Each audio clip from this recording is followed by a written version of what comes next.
विघ्नेशाय सरस्वत्यै पार्वत्यै गुरवे नमः।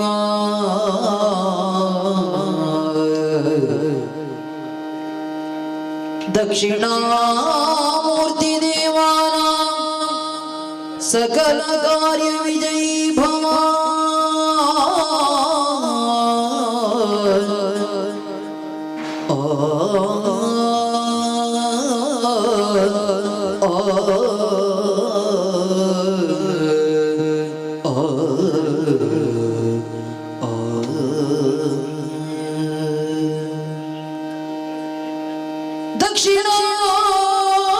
दक्षिणामूर्ति देवानां सकल कार्य विजयी भव।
ಹರವಿರಂಚಿಗಳೆಲ್ಲ ಜಯ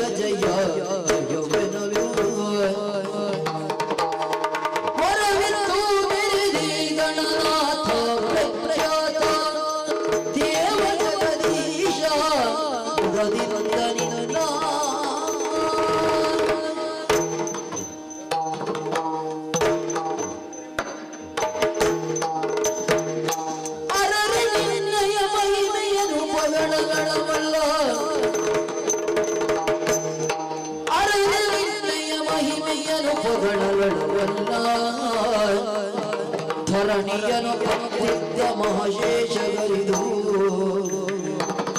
ಹರಣ ಸುಕುಮಾರ ಸಕಲಾಗಮಗೆ ಸಾಧಾರ ಧರಿಗಳು ವಿಶೇಷ ಮದಪೂರ ವಿಘ್ನೇಶ ದೇವ ಜಗದೀಶ ಮುದದಿಂದ ನಿಧನ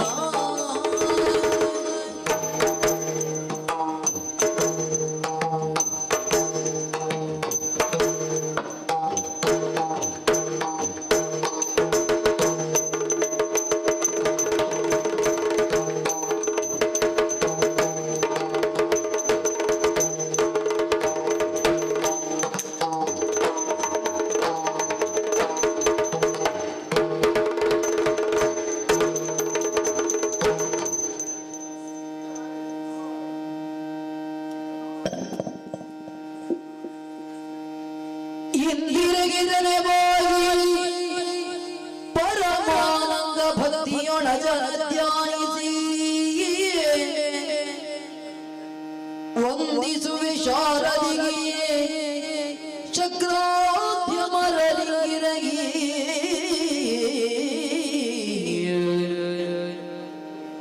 ನಾದಿಯೊಳು ವರವ್ಯಾಸ ಮಣಿಪದ ದ್ವಂದ್ವ ಕಾನತನಾಗಿ ನಾದಿಯೊಳು ವರವ್ಯಾಸ ಮಣಿಪದ ದ್ವಂದ್ವ ಕಾನತನಾಗಿ ಕವಿಗಳ ಸದನಿಗೆ ಬಲವನ್ನು ಬೇಳುವಿನಿ ಕಥಾಮೃತವ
ಚಕ್ರವರ್ತಿ ಸಹಸ್ರ ವಂದನೆ.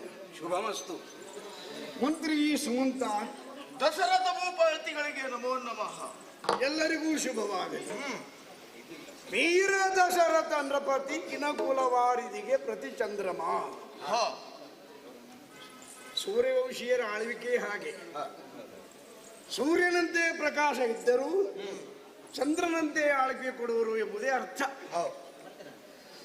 ಆದರೆ ನನ್ನ ಪಾಲಿಗೆ ಅದೊಂದು ಅನರ್ಥವೇ ಆಗಿತ್ತು. ಚಂದ್ರನಿಗೆ ವೃದ್ಧಿಕ್ಷಯ ಉಂಟು.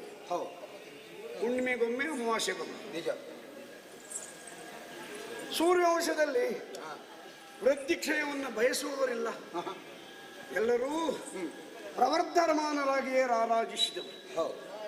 ಆದರೆ ದಶರಥ ಕ್ಷಯವನ್ನೇ ಅನುಭವಿಸಿದ. ಒಂದು ಲೆಕ್ಕದಲ್ಲಿ ನಾನು ಸೂರ್ಯವಂಶಕ್ಕೆ ಕ್ಷಯಕಾರನಾದನೇ ಎಂಬಂತಹ ಸಂದೇಹ ನನಗೂ ಮೂಡಿತ್ತು. ಕಾರಣ ರಸಿಪಂಚಮಿ ವ್ರತವನ್ನು ಉದ್ಯಾಪನೆ ಮಾಡಿದಂತಹ ನನ್ನ 3 ಹೆಂಡರಲ್ಲಿ ಸಂತಾನವನ್ನೇ ನಾನು ಕಾಣಲಿಲ್ಲ. ಅಯ್ಯೋ, ನನ್ನಿಂದ ನಮ್ಮ ಸೂರ್ಯವಂಶದ ಕುಡಿ ಕಮರುವಂತಾಯ್ತಲ್ಲ. ಚಿಂತಾಕ್ರಾಂತನಾಗಿ ಕುಳಿತೆ. ಏನು ಮಾಡೋಣ? ಪುತ್ರ ಕಾಮ್ಯ ಹೆಚ್ಚಾಗಿತ್ತು, ಮತ್ತೇನು ನಾನು ಬಯಸಲಿಲ್ಲ. ಒಂದು ಸಂತಾನದ ಕುಡಿ ನಮಗೆ ದೊರಕಿರ ಸಾಕು ಸೂರ್ಯದೇವ ಅಂತ ಕೇಳುತ್ತಿದ್ದೆ. ಆದರೆ ಆ ಪುಣ್ಯ ನನ್ನ ಭಾಗ್ಯಕ್ಕೆ ಒದಗಲಿಲ್ಲ. ಹಾಗಂತ ಮದುವೆ ಆಗಲಿಲ್ಲ. ನನಗೆ 353 ಹೆಂಡಂದಿರು. ಯಾಕೆ ಅಂತ ಪ್ರಶ್ನಿಸಬೇಕು. ಪರಶುರಾಮಾಚಾರ್ಯರು ನಕ್ಷತ್ರ ಪೃಥ್ವಿ ಎಂದು ಹೊರಟಾಗ, ಕೊಡಲಿ ಹಿಡಿದು ನಮ್ಮ ಊರಿಗೆ ಬಂದಾಗ, ಕಂಕಣ ಕಟ್ಟಿದವರಿಗೆ ಬಾಸಿಂಗ ಕಟ್ಟಿದವರನ್ನು ಕೊಲ್ಲುವುದಿಲ್ಲ ಅಂತ ಒಂದು ಶಪಥ ಉಂಟು. ಆದ್ರಿಂದ ಅಲ್ಲಿ 350 ಮಾಡಿಕೊಂಡೆ. ಇವರು ನನ್ನ ಮೊದಲೇ ಮದುವೆಯಾದವರು, ಕೌಸಲ್ಯ, ಸುಮಿತ್ರಾ, ಕೈಕೇಯಿ. ಆದ್ದರಿಂದ 353. ಸಂತಾನ ಭಾಗ್ಯ ಲಭಿಸಲಿಲ್ಲ. ಗುರುದೇವ ತಮ್ಮ ಅನುಗ್ರಹ. ಯಾವನಿಗೆ ಅತಿಯಾದಂಥ ಒಂದು ಆಸೆ ಕಾಂಕ್ಷೆ ಇರ್ತದೋ ಅದನ್ನು ಇಲ್ಲ ಅಂತ ಮನಸ್ಸಿನಲ್ಲಿ ಮಾಡಿಕೊಳ್ಬೇಕು ಅಂತ. ಆದ್ದರಿಂದ ನಿನ್ನ ಪುತ್ರಕಾಮ್ಯವನ್ನು ಹೋಮಿಸಿ ಬಿಡು ಅಂದ್ರೆ ನೀವು. ಅದಕ್ಕೆ ಪುತ್ರಕಾಮೇಷ್ಟಿಯನ್ನು ಮಾಡು. ನಿಜ, ನೋಡೋಣ. ಪ್ರತಿಫಲ ದೇವರ ಇಚ್ಛೆ. ನಿಸ್ಪೃಹರಾಗಿ ನಾವು ಉಳಿದರೆ ಫಲವನ್ನು ಪರಮಾತ್ಮ ಕೊಡ್ತಾನೆ ಅಲ್ಲವೋ? ದೀನತೆ ಎಂದು ಅದೇ ಅರ್ಥ. ತಗ್ಗಿದ್ದಲೇ ಎತ್ತರದ ನೀರು ಹೊಯ್ಯುವುದು ಅಂತ. ನಾವು ತಗ್ಗಿದ್ದೇವೆ, ನಮ್ಮಲ್ಲಿ ಯಾವ ಆಶೆಯೂ ಇಲ್ಲ ಎಂದು ಆಲೋಚನೆ ಮಾಡಿದಾಗ ಸುಮಂತ ಒಂದು ಮಾತು ಹೇಳಿದೆ. ಹೌದು ಹೌದು. ಈ ಲೋಕದಲ್ಲಿ ಮಳೆ ಮುನಿ ಅಂತ ಹೆಸರು ಪಡೆದವರು ರಷ್ಯಸಂಘ. ಅವರನ್ನು ಕರೆಸಿದ್ರೆ ಖಂಡಿತ ಯಜ್ಞ ಸಾಫಲ್ಯವನ್ನು ಪಡೀತದೆ ಅಂತ. ಅವರಿದ್ದದ್ದು ರೋಮಪಾದನ ಆಳ್ವಿಕೆಯಲ್ಲಿ ಅಂಗದೇಶದಲ್ಲಿ. ಅವರಿಗೆ ಅಳಿಯನಾಗಿ. ಹಾಗಾದರೆ ಕರೀಲಿಕ್ಕೆ ಇವರನ್ನೇ ಕಳಿಸಿದ್ದು. ಇವು ಹೋಗಿ ಕರ್ಕೊಂಡು ಬಂದ. ಯಜ್ಞ ಸಾಂಗವಾಗಿದ್ದರೆ ಆಗ ಯಜ್ಞದೇವನೇ ಪ್ರತ್ಯಕ್ಷನಾದ. ಇದಂತೂ ಪಾಯಸಂ ದೇವ ನಿರ್ಮಿತಂ ಪ್ರಜಾಕರಂ ಮಿತಂ ಧನ್ಯಂ ಆರೋಗ್ಯವರ್ಧನಂ. ಋಷಿಪಂಚಮಿ ವ್ರತವನ್ನು ಉದ್ಯಾಪನೆ ಮಾಡಿದಂಥ ಹೆಂಗಳರಲ್ಲಿಯೂ ಸಂತಾನ ಪಡೆಯುವಂಥ ಆರೋಗ್ಯಕರವಾದ ಔಷಧವಿದು. ಬೆಲ್ಲ ಸಕ್ಕರೆ ಕಾಯಿ ಹಾಕಿ ಮಾಡಿದ ಪಾಯಸ ಅಲ್ಲ. ಅಲ್ಲ ಅಲ್ಲ, ದೇವ ನಿರ್ಮಿತ. ಕಾಮಧೇನುವ ಕೆಚ್ಚಲಿಂದಲೇ ಹಾಲು ಹಿಂಡಿ ಸಂಕಲ್ಪರಾಗಿ ಅದರಿಂದ ಪಾಯಸ ನಿರ್ಮಿಸಿ ಅಗ್ನಿದೇವನಿಗೆ ಸಮರ್ಪಿಸಿದರು. ಅವನು ನನಗೆ ಅನುಗ್ರಹ ಮಾಡಿ. ರಕ್ಷಸಂಗರ ಪೌರೋಹಿತ್ಯ ಸರಿಯಾಗಿತ್ತು. ನಿಮ್ಮ ಆದೇಶವು ಜೊತೆಗೂಡಿತ್ತು. ದೈವಾನುಗ್ರಹವಾಯಿತು. ಪಾಯಸವನ್ನು ಏನು ಮಾಡೋಣ? ಪಕ್ಕನೆ ಹಂಚಿಬಿಟ್ಟ. ಕೌಸಲ್ಯಗೆ, ಕೈಕೆಗೆ, ಮಧ್ಯದ ಸುಮಿತ್ರೆಯನ್ನು ಮರೆತೇ ಬಿಟ್ಟೆ ಅಲ್ವೇ? ಪಾಪ. ನಮ್ಮ ಮನೆಯಲ್ಲಿ ಹೆಣ್ಣಂದಿರು ಹೇಗೆ ಎಂದು ಹೇಳಿದರೆ ಅಕ್ಕ ತಂಗಿಯರಿಗಿಂತ ಹೆಚ್ಚು. ಅಕ್ಕ ತಂಗಿಯರಲ್ಲಿ ಎಲ್ಲಾದರೂ ಜಗಳ ಮೂಡಿತ್ತು. ಆದರೆ ನನ್ನ ಹೆಣ್ಣಂದಿರಲ್ಲ. ಯಾಕೆ? ಸುಮಿತ್ರೆಯನ್ನು ನಾವು ಉಪೇಕ್ಷಿಸಿದ್ರು ಕೌಸಲ್ಯ ತನ್ನ ಭಾಗದ ಪಾಯಸದಲ್ಲಿ ಸುಮಿತ್ರೆಯು ಸ್ವಲ್ಪ ಪಟ್ಟ. ನಾನೇನು ಕಡಿಮೆ ಆಗುವುದು ಅಂತ ಕೈಕಾದೇವಿಯು ಸ್ವಲ್ಪ ಪಟ್ಟಳು. ಕೌಸಲ್ಯಾನಂದವರ್ಧನಾಗಿ ಜನ್ಮಿಸಿದವನೇ ರಾಮ, ಭುವನಾಭಿರಾಮ. ಯಾವ ಒತ್ತಕ್ಷರವೂ ಇಲ್ಲ, ಯಾರಿಗೂ ಕ್ಷೋಭೆ ಇಲ್ಲ, ಜಗದಾಭಿರಾಮನಾಗಿ ಬೆಳೆಯುತ್ತಾನೆ ಅಂತ ಹೇಳಿ ಪುನರಸು ನಕ್ಷತ್ರದಿಂದ ನವಮಿಯಿಂದ ಹುಟ್ಟಿದಂಥವರಿಗೆ ನೀವೇ ಹೆಸರಿಟ್ಟು ರಾಮ ಅಂತ ಹೇಳು. ನಂತರ ಕೈಕೇಯಿಯಲ್ಲಿ ಮಾರನೇ ದಿವಸ ಹುಟ್ಟಿದವ ಭರತ. ಕೇವಲ ಕೆಲವೇ ಗಳಿಗೆಗಳ ಅಂತರದಲ್ಲಿ ಮಕ್ಕಳ ಜನನ. ನಿಜ. ಭರತ ನೀವು ಹೇಳಿದ್ರಿ, ಇವ ಸೂರ್ಯವಂಶಕ್ಕೆ ಭರತಕಾರಕ. ಅದು ಭರತ ಅಂತ ಹೆಸರು. ಮುಂದೆ ಏಕಾದಶಿ ಎಂದು 2 ಲಗ್ನದಲ್ಲಿ ಹುಟ್ಟಿದವರು ಲಕ್ಷ್ಮಣ, ಶತ್ರುಘ್ನ. ಅವಳಿಗೆ 2, ಇವರಿಗೂ ಒಂದೊಂದೇ. ಯಾಕೆ? ಆ ಪಾಯಸದಲ್ಲಿ 2 ಹಂಚುವುದ ಕಾರಣ 4 ಜನ ಮಕ್ಕಳು.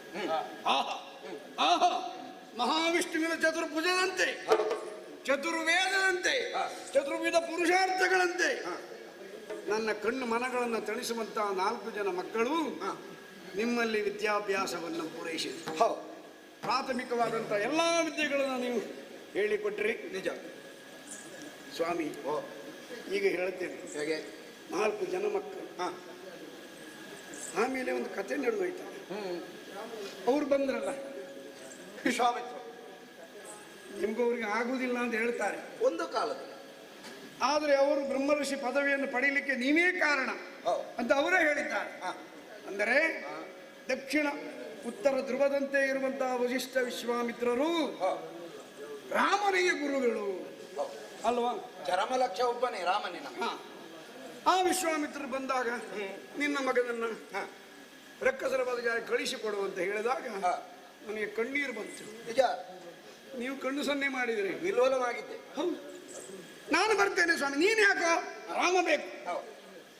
ರಾಮ ನಿನಗಾಗಿ ಹುಟ್ಟಿದವನಲ್ಲ, ಲೋಕಕ್ಕಾಗಿ ಹುಟ್ಟಿದವನು. ಏನು ಅಂತ ಅವರ ಹತ್ರ ಕೇಳುವಂತ.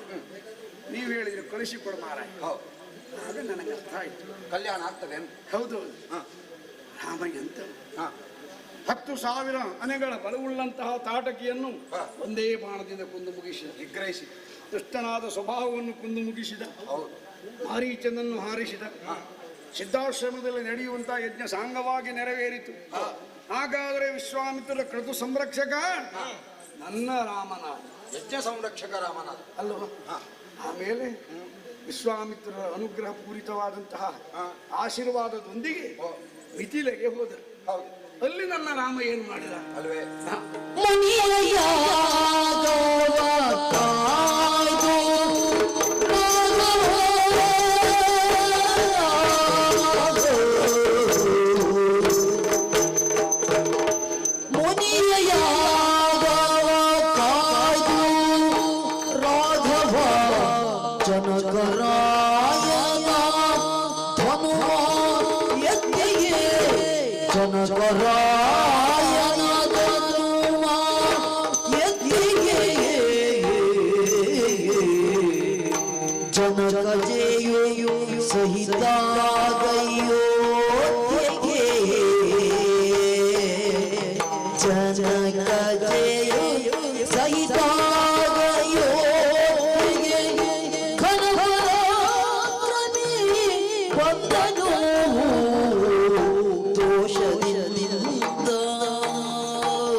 ಮಿಥಿಲೆ ಎಂಬ ಊರು.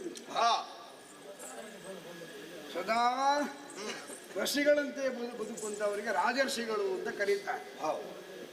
ಕ್ಷೀರಧ್ವಜ ಜನಕ ಅಂತ ಈಗ ಆಡ್ತಾ ಇದ್ದಾನೆ. ಅವನಿಗೆ ಮಕ್ಕಳೆಲ್ಲ ಇತ್ತಂತೆ. ಪುತ್ರ ಕಾಮ್ಯಾದರವನು ನಮ್ಮ ಹಾಗೆ ಮಾಡಬೇಕು ಅಂತ ಹೊರಟವನು. ನೇಗಿಲ ತುದಿಗೆ ಒಂದು ಹೆಣ್ಣು ಮಗು ಸಿಕ್ಕಿತ್ತು. ಹೌದಾ? ಅವಳಿಗೆ ಶೀತಾ ಅಂತ ಹೆಸರು. ನೇಗಿಲ ಸಾಲುಗಳಿಗೆ ಶೀತಾ ಅಂತಲೇ ಹೆಸರು. ಅದಕ್ಕೂ ಹಾಗೆ. ಆಮೇಲೆ ಅರಮನೆಗೆ ಕರೆದುಕೊಂಡು ಬಂದ. ದೇವರು ಕೊಟ್ಟದ್ದು ಭಾಗ್ಯ. ಇವಳು ಭೂಮಿಯಿಂದ ಲಕ್ಷ್ಮೀದೇವಿಯೇ ಇವಳು ಅಂತ ಅವಳಿಗೆ ತನ್ನ ಹೆಸರನ್ನೇ ಇಟ್ಟ, ಜಾನಕಿ. ಅಂದ್ರೆ ಬೇರೆಯವರು ಯಾರು ಇವಳ ಮೇಲೆ ವಾತ್ಸಲ್ಯ ತೋರಬೇಕು, ಪ್ರೀತಿ ತೋರಬೇಕು. ಜಾನಕ್ ಅಂದರೆ ಜನಕರಾಜನ ಔರಸ ಪುತ್ರಿಯಂತೆ ಬೆಳೆಯಬೇಕು. ಅವಳು ನಮ್ಮ ಮನೆಗೆ ಬಂದ ಮೇಲೆ ನನ್ನ ಹೆಂಡತಿ ಮತ್ತೊಬ್ಬಳನ್ನು ಹೆತ್ತದ್ದಲ್ಲ, ಊರ್ಮಿಳ. ಆಮೇಲೆ ಶ್ರುತಕೀರ್ತಿ, ಮಾಂಡವಿಯ, ಕುಶಧ್ವಜನ ಮಕ್ಕಳು ಎಲ್ಲರೂ ಬೆಳೆದು ಪ್ರಾಯಸ್ಥರಾಗಿರುವಂತವರಿಗೆ ಮದುವೆ ಹಂಬಲ ಮಾಡಬೇಕು ಬೇಡುವ ಮಾಡಲೇಬೇಕಾದ ಕರ್ತವ್ಯ ಅಲ್ವಾ? ಯಾರ್ಯಾರಿಗೆ ಯಾರನ್ನೆಲ್ಲ ಕೊಟ್ಟು ಮದುವೆ ಮಾಡಿಸಬಹುದು ಅಂತ ಆಲೋಚನೆ ಒಳೆಯಿತು. ಆಗ ಭೂಮಿಯಲ್ಲಿ ಹುಟ್ಟಿರುವಂತಹ ಲಕ್ಷ್ಮೀ ಸ್ವರೂಪಳಾಗಿರುವಂತಹ ಜಾನಕಿಯನ್ನ ಮದುವೆಯಾಗಬೇಕಾದರೆ ಶ್ರೀಮನ್ನಾರಾಯಣನೇ ಬರಬೇಕು ಅಲ್ವೇ? ಅವನನ್ನು ಆರಿಸುವುದು ಹೇಗೆ? ತನ್ನು ಒಂದು ಇತ್ತು, ಸುನಾಭ ಅಂತ. ದೇವತೆಗಳ ಇಚ್ಛೆಯಂತೆ ಶಿವನು ಮತ್ತು ವಿಷ್ಣು ಮಹಾಯುದ್ಧವನ್ನು ಪ್ರಾರಂಭಿಸಿದಾಗ ಇಬ್ಬರು 2 ಧನುಸ್ಸನ್ನು ಹಿಡ್ಕೊಂಡಿದ್ದರು. ಒಬ್ಬ ವೈಷ್ಣವ ಧನುಸ್ಸು ವಿಷ್ಣು ಹಿಡ್ಕೊಂಡ, ಇವ ಸುನಾಭ ಅಂತ ಹೆಸರು. ಶಿವಧನು ನಾರಾಯಣನಲ್ಲಿ ಶಿವನಲ್ಲಿ ಯುದ್ಧವನ್ನು ಮುಂದುವರಿಯುತ್ತಿರುವಂತಹ ವೇಳೆಯಲ್ಲಿ ಜಗತ್ತೇ ಅನ್ನಲು ಕಲ್ಲುವಾಯಿತು. ಇನ್ನು ನಿಲ್ಲುವುದೇ ಇಲ್ಲ, ಹೋಗಿ ಬೇಡಿಕೊಂಡು ಸಾಕು ಸಾಕು ಅಂತ. ವೈಷ್ಣವ ಧನುಸ್ಸು ಪರಶುರಾಮರಿಗೆ ಬಂತು. ಸುನಾಭ ಎಂಬ ಧನುಸ್ಸನ್ನ ಈ ಜನಕರಾಜನ ವಂಶಸ್ಥನಾಗ ದೇವಾರಾಧನೆಗೆ ಸಿಕ್ಕಿತ್ತು. ಅದು ದೈವಿಕವಾದ ಸೊತ್ತು. ಕೆಲವು ದೈವಿಕವಾದ ಸೊತ್ತನ್ನು ತೆಗೆಯುವುದೇ ಇಲ್ಲ, ಅಲ್ಲ ಇಟ್ಟು ಪೂಜೆ ಮಾಡೋದು. ಹಾಗೆ ಅದರ ಪೂಜೆ ನಡೀತಾ ಇತ್ತು. ಇವರಿಗೆ ಆಲೋಚನೆ ಬಂತು, ಒಂದು ಶಿವನು ಮಹಾವಿಷ್ಣುವಿನಲ್ಲಿ ಸಮರಗೈದಿರುವಂತಹ ಈ ಸುನಾಭವನ್ನೇ ಪಣಕ್ಕಿಟ್ಟರೆ ಹಾಗೆ ಅಲ್ವಾ, ಅವ ಯಾರು ಅಂತ ಗೊತ್ತಾಗ್ತದಲ್ವಾ. ಹಾಗಂತ ಯಾರು ಧನುರ್ವನ್ನು ಎತ್ತಿ ಹೆದೆಯೇರಿಸುತ್ತಾರೋ ಅಂಥವರಿಗೆ ಸೀತೆಯನ್ನು ಮದುವೆ ಮಾಡಿಸಿಕೊಡ್ತೇನೆ. ವರ್ತಮಾನ ವಿಶ್ವಾಮಿತ್ರರು ಬಂತು. ಅವರಿಗೆ ಗೊತ್ತುಂಟು ನಿಮ್ಮ ಹಾಗೆ, ನೀವು ಅವನೇ ನಾರಾಯಣ ಅಂತ ಹೇಳಿ ನೇರವಾಗಿ ಕರ್ಕೊಂಡು ಹೋಗುವಾಗ ಮುನಿಪನ ಶಾಪದಿಂದ ಕಲ್ಲಾಗಿ ಬಿದ್ದಿರುವಂತಹ ಅಹಲ್ಯೆಯನ್ನು ಉದ್ಧರಿಸಿದ. ನನ್ನ ಮಗ ಸಣ್ಣ ಪ್ರಾಯದಲ್ಲಿ ನೋಡಿ ಯಾರ್ಯಾರ ಸಂಸಾರವನ್ನು ಗಂಟು ಹಾಕಿದ್ದ ಅಲ್ವಾ. ಅಹಲ್ಯೋದ್ಧಾರ ಆಯಿತು. ಹಾಗೆ ಸಾಗಿ ಬಂದರು, ಮಿಥಿಲೆಗೆ ಬಂದರು. ಇವರು ಯಾರು? ಸೂರ್ಯನಂತೆ ಪ್ರಭೆಯುಳ್ಳವರು ಅಂತ ಜನಕರಾಜ ಕೇಳಿದಾಗ ಊರವತ್ತ ಅಂತವನು ಹೇಳಿ, ನಾಳೆ ನಮ್ಮಲ್ಲೇ ಸ್ವಯಂವರ, ಹಾಗಾದ್ರೆ ನೋಡೋಣ ಅಂತ ವಿಶ್ವಾಮಿತ್ರರು ಭೂಗುಜರ ಸರ್ವ ಗರ್ಭಾಪಹಾರ ಮಾಡಿದಂತಹ ಧನುಸ್ಸನ್ನ ರಾಮಚಂದ್ರನಿಗೆ ತೋರಿಸಿ, ನೋಡು ರಾಮ ಅಷ್ಟೇ ಹೇಳಿದ್ದವು. ಅಷ್ಟೇ ನೋಡ್ತಾ ಇದ್ದ. ಇದೊಂದು ವಿಚಿತ್ರವಾದ ಧನುಸ್ಸು, ನೋಡುವುದೇನು ಎತ್ತು ಹಿಂಜಿನಿಗೆ ಹೆದೆಯೇರಿಸಿ ಗುರುವಾಜ್ಞೆ ಅಂತ ಹೇಳಿ ಧನುವಿಗೆ ಕೈ ಮುಗಿ ಎತ್ತಿದನು. ಎತ್ತಿ ಹೆದೆಯೇರಿಸುವಾಗ ನೀರಿಗೆ ನೀಟಿನ ಶಬ್ದದೊಂದಿಗೆ ಕೆಳಗೆ ಬಿತ್ತು. ಬಿಲ್ಲು ತುಂಡಾಯಿತು. ಅರೆ ಬಿಲ್ಲು ತುಂಡು ಮಾಡಿದ್ನಲ್ಲ, ನಾವು ಹೇಳಿ ಹೆದೆಯೇರಿಸಿ ಕೆಲವರು ಆಕ್ಷೇಪ ಎತ್ತಿದ್ರು. ಅದು ಹೆದೆಯೇರಿಸುವಾಗಲೇ ತುಂಡಾದದ್ದು ಅಂತ ಕೆಲವರು ಸಮಾಧಾನ ಮಾಡಿದ್ರು. ಸೀತೆಯ ವರಳಮಾಲಿಕೆಯನ್ನು ರಾಮಚಂದ್ರನಿಗೆ ಹಾಕಿದ್ರು. ಆ ಕಾಲದಲ್ಲಿ ಒಂದು ಪಾಯಸ ಬಂತು ನಮಗೆ. ಬಂದವರೆಗೂ ದಶರಥ ಚಕ್ರವರ್ತಿಗಳು ಇಬ್ಬನ ಸಹಿತ ಹೋದಾಗ ಲಕ್ಷ್ಮಣನಿಗೆ ಊರ್ಮಿಳೆಯನ್ನು, ಮಾಂಡವ್ಯನ್ನು ಭರತನಿಗೆ, ಸುತಗೀತ ಶತ್ರುಘ್ನಿಗೆ, ಒಂದೇ ಮನೆಯಿಂದ 4 ಹೆಣ್ಣು ಮಕ್ಕಳನ್ನ ಅಲ್ವೇ ನಾವು ನಿಮಿಯೂಷಿಯನಾದ ಜನಕರಾಜ ಎತ್ತಿ ಕೈ ಎತ್ತಿ ಧಾರಕ್ಕೆ ಮೇಲೆ ಕೊಟ್ಟ. ನಾವು ಬಂತು ನೋಡಿ, ಇಬ್ಬಣ ಒಳಗೂಡಿ 5 ದಿವಸದ ಮದುವೆ ಬಂದಾಗ ಎಲ್ಲಿಂದ ಬಂದರು ಏನು? ಹೌದಪ್ಪ, ಜಟಾವಲ್ಕಲಧಾರಿಯಾದ ಸಾಕ್ಷಾತ್ ಪರಮಶಿವನೇ ಕಾಣ ಪರಶುರಾಮರು. ರೇ ರೇ ಕ್ಷತ್ರಿಯ ಕುಲಾಧಮ, ನನ್ನ ಗುರುವಾಗಿರುವಂತಹ ಶಿವನ ಧನುಸ್ಸನ್ನು ಬಗ್ಗಿಸಿದೆಯಲ್ಲ, ತುಂಡು ಮಾಡಿದೆಯಲ್ಲ, ಅಪಮಾನ ಅಪಮಾನ. ಇದು ಈ ವೈಷ್ಣವ ಧನುಸ್ಸನ್ನು ಹೆದೆಯೇರಿಸಿ. ನಮಗೇನಾಯ್ತು ಗೊತ್ತಿಲ್ಲ, ನಾವೆಲ್ಲ ತಲೆ ತಿರುಗಿ ಬಿದ್ದಿದ್ದೆ, ಮೂರ್ಛಿತನಾಗಿ ಬಿದ್ದಿದ್ದೇನೆ ಅಲ್ವಾ. ನೀವು ಸುಮ್ಮನೆ ನಿಂತಿದ್ರಿ, ನಾನು ಸುಮ್ಮನೆ ನಿಂತಿದ್ದೆ. ಎಂಥದ್ದು ಹೇಳಿ, ನನಗೆ ಗೊತ್ತಿತ್ತು. ಹೌದಾ? ಆಗ ರಾಮಚಂದ್ರನಿಗೆ ಮುಂದೆ ಹೋಗಿ ಸಾಷ್ಟಾಂಗ ಪ್ರಣಾಮ ಮಾಡಿ ಆ ಧನುಸ್ಸನ್ನು ಕೈಗೆ ಎಳ್ಕೊಂಡ, ಹೆದೆಯೇರಿಸಿದ, ಬಾಣವನ್ನು ಹೂಡಿದ. ದೇವರೇ ಗುರಿಯತ್ತ ಅಂತ ಕೇಳಿ, ಎಲ್ಲಿಗೆ ಇಟ್ಲಿ ಅಲ್ವಾ. ಬಾಣ ಹೂಡಿದ ಮೇಲೆ ಅದಕ್ಕೊಂದು ಲಕ್ಷ್ಯ ಬೇಕಲ್ಲ ಅಲ್ವಾ. ಲೋಕ ಕಲ್ಯಾಣವೇ ನಿನ್ನ ಗುರಿಯಾಗಿರಲಿ. ಇಬ್ಬರು ರಾಮನ ಅಗತ್ಯ ಇಲ್ಲ, ಒಬ್ಬನೇ ಸಾಕು. ನಾನು ಮಹೇಂದ್ರ ಪರ್ವತಕ್ಕೆ ಹೋಗ್ತೇನೆ ಅಂತ ತನ್ನ ಬ್ರಹ್ಮ ವರ್ಚಸ್ಸನ್ನೆಲ್ಲ ದಾರಿ ಹೇಳಿದ್ರು. ಹಾಗಾದ್ರೆ ನನ್ನ ರಾಮ ಎಂತ ಅಲ್ವೇ? ಜನಕರಾಜನ ಧನುರ್ಭಂಜಕ, ವಿಶ್ವಾಮಿತ್ರ ಗರ್ವಾಪಹಾರಕ, ಅಹಲ್ಯೋದ್ಧಾರಕ, ತಾಟಕ ಸಂಹಾರಕ, ನಿಜವಾಗಿ ಯಜ್ಞ ಸಂರಕ್ಷಕ. ಇಂಥ ರಾಮ ಅರಮನೆಗೆ ಬಂದಾಗ ನಾನು ಈಗ ವೀರ ದಶರಥನ ಪತಿ. ಹೌದು, 4 ಜನ ಮಕ್ಕಳು, 4 ಸೊಸೆಯಂದಿರು, 3 ಹೆಂಡಂದಿರು, ನಿಮ್ಮಂತಹ ಮಂತ್ರಿಗಳು, ನಿಮ್ಮಂತಹ ಗುರುಗಳು, ಎಲ್ಲ ಸಕಲ ಸಜ್ಜನರು ನನ್ನ ಪ್ರಜೆಗಳಾಗಿದ್ದಾರೆ. ಅಂದರೆ ಈಗ ಇನ್ನೊಮ್ಮೆ ಹೇಳಿ ನೀವು, ವೀರ ದಶರಥನ ಪತಿ, ವೀರ ದಶರಥನ ಪ್ರತಿಚಂದ್ರ. ನಿಜವಾಗಿ ನಾನೀಗ ವೀರ ದಶರಥನ ಪತಿ, ಪೂರ್ಣ ಪ್ರಮಾಣದ ಚಂದ್ರಮ ಅಲ್ಲವಾ? ಹೌದು, ಹುಣ್ಣಿಮೆಯ ಚಂದ್ರಮ. ಏನು ಬೇಕು ಸ್ವಾಮಿ, ನನಗೆ ಸ್ವರ್ಗಕ್ಕೆ 3 ಗೇಣು. ಆದರೆ ಇದೆಲ್ಲ ಹೇಳಿಕೊಳ್ಳುವಂಥ ವಿಚಾರ ನನ್ನ ಮನಸ್ಸಿನ ಆಳದಲ್ಲಿ ಹುದುಗಿರುವಂತಹ ಈ ವಿಚಾರಗಳನ್ನು ನಿಮ್ಮಲ್ಲಿ ಮಂಡಿಸಿಕೊಂಡೆ. ಆದರೆ ಇನ್ನೊಂದು ವಿಷಯ ಉಂಟು. ಸ್ವಾಮಿ, ಏನಾಗಬೇಕು? ಮಂತ್ರಿ ಮಹಾವೀರ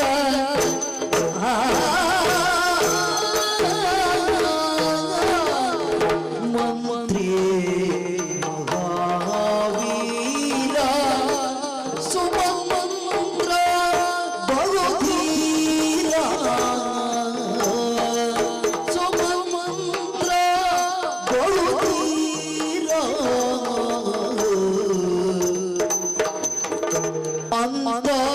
ಅಂತರಂಗದಿ ಬೇವೆ ನೀ ತಿಳಿದು ಕೇಳು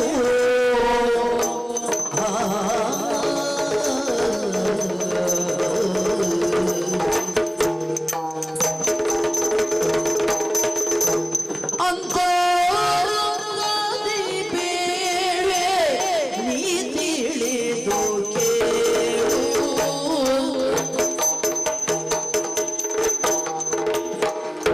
ಒಡಲು ನೆಲೆಯದು ಬಹುಕಾಲ ಪರ್ಯಂತ ಒಡಲು ನೆಲೆಯದು ಬಹುಕಾಲ ಪರ್ಯಂತ ಪಡವೆ ಆಳಿದೆ ನೀನು ಕಡುರತ್ನಾದೆ ಕಡುರತ್ನಾದೆ ಕಡುರತ್ನಾದೆ ಒಡಲನೆಂದು ಬಹುಕಾಲ ಪರ್ಯಂತ ಒಡವಿಯಾಳಿದೆಯೆಂದು ಕಡುಬದ್ಧನಾದೆ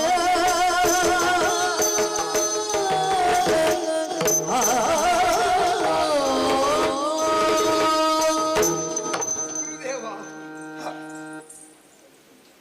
ಅಂತರಂಗ ಭವನದಲ್ಲಿ ಏನು ತರ್ಕಿಸಬಹುದು? ಹೌದು. ಈ ಅಯೋಧ್ಯೆಯಲ್ಲಿ ಅಂತರಂಗ ಅಂತ ಉಂಟೆ? ಅಂತರಂಗ ಮನೆ ಅಂತ ಇಲ್ಲ, ಅದರ ಬಾಗಿಲು ಅಂತ ಇಲ್ಲ. ಇಲ್ಲ.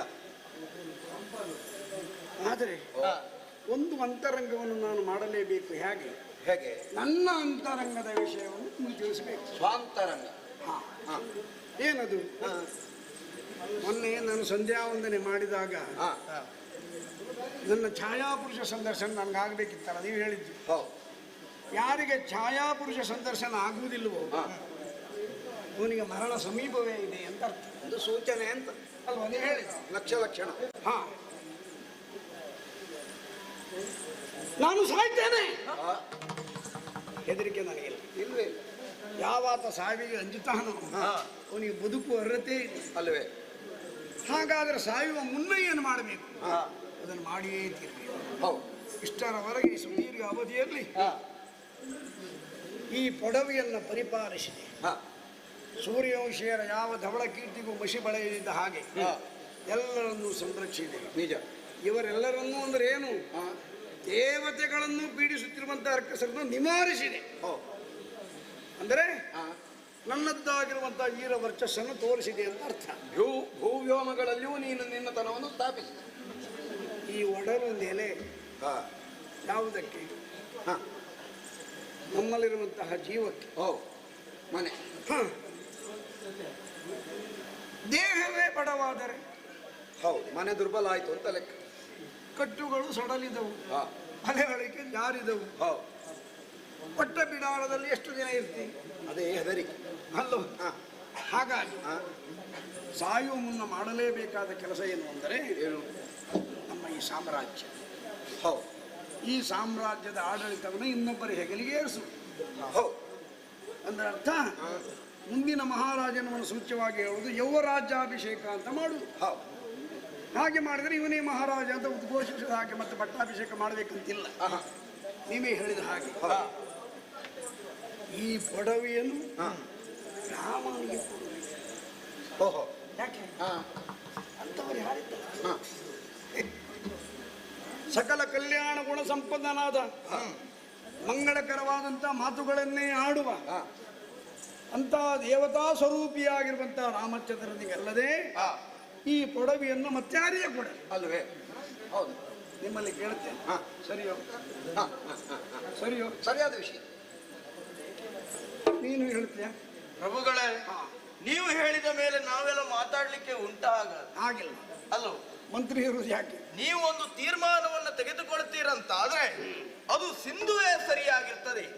ಯಾಕೆ ಕೇಳಿದ್ರೆ ಕೇವಲ ನನ್ನ ಅಭಿಪ್ರಾಯವೋ ನಿಮ್ಮ ಅಭಿಪ್ರಾಯವೋ ಅಲ್ಲವೇ ಅಲ್ಲ, ಇಡೀ ಸಾಕೇತದ ಅಭಿಪ್ರಾಯವೇ ಹಾಗೆ ಉಂಟು. ಏನು? ರಾಮನ ವ್ಯಕ್ತಿತ್ವವೇನು, ಅವನ ಗುಣ ಧರ್ಮವೇನು ಎಲ್ಲರ ಬಾಯಿಯಲ್ಲಿಯೂ ನೆರೆದಾಡ್ತಾ ಉಂಟು. ಅಂತಾದ ಮೇಲೆ ಮುಂದೆ ಈ ಸಾಕೇತ ನಾಡನ್ನು ಆಳುವುದಕ್ಕೆ ಅವನೇ ಸಮರ್ಥ ಎನ್ನುವ ಹಾಗೆ ನಾವು ಎಣಿಸಿಕೊಂಡಿದ್ದೇವೆ. ಈಗಾಗಲೇ ಪ್ರಜಾಜನರ ಹೃದಯ ಸಿಂಹಾಸನವನ್ನು ಏರಿದ್ದಾನೆ.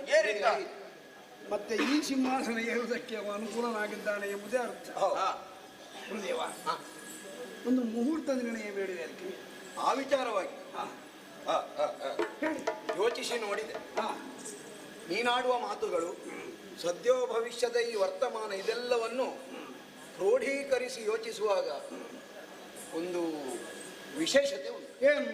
ಎಂದು ಯೋಚಿಸ್ಲಿಕ್ಕಿಲ್ಲ. ನಾಳೆಯೇ ಆಗಬೇಕು. ನಾಳೆ ಚೈತ್ರ ಶುದ್ಧ ಪಂಚಮಿ. ನಾಳೆಯೇ ಶುಭ ಮುಹೂರ್ತ. ನಾಳೆಯೇ ಆಗಬೇಕು. ಅದು ಶುಭ ಮುಹೂರ್ತ. ಯಾಕೆ ನಾಳೆ ಎಂದು ಹೇಳಿದೆ? ಯಾಕೆ? ಅದಕ್ಕೊಂದು ಕಾರಣ ಉಂಟು. ಸುಮ್ಮನೆ ನಿಮ್ಮನ್ನು ಆತಂಕದಲ್ಲಿ ಕೆಡಹುವುದಕ್ಕಲ್ಲ. ಅಂದರೆ ನಾಳೆ ನಾವು ನಿಶ್ಚಯಪಡಿಸಿದಂತಹ ಶುಭ ಲಗ್ನದಲ್ಲಿ ನಿನ್ನ ಮಗನಿಗೆ ಅಂದ್ರೆ ಶ್ರೀರಾಮಚಂದ್ರಮನಿಗೆ ಪಟ್ಟಾಭಿಷೇಕ ಆಗದೆ ಉಳಿದ್ರೆ ಮತ್ತೆ ಸದ್ಯಕ್ಕೆ ಅಂತಹ ಯೋಗಕಾರಕ ಲಗ್ನ ನಮಗೆ ಸಿಗ್ತಾ ಇಲ್ಲ. ರಾಮನಿಗೆ ಹೊಂದಾಣಿಕೆ ಆಗುವುದು ಮತ್ತೆ ಮುಂದೆ ಒಂದು 14 ವರ್ಷ ಬೇಕಾಗಿತ್ತು. ನೀವೇ ಮಂತ್ರಿ ಮಹಾವೀರ. ಹೌದು. ಬರೆಸು ಲೇಖನ, ಕಳಿಸು ಚಾರರನ್ನ. ಶರದಿ ಪರಿವೃತವಾಗಿರುವಂತಹ ಇಳಾಮಂಡಲದ ಆಧಿಪತ್ಯವನ್ನ, ಅದರ ಅಯೋಧ್ಯೆಯ ಸಾಮ್ರಾಜ್ಯದ ರಾಜ್ಯಾಭಿಷೇಕವನ್ನ ದಶರಥ ಚಕ್ರವರ್ತಿ ಶ್ರೀರಾಮನಿಗೆ ಕೊಡ್ತಾನೆ. ನಾಳೆಯೇ ಶುಭ ಮುಹೂರ್ತ. ಎಲ್ಲರೂ ಬರಬೇಕು. ಅದಕ್ಕೆ ಏನೆಲ್ಲ ಸಲಕರಣೆ ಬೇಕು ಎಷ್ಟೇ ವಿನಿಯೋಗಿಸಲ್ಪಡಲಿ ಎಲ್ಲ ನಿನ್ನದೇ ಹೊಣೆಗಾರಿಕೆ. ಸರಿ, ಮತ್ತೊಮ್ಮೆ ನಿನ್ನನ್ನು ನಾನು ವೀರ ಅಂತ ಕರಿಬೇಕು. ಜಾಗ್ರತೆ ವಹಿಸಿ. ವ್ಯವಸ್ಥೆ ಎಲ್ಲ ಕಂಡಾದ ಮೇಲೆ ವೀರ ಮಂತ್ರೀಶ ಎನ್ನುವಾಗಿ ನೀವು ಕರಿಬೇಕು. ಅಷ್ಟು ವ್ಯವಸ್ಥೆ ನಾನು ಮಾಡಬೇಕು. ಎಲ್ಲ ಕಡೆಗೂ ಆಮಂತ್ರಣ ಹೋಗಲಿ. ಅಲ್ಲಿ ಒಂದು ಕಡೆಗೆ ಇಲ್ಲಿ ನಾನು ನೀವು ಹೋಗ್ತೀವಿ. ಅದೊಂದು ಹೊರತುಪಡಿಸಿ ಮತ್ತೆಲ್ಲರಿಗೂ ಆಮಂತ್ರಣವನ್ನು ಕೊಡಬೇಕಾ? ಮತ್ತೆಲ್ಲರೂ ಬರಲಿ. ಬರ್ಲಿಕ್ಕೆ ಆಗದಿದ್ದವರಿಗೆ 1 ವರ್ಷದ ತನಕ ಪಟ್ಟಾಭಿಷೇಕ ನಡೀತಾ ಇರಲಿ. ಮಹೋತ್ಸವ ನಡೀತಾ ಅಲ್ವಾ? ನಮೋ ಶುಭವಾಗಿ.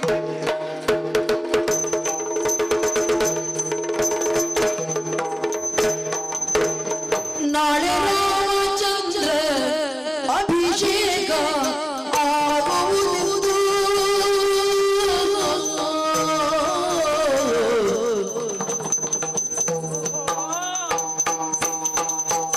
ನಾಳೆ ರಾಮಚಂದ್ರ ಅಭಿಷೇಕ ಆಗುವುದು. ಕೇಳಿದಳು ಮರೆಯಲು ನಿಂದು ಮಂಗರೆಯೂ. ಕೇಳಿದಳು ಮರೆಯಲ್ಲಿ ನಿಂದು ಮಂಗರೆಯೂ.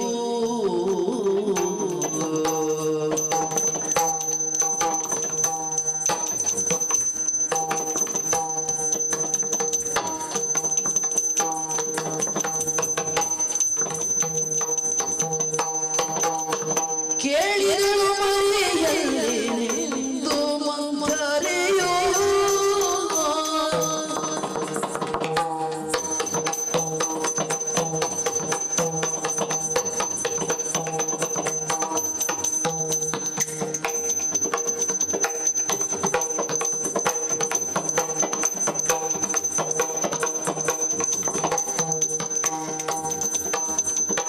ನಾಳೆ ರಾಮಚಂದ್ರ ಅಭಿಷೇಕ ಆಗುವುದಿತ್ತು.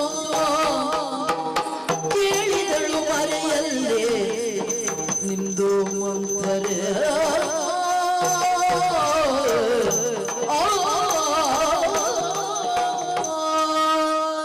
ಓಹೋ, ವಿಷಯ ಹೀಗ.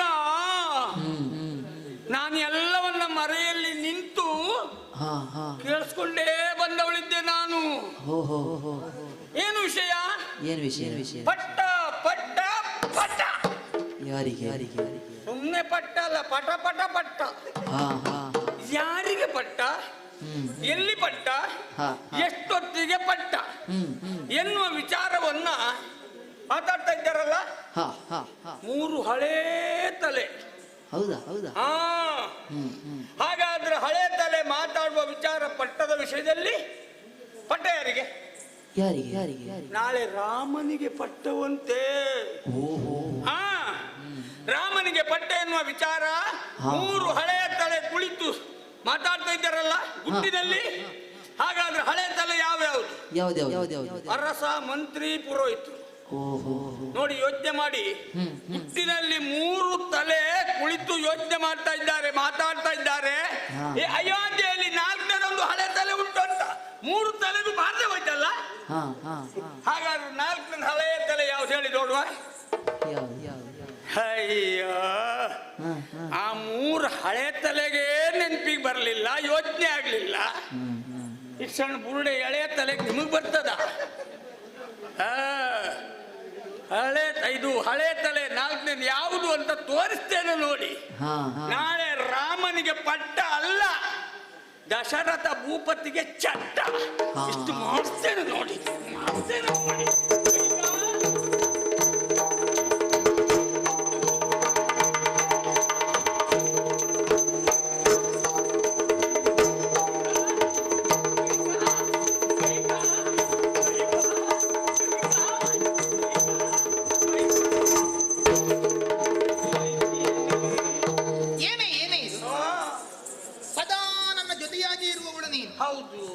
ಹೌದು, ನಾನಿದ್ದರೆ ನನ್ನ ಮಂಚದ ಹತ್ತಿರದಲ್ಲಿ ಸುಳಿದಾಡ್ತಾ ಇರುವವಳು.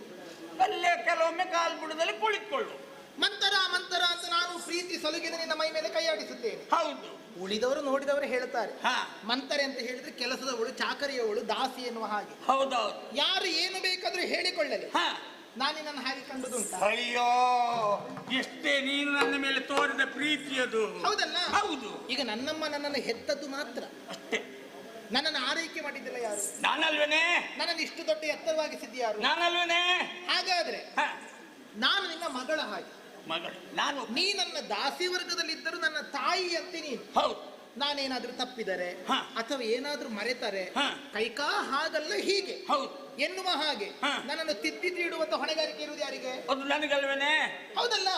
ನಿನಗೆ ನನ್ನನ್ನು ಬಿಟ್ಟರೆ ಪ್ರಪಂಚ ಇಲ್ಲ, ಏನಿಲ್ಲ. ಇವತ್ತು ಹತ್ತಿರ ಇರಬೇಕಾದವಳು ನಾನು ಒಮ್ಮೆ ನನ್ನ ಮಂಚದಲ್ಲಿ ಕೊಳ್ಳಿರಿಸುವುದು. ಅಯ್ಯೋ, ನೋಡುವಂತ ಉಳಿದ ಯಾರನ್ನಾದ್ರೂ ಸಖಿಯರನ್ನಾಗ್ಲಿ ದಾಸಿಯರನ್ನಾಗ್ಲಿ ನಾನು ಹತ್ತಿರ ಕೊಳ್ಳಿರಿಸುತ್ತೇನೆ. ಎಲ್ಲಷ್ಟು ದೂರಕ್ಕೆ ನಿಲ್ಲಿಸು. ಇಷ್ಟು ಹತ್ತಿರ ಸಲಿಗೆ ಮಾಡ್ಲಿಕ್ಕೆ ಉಂಟ? ಇಲ್ಲಪ್ಪ, ನೀನು ಹಾಗಲ್ಲ. ನಿನ್ನಲ್ಲಿ ವಿಶೇಷವಾದ ಅಕ್ಕರೆ ಉಂಟು, ಎಲ್ಲ ಉಂಟು. ಇವತ್ತೆಂತದ್ದು? ಎಂತ? ನೀ ಕಾಣಲೇ ಇಲ್ಲ. ಅಯ್ಯಯ್ಯೋ, ನಾನ?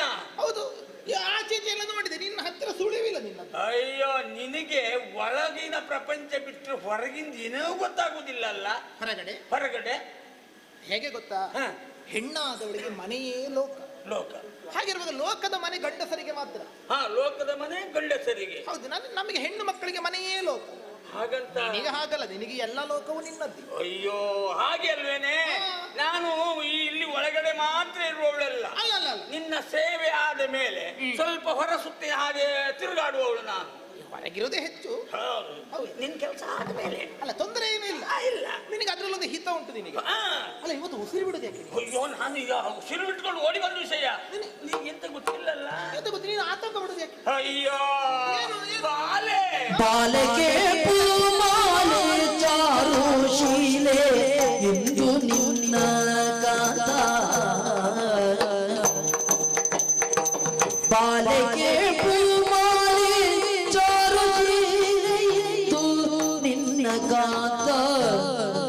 ಚಾರು ಶೀಲೆ ನಿನ್ನ ಗಾತ. ಭೂಲೋಕವ ರಾಮನಿಗೆ ಪಾಲಿಸಬೇಕೆಂದು ಹೀಗೆ.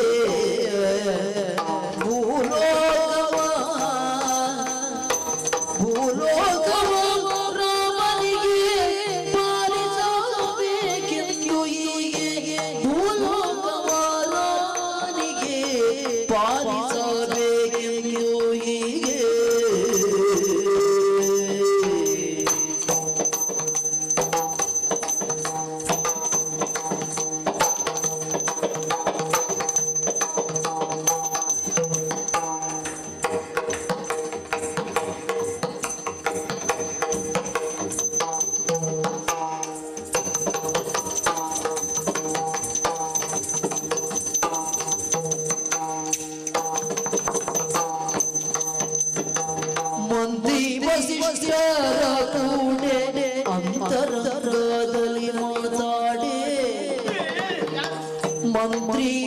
ಭಕ್ತರ ಕೂಡಿ ಅಂತರಂಗದಲ್ಲಿ ಮಾತಾಡೆ ಅಂತರಂಗದಲ್ಲಿ ಮಾತಾಡೆ ನಿಂತು ಕೇಳಿರುವಿನ ಮಾತ ಕಾದು ಕೇಳಿದವನಿದೆಯೇ ನಿಂತು ಕೇಳಿರುವಿನ ಮಾತ ಕಾದು ಕೇಳಿದವನಿದೆಯೇ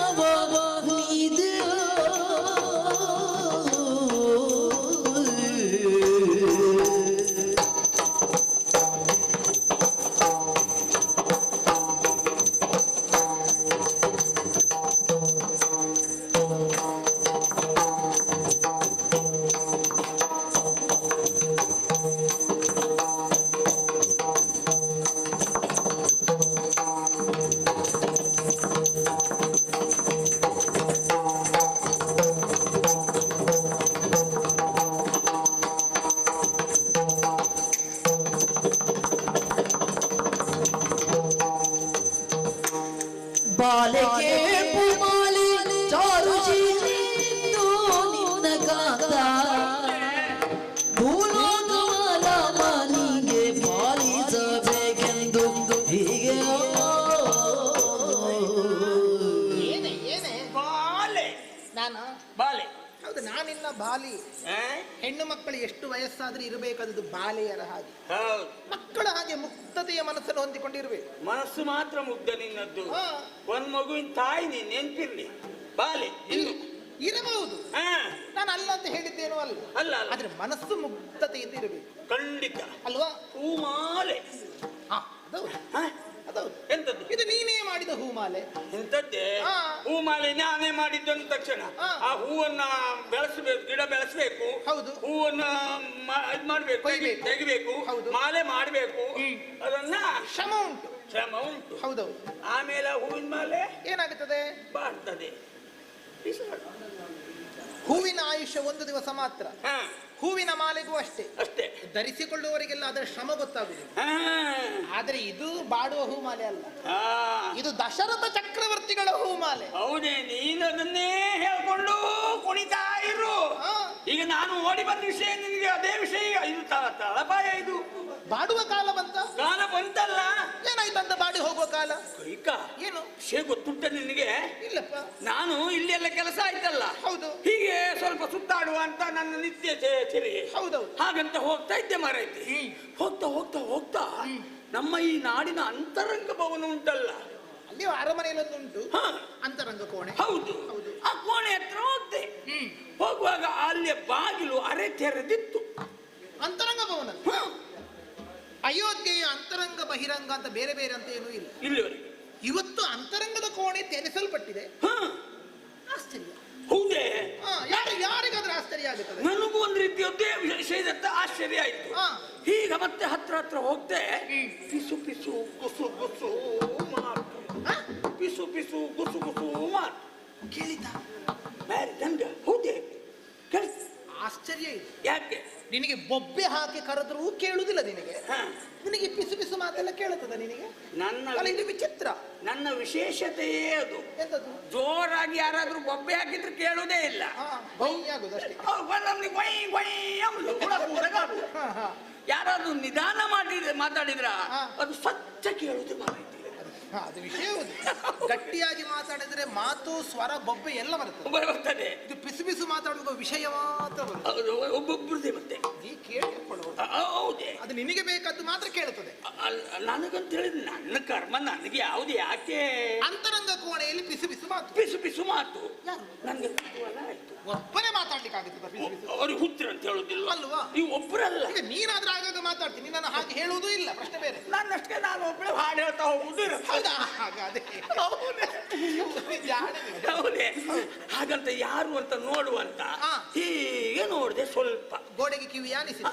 ಅನಿಸಿದೆ. ಸ್ವರದಲ್ಲಿ ಗೊತ್ತಾಯ್ತಾ? ಯಾರ್ಯಾರು? ಜನ ಮೂರಿದ್ದಾರೆ. 3 ಸ್ವರಗಳು. ಹೌದು, 3 ಜನ. 3 ಜನ. ಯಾರಿಲ್ಲ? ಒಂದಿನ ಗಂಡ ದಶರಥ ಭೂಪತಿ. ದಶರಥ ಚಕ್ರವರ್ತಿಗಳು. ಹೌದು ಹೌದು. ನನ್ನ ರಸ ಸಾರ್ವಭೌಮ. ಒಂದು ಹಿರಿಯ ವೃದ್ಧರು. ಒಬ್ರು. ಮತ್ತೊಂದು ಇವರ ನಮ್ಮ ಅನಿಷ್ಟರು. ಇಲ್ಲಿ ಇಲ್ಲಿ ಅಯೋಧ್ಯೆಯಲ್ಲಿ. ಹೌದು. ಏನು ಅದು? ನಿಮ್ಮ ಪುರೋಹಿತರ ನಿಷ್ಠರ ಅಯ್ಯೋ, ಎಂತ ಬಾಯಿ ತೊಳ್ಕೊಂಡು ಬಾ. ಯಾಕೆ ಗುರುಗಳಾದಂತ ವಸಿಷ್ಠರು ಆ, ಅಂತ ವಸಿಷ್ಠರನ್ನು ನೀನು ಹಾಗೆ ಹೇಳುದೇ? ಮತ್ತಿನ್ನೆಂತದ ಅವರೇ ಗುರುಗಳಾದ ಪುರೋಹಿತರಾದ ವಸಿಷ್ಠರು. ಹಾ ಆಮೇಲೆ ಇನ್ನೊಂದು ಸುಮ್ನೆ ಮಾತಾಡೋ ಮಂತ್ರಿಗಳು.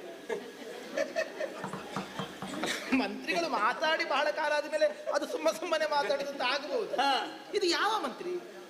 ಅಂತ ಪ್ರಧಾನ ಮಂತ್ರಿ. ಆ? ಪ್ರಧಾನ ಮಂತ್ರಿ. ಆಹಾ. ಯಾವ ಕಾಲಕ್ಕೂ ಪ್ರಧಾನಮಂತ್ರಿಗಳ ಬಗ್ಗೆ ಹಾಗೆ ಹೇಳಲಿಕ್ಕೆ ಹೋಗ್ಬೇಕು. ಏ, ಈ ಹಿಂದಿನ ಮಂತ್ರಿಗಳಂತಾದ್ರೆ ಮಾತೇ ಆಡ್ತಿರಲಿಲ್ಲ ಅಂತ ಹೇಳ್ಬೋದು. ಹಾ. ಈಗಿನ ಮಂತ್ರಿಗಳು ಹಾಗಲ್ಲ. ಹಾ ಸುಮ್ಮನೆ ಮಾತಾಡುವ ಪ್ರಧಾನಮಂತ್ರಿ ಅಲ್ಲ, ಹಾ. ಮನದ ಮಾತಾಡುವ ಪ್ರಧಾನಮಂತ್ರಿಗಳು ಈಗ. ಓ ಹಾ.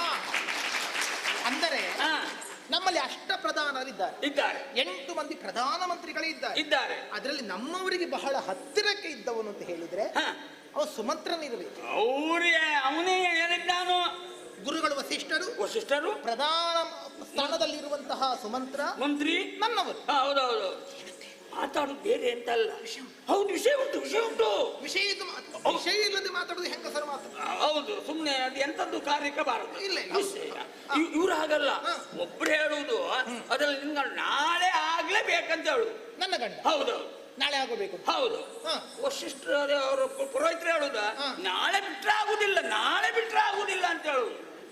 ನಾಳೆಯಾದರೆ ಮತ್ತೆ ಬೇರೆ ದಿವಸಕ್ಕಾಗುದಿಲ್ಲ, ಆಗುದೇ ಇಲ್ಲ ಅಂತ ಹೇಳುದು. ಹಾ. ಇವ್ರು ಮತ್ತೊಬ್ರು ಹೇಳುದು ಅದಕ್ಕೆಲ್ಲ ತಯಾರಿ ನಾ ಮಾಡಿಕೊಡ್ತೇವೆ. ಎಂತ ಬೇಕಾದ್ರೆ ಹೇಳಿ.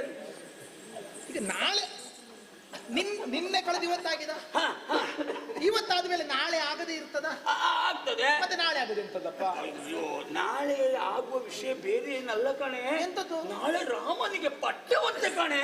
ಏನಂತೆ? ರಾಮನಿಗೆ ಪಟ್ಟ ನಾಳೆ ರಾಮನಿಗೆ ಮಂತರೇ ಒಳ್ಳಿದಾಯ್ತು.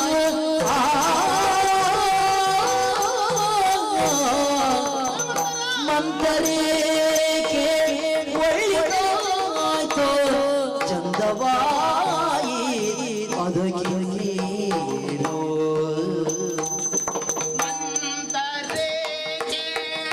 ಒಳ್ಳಿದಾಯ್ತು ಚಂದವಾಯಿ ಅದಕ್ಕೇನೋ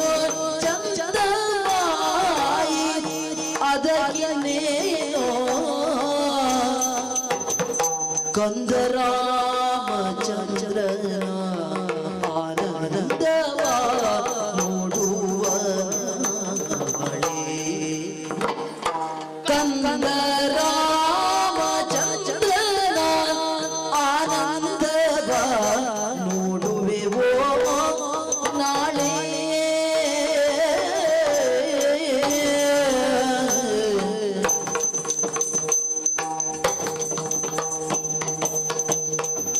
ಮಂದರೆ ಒಳ್ಳಿದಾಯ್ತು ಚಂದಮೈತದಗಿನೇನು ಕಂದರಾಮಚಂದ್ರನ ಆನಂದವ ನೋಡುವ ನಾಳೆ.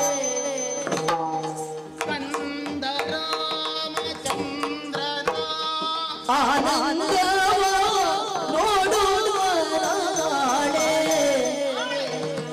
ಆನಂದವ ನೋಡುವ ನಾಳೆ.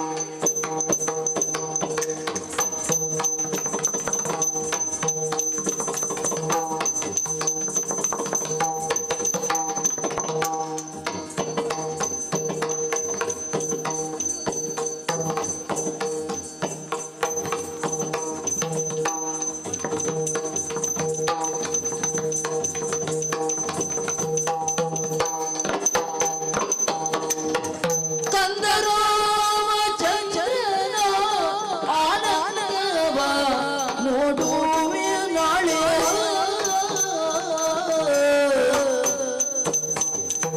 ಮಂತರೆ ಕೇಳೊಳ್ಳಿದಾಯ್ತು ಚಂದವಾಯಿ ತದಗಿದನೇನೋ. ಚಂದವಾಯಿ ತದಗಿದನೇನೋ ಚಂದವಾಯಿ ತದಗಿ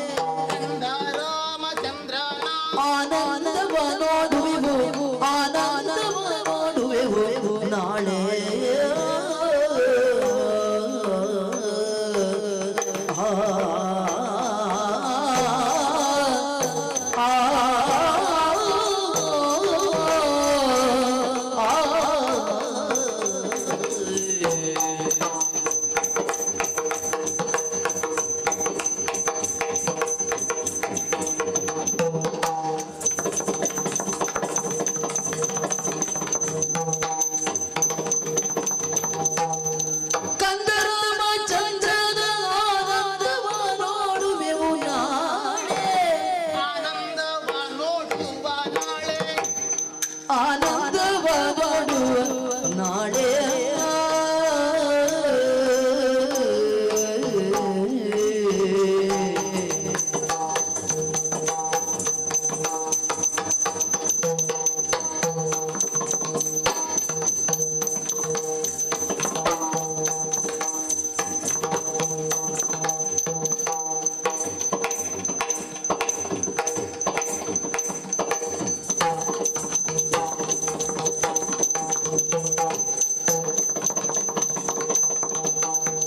ಮಂಥರಿಗೆ ಒಳ್ಳಿತಾಯ್ತು ಚಂದವಾಯಿ ತನಗಿನ್ನೇನೋ ಕಂದರಾಮ ಚಂದ್ರನ ಆನಂದವ ನೋಡುವ ನಾಳೆಯ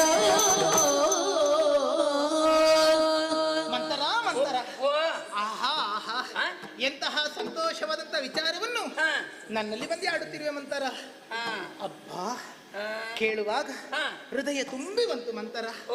ಓಹ್ ನಿನಗೆ ಎಷ್ಟು ಪ್ರೀತಿ ನನ್ನ ಮೇಲೆ. ಹೌದೇ ಅಂತರಂಗ ಭವನದಲ್ಲಿ ಚರ್ಚಿತವಾದಂತ ಈ ವಿಚಾರ ಊರಿಗೆ ತಿಳಿದಿದೆಯೋ ಇಲ್ಲವೋ, ಅಂತೂ ನನ್ನ ಕೈಕ ನಾ ಸಾಕಿದ ನನ್ನ ಮಗಳು ಈ ಸಂತೋಷದ ವಿಚಾರವನ್ನು ಪ್ರಥಮವಾಗಿ ತಿಳಿಯಬೇಕು, ನಾನು ಆನಂದ ಹೊಂದಬೇಕೆನ್ನುವ ಕಾರಣಕ್ಕೋಸ್ಕರವಾಗಿ ನನ್ನಲ್ಲಿ ಬಂದು ಈ ವಿಚಾರವನ್ನು ಆಡುತ್ತಾ ಇರುವೆ ಅಲ್ಲ. ನಾಳೆ ರಾಮನಿಗೆ ಪಟ್ಟಾಭಿಷೇಕ. ನಾಳೆ ನಾವೆಲ್ಲ ಎಷ್ಟೋ ಕಾಲಗಳಿಂದ ಪ್ರತೀಕ್ಷಿಸುತ್ತಾ ಇದ್ದದಿತ್ತು. ರಾಮ ಪ್ರಬುದ್ಧನಾಗಿದ್ದಾನೆ, ನನ್ನವರಿಗೆ ವಯಸ್ಸಾಗಿದೆ, ಇನ್ನಾದರೂ ಅಧಿಕಾರವನ್ನು ಬಿಟ್ಟು ಕೊಡಬಹುದಲ್ಲ, ರಾಮನಿಗೆ ಪಟ್ಟಾಭಿಷೇಕವನ್ನು ಮಾಡಬಹುದಲ್ಲ ಎನ್ನುವ ಹಾಗೆ ನಾವೆಲ್ಲ ಚಿಂತಿಸಿದ್ದೆವು. ಮೊದಲಾಗಿದ್ದರೆ ರಾಮನಿಗೆ ಸಿಂಹಾಸನ ಏರುವ ಪೂರ್ಣವಾದ ಅಧಿಕಾರ ಇರುತ್ತಿರಲಿಲ್ಲ. ಈಗ ಹಾಗಲ್ಲ, ಸೀತಾ ಕಲ್ಯಾಣ ನಡೆದಿದೆ. ಅಯ್ಯೋ ನಮಗನ್ನಿಸುವುದು ನಿನ್ನೆ ಸೀತಾ ಕಲ್ಯಾಣ ಇಲ್ಲಿ ಆದದ್ದು ಅಂತ ನಾವು ತಿಳಿಯುವುದು ಅಲ್ಲ. ಸೀತಾ ಕಲ್ಯಾಣ ನಡೆದು ಇವತ್ತಿಗೆ 12 ವರ್ಷಗಳು ಕಳೆಯಿತು. ಅಬ್ಬಾ, ಈಗ ಸೀತಾರಾಮರ ಜೊತೆಯಾಗಿ ಸಿಂಹಾಸನವನ್ನು ಅಲಂಕರಿಸಿದರು ಅಂತಾದ್ರೆ ಕಾಣುವುದಕ್ಕೆ ಕಣ್ಣುಗಳೆರಡು ಸಾಲದು ಮಂತರ. ಸಾಕ್ಷಾತ್ ನಾರಾಯಣ ಲಕ್ಷ್ಮೀನಾರಾಯಣರಂತೆಯೇ ಕಂಗೊಳಿಸ್ಯಾರು ಅವರು ಸಿಂಹಾಸನದಲ್ಲಿ. ನಾಳೆ ಮುಹೂರ್ತವನ್ನಿಟ್ಟವರು ಪುರೋಹಿತರು ವಸಿಷ್ಠರು. ನಾಳೆ ಗುರುವಾರ, ನಾಳೆ ಪಂಚಮಿ ತಿಥಿ, ಪುಷ್ಯ ನಕ್ಷತ್ರ. ರಾಮನಿಗೆ ಇದು ಅನುಕೂಲವಾದಂತಹ ಸಂಪತ್ತಾರೆಯಾಗಿರಬೇಕು. ಆ ಕಾರಣಕ್ಕೋಸ್ಕರವಾಗಿ ಇಂತಹ ಮುಹೂರ್ತವನ್ನು ಇಟ್ಟಿರಬೇಕು. ಗುರುಗಳಿಟ್ಟ ಮುಹೂರ್ತ ತಪ್ಪುವುದಕ್ಕುಂಟೇನೆ ಅಥವಾ ನನ್ನವರು ನಿಶ್ಚಯಿಸಿದ ಬಳಿಕ ಆಗದೆ ಹೋಗುವುದುಂಟೇನೆ? ಸರಿ ಸರಿ, ಈಗಾಗಲೇ ಎಲ್ಲರ ಹೃದಯ ಸಿಂಹಾಸನವನ್ನು ರಾಮಚಂದ್ರಮ ಅಲಂಕರಿಸಿ ಆಗಿದೆ. ಈಗ ಕೇವಲ ಸೂರ್ಯವಂಶದ ಚಕ್ರವರ್ತಿ ಪೀಠವನ್ನು ಮಾತ್ರ ಕೊಡುವುದಕ್ಕಿರುವುದು. ಹಾಗಾದ್ರೆ ಅಂತಹ ಪೀಠದಲ್ಲಿಯೂ ರಾಮ ಅಲಂಕರಿಸಿ ರಾಮ ರಾಜ್ಯವಾಗುತ್ತದೆ ಅಂತಾದ್ರೆ, ರಾಮಚಂದ್ರ ಸಾರ್ವಭೌಮನಾಗುತ್ತಾನಂತಾದ್ರೆ, ನಮ್ಮ ಕಂದಮ ನಾಳೆ ದಿವಸ ರಾಜ ಬೀದಿಯಲ್ಲಿ ಪಟ್ಟದಾನೆಯ ಮೇಲೆ ಕುಳಿತು ಶ್ವೇತ ಛತ್ರೆಯಿಂದ ಅಲಂಕೃತನಾಗಿ ಚಂದ್ರನಂತಹ ಮುಖವನ್ನು ಹೊಂದಿಕೊಂಡಿರುವಂತಹ ರಾಮಚಂದ್ರ ಪೂರ್ಣ ಚಂದ್ರಕಳೆಯಿಂದ ಬರುತ್ತಾ ಇರುವುದನ್ನು ನಾನು ನೀನು ಮುಂದಾಗಿ ನಿಂತು ಕಾಣೋಣ ಅಲ್ವಾ? ಅಯ್ಯೋ ನಿನಗೇನು, ನಾಳೆ ರಾಮನ ಪಟ್ಟಾಭಿಷೇಕ, ನಿನಗೊಂದು ಸೀರೆ ಬದಲು ಮಾಡಿದ್ರೆ ಸಾಕು ಅಷ್ಟೇಯ? ನಮಗೆ ಹಾಗೆ ಅಲಂಕಾರ ಮಾಡಿಕೊಳ್ಳುವುದು ಅಂತ ಹೇಳಿದ ಇಷ್ಟು ಅವಸರದಲ್ಲಿ ಇವರು ಯಾಕೆ ತೀರ್ಮಾನ ಮಾಡಿದ್ರೆ ಗೊತ್ತಿಲ್ಲ. ಆಗಲಿ ಆಗಲಿ, ನಾನು ನೀನು ಅಲಂಕರಿಸಿಕೊಂಡು ಮುಂದೆ ಕುಳಿತುಕೊಳ್ಳೋಣ. ಮುಂದೆ ಮುಂದೆ ಇಷ್ಟು ಒಳ್ಳೆ ಸುದ್ದಿ ಹೇಳಿದೀವಂತಾರ. ಇದು ನಿನಗೆ ಏನಾದ್ರೂ ಉಡುಗೊರೆ ಕೊಡ್ಲೇಬೇಕು. ಎಂತ ಕೊಡ್ತೀಯಪ್ಪ? ನಿನಗೆ ಹಾರ ಬೇಕಾ? ಹೌದು, ನನಗೆ ಹಾರ್ಬೇಕನ್ಸ್ತದೆ. ಹೌದಾ? ಯಾವುದು? ಯಾವ್ದಾದ್ರು ನೀರಿಲ್ಲದ ಗುಂಡಿ ಹಾರ್ಬೇಕನ್ಸ್ತದೆ. ನಾನು ಬಂಗಾರದ ಹಾರ ಬೇಕು, ವಜ್ರದ ಮುತ್ತಿನ ಹಾರಗಳು ಬೇಕಾ ಕೇಳಿದ್ರೆ ಇವ್ರು ಹೊಳ ಹಾರುವ ಸುದ್ದಿ ಹೇಳ್ತಾಳೆ. ಯಾರಿಗ್ ಬೇಕೆ ಅದು? ಸಂತೋಷ ಅಲ್ವೇನೆ? ನೀನ್ ಯಾವಾಗ್ಲೂ ಹಾಗೆ ಮಾರೈತಿ. ಎಂತದ್ದು? ಯಾವುದೇ ಒಂದು ವಿಷಯವನ್ನ ಹೇಳಿ ಅದನ್ನು ಸ್ಥೂಲವಾಗಿ ಮೇಲ್ಮೈಯಾಗಿ ಯೋಚನೆ ಮಾಡುವಳು ಬಿಟ್ರೆ ಸೂಕ್ಷ್ಮವಾಗಿ ಅದ್ರ ಒಳತಿರಳು ಯೋಚನೆ ಮಾಡುದಿಲ್ಲಲ್ಲ ನೀನು ಅಂತ. ಅಲ್ಲ, ಹಾಗೆ ಯೋಚನೆ ಮಾಡಬೇಕಾದ್ರೆ ಏನಾದ್ರೂ ಆಪತ್ತುಗಳು ಬರುವಂತದ್ದಾಗಬೇಕು. ರಾಮಚಂದ್ರನ ಪಟ್ಟಾಭಿಷೇಕ ಸಂತೋಷ ಅಲ್ವೇನೆ? ರಾಮನಿಗೆ ಪಟ್ಟಾಭಿಷೇಕ ಹೌದು, ಅದು ಆಯ್ತು ಅಂತ ಆದರೆ ಎಂತ ಆಗ್ತದಂತ ಯೋಚನೆ ಮಾಡ್ತೇನೆ. ಅಯ್ಯ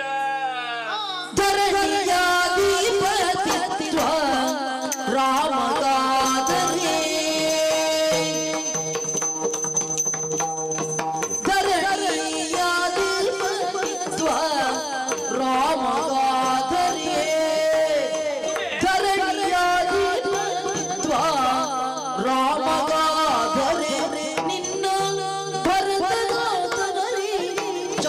ಚಾಕರಿಯವುದಮ್ಮ ನಿನ್ನ ಭರತದಾತನಲ್ಲಿ ಚಾಕರಿ ಅಹುದಮ್ಮ ಚಾಕರಿ ಅಹುದಮ್ಮ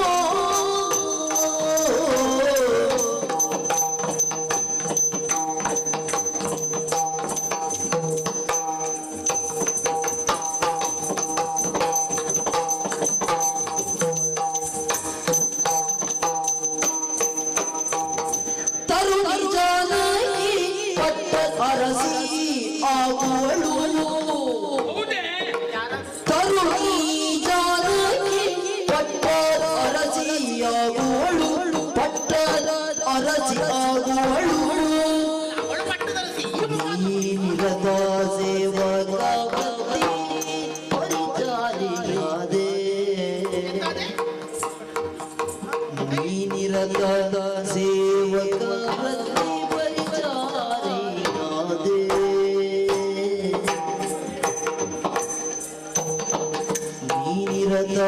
ಸೇವಕ ಭಕ್ತಿ ಪರಿಚಾರ್ಯದೆ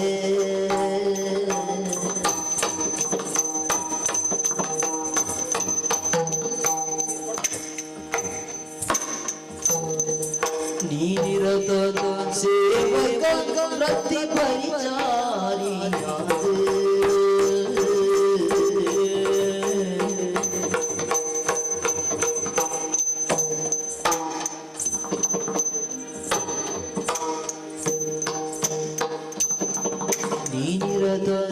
ಸೇವಕ ವೃತ್ತಿ ಪರಿಚಾರಿಯಾದೆ ಸೇವಕ ವೃತ್ತಿ ಪರಿಚಾರಿಯಾದೆ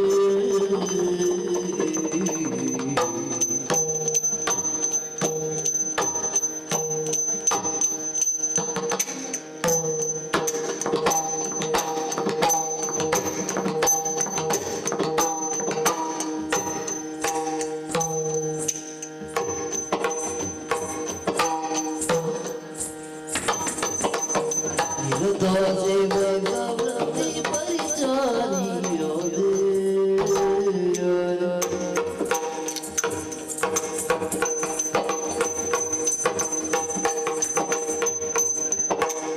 ನಿರತ ಸೇವಕ ವೃತ್ತಿ ಪರಿಚಾರಿಯಾದೆ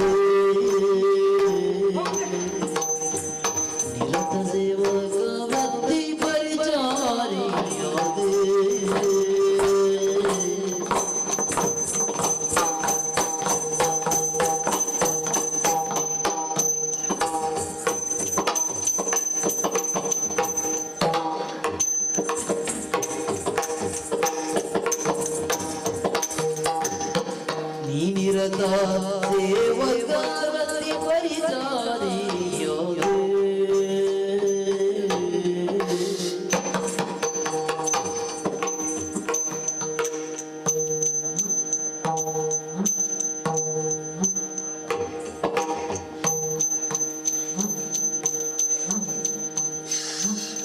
ನೀನಿರದ ಸೇವಕ ವೃತ್ತಿ ಪರಿಚಾರಿಯಾದೆ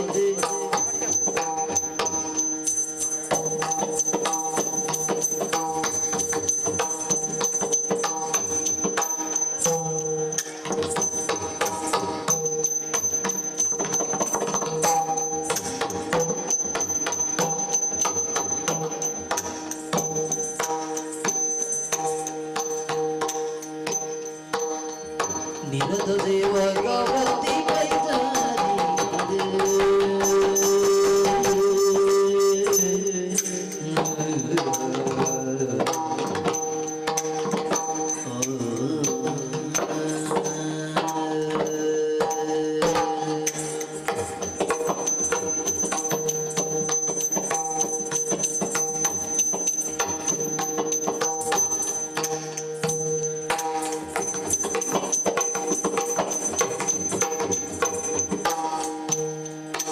ನಿರತ ಸೇವಕ ವೃತ್ತಿ ಪರಿಚಾರಿಯಾದೆ ವೃತ್ತಿ ಪರಿಚಾರಿಯಾದೆ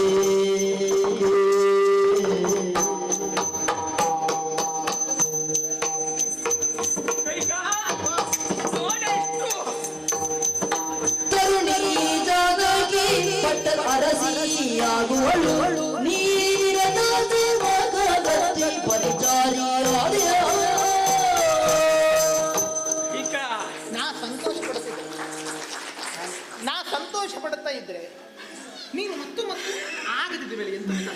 ಮತ್ತೆ ಹೌದೇ? ಉಸಿರಿಡದಕ್ಕೆ ನೀನು ಆಗ್ಲಿಲ್ಲ ಅಂದ್ರೆ ಮನಸ್ಸಕ್ಕೆ ಹೇಳ್ತದೆ ಹೇಳು. ಅದೇ ಹೇಳಿದ್ದು ನೀನು ಮತ್ತು ಮತ್ತು ಆತಂಕ ಹೆಚ್ಚಾಗುತ್ತದೆ ನಿನಗೆ. ಮತ್ತೊಂದೆರಡು ಇದ್ದಿತ್ತ ಹಾ. ಸಾಕಂತ ಸುಮ್ಮನಾದೆ. ಅಲ್ಲ ನೀನು ನಿಜವಾಗಿ ಮಾಡಿದ್ಯೋ ಇಲ್ವೋ ಈ ಮನೆಯಲ್ಲಿ ಇಷ್ಟರವರೆಗೆ?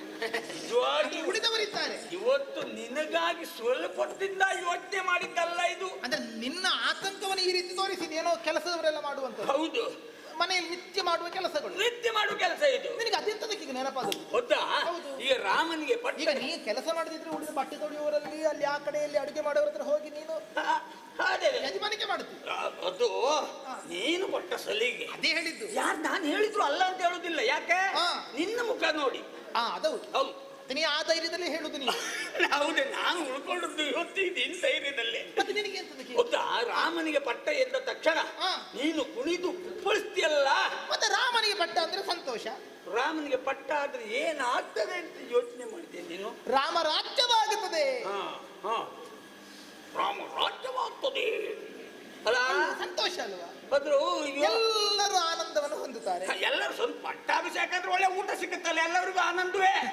ಕೇವಲ ಊಟಕ್ಕೋಸ್ಕರವಾಗಿ ಅಲ್ಲ, ಮತ್ತೆಂತದ್ದು? ನಮ್ಮ ಭವಿಷ್ಯ ಭದ್ರತೆಯಿಂದ ಕೂಡಿ ಇರುತ್ತದೆ. ಹೌದೇ? ಆ ಕಾರಣಕ್ಕೆ ಸಂತೋಷ. ಭವಿಷ್ಯ ಯಾರಿಗೆ ಭದ್ರತೆ ಆಗುವುದು? ಎಲ್ಲರಿಗೂ, ಅಯೋಧ್ಯೆಯ ಪ್ರಜೆಗಳಿಗೆ ಅಲ್ಲ, ಲೋಕದವರಿಗೆ. ರಾಮನಿಗೆ ಮಾತ್ರ, ಅವನ ಹತ್ತಿರದಲ್ಲಿ ಓಲೈಸ್ಕೊಂಡವರಿಗೆ ಮಾತ್ರ ಭದ್ರತೆ ಆಗ್ಬಹುದು. ಆದರೆ ರಾಮ ರಾಜನಾಗ್ತಾನೆ ಅಂತ ಇಟ್ಕೋ. ಈಗ ಅವನ ತಾಯಿ ಏನಾಗ್ತಾಳೆ? ರಾಜಮಾತೆ ಕೌಸಲ್ಯಾದೇವಿ. ರಾಜಮಾತೆ. ನಿಜವಾಗಿ ಅದು ನಾವು ಒಂದೇ ಅಪ್ಪ ಮನೆಗೆ ಹುಟ್ಟಿದ 3 ಜನ ತಂಗಿಯಂದಿರಲ್ಲ, ಅಕ್ಕ ತಂಗಿಯಂದಿರಲ್ಲ. ಅಲ್ಲ ಅಲ್ಲ, ಒಂದೇ ಗಂಡನಿಗೆ ನಾವು 3 ಜನ ಧರ್ಮಪತ್ನಿಯರಾದ್ದರಿಂದ ನಾವು ಅಕ್ಕ ತಂಗಿಯಂದಿರು. ಅವಳಿಗೆ ನಮ್ಮ ಮೇಲೆ ವಾತ್ಸಲ್ಯ ಬರುತ್ತದೆ, ನಮಗೆ ಅವಳ ಕುರಿತಾಗಿ ಗೌರವ ಹೆಚ್ಚಾಗುತ್ತದೆ. ನಿಮ್ಮ ಮೇಲೆ ಹೌದು, ಗೌರವ. ಮತ್ತೆ ಹೇಳ್ತೆ ನಿಮಗೆ. ನೋಡು, ರಾಜಮಾತೆ ಅವಳಾಯ್ತು, ರಾಮನ ತಾಯಿ ಆಯ್ತು. ಹೌದು. ಈಗ ಮಹಾರಾಣಿ ಆಗುವುದು ಯಾರು? ಸೀತೆ. ನಮ್ಮ ಸೊಸೆ ಎಲ್ಲ ನಮ್ಮ ಮಗಳು.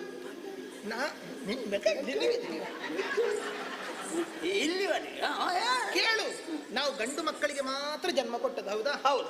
ನಮಗೆ ಹೆಣ್ಣು ಮಕ್ಕಳಿಲ್ಲ. ಮನೆಗೆ ಬಂದಂತ ಆ ಸೊಸೆ ನಮ್ಮನ್ನು ಅತ್ತೆ ಇರುವಂತಲ್ಲಿ ಕರೆದದ್ದು ಇಲ್ಲ, ಕಂಡದ್ದು ಇಲ್ಲ. ತಾಯಿಯಂತೆ ನಮ್ಮನ್ನು ಬಹಳ ಪ್ರೀತಿಯಿಂದ ಗೌರವದಲ್ಲಿ ಮಾತಾಡಿಸ್ತಾರೆ. ನಮ್ಮ ಮನೆಗೆ ಬಂದ ಮಹಾಲಕ್ಷ್ಮಿ ಅಲ್ಲ, ನಮ್ಮ ಮನೆತನಕ್ಕೆ ಬಂದ ಮಹಾಲಕ್ಷ್ಮಿ ಅವಳು. ಸೀತೆ ರಾಣಿ ಆದ್ರೆ ಮಹಾಲಕ್ಷ್ಮಿ.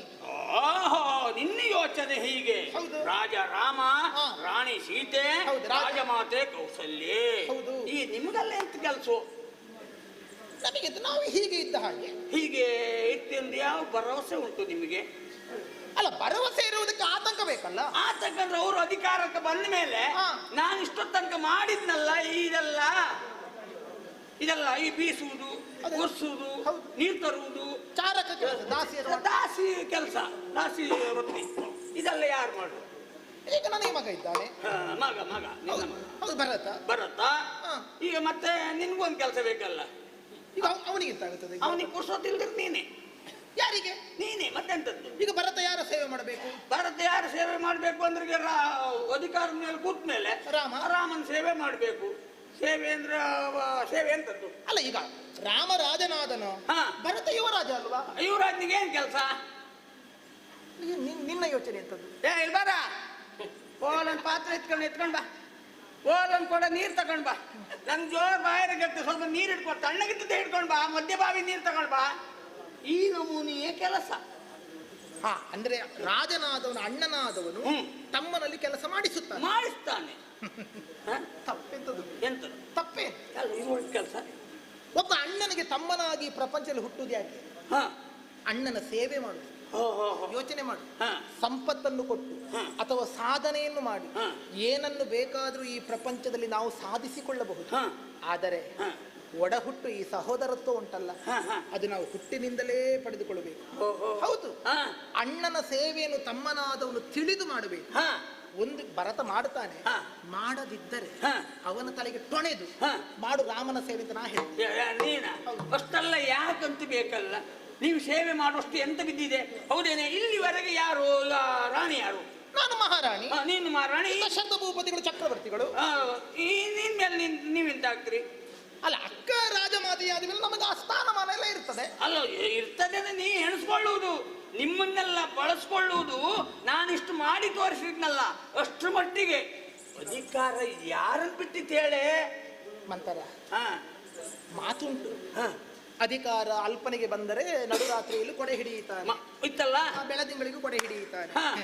ಆದರೆ ಹಾ. ದುರ್ಬಲ ಮನಸ್ಸಿನವರಿಗೆ, ಅತೃಪ್ತರಿಗೆಲ್ಲ ಅಧಿಕಾರ ಬಂದಾಗ ಹಾಗೆ ಆದೀತು. ಹಾ. ಆದರೆ ಹಾ. ಇಂಥ ರಾಮನಂತವರಿಗೆಲ್ಲ ಅಧಿಕಾರ ಬಂದಾಗ ಬುದ್ಧಿ ಬದಲಾಗುವುದಕ್ಕಿಲ್ಲ. ನೀನ್ ಹೇಳಿದಾಗ ನಾನು ಒಪ್ಪಲಿಕ್ಕೆ ಏನು, ನಾನೇನು ಹೆಡ್ಡಿಯೇನೆ?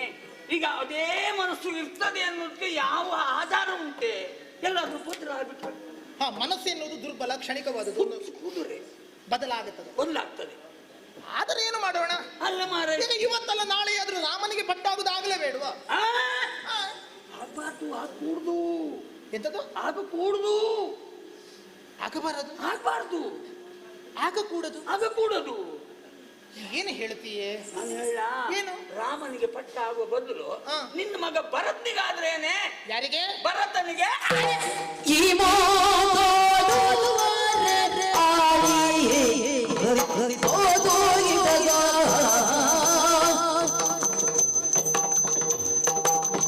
ಈ ಮಾತಾಡುವರೆ ಆಳಿ ಏ ಹುಚ್ಚು ಮೂಳಿ ಏ ಹುಚ್ಚು ಮೂಳಿ ಕಾಮಿನಿಯರೋಳಿ ಬಾಳಿ ಏ ಹುಚ್ಚು ಮೂಳಿ ಕಾಮಿನಿಯರೋ ನಿವಾಳಿಯ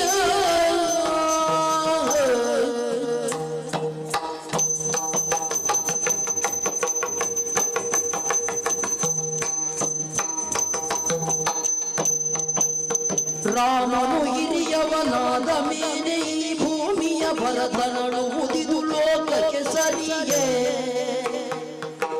ರಾಮನು ಹಿರಿಯವನಾದ ಮೇಲೆ ಈ ಭೂಮಿಯ ಭರತನನು ಮುದಿದು ಲೋಕಕ್ಕೆ ಸರಿಯೇ. ಗುಣ ಮೆರೆಯೇ ಹೊಸ ಪರಿಯೇ ನೀನೇನ ಅರಿಯೇ, ನೀನೇನ ಅರಿಯ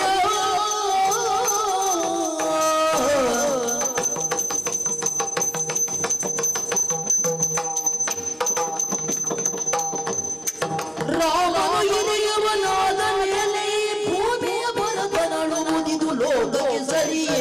ಗುಣ ಮೆರೆಯೇ ಹೊಸ ಪರಿಯೇ ನೀನೇನ ಅರಿಯೇ, ನೀನೇನ ಅರಿಯ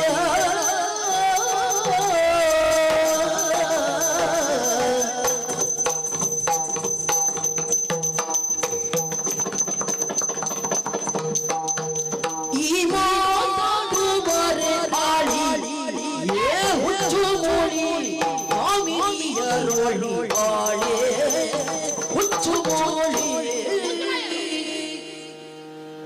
ಇನ್ನೊಂದು ಮಾತಾಡಿದ್ರೆ ಜಾಗ್ರತೆ ಜತನ. ಹುಚ್ಚು ಮೂಡಿ ಏನು ಹೇಳ್ತೇನೆ ನೀನು? ಕೇಳುವವರಿದ್ದಾರೆ ಎನ್ನುವ ಕಾರಣಕ್ಕೋಸ್ಕರವಾಗಿ ಏನೆಲ್ಲ ಹೇಳದೇ ಇರ್ತೀಯ ನೀನು. ಅದಕ್ಕೆ ಹೇಳುದು, ಯಾರನ್ನು ಎಲ್ಲಿ ಇಡಬೇಕು ಅಲ್ಲೇ ಇಡಬೇಕು. ನನ್ನ ತೊತ್ತು ನನ್ನ ಕಾಲಬುಡದಲ್ಲಿ ಬಿದ್ದುಕೊಂಡಿರಬೇಕಾದಳು ನೀನು. ಏನು ಸಲುಗೆಯಿಂದ ಪ್ರೀತಿಯಿಂದ ನಾ ಕುಳ್ಳಿಕೊಳ್ಳುವಂತ ಮಂಚದ ಮೇಲೆ ನಿನ್ನನ್ನು ಕುಳ್ಳಿರಿಸಿ ಸಲಿಗೆ ತೋರಿಸುವುದಕ್ಕಿದ ಮಾತಾಡುದು ನೀನು. ರಾಮನಿಗಲ್ಲ ಪಟ್ಟಾಭಿಷೇಕ ಆಗಬೇಕಾದದ್ದು ಯಾರಿಗೆ? ಈಗ ಸ್ವರ ಬರುದಿಲ್ವ ನಿನಗೆ? ಯಾರಿಗೆ ಮಾತಾಡಿದ್ರೆ ಉಂಟ ಪ್ರಪಂಚದಲ್ಲಿ ಯಾವನು ಹಿರಿಯನು ಈ ಮನೆಯಲ್ಲಿ, ಒಂದು ಕುಟುಂಬದಲ್ಲಿ ಯಾವನು ಹಿರಿಯನು ಅವನು ಯಜಮಾನ. ಆ ಹಿರಿಯನಿರುತ್ತ ಕಿರಿಯನಾದವನಿಗೆ ಅಧಿಕಾರ ಕೊಡುವಂತ ಕ್ರಮವೇ ಇಲ್ಲ ಅಂತಿರುವಾಗ ರಾಮನನ್ನು ನುಡಿದು ಭರತನಿಗೆ ಅಧಿಕಾರ ಕೊಡಬೇಕಾದದ್ದು ಯಾವ ನ್ಯಾಯ ಅಂತ ಬೇಕಲ್ಲ ಇದು? ಉಂಟಾ ಲೋಕದಲ್ಲಿ? ನಿನಗೆ ಹೇಗೆ ಗೊತ್ತಾಗುತ್ತದೆ? ನಿನಗೆ ಒಂದು ಮನೆತನದಲ್ಲಿ ಹೇಗೆ, ಒಂದು ಗೌರವ ಹೇಗೆ, ಒಂದು ಸಂಸ್ಕಾರ ಹೇಗೆ, ಏನಾದರೂ ನಿನಗೆ ಗೊತ್ತುಂಟ? ನಿನಗೆ ಯಾರು ಹೇಳಿಕೊಡಬೇಕಾದದ್ದು? ಯಾರು? ನಮ್ಮ ಮನೆತನದ ನಮ್ಮ ಕುಲ ಗೌರವ ಕೀರ್ತಿ ಸಂಸ್ಕಾರ ಹೇಳಿಕೊಡಬೇಕಾದದ್ದು ಮಕ್ಕಳಿಗೆ ಯಾರು? ಅಪ್ಪ ಅಮ್ಮ, ಹೌದಾ ಅಲ್ವಾ? ನಿನಗೆ ಹೇಳಿಕೊಟ್ಟವರು ಯಾರಾದ್ರೂ ಇದ್ದಾರೆ ನಿನಗೆ? ನಿನಗೆ ಅಪ್ಪ ಅಮ್ಮ ಯಾರು ಅಂತ ಗೊತ್ತುಂಟ ನಿನಗೆ? ನನ್ನಪ್ಪ ಅಶ್ವಪತಿ ಮಹಾರಾಜ ಬೇಟೆಗಾಗಿ ಹೋದಾಗ ನೀ ಕಾಡಿನಲ್ಲಿ ಸಿಕ್ಕಿದವಳಂತೆ. ಇರುವೆಗಳಲ್ಲಿ ನಿನ್ನ ಮೈಯನ್ನು ಮುತ್ತಿಕೊಂಡಿತ್ತಂತೆ. ಎತ್ತಿಕೊಂಡು ತಂದರು, ಸಾಕಿದರು.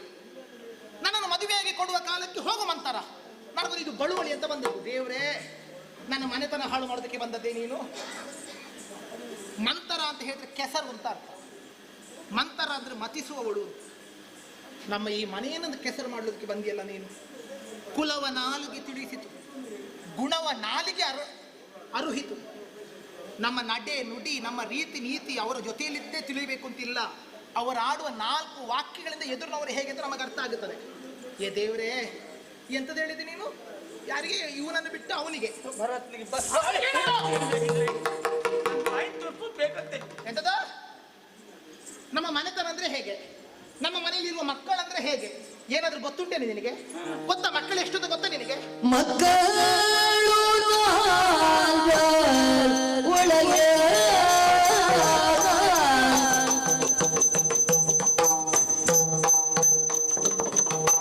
ಮಕ್ಕಳು ಒಳಗೆ ತಮ್ಮೋಳು ಭೇದ ಈ ನಡೆವರೆಗೆ ತಮ್ಮೋಳು ಭೇದ ಈ ನಡೆವರೆಗೆ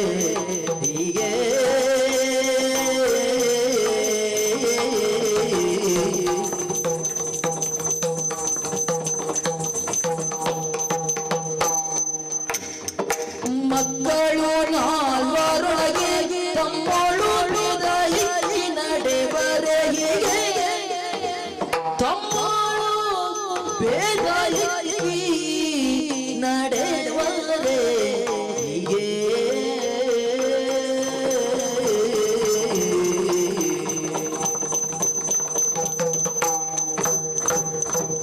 ತಮ್ಮಳು ಭೇದ ಈ ನಡೆವರೆಗೆ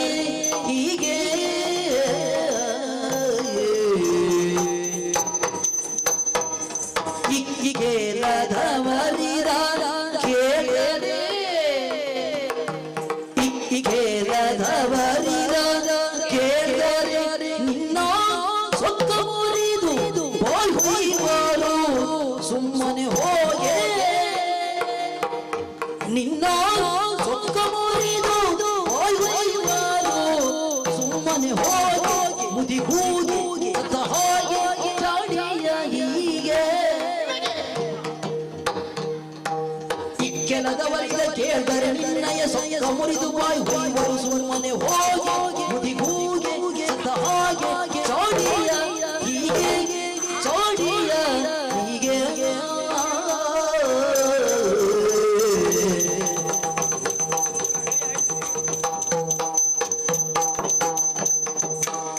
ಇಕ್ಕೆಲದವರಿದು ಕೇಳಿದರೆ ನಿನ್ನ ಸೊಕ್ಕ ಮುರಿದು ಹೋಯ್ವರು ಸುಮ್ಮನೆ ಹೋಗಿ ಮುದಿಗೂಗಿ ಸತ್ತ ಹಾಗೆ ಚಾಟಿಯ ಹೀಗೆ ಚಾಟಿಯ ನಿನಗೆ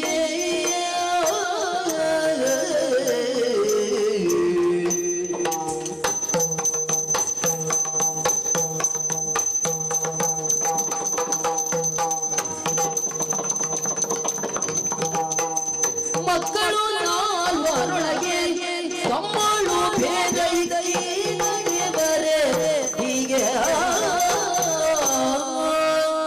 ಮಕ್ಕಳಲ್ಲಿ ಈ ರೀತಿ ಅವನಿಗಲ್ಲ ಇವನಿಗಲ್ಲ ಅಂತ ಹೇಳಿದ್ರೆ ನಿನಗೆ ನಾಲಿಗೆ ತಿರುಗುತ್ತದಲ್ಲ ನಿನಗೆ. ಮೊದಲು ಹೇಗೆ ಗೊತ್ತಾ?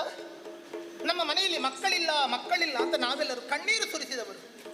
ಅಯ್ಯೋ, ಒಂದು ಸಂತಾನವಾದ್ರೆ ಸಾಕು. ರಾತ್ರಿಯ ಕಾಲದಲ್ಲಿ ನಿದ್ದೆ ಬರದೆ ಕಣ್ಣೀರಿನಿಂದಲೇ ತಲೆದುಬ್ಬು ತೋಯಿಸಿದ ರಾತ್ರಿಗಳೆಷ್ಟು ಗೊತ್ತೇನೆ ನಿನಗೆ? ಪುತ್ರಕಾಮೇಷ್ಟಿ ಯಜ್ಞವನ್ನು ಮಾಡುವುದರ ಮುಖೇನವಾಗಿ ಮೂವರಾದಂತಹ ನಮ್ಮಲ್ಲಿ 4 ಮಂದಿ ಮಕ್ಕಳನ್ನು ಪಡೆದೆವು ನಾವು. ಹೌದಾ? 3ರಿಗೆ 4 ಆದದ್ದ?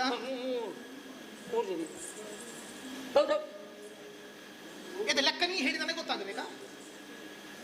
3ರಲ್ಲಿ 4 ಮಕ್ಕಳಾದದ್ದಲ್ಲ, ಒಬ್ಬೊಬ್ಬರಿಗೆ 4 ಮಂದಿ ಮಕ್ಕಳಾಯಿತು. ಅಷ್ಟು ಸಂತೋಷ ಪಟ್ಟಿದ್ದೇವೆ ನಾವು. ಒಂದು ದಿವಸವಾದು ರಾಮ ಅವಳ ಮಗ, ಭರತ ಇವಳದ್ದು, ಶತ್ರುಘ್ನವೋ ಆಕೆಯದ್ದು, ಈ ಇನ್ನೊಬ್ಬ ಮತ್ತೊಬ್ಬನದ್ದು ಹೇಳಿದುಂಟ ನಾವು? ಎಲ್ಲ ಮಕ್ಕಳು ನಮ್ಮವರೇ. ಮಕ್ಕಳಾದರು ಓ ಅವಳು ಇವನ ತಾಯಿ, ಇವಳು ಅವನ ತಾಯಿ, ಅವಳು ಮಗದೊಬ್ಬನ ತಾಯಿ. ಮಕ್ಕಳಾದ್ರೆ ಹೇಳಿಕೊಂಡದುಂಟ? ಇಲ್ಲಪ್ಪ, ಇಲ್ಲವೇ ಇಲ್ಲ.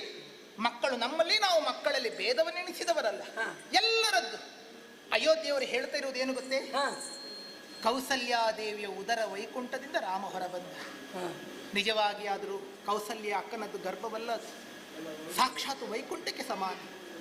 ನನಗೆ ಆಸೆ ಇತ್ತು, ನನ್ನ ಹೊಟ್ಟೆಯಲ್ಲಿ ಹುಟ್ಟಿ ಬರಬಾರದಾಗಿದೆ ರಾಮ ಎನ್ನುವ ಹಾಗೆ. ಆ ಭಾಗ್ಯವನ್ನು ನಾನು ಪಡೆದಿಲ್ಲ. ಆದರೆ ಒಂದು ಸೌಭಾಗ್ಯ ನನಗೆ ಸಿಕ್ಕಿದೆ ಗೊತ್ತಾ ನಿನಗೆ? ರಾಮನಿಗೆ ಹಾಲು ಉಡಿಸಿದ್ದೇನೆ ನಾನು. ಅಳುವಂತಹ ಭರತ ನಿನ್ನ ಜೊತೆಯಲ್ಲೇ ಇದ್ದ, ಆದರೂ ನಾನು ಅತ್ತ ಕಡೆಗೆ ಮುಖ ಹಾಕದೆ ರಾಮನನ್ನು ಎತ್ತಿ ಹಾಲು ಉಡಿಸಿದ್ದೇನೆ. ಅಷ್ಟೇ ಅಲ್ಲ, ಭರತನಿಗೆ ನಾ ಹಾಲು ಉಡಿಸುತ್ತಾ ಇದ್ದರೂ ರಾಮನ ನೆನಪು ಮಾಡಿದರೆ ಮಾತ್ರವೇ ನನ್ನ ಎದೆಯಲ್ಲಿ ಹಾಲು ಒಸರುತ್ತಾ ಇತ್ತು. ಅಷ್ಟು ಪ್ರೀತಿಸುತ್ತಿರುವಂತ, ಅಷ್ಟು ಮುದ್ದಿಸಿರುವಂತ ವಾತ್ಸಲ್ಯವನ್ನು ತೋರಿಸಿದ. ರಾಮನಿಗೆ ಪಟ್ಟಾಭಿಷೇಕವಾಗುತ್ತಿದ್ದರೆ ಅವನಿಗೆ ಆಗ ಕೂಡದು.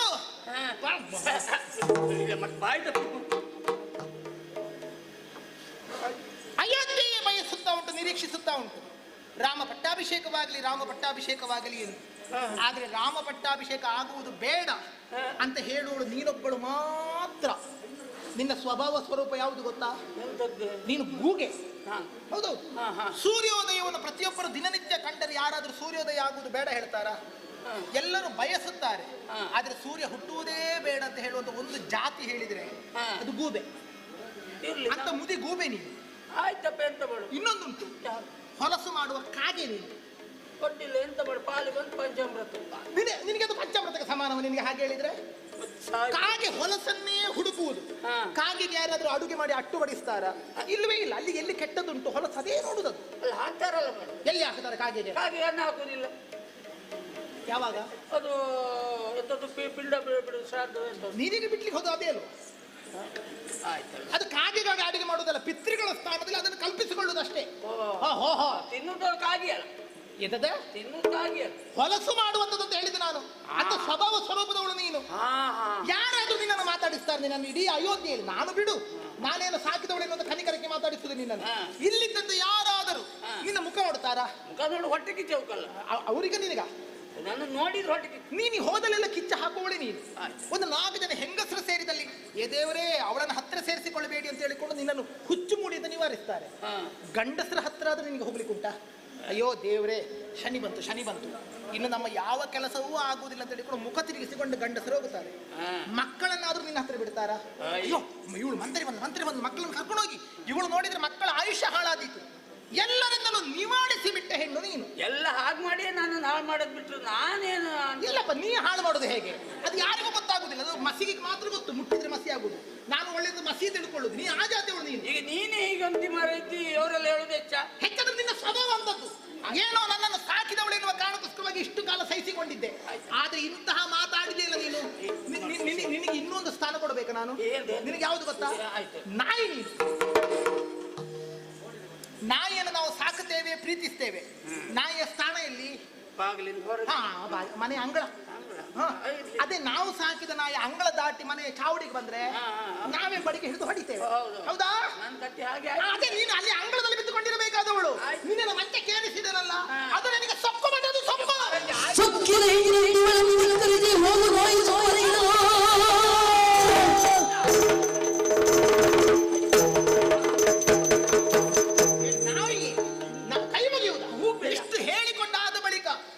ಕೈ ಮುಗಿಯುವುದಲ್ಲ, ನಿನ್ನ ಕಾಲು ಹಿಡಿಲಿಕ್ಕೆ ಬಿಡುವುದಿಲ್ಲ. ಕಾಲು ಹಿಡಿಯುವುದಕ್ಕೂ ನಾನು ಅವಕಾಶವನ್ನು ಕೊಡುವುದಿಲ್ಲ. ಆ ಕಡೆ ಈ ಕಡೆ ಯಾರಾದ್ರೂ ಕೇಳುತ್ತಿದ್ದಾರೆ, ನಿನ್ನ ಬಾಯಿ ಹೊಲಿಸುತ್ತಿದ್ದಾರೆ, ನಿನ್ನ ಹಲ್ಲು ಉದುರಿಸ್ತಾ ಇದ್ದವರು. ಇರುವುದೇ 4 ಹಲ್ಲದು ಉರಿ ಉದಿರ್ಸ್ತಿದ್ರು. ನಿನಗೆ ಕೈ ಅಂತರ್ದ ಋಣ ತೀರಿತು. ಹೊರಟೋಗಿರಿಂದ ಎಲ್ಲರಲ್ಲಿ ಮೂಲೆಯಲ್ಲಿ ಕುತ್ಕೊಳ್ಬೇಕು. ಹೊಟ್ಟೆಗೆ ಬೇಕಾದ ಒಂದಿಷ್ಟು ಅನ್ನ ತಂದು ಯಾರಾದ್ರೂ ಕೊಡ್ತಾರೆ ಆಚೆ. ಜೀವ ಸಾಕುವುದಕ್ಕೆ ಹೋಗದೇ ಇಲ್ಲ. ನಾನು ಹೋಗುದಿಲ್ಲ.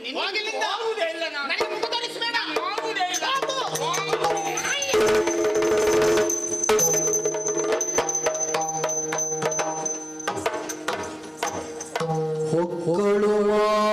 ಹೊಕ್ಕಳುವಾಯದಿರಸಿ ಕೊದಡಿದಳು ಕೈಗೆ ಅಂತಃಕರಣವ, ಕೊದಡಿದಳು ಕೈಗೆ ಅಂತಃಕರಣವ. ಬೇಕಾ? ನಮಗಿದು ಬೇಕಿತ್ತ? ಸುಮ್ಮನೆ ಕುಟ್ಟು ಕೊಟ್ಟದ್ದನ್ನು ತಿಂದ್ಕೊಂಡು ಒಂದು ಮೂಲೆಯಲ್ಲಿ ಒಂದು ಕೆಲಸ ಮಾಡ್ಕೊಂಡು ಬಿದ್ದಿದ್ರೆ ಇಷ್ಟೆಲ್ಲ ಹೇಳ್ಸ್ಕೊಳ್ಬೇಕಿತ್ತ, ಇಷ್ಟು ಪೆಟ್ಟು ತಿನ್ಬೇಕಿತ್ತ ನಾನು. ಇಲ್ಲಿವರೆಗೆ ಕೈಕೆಯ ಬಾಯಿಂದ ಒಂದು ನಾನು ಬೇರೆ ನುಡಿಯನ್ನ ಕೇಳ್ತಿದ್ದವಳು ಇವತ್ತು ನನಗೆ ಒಂದೆರಡು ಹೇಳಿದ್ದ.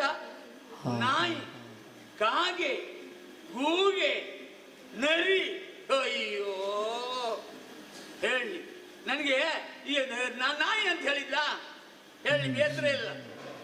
ಈಗ ಪ್ರಾಣಿಗಳಲ್ಲಿ ಪ್ರಾಮಾಣಿಕತೆ ಇರುವ ಪ್ರಾಣಿ ಅಂತ ಹೇಳಿದ್ರು ನಾಯಿ. ಇದು ಅವಳಿಗೆ ಎಲ್ಲಿ ಗೊತ್ತಾಗ್ತದೆ? ಅವಳಿಗೆ ಕಾಗೆ ಅಂತ ಹೇಳಿದ್ಲಲ್ಲ, ಕಾಗೆ ಅಂತ ಹೇಳಿದ್ರೆ ಕಡಿಮೆಯಾ? ಯಾರಾದ್ರೂ ನಮ್ಮ ಅಂದು ಬಂಧುಗಳು ಪರ ಊರಿನಲ್ಲಿದ್ದವರಿಗೆ ಏನಾದ್ರೂ ತೊಂದರೆ ಆಯ್ತು ಅಂತ ಹೇಳಿದ್ರೆ ಪ್ರಥಮದಲ್ಲಿ ಮನೆ ಮುಂದೆ ಬಂದು ಕೂಗಿ ಹೇಳುವುದಿದ್ರು ಕಾಗೆ. ಇವಳಿಗೆ ಅದು ಗೊತ್ತಾಗ್ತದ? ಇನ್ನೊಂದೇನು ಕೂಗೆ. ಕೂಗೆ ಗೊತ್ತುಂಟ ನಿಮಗೆ? ಹಗಲಲ್ಲಿ ಕಾಣಿಸ್ಕೊಳ್ಳುವುದಿಲ್ಲ, ರಾತ್ರಿಯಲ್ಲಿ ತಿರುಗಾಡುದವಳು ಹೇಳಿದ್ಲಲ್ಲ, ಹೌದು ಹೌದು. ಆದ್ರೆ ಗೂಗೆ ಒಂದು ಮನೆ ಮೇಲೆ ಕುಳಿತು ಕೂಗಿದ್ರೆ ಆ ಮನೆಯನ್ನ ಕೇಳ್ಬೇಕಂತೆ, ಅದನ್ನ ಅನಿಷ್ಟ ಅಂತ ಹೇಳ್ಕೊಂಡ್ರು. ಆದ್ರೂ ಒಳ ಯೋಚನೆ ಮಾಡಿ ಆ ಗೂಗೆ ಕೂಗಿ ಮನೆಯೊಂದು ಕಿತ್ತು ಮತ್ತೊಂದು ಮನೆ ಮಾಡ್ತಾನಂತ ಆದ್ರೆ ಆ ಮನೆ ಯಜಮಾನಿಗೆ ಹೊಸ ಮನೆ ಕಟ್ಸುವ ದಾರಿ ತೋರಿಸಿದ್ದೇ ಗೂಗೆ. ಇದು ಇವಳಿಗೆ ಎಲ್ಲಿ ಗೊತ್ತಾಗ್ತದೆ? ಅಯ್ಯೋ, ನನಗಿಷ್ಟೆಲ್ಲ ಹೇಳಿದ್ಲಲ್ಲ ಇವಳು, ನನಗೆ ಹೊಡೆದ್ಲಲ್ಲ. ಯಾಕೆ? ನಾನು ನನಗೆ ನನ್ನ ಸ್ವಾರ್ಥಕ್ಕಾಗಿ ಆಡಿದ ಮಾತ. ನನಗೆ ಏನು ಸ್ವಾರ್ಥ ಇದೆ? ನನಗೆ ಯಾವುದು ಬೇಕು? ನನಗೆ ನಾನೇನು ಆಡಿದ್ದಿದ್ರೆ ಇವಳಿಗಾಗಿ, ಇವಳ ಮಗನಿಗಾಗಿ, ಇವಳ ಮಗ ಭರತನಿಗಾಗಿ ಮಾತಾಡಿದೆ ಬಿಟ್ಟು ನನಗಾಗಿ ಅಲ್ಲ. ಮಗ ಭರತ, ಈ ತಾಯಿಯ ಹೊಟ್ಟೆಯಲ್ಲಿ ಹುಟ್ಟಿ ನೀನೇನು ಪಾಪ ಮಾಡಿದ್ದಿ ಹೇಳು? ಇಲ್ಲಂದ್ರೆ ಯೋಚನೆ ಮಾಡು. ನೀನಾದ್ರೂ ಇದ್ದಲ್ಲಿ ನಿನ್ನ ಅಪ್ಪ ಎಲ್ಲ ಯೋಚನೆ ಮಾಡಿದ್ರ? ಇಲ್ಲ, ನೀನು ಇಲ್ಲಿ ಅಜ್ಜನ ಮನೆಯಲ್ಲಿದ್ದಿ. ಮಗ, ಈ ತಾಯಿಗೆ ಹೇಳಿದ್ರೆ ಅರ್ಥ ಆಗುವುದಿಲ್ಲ. ಯಾಕೆ ಅರ್ಥ ಆಗುವುದಿಲ್ಲ? ಇವಳ ಮನಸ್ಸು ಹೂವಿನಂತ ಮನಸ್ಸು. ಹಾಗೆ ಬಾಲೆ ಹೂ ಮಾಲೆ ಇವಳು, ನಿಷ್ಕಲ್ಮಶ ಹೃದಯ ಇವಳು. ಹಾಗಂತ ಇವಳಿಗೆ ಅರ್ಥ ಆಗುವುದಿಲ್ಲ ಅಂತ ನಾನು ಇಟ್ಟ ಹೆಜ್ಜೆಯನ್ನ ಹಿಂದಕ್ಕೆ ಇಡುವೇನೆ? ಇಲ್ಲ. ನಿಷ್ಕಲ್ಮಶ ಹೃದಯಾದಂಥ ಈ ಕೈಕೆಯ ಮನಸ್ಸನ್ನ ಕದಡಲೇಬೇಕು. ಹೆಣ್ಣು ಎಂದರೆ ಯಾರು? ಹೆಣ್ಣು ಮಾಯೆ. ಮಾಯೆಯಿಂದಲೇ ಇವಳ ಮನಸ್ಸನ್ನು ಕದರ್ತೇನೆ. ಹೇಗೆ? ತಿಳಿಯಾದ ಕೊಳಕ್ಕೆ ಒಂದು ಕಲ್ಲನ್ನು ಬಿಸುತ್ತೆ ಆದ್ರೆ ಅಲೆ ಅಲೆಯಾಗಿ ಹಾಗೆ ನೀರು ಅಲುಗ್ತದೋ ಇವಳ ಮನಸ್ಸನ್ನು ಅದೇ ರೀತಿ ಕದಡಿ ಬಿಡ್ತೇನೆ. ಮನಸ್ಸು ಯಾಕೆ ತಿರುಗಿಸ್ಕಾಗುದಿಲ್ಲ ನೋಡ್ತೇನೆ. ನೋಡ್ತಾ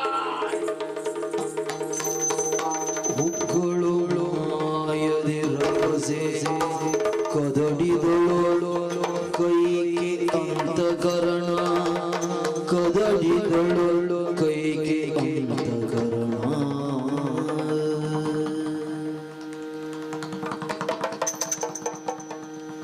ಏನು ಮಾಡಿದೆ ನಾನು? ನಾನೀಗ ಮಂತ್ರಿಯನ್ನು ಹಿಡಿದು ಬಡಿದು ಹೊರದಬ್ಬಿದ್ದೇನೆ. ಮಾಡಬಹುದಾಗಿದ್ದೆ ನಾನು ಹಾಗೆ. ನನ್ನ ಮೇಲೆ ಎಷ್ಟು ಪ್ರೀತಿಯನ್ನು ತೋರಿಸಿದವಳು, ನನ್ನನ್ನು ಎಷ್ಟು ಚೆನ್ನಾಗಿ ಸಾಕಿದವಳು. ಅಂತಹ ತಾಯಿಯ ಸ್ಥಾನದಲ್ಲಿರುವಂತಹ ಮಂತ್ರಿಗೆ ನಾವು ಹೊಡೆದದ್ದು ಸರಿಯೇ? ಅಲ್ಲದೆ ಮತ್ತಿನ್ನು ಹೇಗೆ ಮಾಡಬೇಕು ಅವಳಿಗೆ? ಇಂಥ ಕೆಟ್ಟ ಮಾತುಗಳನ್ನೆಲ್ಲ ಆಡುತ್ತಾಳಂತ ಅದರೊಳಗೆ ಹೊಡೆಯುವುದು ಬಡಿಯುವುದೇ ಸರಿಯಾದದ್ದು. ಕೆಟ್ಟ ಮಾತುಗಳು ಹೇಗಾಗುತ್ತದೆ? ಮಂತ್ರಿಯ ಪ್ರಪಂಚ ಅಂತ ಹೇಳಿದ್ರೆ ಕೈಗೆ ಹಾಗೂ ಭರತ ಮಾತ್ರ. ಇದರ ಹೊರತಾದದ್ದು ಮಂತ್ರಿಗೆ ಏನೂ ಇಲ್ವಲ್ಲ.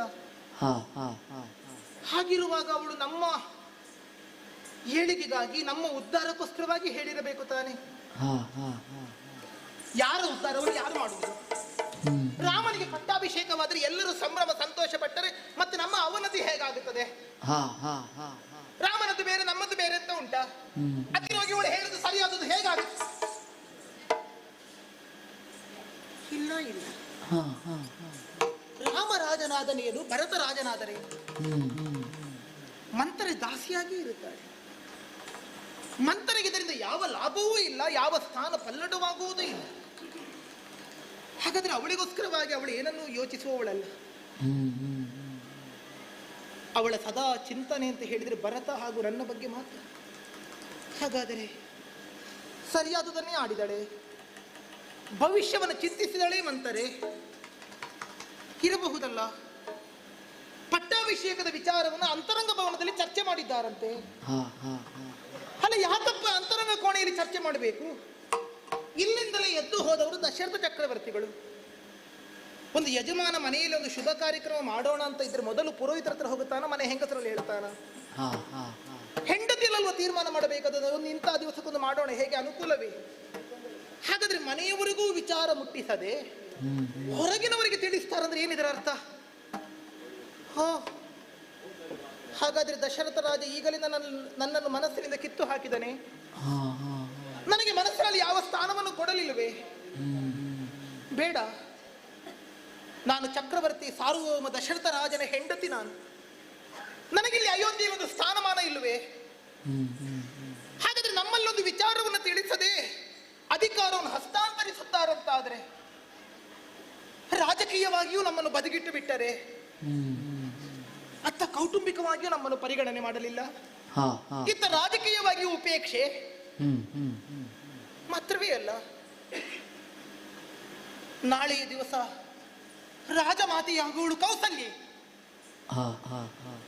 ನನ್ನ ಸ್ಥಿತಿ ಈಗ ಎಲ್ಲರೂ ನನಗೆ ಗೌರವ ಕೊಡುತ್ತಿರುವುದು, ಎಲ್ಲರಿಂದಲೂ ನಾನು ಮಾನ್ಯತೆಗೊಳಗಾಗುತ್ತಾ ಇರುವುದು, ನಾ ದಶರಥ ರಾಜನ ಪ್ರೀತಿಯ ಹೆಂಡತಿ, ನಾನಿಲ್ಲಿಯ ಮಹಾರಾಣಿ ಎಂದು. ನಾಳೆ ನಾನು ಮಹಾರಾಣಿಯೂ ಆಗಿರುವುದಿಲ್ಲ, ರಾಜಮಾತೆಯೂ ಆಗಿರುವುದಿಲ್ಲ, ನನ್ನ ಗಂಡ ಸಾರ್ವಭೌಮನೂ ಅಲ್ಲ. ಆವಾಗ ನನಗೆ ಯಾರು ಗೌರವ ಕೊಡುವುದಿಲ್ಲ, ಯಾರು ನನ್ನನ್ನು ಮಾನಿಸುವುದಿಲ್ಲ, ಮಾತಾಡಿಸುವುದೂ ಇಲ್ಲ. ಹಾಗಾದರೆ ನನ್ನ ಬದುಕು ಹಾಳಾಗುತ್ತದೆ, ನನಗೇನು ಇಲ್ಲ ಅಂತ ಆಗುತ್ತದೆ. ಏನು ಮಾಡಬೇಕಾಯಿತು ನಾನು? ಮಾತ್ರವೇ ಅಲ್ಲ, ನಾಳೆ ದಿವಸ ನನ್ನ ಮಗನಾದ ಭರತ ಬಂದು, ಅಮ್ಮ ನೀ ಮನಸ್ಸು ಮಾಡುತ್ತಿದ್ದರೆ ನಾನು ಸಾಕೇತದ ಚಕ್ರವರ್ತಿಯಾಗುತ್ತಿದ್ದೆ, ಇದ್ದ ಅವಕಾಶವನ್ನು ತಪ್ಪಿಸಿ ಬಿಟ್ಟೆ ಇಲ್ಲ ತಾಯಿ ಎಂದು ನನ್ನಲ್ಲಿ ಒಂದು ಮಾತಾಡಿದರೆ ನನಗವರಿಗೆ ಮುಖ ತೋರಿಸುವುದಕ್ಕುಂಟೆ? ಏನಾಗುತ್ತಾ ಇದೆ ಇಲ್ಲಿ? ಏನಾಗುತ್ತಿದ್ದೇನೆ ನಾನು? ನನಗೊಂದೂ ಗೊತ್ತಾಗುತ್ತಿಲ್ಲ, ನನಗೊಂದೂ ಗೊತ್ತಾಗುತ್ತಾ ಇಲ್ಲ. ಯಾಕೋ ನನ್ನ ಮನಸ್ಸೆಲ್ಲವೂ ಬರಿದಾಗಿದೆ, ನನ್ನ ಮತಿಯೆಲ್ಲವೂ ಮಂಕಾಗಿದೆ. ಇಲ್ಲ ಇಲ್ಲ ಇಲ್ಲ, ಭರತನ ಸ್ಥಿತಿ ಅಧೋಗತಿ ಆಗಕೂಡದು, ನನ್ನ ಬಾಳು ಹಾಳಾಗಕೂಡದು. ಹಾಳಾಗಕೂಡದು ಅಂತಾಗಿದ್ದರೆ, ನನ್ನ ಈ ಸ್ಥಾನವನ್ನು ಉಳಿಯಬೇಕು ಅಂತಾಗಿದ್ದರೆ ರಾಮ ಪಟ್ಟಾಭಿಷೇಕ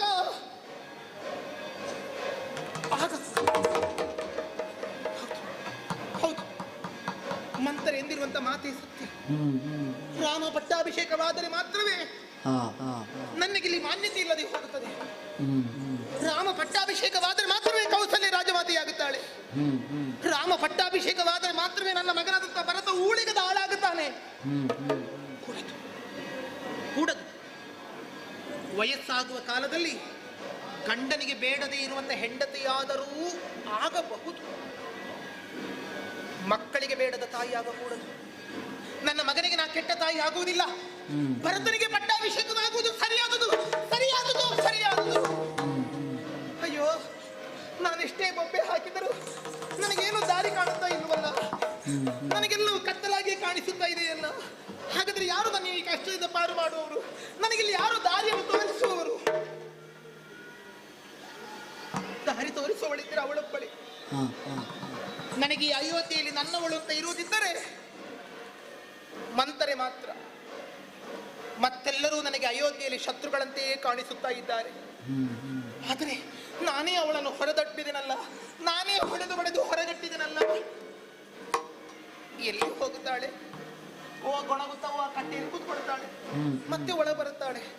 ಆದ್ರೆ ಇವತ್ತು ಮುಖ ತೋರಿಸಬೇಡ ಅಂತ ನಾನೇ ಹೇಳಿದ್ದೇನೆ. ನಾನೇ ಕರೆಯುದು, ಮಂತರ ಓ ಅಮ್ಮ, ಮಂತರ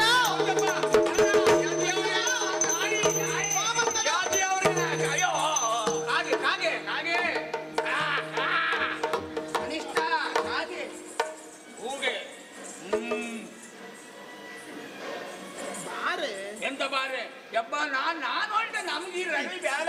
ಅಯ್ಯೋ ದೇವರೇ, ಹೋಗುತ್ತೇನೆ ಹೇಳ್ತಿ, ಕಾಲು ಒಳಗಿಟ್ಟು ಬಿಟ್ಟರೆ ಹೊರಗಿಡುದಿಲ್ಲ ನೀನು. ಅಲ್ಲ ಹೌದು, ಕಾಲು ಮುಂದಕ್ಕೆ ಬರೋದು ಬಿಟ್ರೆ ಮತ್ತೆ ಎಂತ ಮಾಡುದು? ಅದೇನೋ ಹೊದತಲ್ಲ ನಿನಗೆ. ಎಂತ ಹೊಡೆದಕ್ಕೆ ನೋವಾಯಿದ್ದೇನೆ. ಅಲ್ಲ ಹೊಡೆದ ಮೇಲೆ ನೋವಾಗದೆ ಇರ್ತೇವೆ. ನಿನಗೆ ನಾಯಿ ಅಂತ ಹೇಳೋದಕ್ಕೆ ಬೇಸರ ಆಯ್ತಾ? ಮತ್ತೆ ನಾಯಿ ಅಂದ್ರೆ ಇದ್ದಕ್ಕಿದ್ದಾಗೆ ನಾಯಿ ಅಂದ್ರೆ ಬೇಸರ ಆಗುದಿಲ್ವಾ? ಮತ್ತೆಂತ ಹೇಳಬೇಕಿತ್ತು? ಅಲ್ಲದು ಒಂದು ಏನೋ ಅಷ್ಟು ಕನಿಷ್ಠ ಶಬ್ದ, ಶ್ವಾನ, ಕುನ್ನಿ ಏನಾದ್ರೂ ಹೇಳಿದ್ರೆ ಬೇಸರಿಲ್ಲ. ನಾಯಿ ಹೋಗಿ ಹೋಗಿ ಈಗ ನಾಯಿ ನೀ ಅಷ್ಟು ಬೇಸರ ಯಾಕೆ ಮಾಡುದು? ನಾಯಿ ನಮಗೆ ಬೇಡುವ? ನಾಯಿ ಬೇಕು. ಮನುಷ್ಯನಿಗೆ ಪ್ರಾಣಕ್ಕೆ ಪ್ರಾಣ ಕೊಡುವ ಒಂದು ಪ್ರಾಣಿ ಅಂತ ಹೇಳಿದ್ರೆ ನಾಯಿ ಮಾತ್ರ.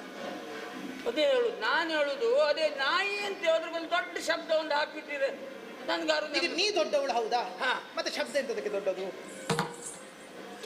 ಅಂತಾರ? ಈಗ ನಾ ಸಣ್ಣವಳು ಹೌದಾ ಅಲ್ವಾ? ನೀ ಸಣ್ಣ, ನೀ ದೊಡ್ಡವಳು ಹೌದಾ? ಈಗ ಸಣ್ಣವರು ತಪ್ಪು ಮಾಡುತ್ತಾರೆ, ದೊಡ್ಡವರು ಕ್ಷಮಿಸ್ತಾರ ಇಲ್ವಾ? ಕ್ಷಮಿಸಲೇಬೇಕು, ದೊಡ್ಡವರೇ ಹೌದಾ? ಕ್ಷಮಿಸುವವರೇ ದೊಡ್ಡವರು ಅಲ್ವಾ? ಹೌದು. ತಪ್ಪಾಯ್ತು ಮಂತರ, ತಪ್ಪಾಯ್ತು ತಪ್ಪಾಯ್ತು. ಅಲ್ಲಿ ಎಂತ ಹೇಳ್ತೇನೆ ನೀನು? ನೀ ನನ್ನ ಕೆಲಸದವಳಲ್ಲ, ನನ್ನ ದಾಸಿ ಅಲ್ಲ, ನನ್ನ ತಾಯಿ ಅಲ್ಲ, ನನ್ನ ಸಖಿ ನೀನು, ನನ್ನ ಸಖಿ ನೀನು. ಸಗಿನಿ ಕೇಳಿದ ಮಾತು ಸಕಲವೂ ಲೇಸಾಯ್ತು. ಸಗಿನಿ ಬೇಡಿದ ಮಾತು ಸಕಲವೂ ಲೇಸಾಯ್ತು. ಯುಗುದೇನಿದಗಿನ್ನು ಎನ್ನುವು ಬೇಳು ಕಂಡುದನ್ನು. ಯುಗುದೇನಿದಗಿನ್ನು ಎನ್ನೋ ಬೇಳು ಕಂಡುದನ್ನು. ಅಮ್ಮ ಮಂತರ, ನೀ ನನ್ನ ತಾಯಿ ಅಲ್ಲ, ದಾಸಿ ಅಲ್ಲ, ಏನೂ ಅಲ್ಲ, ಮತ್ತೆ ನನ್ನ ಸಖಿ ನೀನು. ಅಂದ್ರೆ ಏನು ಗೊತ್ತೇ? ಹಾ. ಪ್ರಾಣಕ್ಕೆ ಪ್ರಾಣ ಕೊಡುವರು ತಂದೆ ತಾಯಿಗಳಲ್ಲಿ ಹೇಳಿಕೊಳ್ಳ ಆರದೇ ಇರುವಂತ ವಿಚಾರವನ್ನು ನಾವು ಗೆಳೆಯ ಗೆಳತಿಯರಲ್ಲಿ ಹೇಳ್ತೇವೆ ಇಲ್ವಾ? ಹೌದು ಹೌದು. ಉಪಕಾರ ಮಾಡುವವರೇ ನಿಜವಾದ ಸಖಿ. ಅದಕ್ಕೆ ಸಖ್ಯತನ ಅಂತ ಹೇಳುವುದು. ನನ್ನ ಸಖಿ ನೀನು. ನಾನು ನಿಜವಾಗಿಯೂ ದುರಂತದ ಅಲೆಯಲ್ಲಿ ಕೊಚ್ಚಿಕೊಂಡು ಹೋಗುತ್ತಿದ್ದೆ ಮಂತರ. ನೀನೇ ನನ್ನನ್ನು ಎಚ್ಚರಿಸಿದವಳು. ಸರಿ ಉಂಟು ಮಂತ್ರ ನೀನಾಡಿದ್ದು. ಹೌದು ಹೌದಾ? ನಾ ಸುಮ್ಮನೆ ಯೋಚಿಸಿದ್ದಷ್ಟೇ, ನೀನು ಬೈದದ್ದಷ್ಟೇ. ಆ ಬಳಿಕ ನನ್ನಷ್ಟಕ್ಕೆ ನಾನು ಯೋಚಿಸಿದೆ ಮಂತರ. ನೀನಾಡಿದ್ದು ಸರಿ ಅಂತ ಅನ್ನಿಸಿದ್ದು. ಸರಿ ಉಂಟು. ಈಗ ಅಂತರಂಗ ಕೋಣೆಯಲ್ಲಿ ಚರ್ಚೆ ಮಾಡಿದ್ದು. ಈಗ ಇಲ್ಲಿ ಹೇಳಿದ್ರೆ ನಾ ಬೇಡ ಹೇಳುತ್ತಿದ್ದೇನಾ ಅಲ್ವಾ? ಹಾಗಾದ್ರೆ ಕೋಣೆಯೊಳಗಡೆ ಹೋಗಿ ಮಾತಾಡುವುದು ಹಾಗಾದ್ರೆ ಹೆಂಡತಿಯನ್ನು ದೂರ ಮಾಡಿದ್ರೆ ಅಂತ ಆಗ್ಲಿಲ್ವಾ? ಒಂದು ವಿಷಯ ನಿನ್ನ ಹತ್ರ. ರಾಮನಿಗೆ ಪಟ್ಟ ಕೊಡುತ್ತಾರೆ. ಭರತ ಇದ್ದಾನ? ಇದ್ದರೆ ಬೇಡ ಹೇಳುತ್ತಿದ್ದಾನೆ. ಏನಾದ್ರೂ ಹೇಳ್ತಿದ್ನವ ನಿನ್ನ ಮಗ? ರಾಮನಿಲ್ಲದಿದ್ರು ಉಣ್ಣುವುದಿಲ್ಲ, ರಾಮನಿಲ್ಲದಿದ್ರು ನಿದ್ದೆ ಬರುವುದಿಲ್ಲ, ರಾಮನಿಲ್ಲದಿದ್ರು ಹೊತ್ತು ಹೋಗುವುದಿಲ್ಲ. ಒಂದು ಹೊತ್ತಾದ್ರು ಅವರ ನಾಲಿಗೆಯಿಂದ ಭರತ ಅಂತ ಬರ್ತದ? ನಾನ್ ಕೇಳಲಿಲ್ಲ. ವಂಚಕನಲ್ವ ದಶರಥ? ಮತ್ತೆ ಮತ್ತೆ ನಾನ್ ಬಾಯಿ ಬಿಟ್ಟು ಹೇಳುದಿಲ್ಲ ಅದನ್ನ. ಸರಿ ಉಂಟು. ಮಾತ್ರವೇ ಅಲ್ಲ, ಈಗ ನೆನಪಾಗುತ್ತಿದೆ, ಅಬ್ಬಬ್ಬಾ, ಸೀತಾ ಕಲ್ಯಾಣವನ್ನು ಮುಗಿಸಿಕೊಂಡು ಬರುತ್ತಿರುವಂತಹ ಹೊತ್ತಿನಲ್ಲಿ ಕೋಪಿಷ್ಟರಾಗಿ ಭಾರ್ಗವರಾಮರು ಕೊಡಲಿ ಎತ್ತಿಕೊಂಡು ಬಂದಿದ್ರು. ಕಡಿಯುತ್ತೇನೆ ಯಾವನವನು ರಾಮ ಎಲ್ಲಿದ್ದಾನೆ ಎನ್ನುವ ಹಾಗೆ ಹೇಳಿಕೊಂಡು ಬಂದಂತ ಹೊತ್ತಿನಲ್ಲಿ ಇದೇ ದಶರಥ ರಾಜ, ಅಯ್ಯೋ ಗುರುಗಳೇ ಗುರುಗಳೇ, ಕೈಕಾಲೆಲ್ಲ ನಡುಗಿ ಹೋಗಿ, ಗುರುಗಳೇ ರಾಮನನ್ನು ಕೊಲ್ಬೇಡಿ, ರಾಮನನ್ನು ಕೊಲ್ಬೇಡಿ, ರಾಮನ ಬೇರೆ ಮಕ್ಕಳನ್ನು, ರಾಮ ಮಾತ್ರ ಮಗನ. ಹಾಗಾದ್ರೆ ಅಲ್ಲ ಮತ್ತಿದ್ದವರೆಲ್ಲ? ಹಾಗೆ ಮತ್ತಿದ್ದವರೆಲ್ಲ ಏನು? ಮತ್ತಿದ್ದವರೇನೇನು ಬೇಕಾದ್ರೂ ಮಾಡಿ, ಏನು ಕೈ ಕೊಡ್ತಾ ಒಂದು ಸಾಕದ್ದ? ಒಬ್ಬ ಅಪ್ಪನಾದವನು ಹೇಳುವ ಮಾತಾದು. ಯಾರಾದ್ರೂ ಹೇಳ್ತಾ? ಗೊತ್ತಾಯ್ತು ಮಂತರ. ನೀ ನನ್ನನ್ನು ಎಚ್ಚರಿಸದೆ ಇರುತ್ತಿದ್ದರೆ ನಾ ಹಾಳಾಗಿ ಸರ್ವನಾಶವಾಗಿ ಹೋಗುತ್ತಿದ್ದೆ. ನೀನೆಂದ ಮಾತು ಸರಿ, ಕೂಡದು. ರಾಮನಿಗೆ ಪಟ್ಟವಾಗುವ ಮೊದಲು ಇಷ್ಟು ಮಾಡುತ್ತಾರಂತ ಆದ್ರೆ ನಾಳೆ ಪಟ್ಟವಾದರೆ ನೀನೆಂದಂತೆ ನನ್ನ ಬದುಕು ಚಾರಕ ವೃತ್ತಿ, ಪರಿಚಾರಕ್ಕೆ ನಾನು. ಅದಾಗಕೂಡದು, ಆಗಕೂಡದು. ಅದಕ್ಕೆ ನಾ ಬೊಬ್ಬೆ ಹಾಕಿದ್ರೆ ಆಗದೆ ಇರ್ತದೆ ಏನೇ? ಅಲ್ಲದೆ ನಾವಿಲ್ಲಿ ಕೂಗ್ತಾ ಇದ್ರೆ ನಾಳೆಗೆ ಆಗುದು ಆಗ್ತದಪ್ಪ. ಏನಾದ್ರೂ ಒಂದು ದಾರಿ ಬೇಕೋ ಬೇಡುವ ಹೇಳು. ಏನು ಮಾಡುವುದೇ? ನನಗೆ ಯಾವ ದಾರಿ ಕಾಣುತ್ತಿಲ್ಲ ಮಂತರ. ಅಲ್ಲ ನೀ ಇಷ್ಟು ತನಕ ಮಾತಾಡ್ದಿಲ್ಲ, ನಿಜವಾಗಿ ಹೌದಾ ಅದೀಗ? ನಿನಗೆ ಅನುಮಾನ ಯಾಕೆ? ಅಲ್ಲ ಅನ್ನೋ ಒಂದು ವಿಷಯ ಹೇಳಿ ಇಷ್ಟೊಂದು ರಣ ರಂಪ ಆಯ್ತು, ಪ್ರಸಂಗ ಅರ್ಥ ಆಯ್ತು ಈಗ. ಅಲ್ಲ ಮಾರೈತಿ ಹೊಡೆದಕ್ಕೆ. ಅಲ್ಲ ಮತ್ತೆ ಇದು ಇಲ್ಲ ಮಂತರ, ಸತ್ಯವಾಗಿ ನನ್ನ ಅಂತರಂಗವನ್ನೇ ಆಡುತ್ತಿದ್ದೇನೆ. ಅಲ್ಲ, ನಾನು ನಿನಗೆ ಶರಣಾಗಿದ್ದೇನೆ. ನೀನಲ್ಲದೆ ನನಗೆ ಯಾರು ದಾರಿ ತೋರಿಸುವಳಿಲ್ಲ. ಇದು ಮಮತೆಯ ಸುಳಿ ಅಂದರೆ ಮಂತರ. ನಿಜವಾಗಿ ಇದು 100%. ಹೌದೇ ಹೌದು. ಸತ್ಯ. ನನಗೆ ನೀನೇ ದಾರಿ ತೋರಿಸಬೇಕು. ಏನು ದಾರಿ? ಕೈಕಾ ಎಂದರೆ ಆ ಮಾತ ಕೇಳಿ ಮಂಥರೆ ಧೈರ್ಯವ ತಾಳೆ. ಎಂದರೆ ಆ ಮಾತ ಕೇಳಿ ಮಂಥರೆ ಧೈರ್ಯವ ತಾಳಿ, ಮಂಥರೆ ಧೈರ್ಯವ ತಾಳಿ. ಮಂದಾಗ ಜಗಮನೆ ಕೇಳುವುದೋ ಈ ಉಂಟದಕ್ಕೆ, ಮಂದಗ ಜಗಮನೆ ಕೇಳುವುದೋ ಈ ಉಂಟದಕ್ಕೆ.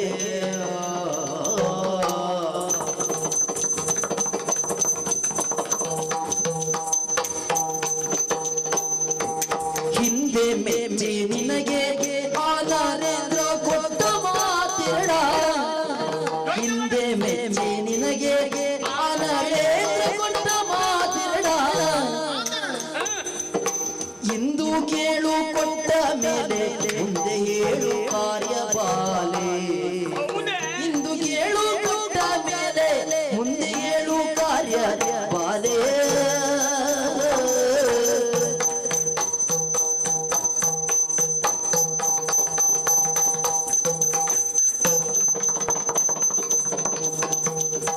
ಎಂದರೆ ಆ ಮಾತ ಕೇಳಿ ಮಂಥರೆ ದೇವ ಕಾಣಿಯೇ ಮಂದಗ ಜಗಮನೆ ಕೇಳು ಯುಕ್ತಿ ಗುಂಡದಕ್ಕೆ ಹೇಳುವ ಮಾತು ನೂರು ಹೌದೇ ಹೌದು. ಹೌದಾ? ಇದಕ್ಕೊಂದು ಉಪಾಯ ಮಾಡ್ಬೇಕಲ್ಲ ಈಗ. ಏನಾದ್ರೂ ಮಾಡಲೇಬೇಕಲ್ಲ. ಒಂದು ಕೆಲಸ ಮಾಡುವ ಈಗ. ಏನು? ಈಗ ನಮಗೆ ಯಾವ್ದಾದ್ರೂ ಹಾ ಮುಂದೆ ಆಗುವ ವಿಚಾರದತ್ತ ಯೋಚನೆ ಆಗದೆ ಇದ್ರೆ ಹಾ ಹಿಂದಿನ ಪ್ರಸಂಗವನ್ನು ನೆನ್ಪು ಮಾಡ್ಕೊಂಡ್ರೆ ಆಯ್ತು. ಮುಂದೆ ದಾರಿ ಕಾಣದಿದ್ರೆ ಹಿಂದೆ ನೋಡು. ಹೌದು. ಹಿಂದೆ ಏನುಂಟೆ? ಹಿಂದೊಂದು ಬಾರಿಯಲ್ಲಿ ನಿನ್ನ ಗಂಡ ಹಾ. ನಿನ್ನನ್ನು ಸ್ವರ್ಗಕ್ಕೆ ಕರ್ಕೊಂಡು ಹೋದನ್ನ ಹಾ ಮದುವೆ ಆದ ಹೊಸತರಲ್ಲಿ ಅಲ್ಲಿ ಆವಾಗ ಪ್ರೀತಿ ಇತ್ತು ಕರ್ಕೊಂಡು ಹೋಗಿದ್ದಾರೆ. ಅಲ್ಲಿ ಎಂತದ್ದು ಒಂದು ಪ್ರಕರಣ ಶಂಬರಾಸುರನ ವಧಾ ಕಾಲದಲ್ಲಿ. ಹಾ ಹೌದೌದೌದು. ಅದು ಎಂತದ್ದು ಅದು ಇರ್ಲಿ, ಈಗ ಇದು ಪಟ್ಟಾಭಿಷೇಕದ ಪ್ರತಿ ಆರೈತಿ. ಇದು ಬೇಕು, ಇದು ಇಲ್ಲಿಂದ ಆರಂಭ ಈಗ. ದೇವಾಸುರರ ಇದ್ದ ಕಾಲ. ಹಾ. ಶಂಬರಾಸುರರ ಆ ಹೋರಾಟದಲ್ಲಿ ಹಾ. ಇವರಿಗೆ ಮೂರ್ಛೆ ತಪ್ಪಿತ್ತು. ಹಾ, ಹಾ, ಹಾ. ಹೌದೌದು. ಹಾ. ನಾನೇ ಆವಾಗ ಶೈತ್ಯೋಪಚಾರವನ್ನು ಮಾಡಿ ಹಾ. ಅವರ ಪ್ರಾಣವನ್ನು ಭರಿಸಿ ಹಾ. ನಾನೇ ಸಾರ್ಥ ಮಾಡಿದ್ದೇನೆ. ಹೌದಲ್ಲ? ಹೌದೌದೌದು. ಹಾ. ಹಾ. ಆವಾಗ ಅದನ್ನ ಮೆಚ್ಚಿದಂತ ನಿನ್ನ ಗಂಡ ಹಾ. ಒಂದು 2 ಎಂತದ್ದು ಕೊಟ್ಟರಂತಲ್ಲ ವರ. ಹಾ, 2 ವಾರ ತಗೊಂಡಿದ್ಯಾ ಅವತ್ತು ನೀನ? ನನಗೆಂತದಕ್ಕೆ ಬೇಡ, ನಿಮ್ಮಲ್ಲಿ ಇರ್ಲಿ ಹೇಳಿದ್ದೆ. ಬೇಕಾದಾಗ ತಗೊಳ್ತೀಯ ಅಂದಿದ್ಯಾ ಅಂತ? ಅದೇ ಅವರು ಒತ್ತಾಯ ಮಾಡಿದಾಗ ನಾ ಬೇಕಾದ್ರೆ ಕೇಳ್ತೇನೆ, ಬೇಕಾದಾಗ ಅಂತ ಹೇಳಿದ್ದೆ. ಬಂತಲ್ಲ. ಅದಿರ್ಲಿ, ಯಾವ ವರ ಮತ್ತೆ ನೋಡುವ. ಈಗ ಇದು ಪಟ್ಟಾಭಿಷೇಕ. ಅಯ್ಯೋ, ಅದು ವರ ಮತ್ತೆ ನೋಡುದಲ್ಲ.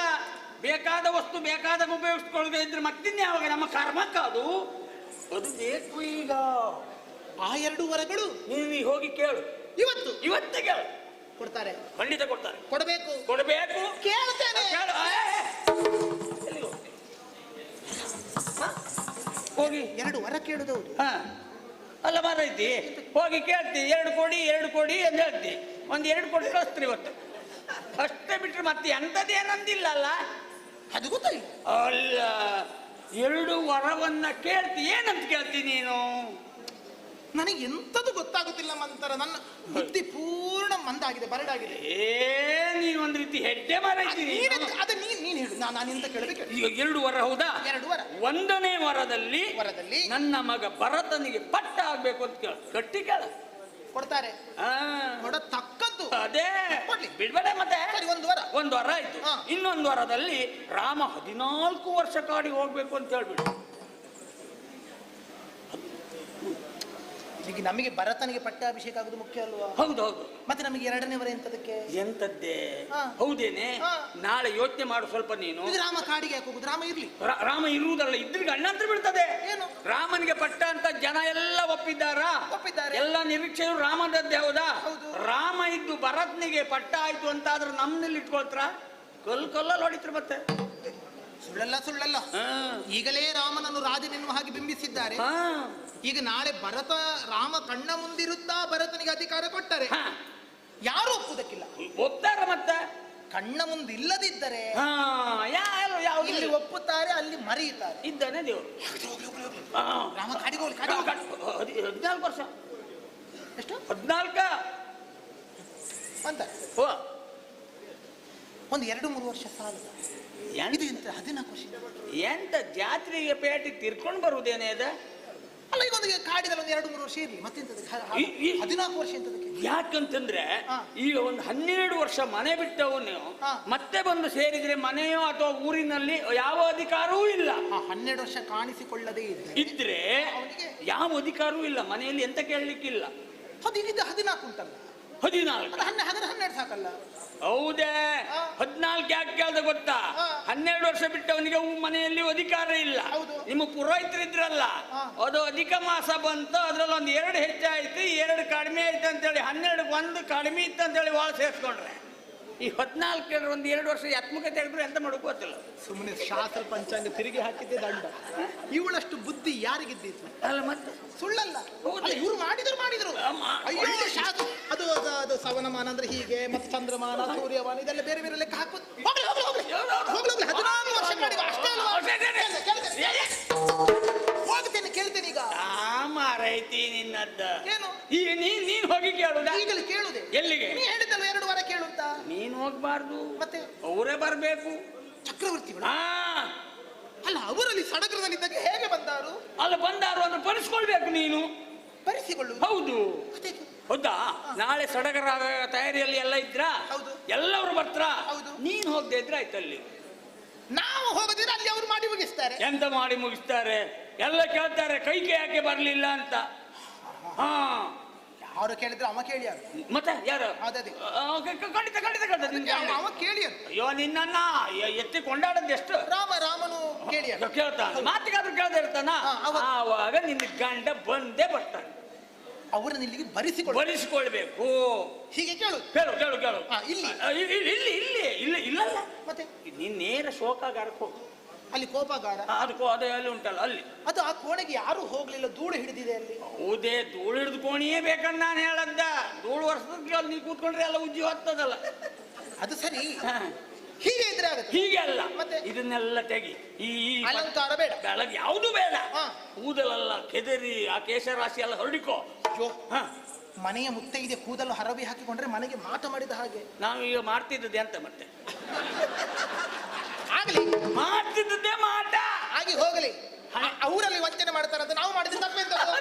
ಹಾಗೆ ಹೋಗಲಿ. ಹಣೆ ಕುಂಕುಮ ಇತ್ತಲ್ಲ, ಹೌದು, ಅದನ್ನ ಹೀಗೆ ಓರೆ ಪೂರ್ಣ ತೆಗಿಬೇಡ, ಅದು ಓರೆ ಮಾಡಿ ಹೀಗೆ ಸ್ವಲ್ಪ ಅಡ್ಡ ತಕ್ಕೋ. ಅದಲ್ಲಿ ಅವನ ನನ್ನ ಗಂಡನ ವಕ್ರ ಬುದ್ಧಿಗಾಗಿ ಅವರು ವಂಚನೆ ಹೀಗೆ ಮಾಡಿದ್ದಾರೆ, ನಾವು ಅದಕ್ಕೆ ಹೀಗೆ ಮಾಡ್ತೇವೆ. ಕುಂಕುಮ ಹೀಗೆ ಮಾಡ್ಕೊಂಡ್ರೆ ಅಷ್ಟೇ ಅಲ್ವಾ? ಕಣ್ಣಲ್ಲಿ ನೀರು ಬರ್ಬೇಕು ಸಣ್ಣಕ್ಕೆ. ಅದು ಅಳುವ, ಅದಕ್ಕೇನು ಅಲ್ಲ, ಅಳುವುದು ಆಕಸ್ಮಿಕ ಬೇಕಂದ್ರೆ ಬಾರ್ದಿದ್ರೆ ಒಂದು ಉಪಾಯ ಹೇಳ್ತೇನೆ ನಾನು. ಎಂತದು? ಚೂರು ಖಾರ ಪುಡಿ ಹಾಕೊಂಡ್ರೆ ಆಯ್ತು ಅಷ್ಟೇ. ಅಂತೂ ಕಣ್ಣೀರು ಬರೆಸಿಕೊಂಡು ನಾಟಕ ಮಾಡ್ಬೇಕು. ಹೌದಲ್ಲ? ಹೌದೌದು. ಬಟ್ಟೆ ಪೀತಾಂಬರ ಪಟ್ಟೆ ಸೀರೆ ಯಾವ್ದು ಬೇಡ, ಯಾವ್ದು ಬೇಡ, ಇದೆಲ್ಲ ತೆಗಿ. ಒಂದರಿಂದ ಹಳೆ ಸೀರೆ ಕೊಡು. ಕೊಡ್ತೆ ಮಂತರ ಒಟ್ಟಿ ಸೀರೆ ಕೊಡ್ತೀನಿ. ಪಟ್ಟೆ ಸೀರೆ ಅಲ್ಲ, ಅದೇ ನಾನು ನಿನಗೆ ಪಟ್ಟೆ ಸೀರೆ ಕೊಡ್ತೇನೆ. ನೀವು ಹುಟ್ಟುಟ ಹಾಗೆ ಮಾಡಿದ್ಯದು ಈ ಸನ್ನಿವೇಶಕ್ಕೆ ಬೇಕಲ್ಲ. ಮಂತರ ನಿಜವಾಗಿ ಅನಾಹುತದ ಹೊಳೆಯಲ್ಲಿ ಕೊಚ್ಚಿಕೊಂಡು ಹೋಗುತ್ತಿರುವಂತ ನನ್ನನ್ನು ಮಮತೆಯ ಸುಳಿಯಾಗಿ ಬಂದು ರಕ್ಷಿಸಿದಿ ಮಂತರ. ನಾನಲ್ಲದೆ ಇದ್ರೆ ಎಂತಹ ಅವಘಡಕ್ಕೊಳಗಾಗುತ್ತಾ ಇದ್ದೇನೆ ಏನು. ಇಷ್ಟು ಉಪಕಾರ ಮಾಡಿದೆಯಲ್ಲ ಮಂತರ. ನಾಳೆ ಯಾರಾದ್ರೂ ಬಂದು ನನ್ನಲ್ಲಿ ಕೇಳಿದ್ರೆ ಒಂದು ರಾತ್ರಿ ಬೆಳಗಾಗದ್ರೊಳಗೆ ಒಂದು ಪಟ್ಟಾಭಿಷೇಕವನ್ನು ತಿರುಗಿಸಿ ಬಿಟ್ರಲ್ಲ, ನಿಮಗಿಂತ ಒಂದು ವಿಚಕ್ಷಣ ಬುದ್ಧಿ ಎಲ್ಲಿಂದ ಬಂತು ಕೇಳಿದ್ರೆ ಇದು ಮಂತರ ಉವಾಚ ಅಂತ ಹೇಳ್ತೇನೆ.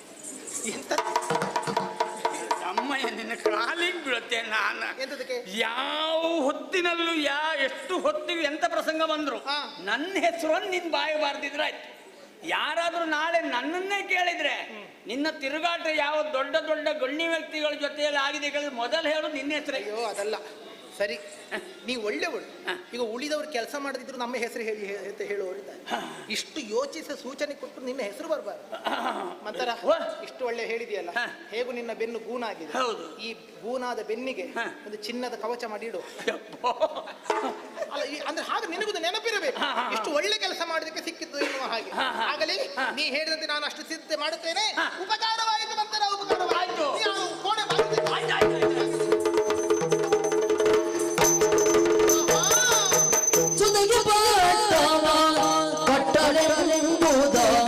ಮತದೊಳಂದು ಕೈಕೆಯೋ ಅತಿಶಯದ ಛಲಛಲಂದಾತಿಗೆದಾಭರಣಗಳನ್ನು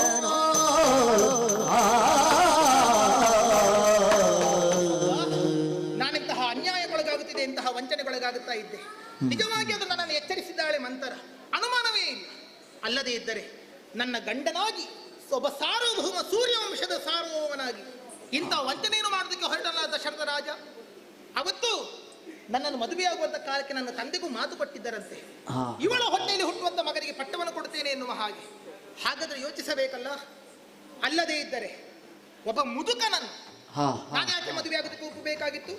ನನ್ನ ಯೌವನವೇನು, ನನ್ನ ರೂಪವೇನು, ನನ್ನ ವಿದ್ಯೆ ಏನು, ನನ್ನ ಬುದ್ಧಿ ಏನು? ಅಂತಹ ನಾನು ಒಬ್ಬ ಮುದುಕ ರಾಜನನ್ನು ಮದುವೆಯಾಗೋದಕ್ಕೆ ಒಪ್ಪಿರುವುದು ನನ್ನ ಹೊಟ್ಟೆಯಲ್ಲಿ ಹುಟ್ಟುವಂತ ಸಂತಾನಕ್ಕೆ ಅಧಿಕಾರ ಸಿಗುತ್ತದೆ ಎಂದು.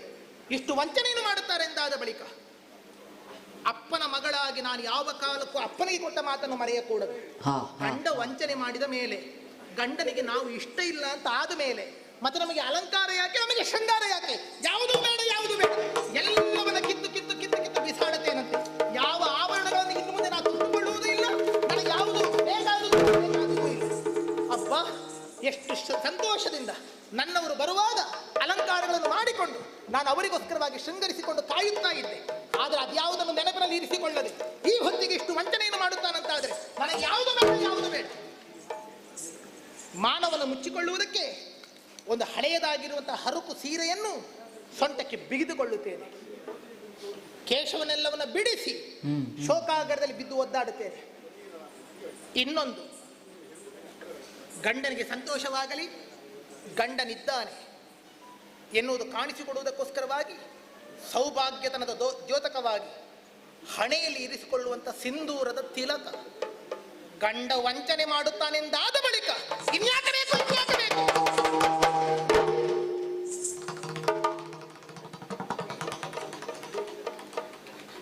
ಏನು ಮಾಡಿದೆ ನಾನು? ಏನು ಮಾಡಿದೆ? ನನ್ನ ಕೈಯಾರೆ ನನ್ನ ಹಣೆಯ ತಿಲಕವನ್ನು ನಾನು ಅಳಿಸಿಕೊಂಡೇನಲ್ಲ. ಹಾಗಾದರೆ ನನಗಿನ್ನು ಈ ತಿಲಕ ಇಡುವಂತ ಸೌಭಾಗ್ಯ ಇಲ್ಲವೇ? ನಾ ವಿಧವೆಯಾದೇನೆ. ನನ್ನ ಗಂಡನದಂತ ದಶರಥ ರಾಜ ಸತ್ತನೆ. ಸತ್ತರೆ ಸಾಯಲಿ, ನಾನಿನ್ನು ಹಣೆಗೆ ಕುಂಕುಮ ಇಟ್ಟುಕೊಳ್ಳುವವಳಲ್ಲ. ನನ್ನ ಮಗನಾದಂತಹ ಭರತ ರಾಜನಾಗಬೇಕು, ನಾನು ರಾಜಮಾತೆಯಾಗಬೇಕು. ಹಾಗಾದರೆ ಮಾತ್ರವೇ ಇನ್ನು ಈ ಕೈಗೆ ಅಲಂಕಾರವನ್ನು ಮಾಡಿಕೊಳ್ಳುವವರು. ಅಲ್ಲದೆ ನನಗೆ ಯಾವುದು ಬೇಡ, ಯಾವುದು ಬೇಡ. ಶೋಕಾಗಾರ ಸೇರಿಕೊಳ್ಳುತ್ತೀರಿ, ಶೋಕಾಗಾರ.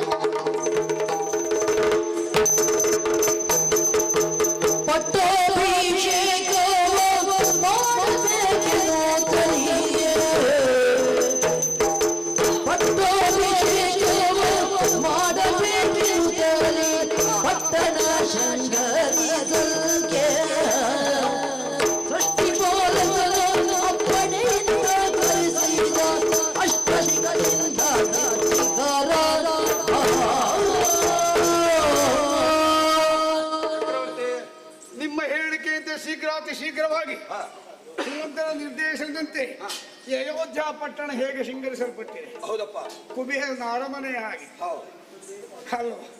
ಇಂಥ ಮಂತ್ರಿ ಇರಬೇಕು ಅಲ್ಲವೇ? ಹಾ, ಚತುಸ್ಸಾಗರದ ಸಮುದ್ರದ ನೀರನ್ನು ತಂದಿದ್ದಾರೆ ಅಭಿಷೇಕ ಮಾಡಲಿಕ್ಕೆ.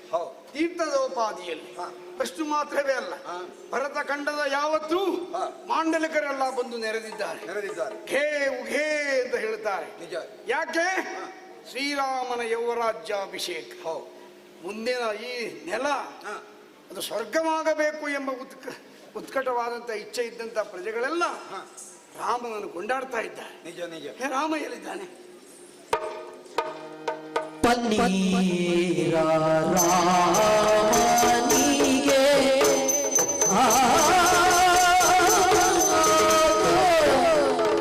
ಪನ್ನೀರ ರಾಮನಿಗೆ ಪಂಕಜಶಯ್ಯರೆರೆದು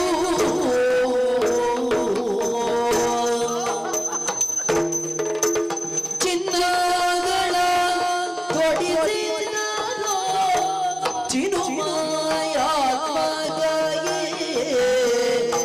ಚಿನ್ನಗಳ ತೊಡಿಸಿದರು ಚಿನುಮಾಯಾತ್ಮಗೆ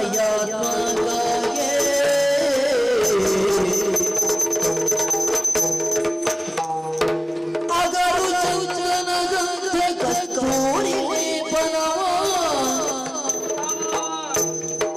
ಅಗರು ಚೌಚನಗಂಧ ಕಸ್ತೂರಿ ಲೇಪನವ ಸೊಗಸಾಗಿ ರಚಿಸಿದರು ಶೃಂಗಾರಗೆ ಸೊಗಸಾಗಿ ರಚಿಸಿದರು ಶೃಂಗಾರಗೆ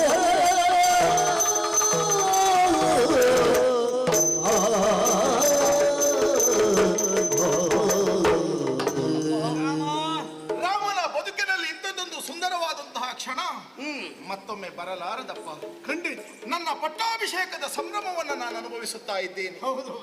ನಾನು ಎಷ್ಟು ಅನುಭವಿಸುತ್ತಾ ಇದ್ದೇನೋ ಅದರ ಇಮ್ಮಡಿಯಷ್ಟು ಅದನ್ನ ಕಂಡು ಕಣ್ತುಂಬಿಸಿಕೊಳ್ಳುವುದಕ್ಕಾಗಿ ಬಂದಂತಹ ಈ ಪ್ರಜಾವರ್ಗದವರು ಅನುಭವಿಸುತ್ತಾ ಇದ್ದಾರೆ.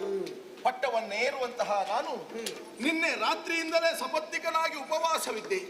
ಪ್ರಾತಃ ಕಾಲದಲ್ಲಿ ಎದ್ದು ನಿತ್ಯಾನಿಕವನ್ನ ಮುಗಿಸಿದ ತಕ್ಷಣವೇ ಪಂಕಜಾಕ್ಷರೆಲ್ಲವರು ಬಂದರು. ಪನ್ನೀರಿನಿಂದ ಸ್ನಾನವನ್ನ ಮಾಡಿಸಿದರು. ಅಗರು ಚಂದನ ಗಂಧಾದಿಗಳನ್ನೆಲ್ಲ ಮೈಗೆ ಲೇಪಿಸಿದರು. ಪಟ್ಟೆ ಪೀತಾಂಬರವನ್ನ ಉಡಿಸುವುದರ ಜೊತೆಯಲ್ಲಿ ಆಭರಣಗಳನ್ನ ಅವರೇ ತೊಡಿಸಿದ್ರಪ್ಪ. ದಾಕ್ಷಿಣ್ಯಕ್ಕೊಳಗಾದಂತಹ ನಾನು ಎಷ್ಟೇ ಬೇಡ ಬೇಡ ಅಂತ ಹೇಳಿದ್ರು ನನ್ನ ಮಾತು ಕೇಳಲಿಲ್ಲ. ನನ್ನ ಕೈ ಹಿಡಿದು ಅವರೇ ಈ ಸಭಾ ವಲಯದವರೆಗಾಗಿ ನನ್ನನ್ನು ಕರೆತಂದ್ರು. ನಾವು ಮೊದಲೇ ಸೂಚನೆ ಕೊಟ್ಟ ಹಾಗೆ ಪಟ್ಟದಾನೆಯ ಕರದಿ ಮಾಲೆಯ.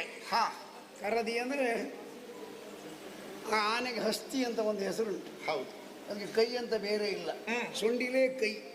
ಅದರ ಸೊಂಡಿಲಿನಲ್ಲಿ ನಾವು ಮಾಲೆಯನ್ನಿಟ್ಟಿದ್ದೇವೆ, ಅದು ನಿನ್ನ ಕೊರಳಿಗೆ ಹಾಕಿದೆ. ಹಾ ಪೂರ್ವ ಸೂಚನೆ ಎಂಬಂತೆ ಮುಂದಿನ ಮಹಾರಾಜ ಇವನು ಅಂತ ಬೀದಿ ಉದ್ದಗಲಕ್ಕೂ ಎಲ್ಲರಿಗೂ ಕಾಣಿಸುವಂತೆ ಈ ವೈಭವೋಪೇತವಾದಂತಹ ಮೆರವಣಿಗೆಯನ್ನು ನಾವು ಮಾಡಿಸಿದ್ದೇವೆ. ರಾಮ ಹಾ ರಾಮ ಆ ಎಂತ ಹೆಸರಿದು.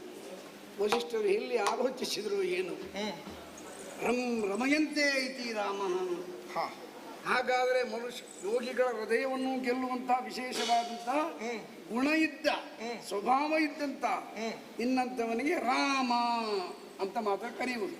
ನೀನು ಎಲ್ಲರ ಆತ್ಮಾರಾಮನಾಗಿ ಗೆದ್ದಿ. ಹಾ ಮಗನೇ ಜನಕ, ಎಂತೆಂಥವರು ಆಳಿದ ಅಯೋಧ್ಯೆಯಲ್ಲಿ ಹೌದು. ಸಗರ, ಮಾಂಧಾತ ಮೊದಲಾದವರೆಲ್ಲ ಆಳಿ ಬಾಳಿ ಭಗೀರಥ ಅವರೆಲ್ಲ ಯಶೋಭಾಜನರಾದರು. ಹಾ ಅಂತ ರತ್ನಪೀಠದಲ್ಲಿ ನಿನ್ನ ಕುಳ್ಳಿರಿಸುವಂತಹ ಪೂರ್ವ ಯೋಜನೆಯಂತೆ ಯುವರಾಜ್ಯಾಭಿಷೇಕಕ್ಕೆ ನಾವು ಸಿದ್ಧರಾಗಿದ್ದೇವೆ. ಇದರೆಲ್ಲ ನಮ್ಮ ವಸಿಷ್ಠರು ಗುರುಗಳು. ಲೋಕದಲ್ಲಿ ಅಹಂಕಾರವನ್ನು ಗೆದ್ದವರು ಯಾರು ಅಂತ ಹೇಳಿದವರು ಮಾತ್ರ, ಮತ್ತಲ್ಲಿ ಸ್ವಲ್ಪ ಅಹಂಕಾರ ಇರ್ತೇ ಇರ್ತದೆ. ಅಹಂಕಾರವನ್ನು ಗೆದ್ದಿರುವಂತಹ ವಸಿಷ್ಠರು ಅದು ಕೈಯಲ್ಲಿ ಚಿನ್ನದ ಕಲಶ ಹೇಳಿ ಇಟ್ಕೊಂಡಿದ್ದಾರೆ. ಏನ್ ಹೇಳ್ತೀರಿ ನೀವು? ರಾಮ ಸಿಂಹಾಸನವನೇರು ಶ್ರೀರಾಮನಿರುತ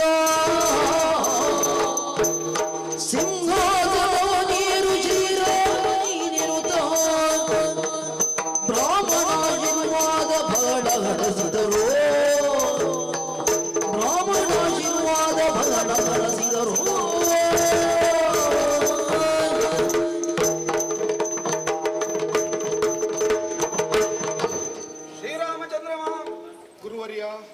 ವಂದಿಸಿದಂತಹ ನಿನಗೆ ಇಲ್ಲಿ ನೆರೆದಿರತಕ್ಕಂತಹ ಸಮಸ್ತ ಬ್ರಾಹ್ಮಣ ವರ್ಗದವರ ಪ್ರತಿನಿಧಿಯಾಗಿ ನಾನು ಆಶೀರ್ವಾದವನ್ನು ಕೊಡುವುದು. ಇದು ನಿನ್ನ ಆರೋಹಣಕ್ಕೋಸ್ಕರವಾಗಿಯೇ ಕಾಯುತ್ತಾ ಇದೆ ದಿವ್ಯವಾದಂತಹ ಸಿಂಹವಿಷ್ಟರ. ಆ ಸಿಂಹವಿಷ್ಟರದಲ್ಲಿ ಪೀಠಸ್ಥನಾಗಿ ಇನ್ನು ಮುಂದಕ್ಕೆ ಈ ನಾಡಿನ ಪ್ರಜಾಜನರಿಗೆ, ಪರಿವಾರದವರಿಗೆ, ಎಲ್ಲರಿಗೂ ಯಾರು ಯಾರಿಗೆ ಏನು ಏನಾಗಿ ಕಾಣಬೇಕು, ತೋರಬೇಕು, ಒದಗಿ ಬರಬೇಕು, ಆ ರೀತಿಯಲ್ಲಿ ನೀನು ಮುಂದುವರಿ. ನಿನಗೆ ಶುಭವಾಗ್ತದೆ. ಏನು ಸಿಂಹಾಸನ ಏನು? ಸುದೀರ್ಘ ವರ್ಷಗಳ ಕಾಲ ಸಾಂಕೇತದ ಸಿಂಹಾಸನವನ್ನ ಏರಿ ರಾಜ್ಯವನ್ನ ಆಳಿದವರು ನೀವು. ಇವತ್ತು ದೊಡ್ಡದೊಂದು ಹೊಣೆಗಾರಿಕೆಯನ್ನ ನಿಮ್ಮ ಮಗನಿಗೆ ವಹಿಸುತ್ತಾ ಇದ್ದೀರಿ. ಮಗನಾದ ಕಾರಣ ಸ್ವಪ್ರಯತ್ನದಿಂದಲೇ ನಾನು ರಾಜ್ಯವನ್ನ ಆಳ್ತೇನೆ ಎನ್ನುವುದಾಗಿ ಹೇಳಿದ್ರೆ ಅದು ನನ್ನದು ಉದ್ದಟತನವಾದೀತು ಅಪ್ಪ. ನೀನು ಹೇಳುವುದಿಲ್ಲ. ನನ್ನ ಪ್ರಯತ್ನ ಬೇಕು, ಜೊತೆಯಲ್ಲಿ ಗುರು ಹಿರಿಯವರಾದಂತಹ ನಿಮ್ಮೆಲ್ಲವರ ಆಶೀರ್ವಾದ ಈ ರಾಮನಿಗೆ ಬೇಕು ತಾನೆ. ಹಾಗಾಗಿ ಜನಕ ಜನನಿಯರಿಗೆ ರಾಘವ ಅನುನಯದಿ ಕೈ ಮುಗಿದು ಅಪ್ಪ ಅನುನಯದಿ ಕೈ ಮುಗಿದು ತನ್ನಯ ಮನೆಯ ದೈವವ ಬೇಡಿ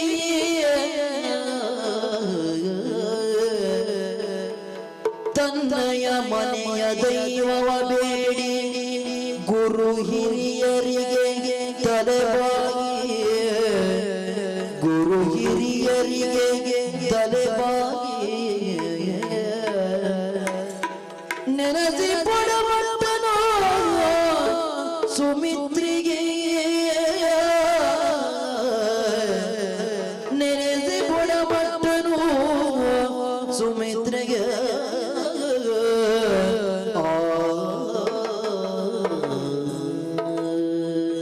ನಿಮ್ಮಷ್ಟು ಎತ್ತರಕ್ಕೆ ಏರ್ಲಿಕ್ಕೆ ಆಗ್ತದೆ ಇಲ್ವೋ ನನಗೆ ಗೊತ್ತಿಲ್ಲ.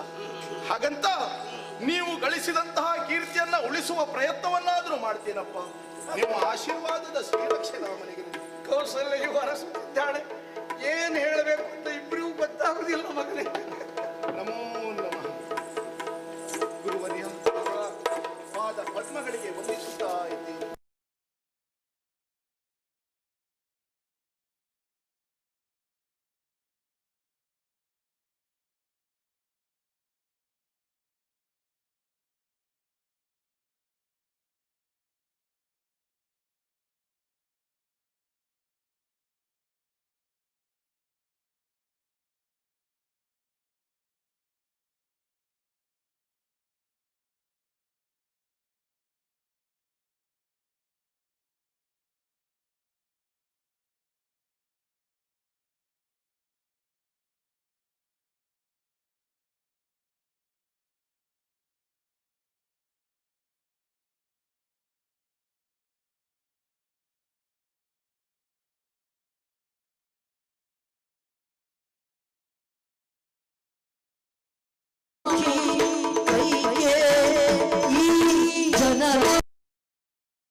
ದೇವರಾದಂತಹ ರಂಗನಾಥನನ್ನ ಭಕ್ತಿಯಿಂದ ಪೂಜಿಸಿದ ಹಾಗೆ ಗುರು ಹಿರಿಯವರಿಂದ ಆಶೀರ್ವಾದವನ್ನ ಪಡೆಯುತ್ತಾ ನಾ ಮುಂದೊತ್ತಿ ಬರುತ್ತಾ ಇದ್ದೇನೆ. ಏನಪ್ಪ ಇದು? ಏನು? ನನ್ನ ಪಟ್ಟಾಭಿಷೇಕದಲ್ಲಿ ಭಾಗಿಯಾಗಬೇಕಾದಂತಹ ನನ್ನ ಚಿಕ್ಕಮ್ಮ ಕೈಕಾ ಮಾತೆ ಮಾತ್ರ ಎಲ್ಲಿಯೂ ಕಾಣಿಸುತ್ತಾ ಇಲ್ವಲ್ಲ? ಜನರ ಸಭೆಯಲ್ಲಿ ಜನರ ಸಭೆಯಲ್ಲಿ ಕುಳಿತುಕೊಳ್ಳುವಷ್ಟು ಸಣ್ಣವರೇ ನನ್ನ ಚಿಕ್ಕಮ್ಮ. ಹಾಗಾದರೆ ಅಂತ್ಯವಾಸಿಗಳ ಸಭೆಯಲ್ಲಿಯೂ ಅವಳಿಲ್ಲ. ನಿಮ್ಮ ಒತ್ತಿನಲ್ಲಿ ಇರಬೇಕಾದವಳಲ್ವಿ? ಹಾಗಾದರೆ ಬರಲಿಲ್ಲ ಯಾಕೆ? ನಿಮ್ಮ ಬಳಿಯಲ್ಲಿ ಇಲ್ಲದೆ ಇದ್ದದ್ರಿಂದ ಜನರ ಸಭೆಯನ್ನು ಹುಡುಕುವುದು ನನಗೆ ಅನಿವಾರ್ಯವೇ ಆಗಿ ಹೋಯಿತು. ಮಗ, ಅಪ್ಪ, ನೀನಂದರೆ ಆಯ್ತು ಅವಳಿಗೆ ಪಂಚಪ್ರಾಣ. ಹೌದು. ಭರತನಿಗೆ ಮೊಲೆ ಉಡಿಸುವನ್ನು ಬಿಟ್ಟು ನಿನಗೆ ಕುಡಿಸಿದವಳವಳು. ನನ್ನ ಮೇಲೆ ಎಷ್ಟು ಪ್ರೀತಿ ಅಲ್ವಿ, ಅಕ್ಕರೆ ಅಲ್ವಿ? ಅಲ್ವಾ? ಅವ ಅಳುತ್ತಿದ್ರು ನಗುತ್ತಿರುವಂತ ನಿನಗೆ ಮೊಲೆ ಉಡಿಸಿದವಳಂದ್ರೆ ನಿನ್ನ ಮೇಲೆ ಎಷ್ಟು ವ್ಯಾಮೋಹ, ಅವಳಿಗೆ ವಾತ್ಸಲ್ಯ. ಅಂತಹ ತಾಯಿ ರಾಮನ ಪಟ್ಟಾಭಿಷೇಕದಲ್ಲಿ ಭಾಗಿಯಾಗಲಿಲ್ಲ. ಬರ್ತಾಳೆ. ನೀವು ಹೇಳಲಿಲ್ವೇನಪ್ಪ? ಮನೆಯಲ್ಲಿ ಆಗುವಂತ ಒಳ್ಳೆಯ ಕಾರ್ಯಕ್ರಮಗಳಿಗೆ ಮನೆಯವರಿಗೆಲ್ಲ ಹೇಳಿಕೆ ಕೊಡುವ ಸಂಪ್ರದಾಯ ಇಲ್ಲ ಮಗನೇ. ತಿಳಿದು ಭಾಗವಹಿಸಬೇಕಾದದ್ದು ಮನೆಯ ಪ್ರತಿಯೊಬ್ಬ ಸದಸ್ಯನಿಗೂ ಅವಳ ಕರ್ತವ್ಯ ಕೆಲಸ ಅಲ್ವಾ? ಯಾಕೆ ಬರ್ತಾಳೆ ಅಂತ ಹೇಳ್ತೇನೆ ನಾನು. ನಿನಗೇನಾದ್ರೂ ಹೊಸತು ಕೊಡೋಣ ಅಂತ ಕಾಯ್ತಾ ಇದ್ದಾಳೆ. ಬರ್ತಾಳೆ. ನೀನು ಸಿಂಹಾಸನ ಏನು? ಪ್ರತಿಯೊಬ್ಬರು ಬಂದಾಯ್ತಪ್ಪ. ಹೊಣೆ ಹೊತ್ತಂತಹ ನೀವೇ ಮುಂಚಿತರಾಗಿ ಬಂದು ನಿಂತಿದ್ದೀರಿ. ಆದ್ರೂ ಕೈಕಾ ಮಾತೆ ಯಾಕೆ ಬರಲಿಲ್ಲ? ಏಕೆ ಭರತನ ತಾಯಿ ಈ ಕಡೆಗೆ ಬರಲಿಲ್ಲ? ಕೊನೆಗೂ ಆ ಚಿಕ್ಕಮ್ಮ ಭರತನ ತಾಯಿಯಾಗಿಯೇ ಉಳಿದಳೇನಪ್ಪ. ಭರತನು ಈ ಊರಿನಲ್ಲಿಲ್ಲ. ಈಗ ರಾಮನ ಪಟ್ಟಾಭಿಷೇಕದಲ್ಲಿ ಕೈಕೇಯು ಕಾಣಿಸಿಕೊಳ್ಳಿಲ್ಲ ಅಂತಾದ್ರೆ ನಾಳೆಯ ದಿವಸ ಜನ ಆಡಿಕೊಳ್ಳುವುದಕ್ಕೆ ನಾವೇ ಅವಕಾಶ ಮಾಡಿಕೊಟ್ಟ ಹಾಗಾಗುತ್ತದೆ. ಬಹುಶಃ ರಾಜಮನೆತನದ ಒಳಗೆ ಸರಿ ಇಲ್ಲ ಇರಬೇಕು. ಆದ್ದರಿಂದ ರಾಮನ ಪಟ್ಟಾಭಿಷೇಕದಲ್ಲಿ ಅವರಿಬ್ಬರು ಭಾಗವಹಿಸಲಿಲ್ಲ ಎನ್ನುವ ಹಾಗೆ ಜನ ಹಾಗೆ ಹೇಳ್ತಾರೆ, ಹೀಗೆ ಹೇಳ್ತಾರೆ ಎನ್ನುವುದಕ್ಕಿಂತಲೂ ಆ ತಾಯಿ ಆಶೀರ್ವಾದವನ್ನ ಪಡೆಯದೆ ನಾನು ಹೇಗೆ ಪುಣ್ಯ ಸಿಂಹಾಸನವನ್ನ ಏರ್ಬೇಕಪ್ಪ? ಇಲ್ಲ, ಕೈಕಾ ಮಾತೆಯವರಿಂದ ನಾನು ಆಶೀರ್ವಾದವನ್ನ ಪಡೆಯಲೇಬೇಕು. ಲಕ್ಷ್ಮಣ, ಅಣ್ಣ, ಬಾರಪ್ಪ ಹೀಗೆ. ಏನಣ್ಣ? ಹೋಗು. ಚಿಕ್ಕಮ್ಮ ಎಲ್ಲೇ ಇದ್ದರೂ ಕೂಡ ಅವಳಲ್ಲಿ ಎಲ್ಲಾ ವಿಷಯವನ್ನ ತಿಳಿಸು. ರಾಮ ನಿಮ್ಮ ಆಶೀರ್ವಾದಕ್ಕಾಗಿ ಕಾಯುತ್ತಾ ಇದ್ದಾನಂತೆ. ಆಶೀರ್ವಾದವನ್ನ ಪಡೆಯದೆ ಪುಣ್ಯ ಸಿಂಹಾಸನವನ್ನ ಏರಲಾರನಂತೆ. ಹಾಗಾಗಿ ಆದಷ್ಟು ಬೇಗ ಬರಬೇಕೆನ್ನುವ ಹಾಗೆ ತಾಯಿಯಲ್ಲಿ ಹೇಳಿ ಕರೆತಾ ಲಕ್ಷ್ಮಣ, ಕರೆತ ನಿನ್ನಾಜ್ಞೆಯಂತೆಯೇ ಆಗಲಿ.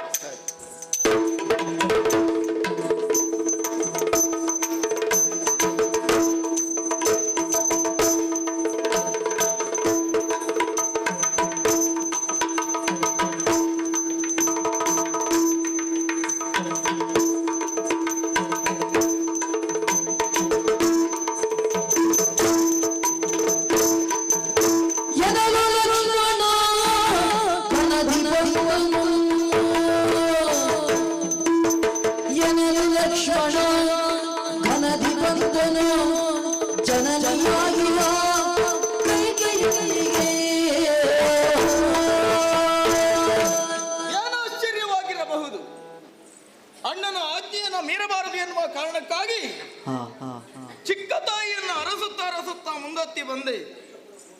ಚಿಕ್ಕ ತಾಯಿಯ ಗೃಹದ ಪ್ರವೇಶವನ್ನ ಮಾಡಿದೆ. ಎಂದಿನ ವಾತಾವರಣ ಇವತ್ತಿಲ್ವೇ ಇಲ್ಲ. ಅದೆಷ್ಟೋ ಮಂದಿ ದಾಸಿಯರು ನನ್ನ ಚಿಕ್ಕಮ್ಮನ ಕೆಲಸದಲ್ಲಿ ಸಹಾಯಕಿಯರಾಗಿ ಇದ್ದವರು. ಆದ್ರೆ ಇವತ್ತು ಹಾಗಲ್ಲ. ಒಬ್ಬರೋ ಇಬ್ಬರೋ ಬೆರಳಿಕೆಯಷ್ಟು ದಾಸಿಯರು ಔದಾಸೀನ್ಯದಿಂದ ಕಾರ್ಯೋನ್ಮುಖರಾಗ್ತಾ ಇದ್ದಾರೆ. ನನಗೆ ಅವರ ಅಗತ್ಯ ಇಲ್ಲವೇ ಇಲ್ಲ. ನನಗೆ ತಾಯಿ ಬೇಕಾಗಿದ್ದಾಳೆ ಎನ್ನುವ ಕಾರಣಕ್ಕಾಗಿ ಎಲ್ಲಿದ್ದಾಳೆ ಎನ್ನುವ ಹಾಗೆ ಕೇಳುವುದಕ್ಕೆ ಯಾರು ಜನ ಇಲ್ವಾ? ನನ್ನ ದೃಷ್ಟಿ ಮತ್ತೊಂದು ಕಡೆ ಹೋಯಿತು. ಒಂದು ಕಡೆಯಲ್ಲಿ ಒಬ್ಬಾಕಿ ಕುಳಿತುಕೊಂಡಿದ್ದಳು. ಅದು ಯಾರು? ಹಳೇ ವ್ಯಕ್ತಿ, ಮಂತರೆ ಕುಳಿತುಕೊಂಡಿದ್ಲು. ಅವಳಲ್ಲಿ ವಿಚಾರವನ್ನ ಕೇಳಿದೆ. ನನ್ನ ಅಮ್ಮಯಲ್ಲಿದ್ದಾಳೆ ಎನ್ನುವ ಹಾಗೆ ಅವಳು ಒಂದೂ ಮಾತನಾಡಲಿಲ್ಲ. ಬೆರಳನ್ನ ಈ ಕಡೆ ತೋರಿಸಿದಳು. ಆ ಬೆರಳು ಇದ್ದದ್ದೇ ಅಲ್ಲಿಗೆ ಶೋಕಾಗಾರ.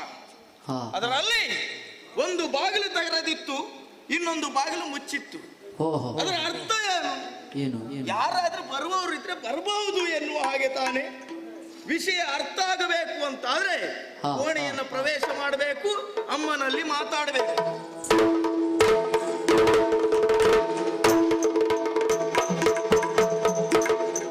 ಇಲ್ಲಿ ಮತ್ತೊಂದು ಆಶ್ಚರ್ಯವನ್ನು ನಾನು ಕಾಣ್ತಾ ಇದ್ದೇನೆ. ಮುಸುಕನ್ನು ಹಾಕಿಕೊಂಡು ಅಮ್ಮ ಮಲಗಿಕೊಂಡಿದ್ದಾಳೆ. ಬಿಸಿಯಾದಂತಹ ಉಸಿರನ್ನು ನಿದ್ದೆಯನ್ನು ಬಿಡ್ತಾ ಇದ್ದಾಳೆ. ಇದರ ಅರ್ಥ ಏನು? ಇಷ್ಟೊತ್ತಿಗೆ ಮಲಗಿಕೊಂಡಿದ್ದಾರೆ ಅಂತಾದ್ರೆ ಯಾವುದೋ ಒಂದು ಸಿಟ್ಟು ಬಾಧಿಸಿರಬಹುದು ನನ್ನ ಅಮ್ಮನಿಗೆ. ಸಿಟ್ಟು ನಿವಾರಣೆಯಾಗಬೇಕಾ? ಹೆಂಗಸರಿಗೆ ಏರಿಸಬೇಕು ಅಂದ್ರೆ ಅವರನ್ನ ಹೊಗಳಬೇಕು. ಹೊಗಳಲಿಕ್ಕೆ ಲಕ್ಷ್ಮಣನಿಗೆ ಗೊತ್ತಿಲ್ವಾ? ಅಮ್ಮ ಜಯ ಜಯ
ಚಿಂತೆಯೇ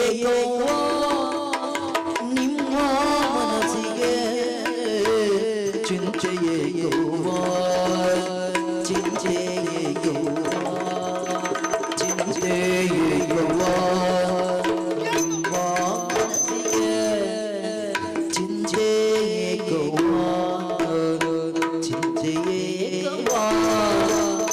ಚಿಂತೆಯೇ ಚಿಂತೆಯೇ ನಿಮ್ಮ ಮನಸ್ಸಿಗೆ ಸಂಸದದಿಂದ ಅಣ್ಣ ರಾಮಗೆ ಸಂಸದದಿಂದ ಅಣ್ಣ ರಾಮಗೆ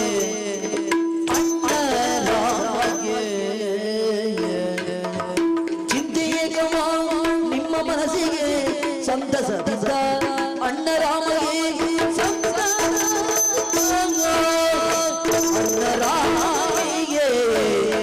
ಅಣ್ಣ ರಾಮಗೆ ಜಯ ಜಯ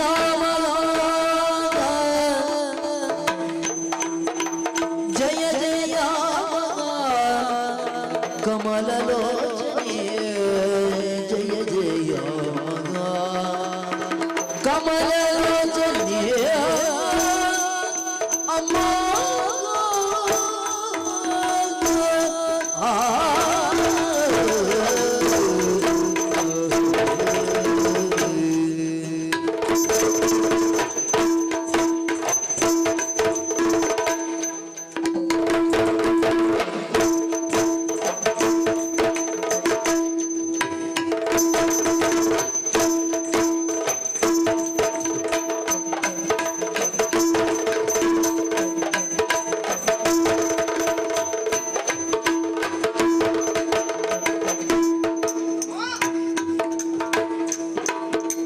ಚಿಂಚೆಯವ್ವ ಚಿಂಚೆಯವ್ವ ಚಿಂಚೆಯವ್ವ ನಿಮ್ಮ ಮನಸ್ಸಿಗೆ ಸಂತಸದಿಂದ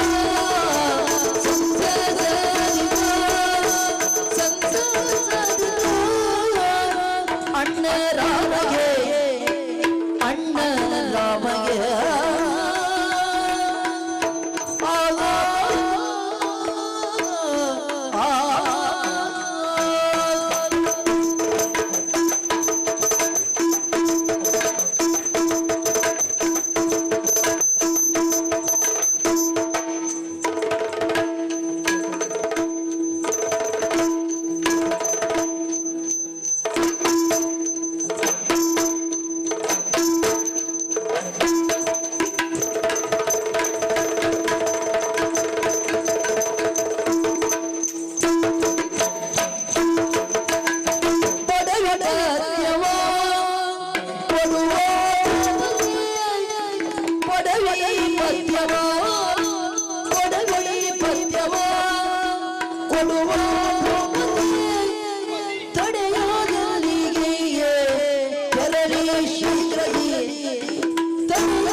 ನೀವು ತೆರಳಿ ಶೀಘ್ರದಿ ನೀವು ತೆರಳಿ ಶೀಘ್ರದಿ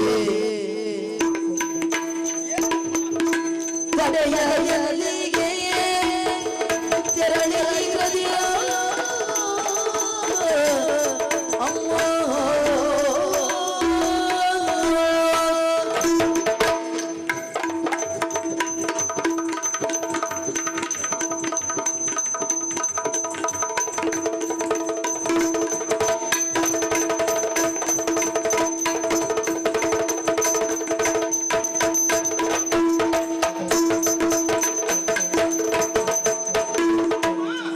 ಜಯ ಜಯ ಕಮಲ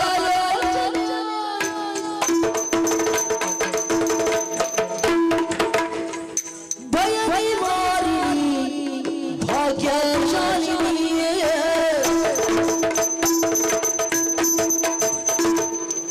ಚಿಂತೆಯೇ ಗವ್ವ ನಿಮ್ಮ ಮನಸ್ಸಿಗೆ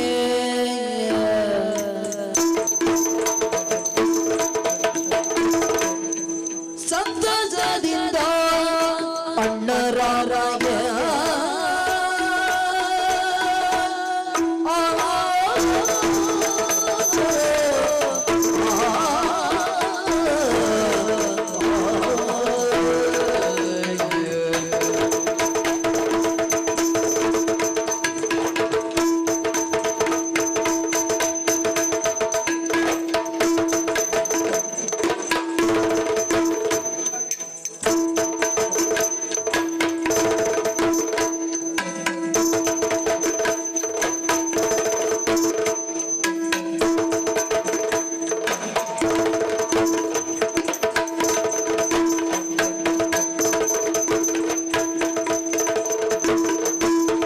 ಪಡವಿ ಪದ್ಯವ ಕೊಡುವ ಭೂಪತಿ ತಡೆಯಲಿಗೆ ತೆರಳಿ ಶೀಘ್ರದಿ ತಡೆಯಲಿಗೆ ನೀವು ತೆರಳಿ ಶೀಘ್ರದಿ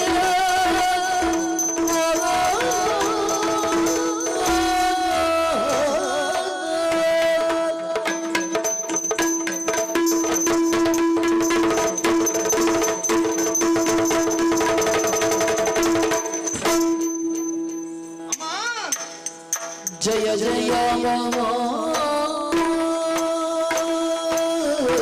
ಜಯ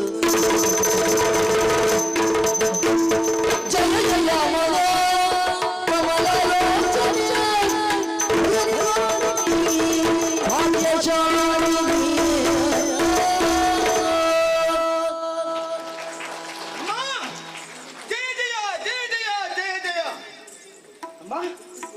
ಪದಕಮಲ ದ್ವಯಗಳಿಗೆ ಲಕ್ಷ್ಮಣನ ಪ್ರಣಾಮಗಳು. ನಿಮ್ಮನ್ನ ಹೊಗಳುವುದಕ್ಕೆ ಕೇವಲ ಒಂದು ನಾಲಿಗೆ ಸಾಕಾಗುವುದಿಲ್ಲವಮ್ಮ. ಜಯ ಜಯ ಕಮಲಲೋಚನೆ. ಕಮಲದ ದಳಗಳು ಹೇಗೆ ಪಸರಿಸಿರ್ತವೋ ಅದೇ ರೀತಿಯಲ್ಲಿ ನಿಮ್ಮದ್ದಾಗಿರುವಂತಹ ಮಕ್ಕಳನ್ನ ಪ್ರೀತಿ ಮಮತೆ ವಾತ್ಸಲ್ಯದಲ್ಲಿ ಕಂಡವರು ನೀವಿದ್ದೀರಾ. ಭಯ ನಿವಾರಿಣಿ, ನಿಮಗೆಲ್ಲ ಭಯ ಉಂಟ ಅಮ್ಮ? ಹಿಂದೆ ಒಂದು ಘಟನೆ ನಡೆದಂತೆ, ನಾವು ಕೇಳಿದ್ದು ಮಾತ್ರ ನೋಡಲಿಲ್ಲ. ಸುರಾಸುರರ ಕಾಳಗದಲ್ಲಿ ನನ್ನ ಅಪ್ಪನಿಗೆ ಸೋಲಾಗ್ತಾ ಇತ್ತಂತೆ. ಅಷ್ಟೊತ್ತಿಗೆ ನಿಮ್ಮಿಂದ ನನ್ನಪ್ಪ ಗೆದ್ದರಂತೆ. ಇಂತಹದ್ದೊಂದು ವಿಶೇಷತೆಯನ್ನ ಕೇಳುವಾಗ ಮನಸ್ಸಿಗೆ ಒಂದು ರೀತಿಯಲ್ಲಿ ತೃಪ್ತಿ ಆಗ್ತದಮ್ಮ. ಅಂತಹ ಭಯ ನಿವಾರಿಣಿ ನೀವು. ಅಷ್ಟೇ ಅಲ್ಲ, ಭಾಗ್ಯಶಾಲಿನಿ ನೀವು. ಯಾಕೆ ಭಾಗ್ಯಶಾಲಿನಿ? ಇದಕ್ಕಿಂತ ಮುಂಚಿತವಾಗಿ ಸಾಕೇತದಲ್ಲಿ ಯಾರು ಪುತ್ರರೇ ಉದಿಸಿರಲಿಲ್ಲವಂತೆ. ಆ ಸಂದರ್ಭಕ್ಕೆ ನೀವು ನನ್ನ ಅಪ್ಪನನ್ನ ಮದುವೆ ಆದ್ರಂತೆ. ಆಗಲೂ ಸಹ ನನ್ನ ಅಪ್ಪನಿಗೆ ಸಂತಾನ ಎನ್ನುವಂಥದ್ದು ಲಭಿಸಿರಲಿಲ್ಲ. ಅದಾದ ಮೇಲೆ ಪುತ್ರಕಾಮೇಷ್ಟಿ ಎನ್ನುವಂತಹ ಮಹತ್ತರವಾದಂತಹ ಪುಣ್ಯ ಕಾರ್ಯವನ್ನ ಮಾಡಿ ಮೊದಲು ನನ್ನ ಅಣ್ಣನಾಗಿರುವಂತಹ ಶ್ರೀರಾಮಚಂದ್ರ ಹುಟ್ಟಿದನಂತೆ. ಅವ ಹುಟ್ಟಿದಾಕ್ಷಣ ಇಡೀ ಸಾಕೇತವೇ ಸಂಭ್ರಮಿಸ್ತಾ ಇದ್ದಿತ್ತು, ಸಂತೋಷವನ್ನ ಪಡ್ತಾ ಇದ್ದಿತ್ತು. ಹೆಚ್ಚೇಕೆ ಆ ಸಂದರ್ಭಕ್ಕೆ ನನ್ನ ಅಣ್ಣನಾದಂತಹ ರಾಮಚಂದ್ರನ ಹುಟ್ಟಿದ ದಿವಸದ ಹಬ್ಬವನ್ನು ಬಂಜೆಯರೆಲ್ಲರೂ ಮರದ ಗೊಂಬೆಯನ್ನ ತೊಟ್ಟಿಲಿಗೆ ಹಾಕಿ ಆ ಹುಟ್ಟು ಹಬ್ಬದ ಸಂಭ್ರಮವನ್ನು ಆಚರಿಸಿದರಂತೆ. ಅಂತಹ ನನ್ನಣ್ಣನಾಗಿರುವಂತಹ ರಾಮಚಂದ್ರನ ಇವತ್ತು ಪಟ್ಟಾಭಿಷೇಕದ ಸಂದರ್ಭವಮ್ಮ. ಅಲ್ಲಿ ಏನೋ ಸಂತೋಷದ ಸಮಾರಂಭ ನಡೀತಾ ಇದ್ರೆ ನೀವಿಲ್ಲಿ ಮುಖಕ್ಕೆ ಮುಸುಕನ್ನು ಇಟ್ಟುಕೊಂಡು ಮಲಗಿಕೊಂಡಿದ್ದೀರಲ್ಲಮ್ಮ. ನನಗಿದ ಅರ್ಥವಾಗದೆ ಹೋಯಿತು. ನೀವಲ್ಲಿಯವರೆಗಾಗಿ ಬರಬೇಕು, ಬಂದು ಅಲ್ಲಿ ನಡೆಯುವಂತಹ ಚಂದವನ್ನ ನೀವು ಕಾಣಬೇಕು.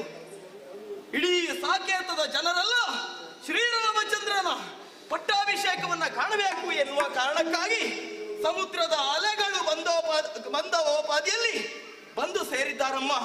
ನೀವೊಬ್ಬರಿಲ್ಲ, ನೀವು ಬರಲೇಬೇಕಮ್ಮ. ಯಾಕಾಗಿ? ನೀವು ಬರಲಿಲ್ಲ ಅಂತಾದ್ರೆ ಅಣ್ಣನಿಗೆ ಸಿಟ್ಟು ಬರ್ತದೆ. ಅಣ್ಣನಿಗೆ ಸಿಟ್ಟು ಬಂದದ್ದು ನಾನು ಕಾಣಲಿಲ್ಲ, ಕಂಡಿದ್ದೇನೆ. ಅದು ಹಿಂದಿನ ಕಥೆಯಲ್ಲಿ. ಅವನಿಗೆ ಸಿಟ್ಟು ಬರುವಂತ ಅವಕಾಶವನ್ನು ನೀವು ಮಾಡಿಕೊಡಬಾರದು. ಅದಕ್ಕಾಗಿ ಲಕ್ಷ್ಮಣ ಬಂದು ಕರೀತಾ ಇದ್ದಾನೆ. ಅಮ್ಮ ಅಮ್ಮ ಓ ಅಮ್ಮ, ಹೇಳಿ ಹೇಳಿ ಹೇಳಿ, ಹೋಗು ಅಮ್ಮ, ಹೋಗು. ಲಕ್ಷ್ಮಣ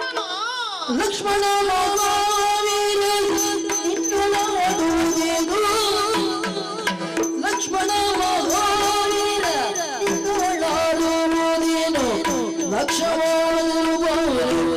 ಕಾರಣ ಬೇರೆ, ಲಕ್ಷವಾದರು ಬಾಳೆ ಕಾರಣ ಬೇರೆ. ಹುಡುಗಾರಿ ನಡಿಯೇ ಹೋಗಲಿ ಬೇಗದಲ್ಲಿಯೇ, ಹುಡುಗಾರಿ ಅರಿಯೇ ಹೋಗತಿ ಬೇಗದಲ್ಲಿ. ನಮ್ಮ ಕೊಡವಿ ಬರಲಿ ಹೇಳಿಯ. ಇಷ್ಟೊತ್ತಿಗೆ ವಟ ವಟ ವಟ ವಟ ಅಂತ ಹೇಳ್ತಿದ್ದವ ನೀನಾ? ನಾನೇ ಲಕ್ಷ್ಮಣ. ದೂರ ನಿಲ್ಲು. ನಿಮಗೆ ಸಲಿಗೆ ಕೊಟ್ಟದ್ದು ಹೆಚ್ಚಾಗಿದೆ ಮಕ್ಕಳೇ. ನಿಮ್ಮನ್ನು ಎತ್ತಿ ಆಡಿಸಿ ಆಡಿಸಿ ಎಲ್ಲಿ ಇರಬೇಕು, ಎಲ್ಲಿ ನಿಂತುಕೊಳ್ಬೇಕು, ಯಾರಿಗೆ ಹೇಗೆ ಗೌರವ ಕೊಡಬೇಕು ನಿಮಗೆಲ್ಲ ಹೇಳಿಕೊಡುವ. ಇನ್ನು ನಿಮಗೆ ಎಂತಮ್ಮ ನಿಮಗೆ ಕೊಡುವಷ್ಟು ಗೌರವ ಕೊಟ್ಟಿದ್ದು? ಮುಚ್ಚು. ನೀ ಮಹಾವೀರ ಆಯ್ತಾ? ನಿನ್ನಂತ ವೀರರು ಯಾರೂ ಇಲ್ಲ ಪ್ರಪಂಚದಲ್ಲಿ. ಹೌದಾ? ಹೊಗಳಿದ್ದು ತಿಳಿಬೇಡ. ಮತ್ತೆ ಇಲ್ಲಿ ಇದ್ದವರಿಗೆಲ್ಲ ಹೇಳುದು ಹಾಗೆ, ಲಕ್ಷ್ಮಣ ಮಹಾವೀರ, ಮಂತ್ರಿ ಮಹಾವೀರ, ವೀರ ದಶರಥ, ಎಲ್ಲದಕ್ಕದು ವೀರ ವೀರ ವೀರ ವೀರವೇ ಅದು. ಅದು ಇದ್ದದ್ದೇ ಹಾಗಮ್ಮ, ಮತ್ತೇನು ಮಾಡ್ಲಿಕ್ಕೆ ಆಗುದಿಲ್ಲ. ಎಲ್ಲರೂ ವೀರರೇ. ನಿನ್ನಿಂದ ನಾ ಕಲಿಯುವುದಾ? ನನಗೆ ಗೊತ್ತಿಲ್ವ ಅದು? ಪೊಡವಿ ಪತಿತನ ಅಣ್ಣ ರಾಮಗೆ ಎಲ್ಲರಿಗೆ ಇಡೀ ಸಾಕ್ಯತಕ್ಕೆ ಗೊತ್ತಾಗಿದ. ಹೌದು, ಊರಿನವರಿಗೆಲ್ಲ ಎಲ್ಲರೂ ಬಂದಿದ್ದಾರಮ್ಮ. ಎಲ್ಲರೂ ಸಂತೋಷ ಪಡ್ತಾ ಇದ್ದಾರೆ. ನನಗೆ ಗೊತ್ತಿಲ್ಲ ಅಂತ ಮಾಡಿದ್ಯಾ? ನಿಮ್ಗೆ ಗೊತ್ತಿತ್ತಾ? ಗೊತ್ತಿದೆ. ಹೊರಗಿನವರಿಗೆ ಗೊತ್ತಾಗಿದೆ ಅಂತ ಇಲ್ಲಿ ಒಳಗಿದ್ದವರಿಗೆ ಗೊತ್ತಾಗದೇ ಇರ್ತದ? ಗೊತ್ತಿದೆ. ಗೊತ್ತಿದ್ದವರು ಮತ್ತೆ ಯಾಕಮ್ಮ ನೀವು ಮಲಗಿಕೊಂಡಿರುವುದು? ಬರ್ಬಹುದಲ್ವಾ?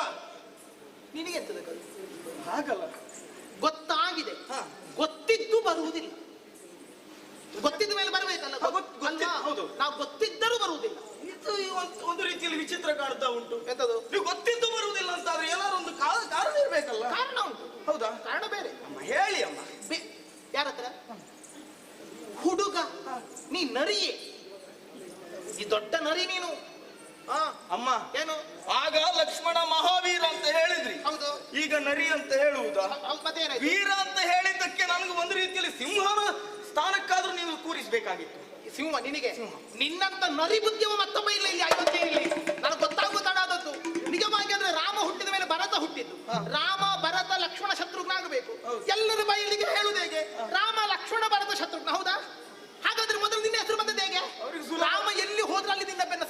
ನಿನಗೆ ಹೌದಾ? ನನ್ನ ಮಗನ ಹಿಂದೆ ಹಾಕಿ ಮುಂದೆ ಮುಂದೆ ಹೋಗಿ ನನ್ನ ಮಗನನ್ನು ಹಾಳು ಮಾಡಿದ ನರಿಬುದ್ಧವ ನೀನು, ನರಿಬುದ್ಧವ. ನಿನಗೆ ಯಾವತ್ತು ರಾಮ ವಿಶ್ವಾಮಿತ್ರ ಗುರುಗಳು ಕರ್ಕೊಂಡು ಹೋಗುವಾಗ ನಿನಗೆ ಬರ್ಲಿಕ್ಕೆ ಹೇಳಿದ್ರಾ? ನನಗೆ ಬರ್ಲಿಕ್ಕೆ ಹೇಳಲಿಲ್ಲ, ಹಾಗಂತ ಯಾರು ಹೋಗಬೇಡ ಅಂತಲೂ ಹೇಳಲಿಲ್ಲ. ಬಹಳ ಬುದ್ಧಿವಂತ ನೀನು. ನಿನ್ನನ್ನು ತಡೀಲಿಲ್ಲ, ನಿನ್ನ ತಡೀಲಿಲ್ಲ. ಮತ್ತೆ ಅದಕ್ಕೆ ಈಗ ನನ್ನಲ್ಲಿ ನೀನು ಆಮಂತ್ರಣ ಕೊಡ್ಲಿಕ್ಕೆ ಬಂದದ್ದ ನೀನು? ಆಮಂತ್ರಣ ಅಲ್ಲ, ನೀವು ಬರ್ಬೇಕಲ್ಲಮ್ಮ. ಮನೆಯವರಿಗೆ ಆಮಂತ್ರಣದ ಅಗತ್ಯ ಎನ್ನುವಂಥದ್ದು ಇಲ್ವೇ ಇಲ್ಲ. ಹೌದಾ? ಹಾಗಂತ ನಾನು ಕರೀತಾ ಇದ್ದೇನೆ, ನೀವು ಬರುವುದು ಎಲ್ಲಿ? ನಾ ಬರುದಿಲ್ಲ. ಬರದಿದ್ರೆ ನಿನ್ನ ಅಣ್ಣನಿಗೆ ಎಂತ ಆಗುತ್ತದೆ? ನಿನಗೆ ಸಿಟ್ಟು ಬರ್ತದೆ. ಯಾರಿಗೆ? ಅಣ್ಣನಿಗೆ. ಏ ಮಕ್ಕಳೇ, ನಿಮಗೆ ಸರಿಯಾದ ಒಂದು ಸ್ಥಾನಮಾನ ಎಂತದೂ ಸಿಗ್ಲಿಲ್ಲ ನಿಮಗೆ. ಒಂದು ಸರಿ ಅಧಿಕಾರ ಸಿಗದಿದ್ದಂತ ಮೊದಲು ನಿಮಗೆಲ್ಲ ಸಿಟ್ಟು ಬರ್ತದಲ್ಲ ನಿಮಗೆ. ಆದ್ರೆ ನಿನಗೆ ಸಿಟ್ಟು ಬರ್ಬೋದು. ರಾಮನಿಗೆ ಯಾರಿಗಾದ್ರೂ ರಾಮನ ಸಿಟ್ಟು ನೋಡಿದುಂಟ? ನಾನು ನೋಡಿ. ರಾಮನಿಗೆ ಎಂತ? ನಾನು ನೋಡಿದ್ದೇನೆ. ರಾಮನಿಗೆ? ಹೌದು. ಎಲ್ಲಿ? ಆ ದಿವಸ ಕಾಡಿನಲ್ಲಿ ಹೋಗುವಾಗ, ಯಜ್ಞ ಸಂರಕ್ಷಣೆಗೆ ಹೋದಾಗ ಅಲ್ಲಿ ತಾಟಕಿ ಎನ್ನುವಂತ ರಕ್ಕಸಿ ಇದ್ದಿದ್ಲು. ತಾಟಕಿ ಎನ್ನುವಂತ ರಕ್ಕಸಿ, ಅವಳನ್ನ ಅಣ್ಣ ಕೊಂದಿದ್ದಾನೆ. ನಾನು ಬಾಯಿ ಬಿಟ್ಟು ಹೇಳಿದ್ದಮ್ಮ, ಸುಮ್ಮನೆ ಮತ್ತೆ ನೀವು ಹೇಳಿದಂತೆ ಅಲ್ವಾ? ನೀವು ಬರೆದಿದ್ರೆ ರಾಮನಿಗೆ ಸಿಟ್ಟು ಬರ್ತದೆ. ರಾಮ ತಾಟಕಿ ಅಂದ್ರೆ ಸಿಟ್ಟು ಮಾಡಿದ್ದ, ನಾ ತಾಟಕಿಯ? ಎಲ್ಲ ವಿಚಾರವನ್ನ ಯಾಕಮ್ಮ ಸುಮ್ಮನೆ ಮೈ ಮೇಲೆ ತಕೊಳ್ಳುವುದು ನೀವು? ಅವಳು ಯಜ್ಞ ಗಂಟಕಿ. ಹೌದು, ಯಜ್ಞ ಗಂಟಕಿ. ನೀವು ಆಗ ನೀವು ಎಂತ ಉತ್ತಮವಾದಂತಹ ಕಾರ್ಯವನ್ನ ಮಾಡಿದವರು. ನಿನ್ನ ಹತ್ರ ಹೊಗಳಿಸಿಕೊಳ್ಳುವುದಲ್ಲ. ಈಗ ಹೆಂಡತಿಗೆ ಬಂದ ಕಷ್ಟ, ಹೌದು, ಹೆಂಡತಿಗೆ ಬಂದ ಚಿಂತೆ ಯಾರು ಪರಿಹಾರವರು? ಗಂಡನಾದವನೇ. ಹೌದಾ? ಗಂಡನಾದ ಪರಿಹರಿಸಬೇಕು. ಇದ್ದಾರಲ್ಲ ಅಲ್ಲಿ ನನ್ನ ಕಾಂತ ಮೋಹನ್ನ, ಅಂದ್ರೆ ನನ್ನ ಅಪ್ಪ. ನನಗೆ ಗೊತ್ತಿಲ್ಲ, ನನಗೆ ನನ್ನ ಗಂಡ. ನನಗೆ ನಿನ್ನ ಅಪ್ಪ ಬರುದು ಬೇಡ, ಎರಡು ಒಂದು. ಅಂತದ್ದು ನೀ ಹೇಳಿಕೊಡ್ಬೇಕು ನನಗೆ. ನೀ ಹೇಳಿಕೊಡ್ಬೇಕು ನನಗೆ. ಇಲ್ಲಮ್ಮ, ನೀವು ಎರಡು ಒಂದೆಂದು ನಾ ಹೇಳಿಕೊಡ್ಬೇಕು ಮಕ್ಕಳಿಗೆ ನಿಮಗೆ. ಆಯ್ತಮ್ಮ, ಪೂರ್ಣ ನೀವೇ. ಬರಲೆಲ್ಲ ಕಾಂತ ಮೋಹನ್ನ, ನೀ ಇಲ್ಲಿಂದ ಹೋಗಿ ನನ್ನ ಈ ಸ್ಥಿತಿಯನ್ನು ಹೇಳಿ ಪೊಡವಿ ಪಾಲಕನ ಇಲ್ಲಿಗೆ ಬರ ಹೇಳು. ಯಾರನ್ನು? ಪೊಡವಿ ಪಾಲಕನನ್ನ ಇಲ್ಲಿಗೆ ಬರ್ಲಿಕ್ಕೆ ಹೇಳು. ನಿನ್ನ ಅಪ್ಪನಲ್ಲ, ನನ್ನ ಅಪ್ಪನಲ್ಲ. ಪೊಡವಿ ಪಾಲಕ, ಅದು ಅವರಿಗೆ ಅರ್ಥ ಆಗುತ್ತದೆ. ಅಲ್ಲ, ನಿನ್ನ ಅಣ್ಣ ರಾಮ ಇದ್ದಾನಲ್ಲ, ಅವನಿಗೆ ಅರ್ಥ ಆಗುತ್ತದೆ. ಹೋಗ. ನೀವು ಬರುದಿಲ್ಲಲ್ಲ? ಆಗ ನಾ ಬರೆದಿದ್ರೆ ತಡ ಆಗುತ್ತದೆ, ಲಗ್ನ ಕೈದಿದೆ. ಈಗ ನೀವು ಹೋಗಿದ್ರೆ ತಡ ಆಗುದಿಲ್ವಾ? ನಾನು ಹೇಳ್ತೇನೆ. ಯಾಕೆ ತಡ? ಹೋಗು.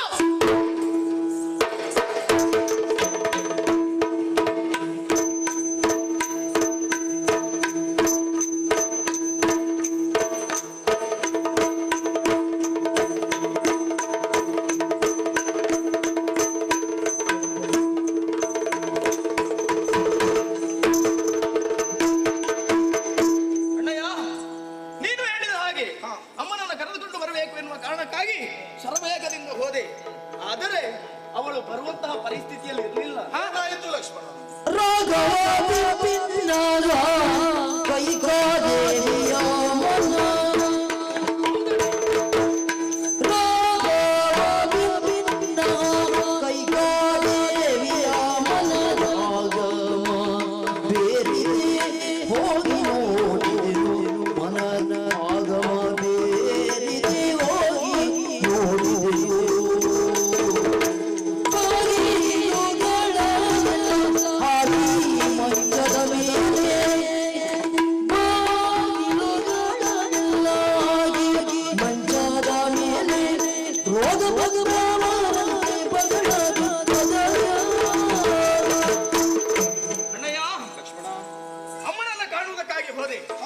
ಹೋದಾಗ ನನಗೆ ಅಚ್ಚರಿ ಆಯಿತು. ಒಂದು ಬಾಗಿಲು ತೆರೆದಿತ್ತು, ಮತ್ತೊಂದು ಬಾಗಿಲು ಮುಚ್ಚಿತ್ತು. ಒಳಗೆ ಹೋಗಿ ನೋಡಿದೆ, ಮುಸುಕನ್ನು ಹಾಕಿಕೊಂಡು ಮಂಚದಲ್ಲಿ ರೋಗ ಬಂದವರ ಹಾಗೆ ಮಲಗಿಕೊಂಡಿದ್ದಳು. ರೋಗ ಬಂದವರ ಹಾಗೆ ಬರ್ಲಿಲ್ಲ, ಬಂದವರ ಹಾಗೆ ಮಲಗಿದ್ದಳು. ಅಣ್ಣನಾದಂತಹ ರಾಮಚಂದ್ರನ ಪಟ್ಟಾಭಿಷೇಕವನ್ನ ಕಾಣುವುದಕ್ಕೆ ಬರುವುದಿಲ್ಲವೇ ಎನ್ನುವ ಹಾಗೆ ಕೇಳಿದಾಗ, ನಿನ್ನಲ್ಲಿ ಮಾತಾಡುವುದಿಲ್ಲ ನಾನು, ದಶರಥ ಪಿತನೋಳು ಮಾತುಗಳುಂಟು, ಅದಕ್ಕೆ ಪೊಡವಿ ಪಾಲಕನ ಬರ ಹೇಳು ಎನ್ನುವ ಹಾಗೆ ಹೇಳಿ. ಲಕ್ಷ್ಮಣ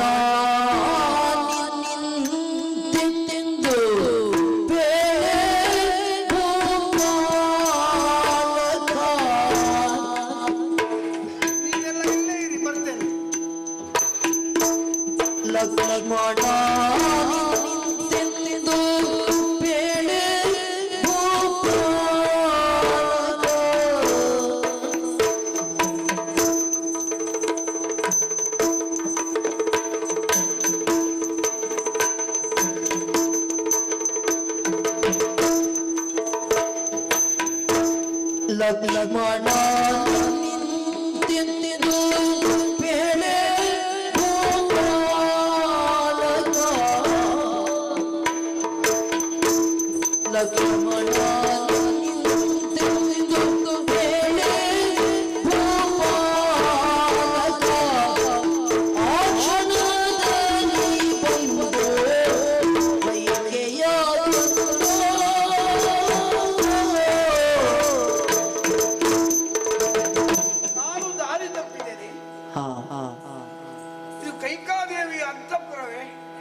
ಎಲ್ಲೋ ಮಸಣಕ್ಕೆ ಬಂದ ಅನುಭವ ನನಗಾಗ್ತಾ ಇದೆ.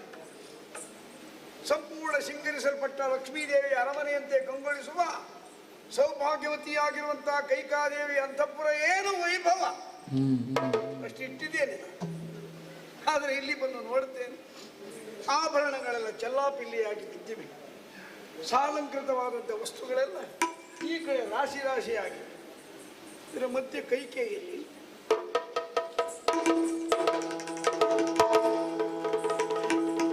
ಲಕ್ಷ್ಮಣ ಹೇಳುದು ಸರಿ. ಹರಕು ಮಂಚದ ಮೇಲೆ ಮುಸುಕು ಹಾಕೊಂಡು ನನ್ನ ಕೈಗೆ, ಇವಳು ನನ್ನ ಸೌಭಾಗ್ಯ ಲಕ್ಷ್ಮಿ ಅಲ್ಲವೇ? ಇವಳು ಜ್ಯೇಷ್ಠ ಲಕ್ಷ್ಮಿ, ಕಲಿಲಕ್ಷ್ಮಿ ಅಂತ ಇಲ್ಲ. ಹಾಗೆ ಆಕೆಯನ್ನು ನಾನು ಸಂಬೋಧಿಸುವುದಿಲ್ಲ. ಇಲ್ಲ, ನನ್ನ ಕೈಗೆ ನಾನೇ ಸಮಾಧಾನ ಪಡಿಸಬೇಕು.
ನನಗೆ ಸಂತಾನವನ್ನು ಬಯಸಿದ, ನನ್ನ ಮನೆಗೆ ಕಾಲಿಟ್ಟ ಮೇಲೆ ನನಗೆ ಸಂತಾನ ಅಭಿವೃದ್ಧಿಯಾದ, ಅದಕ್ಕೆ ಅನುವು ಮಾಡಿಕೊಟ್ಟಂತಹ ಸಂತಾನ ಲಕ್ಷ್ಮಿ ನೀನು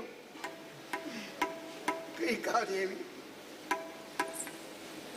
ಇಡೀ ಊರಿಗೆ ಊರೇ ನಲಿಯುತ್ತಿರುವಂತಹ ವೇಳೆಯಲ್ಲಿ, ಸಂತೋಷ ಸಾಗರದಲ್ಲಿ ತೇಲಾಡುತ್ತಿರುವಂತಹ ಈ ವೇಳೆಯಲ್ಲಿ ನೀನು ದುಃಖ ಸಾಗರದಲ್ಲಿ ಮುಳುಗುತ್ತಿದ್ದೀಯಲ್ಲ, ಏನೇ ಇದು ನಿನ್ನ ಅವಸ್ಥೆ? ಈ ಆಭರಣಗಳು ನಿನ್ನ ಬೇಡವೇ? ಆ ತೊಡವುಗಳು ನಿನಗೆ ಬೇಡವೇ? ಪಟ್ಟ ಪೀತಾಂಬರ ನಿನಗೆ ಬೇಡವೇ? ಎಲ್ಲವನ್ನು ತೆಗೆದು ಬಿಸಾಡಿದೆಯಲ್ಲ, ಇದರ ಮೇಲೆ ಯಾಕೆ ನಿನ್ನ ನಿರೋಧ? ಯಾಕೆ ವಿರೋಧ? ಯಾಕೆ ಈ ಉಪೇಕ್ಷೆ? ಯಾಕೆ ಚಿಂತೆ? ಯಮ ಒಂದು ಸಲ ಕರೆದರೂ ಬರಲಿಕ್ಕೆ ಸಮಯ ಇಲ್ಲ ಅಂತ ಹೇಳುವ ದಶರಥ, ಕೈಕಾದೇವಿ ಕರೀತಾಳೆ ಅಂದ್ರೆ ಓಡಿ ಬಂದಿದ್ದೇನೆ, ಅಂತ ಸ್ಥಳವನ್ನು ಬಿಟ್ಟು ಓಡಿ ಬಂದಿದ್ದೇನೆ ಕೈಕಾ. ಯಾಕೆ ಯಾಕೆ ದುಃಖ? ಯಾಕೆ ಮುಸುಕು? ಯಾಕೆ ಬಲ್ಲಿದತೆ? ಹೇಳು ಹೇಳು ಕೈಕಾ, ಹೇಳು ಹೇಳು. ವಲ್ಲಭ ಕೇಳೆನ್ನ ಮನದಲ್ಲಿರುವ ಕ್ಲೇಶ,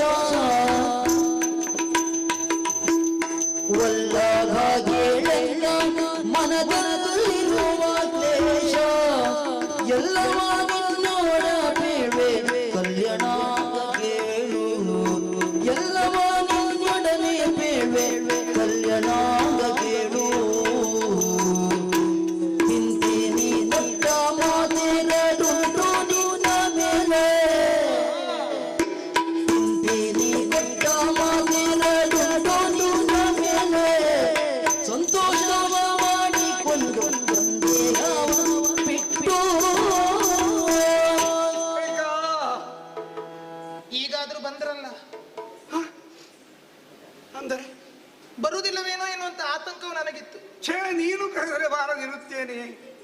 ಈಗ ಬಂದು ದುಃಖ ಯಾಕೆ, ಚಿಂತೆ ಯಾಕೆ? ಮತ್ತೆ ಕೇಳುವ ನಾನೇ ಅಲ್ವಾ? ನಾ ಸಂತೋಷವಾಗಿರೋದಕ್ಕೆ ಯಾರು ಕಾರಣವಾಗಿತ್ತು? ನಾನೇ. ಈಗ ಮತ್ತೆ ದುಃಖಕ್ಕೆ ಯಾರು ಕಾರಣ? ನಾನೇ ಏನು? ಹೆಂಡತಿಯ ಸಂತೋಷಕ್ಕಾಗಲಿ ಹೆಂಡತಿಯ ದುಃಖಕ್ಕಾಗಲಿ ಗಂಡನೇ ಕಾರಣನಾಗುತ್ತಾನೆ. ಮತ್ತೆ ಕಾಂತ ಅವನಿಗೆ ಹೆಸರು ಆಕರ್ಷಿಸಿದವನು, ವಲ್ಲಭನೆಂದ್ರೆ ಓಲೈಸುವವನು. ನಾನಿಮ್ಮ ವಲ್ಲಭೆ, ಹೌದು. ಸದಾ ನಿಮ್ಮನ್ನು ಜೊತೆಗೋದೆ ಇದ್ದವಳು ನಾನು. ಇವತ್ತು ನನಗೆ ಚಿಂತೆಯಾಯಿತು, ದುಃಖವಾಯಿತು. ನಾನು ಅಲ್ಲಿಗೆ ಬರಬೇಕಾಗಿತ್ತೆ. ರಾಮನಿಗೆ ಪಟ್ಟಾಭಿಷೇಕ ಮಾಡುತ್ತೀರಂತೆ. ಹೌದು. ಎಲ್ಲರೂ ಸಂಭ್ರಮದಲ್ಲಿದ್ದಾರೆ. ಹೌದು. ಕೈಕೆಯು ಇರಬೇಕಂತ, ಕೌಸಲ್ಯ ಇರಬೇಕಲ್ಲ, ಇದ್ದಾಳೆ. ಮತ್ತೆ ಕೈಕೆಯ ಅಂತ ಅನಿವಾರ್ಯತೆ ಏನುಂಟು? ಇದು ಹೇಗೆ ಮಾತಾಡ್ತಾ ಇದ್ದೀನಿ?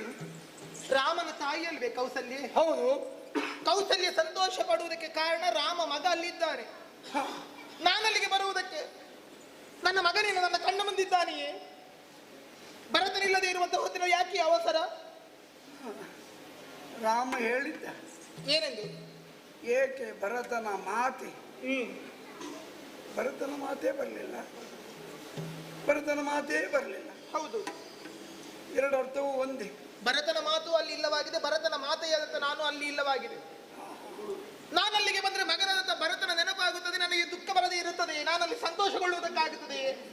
ಅದಕ್ಕ ಭರತನಾದರೇನು, ರಾಮನಾದರೇನು, ಲಕ್ಷ್ಮಣನಾದರೇನು, ಶತ್ರುಘ್ನನಾದರೇನು, ನೀನು ಭೇದ ಭಾವವನ್ನು ಎಣಿಸಿದವಳೆ ಅಲ್ಲ. ಭೇದ ಇಲ್ಲ, ಹೌದು. ಈಗ ಮಗ ಕಣ್ಣ ಮುಂದೆ ಇಲ್ಲ ಎನ್ನುವಂತ ಒಂದು ಚಿಂತೆ ದುಃಖ ನನಗಾದ್ರೆ ತಪ್ಪಲ್ವಲ್ಲ ಒಂದು ತಾಯಿಯಾಗಿ? ಪದ್ಯಗಳನ್ನು ಕಳಿಸಿಕೊಟ್ಟೆಲ್ಲ ನೀನು. ಕಾರಣ ಇದೆ. ಈಗ ನನಗೆ ಭರತ ಈಗ ಕಣ್ಣ ಮುಂದೆ ಇಲ್ಲ ಎನ್ನುವಂತ ಚಿಂತೆ. ಹಾಗೆ ಮನಸ್ಸು ಹಿಂದೆ ಓಡುತ್ತಾ ನಮಗೆ ಒಂದು ಕಾಲದಲ್ಲಿ ಸಂತಾನವೇ ಇಲ್ಲದಿರುವಂತ ಚಿಂತೆ ಇತ್ತು, ಅದು ನೆನಪಾಯಿತು. ಹಾಗೆ ಮತ್ತೆ ಮನಸ್ಸು ಹಿಂದೆ ಓಡುತ್ತಾ ನಾವು ಸ್ವರ್ಗಲೋಕಕ್ಕೆ ಹೋದ ಒಂದು ಘಟನೆ ನೆನಪಾಯಿತು. ನಾನು ಬರುವುದು ಬೇಡ ಅಂತ ಹೇಳಿದೆ, ನೀನು ಬಂದಿದ್ದಿ ಅಲ್ಲ. ಹೌದು, ಕಡೆಗೆ ನಾವು ನೀವು ಜೊತೆಯಾಗಿ ಹೋದವರು. ಹೌದು. ಆವಾಗ ಅಲ್ಲಿ ಒಂದು ಘಟನೆ ನಡೆದದ್ದು ನನಗೆ ನೆನಪಾಯಿತು. ಬಲಿಶಂಬರ ಯುದ್ಧ. ಆವಾಗ ನಿಮಗೆ ನಾ ಶೈತ್ಯೋಪಚಾರ ಮಾಡಿದ್ದು, ಎಚ್ಚರಿಸಿದ್ದು, ನಿಮ್ಮ ಪ್ರಾಣವನ್ನು ನಾನು ಮತ್ತೆ ಉಳಿಸಿದ್ದು, ನಾನು ನಿಮಗೆ ಸಾರಥ್ಯನ ಮಾಡಿದ್ದು. ಹೌದು. ಅಲ್ಲಿ ಮೆಚ್ಚಿದಂತ ನೀವೆರಡು ವರ ಕೊಟ್ಟದ್ದು, ಚಕ್ರವರ್ತಿಯಾಗಿರುವಂತ ನಾನು ಕೊಡ್ತಾ ಇದ್ದೇನೆ, ಕೇಳು. ನಾನದು ನಿಮ್ಮಲ್ಲಿ ಇರಲಿ ಅಂತ ಹೇಳಿದ್ದು. ಹೌದು. ಎಲ್ಲ ನೆನಪಾಗಿ ಆ ಎರಡು ವರಗಳು ನಾ ಈಗ ಬೇಕು ಅಂತ ಅನಿಸಿದ್ದು. ಕಾಂತೆ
ನೆನಪು ಮಾಡಿದ್ದು ಒಳ್ಳೇದಾಯ್ತು.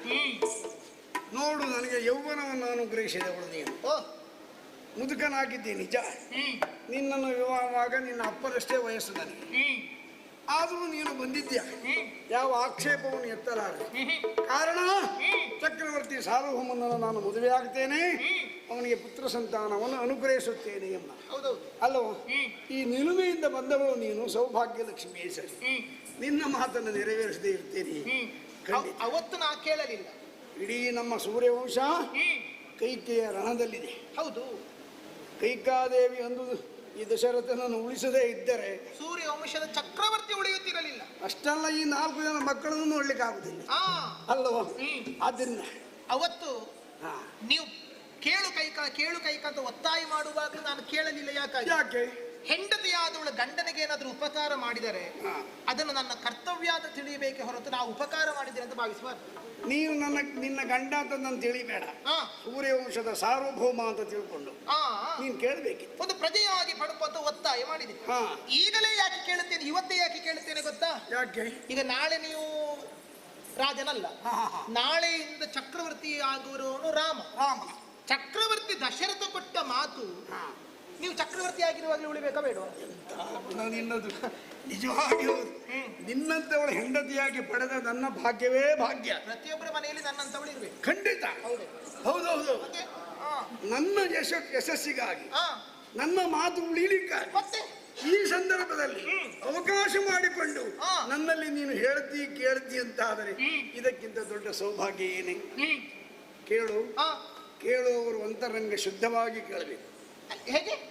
ಅಂತರಂಗ ಶುದ್ಧವಾಗಿ ಕೇಳಿದರೆ ನಾನು ಅಂತರಂಗ ಶುದ್ಧವಾಗಿ ಕೊಡ್ತೀರಾ? ಖಂಡಿತ. ಹೌದಾದರೆ ನೇಮವೆಂದೇನುತ್ತ ಕೈಯ ಮೇಲೆ ಕೈಯ ತಟ್ಟುವ,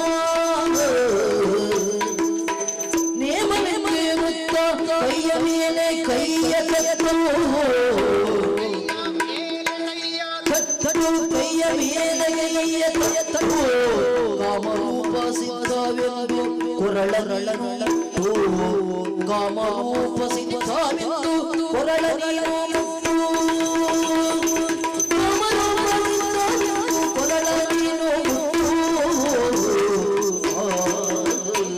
ನೀವಿಷ್ಟು ಹೇಳುವಾಗ ನಾನು ಕೇಳೋಣ ಎನ್ನುವ ಹಾಗೆ ತುಟಿಯವರೆಗೆ ನನ್ನ ಮಾತುಗಳು ಬಂದಾಗಿತ್ತು.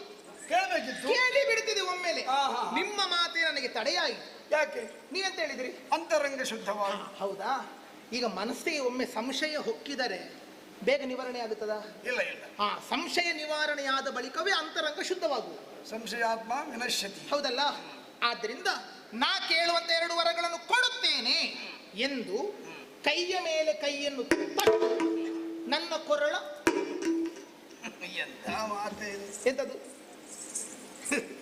ಕೈ ತಟ್ಟು ಮೈ ಮುಟ್ಟು. ಹೌದು. ನಾನು ಎಷ್ಟು ಸಲ ನಿನ್ನ ಕೈ ತಟ್ಟಲಿಲ್ಲ, ನಿನ್ನ ಮೈ ಎಲ್ಲೆಲ್ಲ ಮುಟ್ಲಿಲ್ಲ. ನಾನು ಅದು ಭಾಷೆ ಅಂತ ಆಗ್ತದೆ. ನನಗೆ ಯಾವ ಅನುಭವ ಕೊಟ್ಟಿದೆ ಎನ್ನುವುದಕ್ಕಿಂತ ನಿಮಗೆ ಸಂತೋಷ ಆಗಿದೆ ಅಲ್ಲ? ಖಂಡಿತ. ಈಗ ಯಾವುದೋ ಸೌಖ್ಯಕ್ಕೋಸ್ಕರವಾಗಿ ಕೈ ತಟ್ಟು ಮುಟ್ಟು ಅಂತ ಹೇಳಿದ್ದಲ್ಲ. ಮತ್ತೆ ಕೈಯಲ್ಲಿ ಅಗ್ನಿ ಉಂಟು. ಕೈ ಮೇಲೆ ಕೈ ತಟ್ಟು ಅಂದ್ರೆ ಅಗ್ನಿ ಸಾಕ್ಷಿಯಾಗಿ ಮಾತು ಕೊಡಿ. ಇಲ್ಲ ಕೊರಳು ತಟ್ಟು ಅಂದ್ರೆ ನನ್ನ ಕೊರಳು ಮುಟ್ಟಿ ಅಂತ ಹೇಳಿದ್ದಲ್ಲ. ಕೊರಳಿನಲ್ಲಿ ಮಾಂಗಲ್ಯ ಉಂಟಲ್ಲ, ಇದು ಮುಟ್ಟಿ ಹೇಳಬೇಕು. ಓ ಮಾತ್ರ ಅಲ್ಲ, ಅಷ್ಟೇ ಸಾಲದು. ನನಗೊಂದು ಸಾಕ್ಷಿ ಮುಂದಿಡಬೇಕು. ಸಾಕ್ಷಿ ಕೊಡಬೇಕಾದದ್ದು ಯಾವುದಕ್ಕೆ? ವ್ಯವಹಾರ. ಈಗ ನನ್ನಲ್ಲಿ ನಿಮ್ಮಲ್ಲಿ ವ್ಯವಹಾರದ ಅಡಿಯುವುದು. ವ್ಯಾಪಾರಿ ಬುದ್ಧಿ ಆಗ್ತದೆ. ಅದು ನಿಮ್ಮಲ್ಲಿ ತೋರಿಸೋದು ಈ ಕ್ಷೇತ್ರದಲ್ಲಿ. ಅಯ್ಯೋ, ಯಾಕೆ ಗೊತ್ತಾ? ನೀವು ಚಕ್ರವರ್ತಿಯಾಗಿ ಕೊಡುವವರು, ನಾನೊಬ್ಬಳು ಪಡೆಯುವಳು, ನ್ಯಾಸವಾಗಿಟ್ಟದನ್ನು ಪಡೆಯುವವಳು. ಪಡೆಯುವ ವ್ಯವಹಾರಕ್ಕೆ ಸೂರ್ಯವಂಶಜರು ಸಾಕ್ಷಿ ಇಲ್ಲದೆ ಯಾವ ಕೆಲಸವನ್ನು ಮಾಡುವುದಿಲ್ಲ. ಸೂರ್ಯವಂಶಕ್ಕೆ ಮತ್ತು ಸಾಕ್ಷಿ ಯಾಕೆ? ಬೇಕು. ನನಗೆ ನನ್ನ ಅಂತರಂಗ ಶುದ್ಧವಾಗುವುದಕ್ಕೆ. ನಿನಗಂತರಂಗ ಶುದ್ಧ ಇಲ್ಲ ಅಲ್ಲ, ನಿಮಗೂ ಆಗಬೇಕು, ಕೊಡುವವರಿಗೂ ಬೇಡವಾ? ಈಗ ಮತ್ತೆ ನಾಳೆ ಕೊಡುವುದಿಲ್ಲ ಅಂತ ಹೇಳಿದ್ರೆ ಕೇಳು. ಈ ಲೋಕದಲ್ಲಿ ನನಗೆ ಹೆಚ್ಚಿನ ಪ್ರೀತಿ ಇರುವುದು ದೇವತೆಗಳ ಮೇಲೆ. ಆ ದೇವತೆಗಳಿಗಿಂತ ಹೆಚ್ಚು ಪ್ರಾಣಕ್ಕೆ ಪ್ರಾಣವಾಗಿ ನಾನು ಪ್ರೀತಿಸುವುದು ನನ್ನ ರಾಮನನ್ನು. ಆ ರಾಮನ ಮೇಲೆ ಆಣೆ ಇಟ್ಟು ಹೇಳ್ತೇನೆ. ರಾಮನ ಮೇಲೆ ಆಣೆ? ರಾಮನ ಮೇಲೆ ಆಣೆ. ಭೂಮಿಯನ್ನು ಎಲ್ಲ ಪುತ್ರ ಭರತನಿಗೆ ಕೊಟ್ಟು, ಭೂಮಿಯನ್ನು ಎಲ್ಲ ಪುತ್ರ ಭರತನಿಗೆ ಕೊಟ್ಟು, ಭರತನಿಗೆ ಕೊಟ್ಟು, ರಾಮಚಂದ್ರನಲ್ಲಿ ಒತ್ತೆ ವನವಾಸಕ್ಕೆ ಕೊಟ್ಟು, ರಾಮಚಂದ್ರನಲ್ಲಿ ಒತ್ತೆ ವನವಾಸಕ್ಕೆ ಕೊಟ್ಟು. ನಿಮಗೆ ನನ್ನ ಮೇಲೆ ಎಷ್ಟು ಪ್ರೀತಿ! ಖಂಡಿತ. ನನಗೀಗ ನೀವು ಮುದುಕರಂತ ಅನ್ನಿಸೋದೇ ಇಲ್ಲ. ನನಗೂ ನಿನ್ನ ಸಮಯದಲ್ಲಿ ಯೌವನವೇ ಬಂದ ಹಾಗೆ ಉಂಟು. ಯಾಕೆ ಗೊತ್ತಾ? ಯಾಕೆ? ಆಗ ನಿಮ್ಮನ್ನು ಕಂಡಾಗ ಸಿಟ್ಟು ಬರ್ತಾ ಇತ್ತು ನನಗೆ ಅಂತರಂಗದಲ್ಲಿ ಸಂಶಯ. ಈಗ ಅಂತರಂಗ ಶುದ್ಧವಾಯಿತು ಅಲ್ಲವಾ? ರಾಮನಾಣೆಯಾಗಿ. ಅದಕ್ಕಿಂತ ದೊಡ್ಡದೇನು? ರಾಮನಾಣೆ ಹಾಕಿದ ಮೇಲೆ ಮರೆಯುವುದಕ್ಕುಂಟ, ಬಿಡುವುದಕ್ಕುಂಟ? ಇಲ್ಲ, ಬಿಡಬಾರ್ದು. 2ನೇ ವರ. ಯಾವುದು? ಸಣ್ಣದು. ಮತ್ತಿಷ್ಟೆಲ್ಲ ತಡ ಮಾಡುವುದು ಯಾಕೆ ನೀನು? ಬೇಕು ಬೇಕು. ನನ್ನಲ್ಲಿ ಅವಸರ ಆಗಿದೆ, ನಾನು ಹೋಗಬೇಕು. ಒಂದನೆಯ ವರವಾಗಿ ಏನು? ರಾಮನಿಗೆ ಪಟ್ಟ ಅಂತ ಸಿದ್ಧ ಮಾಡಿದ್ದಾರಲ್ಲ, ಎಲ್ಲರೂ ಬಂದಿದ್ದಾರೆ. ಅದಾಗ ಕೂಡದು ನನ್ನ ಮಗನಾದಂತ ಭರತನಿಗೆ ಅಯೋಧ್ಯೆಯ ಪಟ್ಟವನ್ನ ಕಟ್ಟು.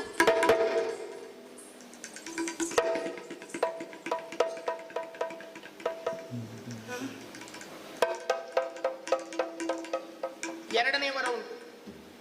ಪಟ್ಟಾಭಿಷೇಕಕ್ಕೆ ಸಿದ್ಧನಾಗಿರುವಂತಹ ರಾಮ ಈ ಹೊತ್ತಲ್ಲೇ ವನವಾಸಕ್ಕೆ ಕುಶನೆ ಕೇಳಿ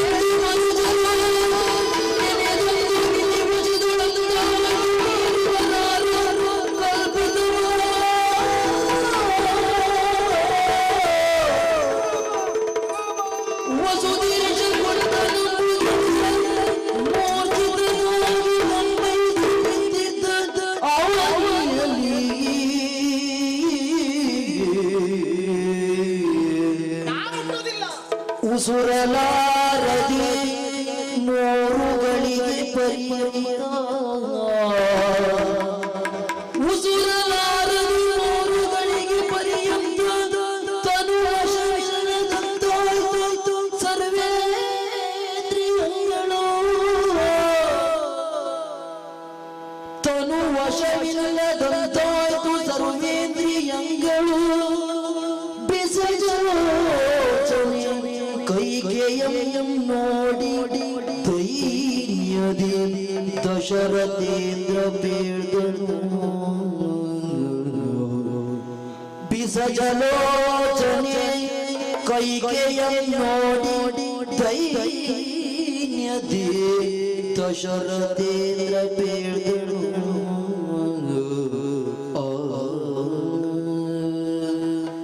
ಕಂಬು ಕಣ್ಣಿ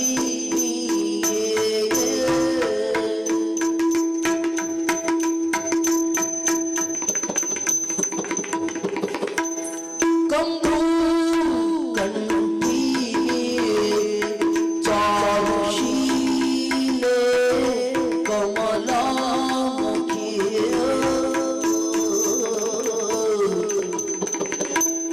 ಕುಂಭ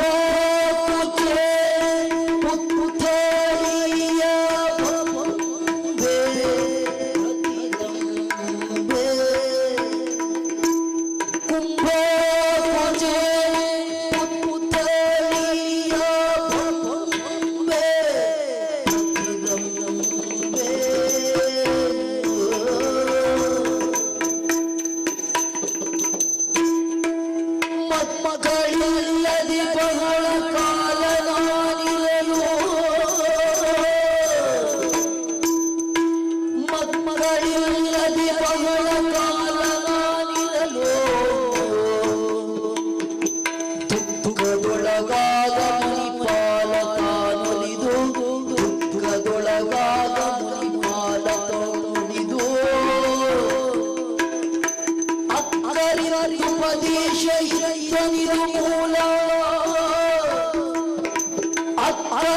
ಉಪದೇಶ ಇದ್ದನಿದು ಮೂಲ. ಕಂಬು ಕಂಕಿನಿ ಚಾರು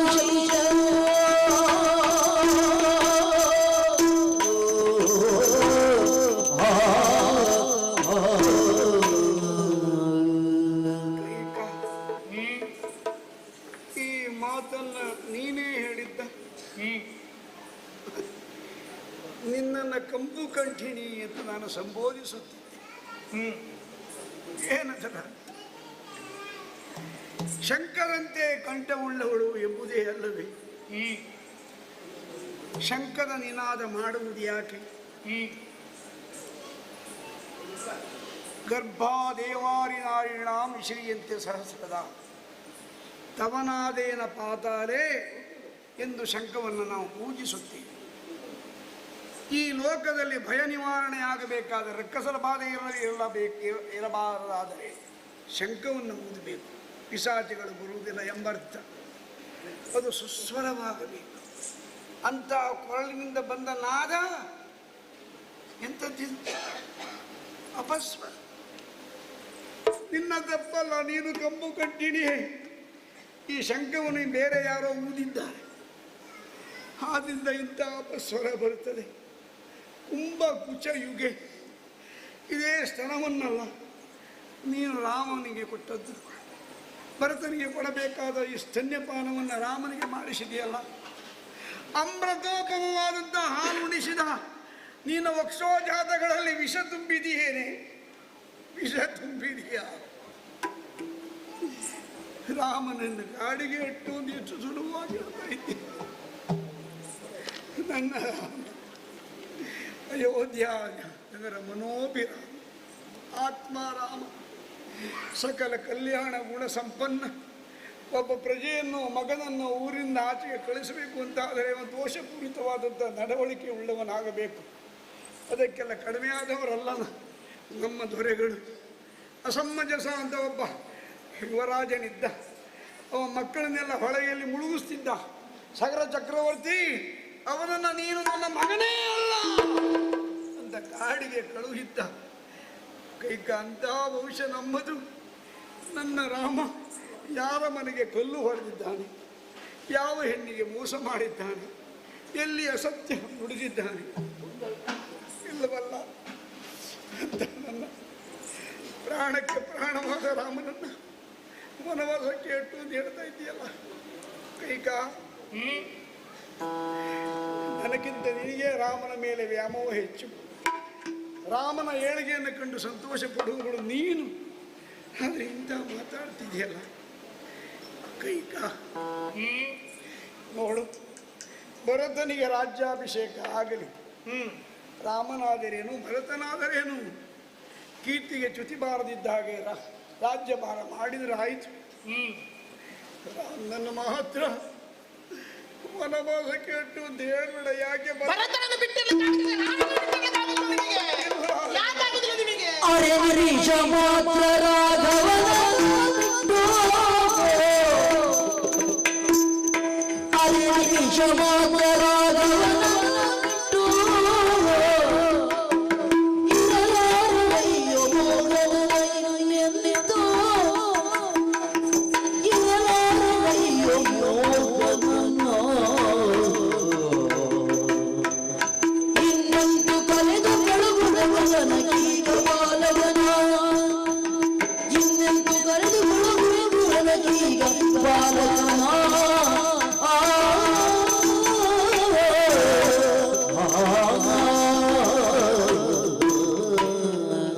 ಭಾವಿಸಬೇಡ. ಅಂತರಂಗ ಭವನದಲ್ಲಿ ವಸಿಷ್ಠರ ಆಡಿದ ಮಾತದು. ನಾಳೆಯ ಮುಹೂರ್ತ ತಪ್ಪಿ ಹೋದರೆ ಇನ್ನು 14 ವರ್ಷ ರಾಮನಿಗೆ ಪಟ್ಟಾಭಿಷೇಕ ಆಗುವಂತ ಮುಹೂರ್ತವೇ ಇರುವುದಿಲ್ಲ ಅಂತ ಶೀಘ್ರಾತಿ ಶೀಘ್ರವಾಗಿ ಇದನ್ನು ಸಂಯೋಜಿಸಲಾಯಿತು. ಇದು ಗುರುನಿರೂಪ, ನನ್ನದೇನು ಅಪರಾಧವಲ್ಲ. ಭರತನು ಖಂಡಿತ ಇದು ತಪ್ಪು ಅಂತ ಯಾವ ಕಾಲಕ್ಕೂ ಹೇಳುವುದಿಲ್ಲ. ರಾಮನ ತಮ್ಮ, ನನಗೆ ವಿಶ್ವಾಸ ಉಂಟು, ಸೂರ್ಯವಂಶಿ, ಯಾರೂ ಆಕ್ಷೇಪಿಸಲಾರರು ಎಂಬ ಕಾರಣಕ್ಕೆ ನಿರ್ಣಯ ಮಾಡಿದ್ದೇನೆ.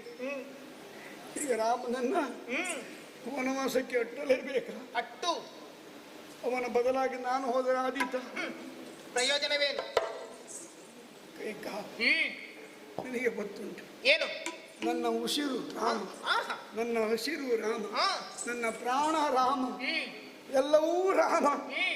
ಆ ರಾಮನನ್ನು ಒಂದು ಅರಕ್ಷಣ ಬಿಟ್ಟು ಇರ್ಲಿಕ್ಕೆ ಈ ದಶರಥನಿಗೆ ಸಾಧ್ಯವ?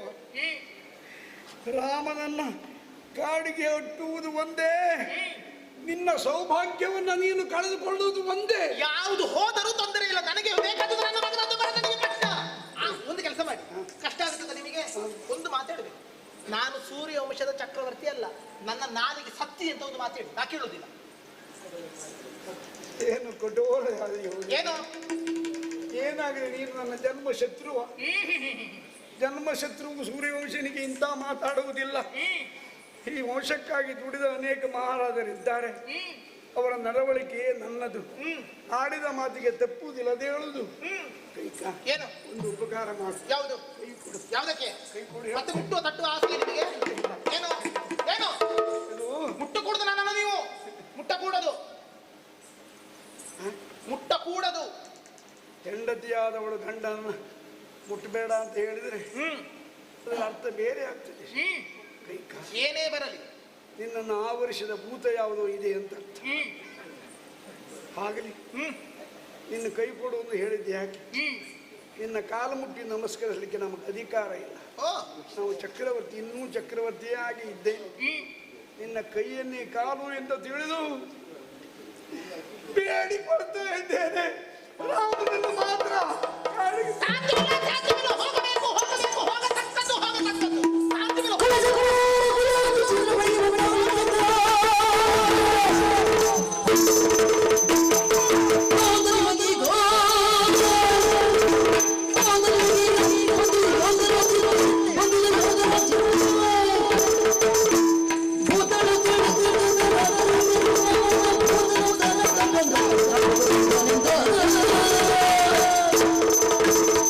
ಏನಪ್ಪ ಇದು? ಲಕ್ಷ್ಮಣನ ಮಾತನ್ನಾಲಿಸಿದಂತಹ ನೀವು ಚಿಕ್ಕಮ್ಮನನ್ನ ಕಾಣುವುದಕ್ಕಾಗಿ ಅವರ ಅಂತಃಪುರವನ್ನ ಸೇರಿದವರು.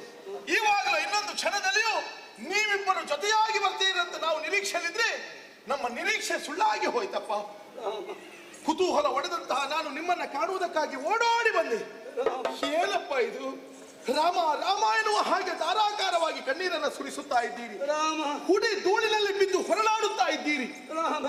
ನಮ್ಮ ಚಿಕ್ಕಮ್ಮನ ಮುಖ ನೋಡಿದ್ರೆ ಏನನ್ನು ಪಡೆಯುವಂತಹ ಆತುರ ಕಾತುರದಲ್ಲಿದ್ದಾರೆ. ನನಗೆ ಗೊತ್ತಾಯ್ತಪ್ಪ, ಈ ರಾಮನ ಪಟ್ಟಾಭಿಷೇಕಕ್ಕಾಗಿ ಏನೋ ಒಂದು ಹೊಸ ಉಡುಗೊರೆಯನ್ನು ನನ್ನ ಚಿಕ್ಕಮ್ಮ ಕೇಳಿರ್ಬೇಕು. ಈ ಶುಭ ಅವಸರದಲ್ಲಿ ನಿಮಗೆ ತಂದು ಕೊಡ್ಲಿಕ್ಕೆ ಕಷ್ಟ ಆಗಿರ್ಬೇಕಲ್ವೇ? ಆ ಕುರಿತಾಗಿ ಯೋಚನೆ ಬೇಡವಪ್ಪ.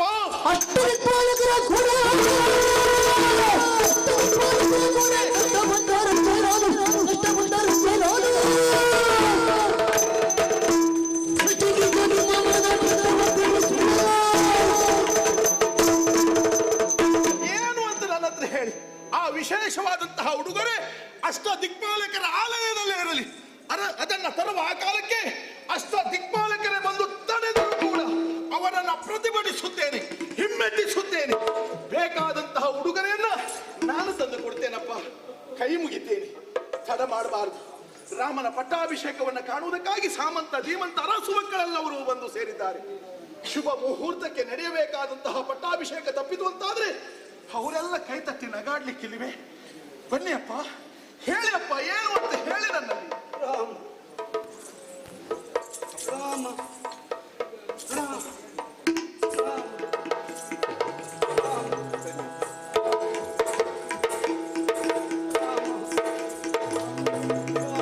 ಹೇಳಿ ಅಪ್ಪ, ಏನಾಯ್ತು ಅಂತ ಹೇಳಿ ನನ್ನಲ್ಲಿ. ಏನಾಗಬೇಕು ಹೇಳಿ. ರಾಮ, ನೀ ಕೇಳುದು ಬಿಡುದಿಲ್ಲ, ಅವ್ರು ರಾಮ ರಾಮ ಅಂತ ಹೇಳುದನ್ನು ಬಿಡುದಿಲ್ಲ. ವಿಷಯ ಏನಂದ್ರೆ ನಿಮಗೆ ಗೊತ್ತು, ನಾ ಹೇಳಿದ್ರೆ ಆಗಿಲ್ಲ. ನನಗೆ ವಿಷಯ ಗೊತ್ತಾದ್ರೆ ಸಾಕಮ್ಮ. ರಾಮ, ಏನಮ್ಮ ಕೇಳು ರಾಘವ ನಿನ್ನ ಪಿತಾ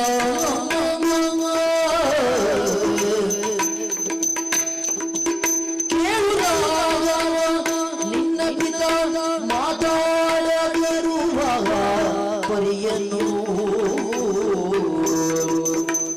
ಕೇಳುವೆನು ಚಿಂತಾಗದಿರು ಇನ ವಂಶಜಾತ ಕೇಳುವೆನು ಚಿಂತಾಗದಿರು ಇನ ವಂಶಜಾತ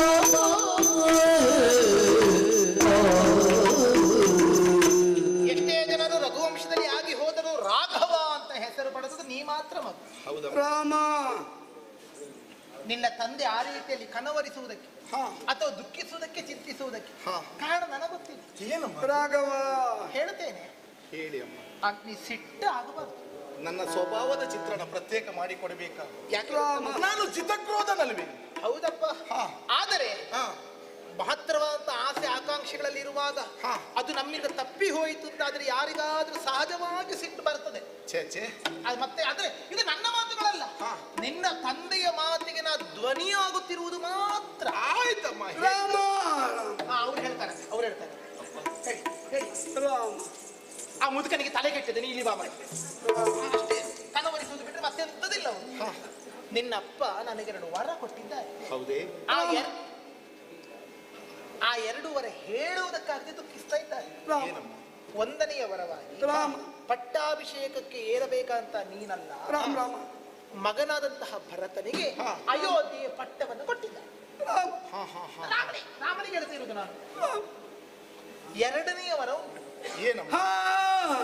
ಅವ್ರು ಹೇಳ್ತಾರೆ ಹೇಳಿ. ಮಾತಾಡ್ಲಿಕ್ಕೆ ಆಗುದಿಲ್ಲಪ್ಪ, ಯಾಕೆ ಮಾತಾಡ್ತೀರಿ ಸುಮ್ಮನೆ? ಬರುವುದಿಲ್ಲ ತುಟಿಯ ಮೇಲಿನ ಮಾತು. ಹಾ. ಹೇಳಿ ಹಾಗಾದ್ರೆ. ನಾ ಹೇಳಲಿಕ್ಕೆ ಹೋಗುದಿಲ್ಲ. ಸುಮ್ಮನೆ ನಾನು ಹೇಳಿ ನಾನೇ ಯಾಕೆ ನಿಷ್ಠರಾಗಬೇಕು? ನಿಮ್ಮ ಮಾತ್ರ ನಾನು ಯಾಕೆ ಹೇಳಬೇಕು? ಅಲ್ಲದೆ ನಾನೇ ಹೇಳೋದಕ್ಕೆ ಬಿಡಬೇಕು ನೀವು. ಬಾಮದ ಇಲ್ಲಿ ಬಾಯಿ ರಾಮ ಪಟ್ಟಾಭಿಷೇಕಕ್ಕೆ ನೀ ಸಿದ್ಧನ ಅಂತ ನೀನು ಈ ಮುಹೂರ್ತಕ್ಕೆ ಸರಿಯಾಗಿ ವನವಾಸಕ್ಕೆ ರಾಮ ನಿನ್ನ ಅಪ್ಪನ ಮಾತು. ಲೇಸನಾಡಿದೀರವ್ವ, ಈ ಸ್ವಲ್ಪ ಕೆಲಸಕ್ಕೆ ಲೇಸನಾಡಿದೀರವ್ವ, ಈ ಸ್ವಲ್ಪ ಕೆಲಸಕ್ಕೆ ಈ ಸೂಚನೆಗಳಿಗೆ ಏಸುಗು ನಾಟ್ಯ ಈ ಸೂಚನೆಗಳಿಗೆ ಏಸುಗು ನಾಟ್ಯ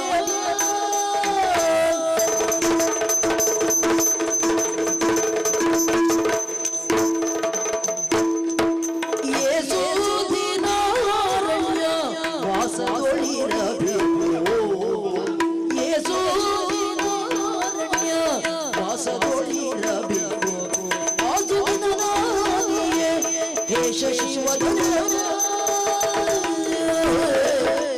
ಲೇಸದಾರಿದಿರುವ ಈ ಸ್ವಲ್ಪ ಕೆಲಸಕ್ಕೆ ಇದು ಚಿಂತೆಗಳಿಗೆ ಹೋಗೋ ನಾಟ್ಯ. ಏನನ್ನೋ ನಿರೀಕ್ಷೆ ಮಾಡುತ್ತಾ ಮೈಯೆಲ್ಲ ಕಿವಿಯಾಗಿರಿಸಿಕೊಂಡು ಆಲಿಸುತ್ತಾ ಇದ್ದವು ನಮ್ಮ ಇಷ್ಟು ಸಣ್ಣ ಕಾರ್ಯವನ್ನ ಹೇಳುವುದಕ್ಕಾಗದೆ ನೀವೆಲ್ಲ ಇಷ್ಟು ಒದ್ದಾಡಬೇಕಾಗಿದೆ. ಸಣ್ಣ ಸಣ್ಣ ಕೆಲಸವೇ, ಸಣ್ಣ ಕೆಲಸವೇ. ಲೇಸನಾಡಿದಿರವ್ವ ಈ ಸಣ್ಣ ಕಾರ್ಯಕ್ಕೆ ಈಸು ಚಿಂತೆಗಳೇಕವ್ವ. ನೀವು ಮೊದಲೇ ತಿಳಿಸುತ್ತಾ ಇರ್ತಾ ಇದ್ರೆ ಇಷ್ಟೊತ್ತಿಗೆ ರಾಮ ವನವಾಸಕ್ಕೆ ಹೊರಡುವುದಕ್ಕೆ ಸಿದ್ಧನಾಗುತ್ತಾ ಇದ್ದ. ಅಮ್ಮ, ನಾನಾದರೇನು ಭರತನಾದರೇನು ಇಬ್ಬರು ದಾಶರಥಿಗಳಲ್ವೇ? ಭರತ ನನ್ನಷ್ಟೇ ಸಮರ್ಥನೆ ಹೌದು. ನಾನೇರಬೇಕಾದಂತಹ ಪುಣ್ಯ ಸಿಂಹಾಸನದಲ್ಲಿ ಭರತನೇ ಕುಳಿತುಕೊಳ್ಳಲಿ. ಅಮ್ಮ, ತಡಿ ಮಗ, ಸ್ವಲ್ಪ ಚೂಟಿ ಹೊಡಿಯುತ್ತೆ. ಇದು ಮನಸ್ಸಲ್ಲ ಸತ್ಯವೇ? ವಾಸ್ತವವನ್ನೇ ಹೇಳ್ತಾ ಇದ್ದದ್ದು. ಭರತನಿಗೆ ಪಟ್ಟಾಭಿಷೇಕ ಆಗಬೇಕು ಎನ್ನುವುದು ಪ್ರಧಾನವಾದದ್ದಲ್ಲ, ರಾಮನ ಭವಿಷ್ಯ ಉಜ್ವಲವಾಗಬೇಕೆನ್ನುವುದೇ ಪ್ರಧಾನವಾದದ್ದು. ಅಯ್ಯೋ ಹೌದಪ್ಪ, ನಿಮ್ಮದು ನಿನ್ನ ತಾಯಿ ಅಲ್ವೇ? ನಾನಿನ್ನ ಭವಿಷ್ಯ ಒಳ್ಳೇದು ಮಾಡುವವಳೆ ಅಲ್ವಾ ಮಗ? ನಿಮ್ಮದು ದುರಾಲೋಚನೆ ಅಲ್ಲ ತಾಯಿ, ಇದು ದೂರ ಆಲೋಚನೆ. ಪಟ್ಟವನ್ನ ಏರುವ ಆ ಕಾಲಕ್ಕೆ ಗುರು ಹಿರಿಯವರಿಂದ ಆಶೀರ್ವಾದವನ್ನ ಪಡೆಯುತ್ತಾ ಇದ್ದ ಆ ಕಾಲದಲ್ಲಿ ಹಿರಿಯವರೆಲ್ಲ ನನ್ನನ್ನು ಎಚ್ಚರಿಸಿದ್ರು. ಹೇಗೆ? ಕೌಸಲ್ಯ ರಾಮನೋ ಸೀತಾ ರಾಮನೋ ದಾಶರಥಿಯೋ ಆದ್ರೂ ಸಾಕಾಗುವುದಿಲ್ಲ. ನೀನು ಸಿಂಹಾಸನವನ್ನ ಏರಿದ ಮೇಲೆ ಪಟ್ಟಾಭಿರಾಮನಾಗುತ್ತೀಯ, ಅಯೋಧ್ಯಾರಾಮನಾಗುತ್ತೀಯ, ಅದೂ ಸಾಕಾಗಲಾರದು. ನೀನು ಲೋಕಾಭಿರಾಮನಾಗಬೇಕು ಎನ್ನುವ ಹಾಗೆ ನನ್ನನ್ನು ಹರಸಿದ್ರು, ಆಶೀರ್ವದಿಸಿದ್ರು. ಯೋಚನೆ ಮಾಡಿ ತಾಯಿ, ಅಯೋಧ್ಯೆಯ ಸಿಂಹಾಸನವನ್ನ ನಾನು ಏರ್ತಾ ಇದ್ರೆ ನಾನು ಪಟ್ಟಾಭಿರಾಮ ಅಷ್ಟಕ್ಕೆ ಸೀಮಿತನಾಗಿ ಹೋಗ್ತಾ ಇದ್ದೆ. ಲೋಕಾಭಿರಾಮನಾಗುವುದಕ್ಕೆ ಎಲ್ಲಿ ಅವಕಾಶ ಕಲ್ಪಿತವಾಗ್ತಾ ಇತ್ತು ಹೇಳಿ? ಆದ್ರೆ ಆ ಅವಕಾಶವನ್ನ ಈ ಹೊತ್ತಿನಲ್ಲಿ ರಾಮನಿಗೆ ಕಲ್ಪಿಸಿಕೊಡ್ತಾ ಇದ್ದವರು ನೀವಲ್ವೇ ತಾಯಿ? ನಿಜವಾಗಿಯೂ ನೀವು ಶಶಿವದನೇ ಹೌದು. ಸೂರ್ಯ ಆದ್ರೆ ಪ್ರಪಂಚಕ್ಕೆ ಬೆಳಕನ್ನು ಕೊಡ್ತಾನೆ, ಬೆಳಕಿನ ಜೊತೆಯಲ್ಲಿ ಶಾಖವೂ ಇರ್ತದೆ. ಆದ್ರೆ ಚಂದ್ರ ಹಾಗಲ್ಲಲ್ವಾ? ಬೆಳಕಿನ ಜೊತೆಯಲ್ಲಿಯೂ ತಂಪನ್ನೂ ಕೊಡುವವ. ರಾಮನ ಬದುಕಿಗೆ ಬೆಳಕಾಗಿ ಬಂದವರು, ನನ್ನ ಬದುಕಿಗೆ ಈಗ ತಂಪನ್ನು ಒದಗಿಸುತ್ತಾ ಇದ್ದವು. ಆಗಲಿ ತಾಯಿ, ನಾನಿನ್ನ ತಾಯಿ ಅಲ್ವ? ನಿನ್ನ ಕೆಟ್ಟದು ಬಯಸ್ತೇನೆ ಮಗ. ನನಗದು ಗೊತ್ತಿಲ್ಲವೇನಮ್ಮ. ಅಮ್ಮ, ಭರತನಿಗೆ ವೈಭವದಿಂದ ಪಟ್ಟಾಭಿಷೇಕವಾಗಲಿ, ನಾನು ವನವಾಸಕ್ಕೆ ಹೋಗುತ್ತೇನೆ. ಆದ್ರೂ ಒಂದು ಮಾತು, ಏನಪ್ಪ?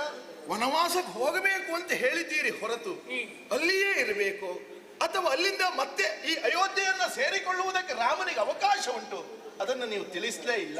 ಉಂಟು ಉಂಟು ಉಂಟು. ಈರೇಳು ವರ್ಷಾಲಿ ಸೇರಿಯರಣ್ಯವ, ಈರೇಳು ವರ್ಷಾಲಿ ಸೇರಿಯರಣ್ಯವ, ಬಾರಯೋಧ್ಯೆಗೆ ಮತ್ತೆ ಶ್ರೀರಾಮಚಂದ್ರ, ಬಾರಯೋಧ್ಯೆಗೆ ಮತ್ತೆ ಶ್ರೀರಾಮಚಂದ್ರ. ನೀ ಕಾಡಿನಲ್ಲೇ ಇರಬೇಕು ಅಂತ ಹೇಳುವುದಕ್ಕೆ ನಿನ್ನ ಅಮ್ಮಯ್ಯನು ಕಟುಕೆ ಅಂತ ಮಾಡಿಕೊಂಡೆಯೋ ಮಗ? ಛೇ ಕರುಣಾಮಯಿ ನೀವು. ನಿನ್ನನ್ನು ದೀರ್ಘಕಾಲ ಬಿಟ್ಟಿರುವುದಕ್ಕೆ ನನಗೆ ಹೇಗೆ ಮನಸ್ಸು ಬಂದ?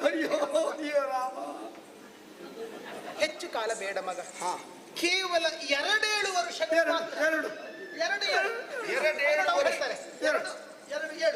ಅದು 7 ಬಿಡುದಿಲ್ಲ ಅವರು. 2 ವರ್ಷ ಅಂದ್ರೆ 14 ವರ್ಷ. ನನಗೆ ಗೊತ್ತಾಯ್ತು. ಏನು? ಎಷ್ಟು ಒಳ್ಳೆ ಸ್ವಭಾವ ಅಲ್ವಾ ನಿಮ್ಮದು. ನೇರವಾಗಿ 14 ವರ್ಷ ಅಂತ ಹೇಳಿದ್ರೆ ರಾಮನ ಮನಸ್ಸಿನ ಮೇಲೆ ಕೆಟ್ಟ ಪರಿಣಾಮ ಬೀರ್ತದೆ ಅಂತ ಒಗಟಾಗಿ 7 ವರ್ಷ ಅಂತ ಹೇಳ್ತೀರಿ. ಎರಡೂ ಅರ್ಥ ಒಂದೇ ಆದ್ರೂ ಪರಿಣಾಮದಲ್ಲಿ ಹೆಚ್ಚು ಕಡಿಮೆ ಉಂಟು ಅಷ್ಟೇ. ಹೇಳುವಾಗ ಒಂದೇ ಸಲ ನಿನಗೆ ಹೆಚ್ಚು ಅಂತ ಯಾಕೆ ಅನ್ನಿಸ್ಬೇಕು? ಹಾಗೆ ಅದಕ್ಕೆ ಇಷ್ಟು ಮಾಡಿಕೊಂಡು ಬಂದ್ರೆ ನಿನ್ನ ಅಪ್ಪ ಕೊಟ್ಟ ಮಾತನ್ನು ಈಡೇರಿಸಿದ ಹಾಗೆ ಖಂಡಿತ ನಾನು 14 ವರ್ಷ ವನವಾಸ ಮುಗಿಸ್ತೇನೆ. ಅಷ್ಟೇ ಅಷ್ಟೇ ಅಷ್ಟೇ. ಅಪ್ಪನೇ ಒಂದು ಧೈರ್ಯದ ಮಾತು ಹೇಳಿ. ಜನಕನ್ಯೋ ಚಿಂತಿಸದಿರೆ ಕೈಕಾದೇವಿಯ ಮನಸ್ಸಿನ ವ್ರತವನ್ನು ಸಲ್ಲಿಸಿ ಬರುವೆನು. ಕೈಕಾದೇವಿಯ ಮನಸ್ಸಿನ ವ್ರತವನ್ನು ಸಲ್ಲಿಸಿ ಬರುವೆನು. ಯಾಕೆ ನನ್ನನ್ನು ನೆನೆದು ನೆನೆದು ಕಣ್ಣೀರನ್ನು ಸುರಿಸುತ್ತಾ ಇದ್ದೀನಿ? ವನವಾಸ ದೀಕ್ಷೆಯನ್ನು ನಾನು ಅಂಗೀಕರಿಸಿದ್ದೇನೆ ಅಪ್ಪ.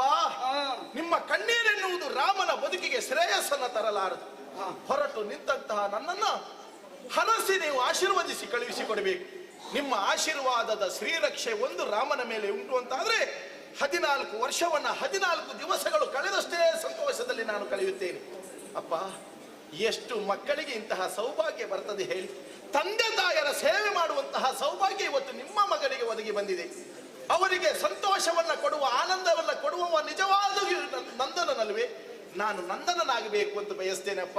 ಅಪ್ಪ ಕಣ್ಣೀರು ಸುರಿಸಬೇಡಿ ಅಪ್ಪ, ಕಣ್ಣೀರು ಸುರಿಸಬೇಡಿ ಮಗನೇ.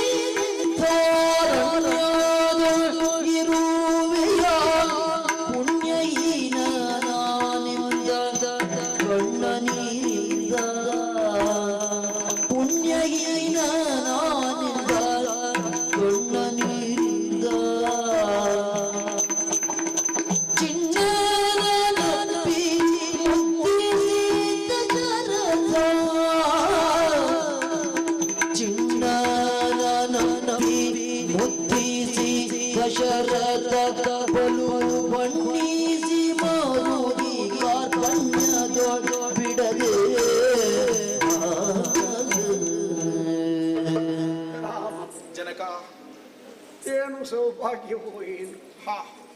ಪಿತೃವಾಕ್ಯ ಪರಿಪಾಲನೆ ಅಂತ ಹೇಳುವುದು ನಿನ್ನ ಪಾಲಿಗೆ ಸೌಭಾಗ್ಯವಾದರೆ ನನ್ನ ಬಿಟ್ಟಿರುವುದು ನನ್ನ ಪಾಲಿಗೆ ದೌರ್ಭಾಗ್ಯವೇ ಅಲ್ಲ. ನನ್ನ ಹೃದಯಾಕಾಶ ಚಂದಿರನಲ್ಲವೇ ನೀನು? ಎಷ್ಟು ಸಂವತ್ಸರ ಆಯಿತು ದೀರ್ಘವಾಗಿ ಇಲ್ಲಿ ನಾನು ರಾಜ್ಯಭಾರ ಮಾಡಿದ್ದೆ. ನೀನು ಹುಟ್ಟಿದ ಮೇಲೆ ಇನ್ನೂ ನನಗೆ ಯೌವನವೇ ಕಾಲಿಟ್ಟ ಹಾಗೆ ಅಷ್ಟು ಸಂತೋಷ ಪಟ್ಟಿದ್ದೆ.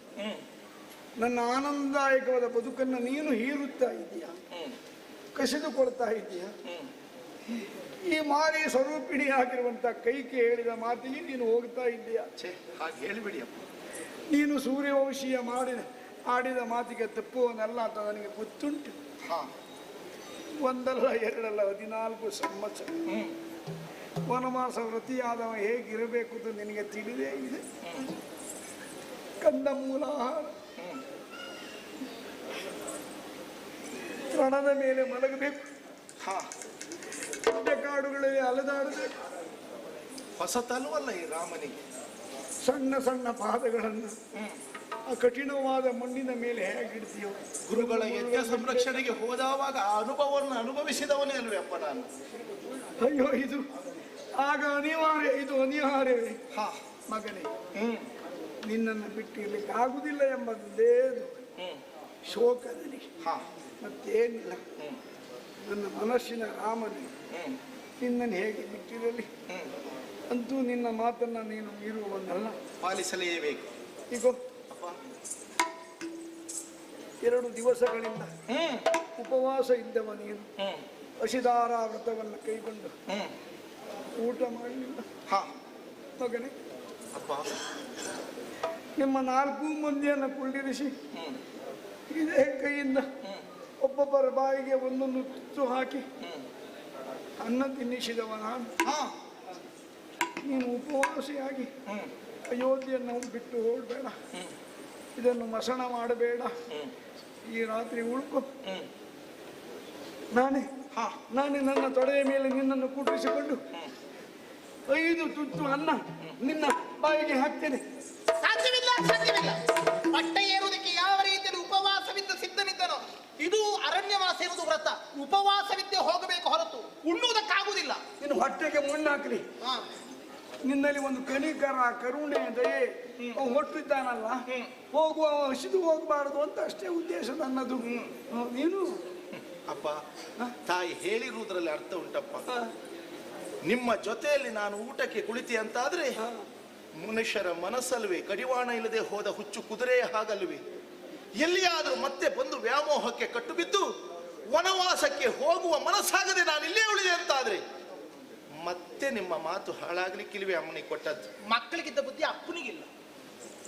ನಾನಿಲ್ಲೇ ಇದ್ರೆ ನಿಮ್ಮ ದುಃಖ ಹೆಚ್ಚಾಗುತ್ತದಪ್ಪ. ಅಪ್ಪ, ಕೌಸಲ್ಯ ಆ ದೇವಿಗೆ ವಿಷಯವನ್ನ ತಿಳಿಸಬೇಕು. ಆ ತಾಯಿ ಅಂತಃಪುರದತ್ತ ಸಾಗುತ್ತೇನೆ.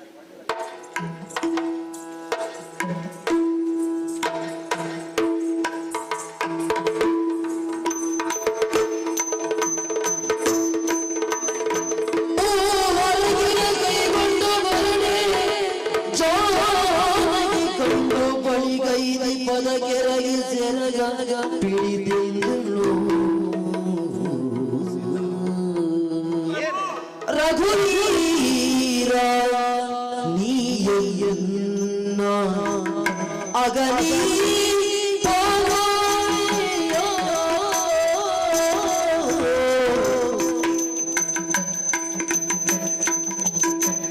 ರಘುವೀರ ನೀಯನ್ನ ಅಗಲಿ ಹೋಗುವೆಯ ಎನ್ನ ಅಗಲಿ ಹೋಗುವೆಯ ಜಗದೋ ಬಿಟ್ಟು ಕೊರಳ ಕೈಯುವೆಯ ಜಗದೋ ಎನ್ನ ಬಿಟ್ಟು ಕೊರಳ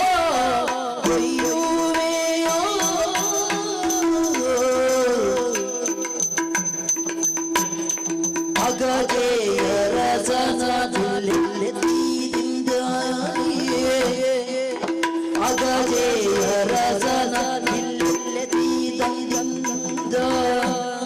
ನಿನ್ ಅಗಣಿತ ಶಯನದ ಇರಲಿರಯ್ಯ ನಿನ್ ಅಗಣಿತ ಶಯನದ ಇರಲಿರವಯ್ಯ ರಘುವೀರ ನೀಯನ್ನ ಅಗಲಿಪೋಯ್ಯ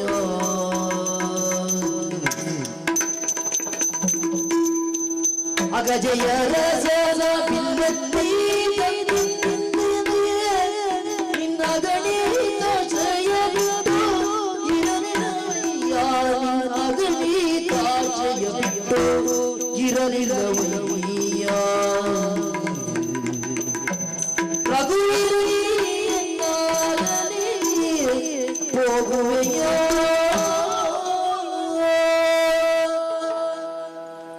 ತಂದೆಯ ಮಾತನ್ನ ಈಡೇರಿಸಬೇಕೆನ್ನುವ ಕಾರಣಕ್ಕಾಗಿ ಹೊರಟು ನಿಂತಂತ ನಿಮ್ಮಲ್ಲಿ 2 ಮಾತಾಡಬೇಕೆನ್ನುವ ಕಾರಣಕ್ಕಾಗಿ ಈ ಕಡೆಗೆ ಓಡೋಡಿ ಬಂದೆ. ಅಯೋಧ್ಯ ನಗರದಲ್ಲಿ ಸಂಭ್ರಮವೋ ಸಂಭ್ರಮ, ಸಡಗರೋ ಸಡಗರ. ಕಾರಣ ಪ್ರಭು ಶ್ರೀರಾಮಚಂದ್ರನಿಗೆ ಪಟ್ಟ ಎನ್ನುವಂತ ಸುದ್ದಿ.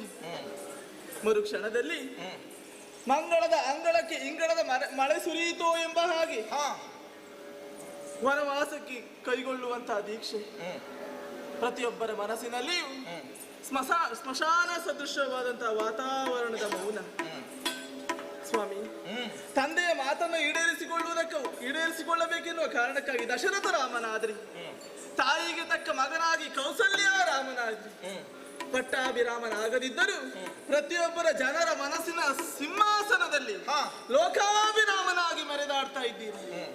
ಆದರೆ ಸೀತಾರಾಮನಾಗಿ ನನ್ನ ಮನಸ್ಸನ್ನು ಅರ್ಥೈಸಿಕೊಳ್ಳುವುದಕ್ಕೆ ಮುಂದಾಗಲಿಲ್ವಲ್ಲ ನೀವು? ಕಾರಣ ನನ್ನ ತಂದೆಯವರು ಇರಿಸಿದಂತ ಪಣ ಸೀತಾ ಕಲ್ಯಾಣದಲ್ಲಿ ಶಿವಧನಸನ್ನ ಭಂಗಗೊಳಿಸಿ ನನ್ನನ್ನು ನೀವು ಮದುವೆಯಾದ್ರಿ. ಇಲ್ಲ, ನಿಮ್ಮ ಕೈ ಹಿಡಿದು ನಾನು ಸೌಭಾಗ್ಯವತಿ ಎಂದೆನಿಸಿಕೊಂಡೆ. ಅಂದಿನಿಂದ ಇಂದಿನವರೆಗೂ ನಿಮ್ಮ ಪಾದ ಸೇವೆಯನ್ನ ಅನವರತವು ಅವಿರತವಾಗಿಯೂ ನಡೆಸಿಕೊಂಡು ಬಂದವಳಿದ್ದೇನೆ. ಈ ಸಂದರ್ಭದಲ್ಲಿ ನನ್ನ ಒಂದೂ ವಿಚಾರವನ್ನ ಹೇಳದೇ ಇಲ್ಲ, ನನ್ನ ಜೊತೆಯಲ್ಲಿ ಕರೆದುಕೊಂಡು ಹೋಗದೆ ನೀವು ಒಬ್ಬರೇ ಹೊರಟು ನಿಂತಿದ್ದೀರಲ್ಲ, ಇದು ಎಷ್ಟು ಸರಿ ಸ್ವಾಮಿ? ಅದಲ್ಲದೆ ಹೋದ್ರಿ ಗಂಡ ಹೆಂಡತಿಯ ಜೀವನ ಅಂತ ಹೇಳಿದ್ರೆ ಕಣ್ಣು ಹಾಗೂ ಕೈ ಇದ್ದಾಗಿ ಅನ್ನುವಾಗಿ ಹಾಡಿದ್ರು. ಕೈಗೆ ನೋವಾಯಿತು ಅಂತ ಆದ್ರೆ ಕಣ್ಣಿನಲ್ಲಿ ನೀರು ಬರ್ತದೆ, ಕಣ್ಣಿನಲ್ಲಿ ನೀರು ಬಂದಿತ್ತು ಅಂತ ಆದ್ರೆ ಕೈ ಎನ್ನುವುದು ಕಣ್ಣೀರನ್ನು ಒರೆಸ್ತದೆ. ಅಂತಹ ಜೀವನವಿದ್ದಾಗ ಅದು ದಾಂಪತ್ಯ ಎಂದೆನಿಸಿಕೊಳ್ಳುತ್ತದೆ. ಸತಿಯಾದವಳು ಪತಿಯಾದವನ ಛಾಯಾನುವರ್ತಿನಿಯಾಗಿ ಕೆಲಸವನ್ನು ನಿರ್ವಹಿಸಬೇಕು, ಜೀವನವನ್ನು ಸಾಗಿಸಬೇಕು. ದೇಹವನ್ನು ಹೇಗೆ ನೆರಳು ಹಿಂಬಾಲಿಸಿಕೊಂಡು ಬರ್ತದೋ ಅಂತೆಯೇ ನಿಮ್ಮನ್ನ ಅನುಕ್ಷಣವು ಅನುರತವು ಹಿಂಬಾಲಿಸಿಕೊಂಡು ಬಂದವಳು ನಾನಿದ್ದೇನೆ. ವಚನ ದೀಕ್ಷೆಯನ್ನು ಕೈಗೊಂಡು ನೀವು ವನವಾಸಕ್ಕೆ ಹೋದ್ರಿ ಅಂತ ಆದ್ರೆ ಆ ವನವಾಸದ ಸಂದರ್ಭದಲ್ಲಿ ಎಣಿಸಿಕೊಂಡಾಗ ನನ್ನ ಮೈ ಎನಿಸುವುದಕ್ಕೆ ಸಾಧ್ಯ. ಕಾರಣ ಕಲ್ಲು ಮುಳ್ಳುಗಳಿಂದ ಕೂಡಿದಂತಹ ಹಾದಿಯನ್ನ ತುಳಿಯುವಾಗ ನಿಮ್ಮನ್ನ ಬಿಟ್ಟು ಈ ಅರಮನೆಯಲ್ಲಿ ನನ್ನ ಸುಖದ ಸುಪ್ಪತ್ತಿಗೆಯಲ್ಲಿ ಹೇಗಿರುವುದಕ್ಕೆ ಸಾಧ್ಯ ಹೇಳಿ? ರತ್ನ ಗಂಬಳಿಯು ನನ್ನ ಪಾಲಿಗೆ ಮುಳ್ಳಾಗಿ ಪರಿಣಮಿಸ್ತದೆ, ಬೆಳದಿಂಗಳು ಸಹ ನನ್ನ ಪಾಲಿಗೆ ಬಿಸಿಲಾಗಿ ಪರಿಣಮಿಸ್ತದೆ. ಹಾಗಿರುವಾಗ ಸೆರಗೊಡ್ಡಿ ನಿಮ್ಮಲ್ಲಿ ಬೇಡಿಕೊಳ್ಳುವುದಿಷ್ಟೇ, ಯಾವ ಹೊರಡುವಂತ ನೀವು ನನ್ನನ್ನು ಅಗಲಿ ಹೋಗಬಾರದು, ನನ್ನನ್ನು ಕರೆದುಕೊಂಡು ಹೋಗಬೇಕು. ನಾನು ನಿಮ್ಮ ಜೊತೆಯಲ್ಲಿ ಬರ್ತೇನೆ ಪ್ರಭು, ಕರೆದುಕೊಂಡು ಹೋಗಿ. ಕಲಗಿರವಾಣಿಗೆ ಕಾಂತೆ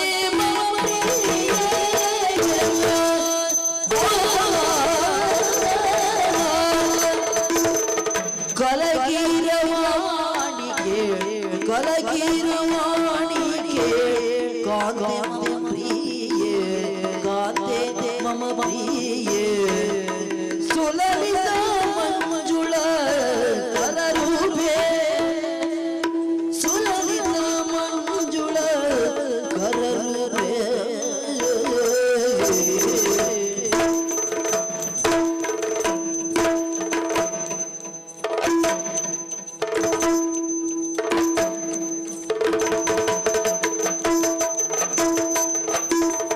ನಳಿನಲೋಚನೆ ಬಗೆಗಿರಿದೋ ಇಲ್ಲಿಗೆ ನಳಿನಲೋಚನೆ ಬಗೆಗಿರಿದೋ ಇಲ್ಲಿಗೆ ಬಳಲ ಬೇಡವೇ ಕಾಮನರಗಿಣಿಗೆ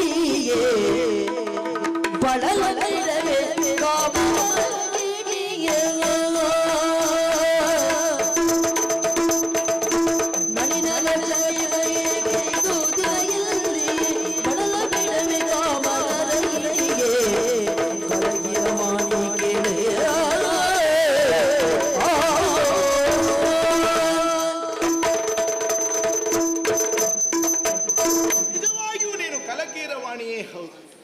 ಯಾವುದೇ ಒಂದು ದುಗಡವಿದ್ದರೂ ಕೂಡ ನಿನ್ನ ಮಧುರ ಮಾತನ್ನ ಕೇಳುವಾಗ ಅದೆಲ್ಲವೂ ದೂರವಾಗುವುದಕ್ಕೆ ಸಾಧ್ಯ.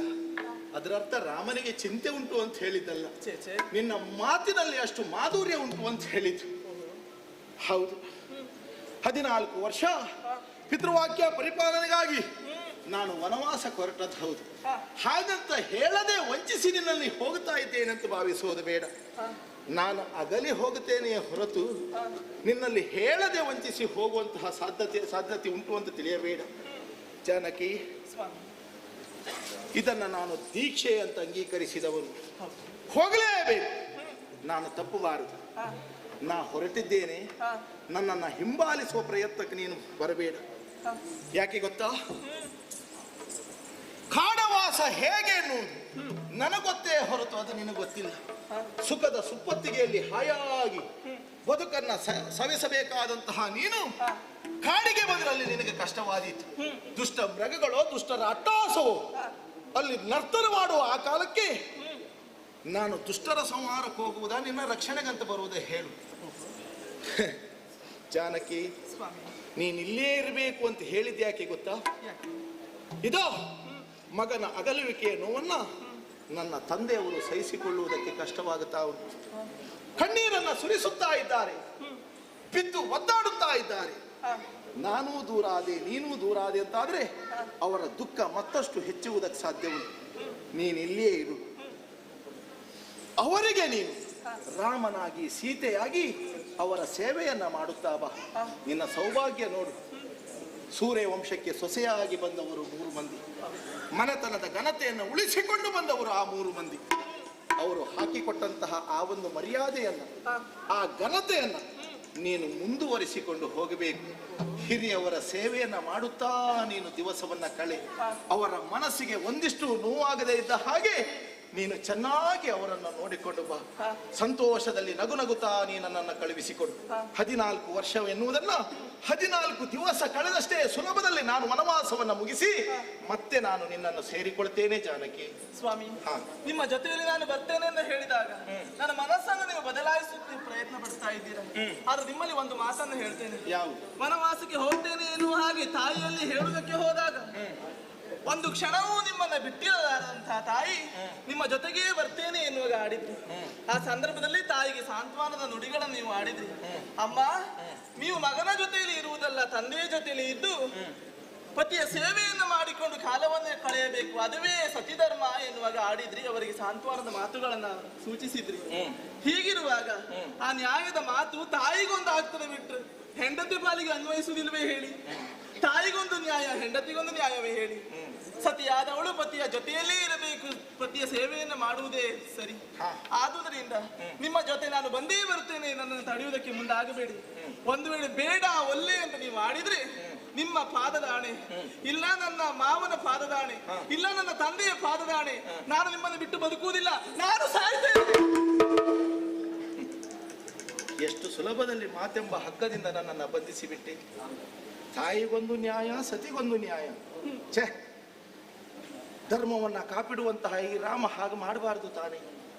ತಾಯಿಗೂ ಒಂದೇ ನ್ಯಾಯ, ಸತಿಗೂ ಒಂದೇ ನ್ಯಾಯ. ಆಗಲೇಬೇಕು. ಹೆಂಡತಿ ಆದವಳು ಗಂಡನ ಜೊತೆಯಲ್ಲೇ ಇರಬೇಕಾದವಳು. ನಿನಗೆ ಕಷ್ಟ ಆಗತ್ತದೆ ಎನ್ನುವ ಕಾರಣಕ್ಕಾಗಿ ಹೇಳಿದ್ದೆ ಹೊರತು ಮತ್ತೆ ಯಾವ ಉದ್ದೇಶವೂ ಅಲ್ವೇ ಅಲ್ಲ.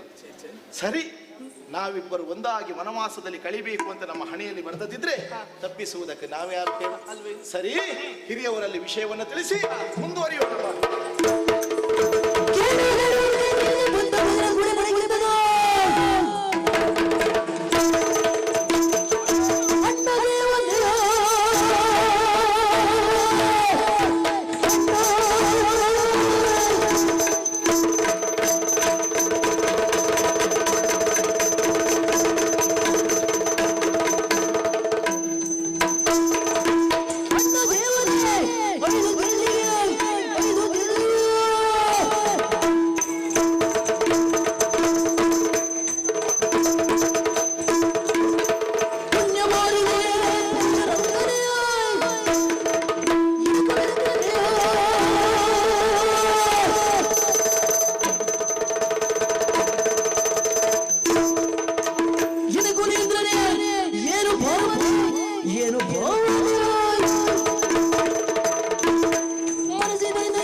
ಲಕ್ಷ್ಮಣ? ಆ?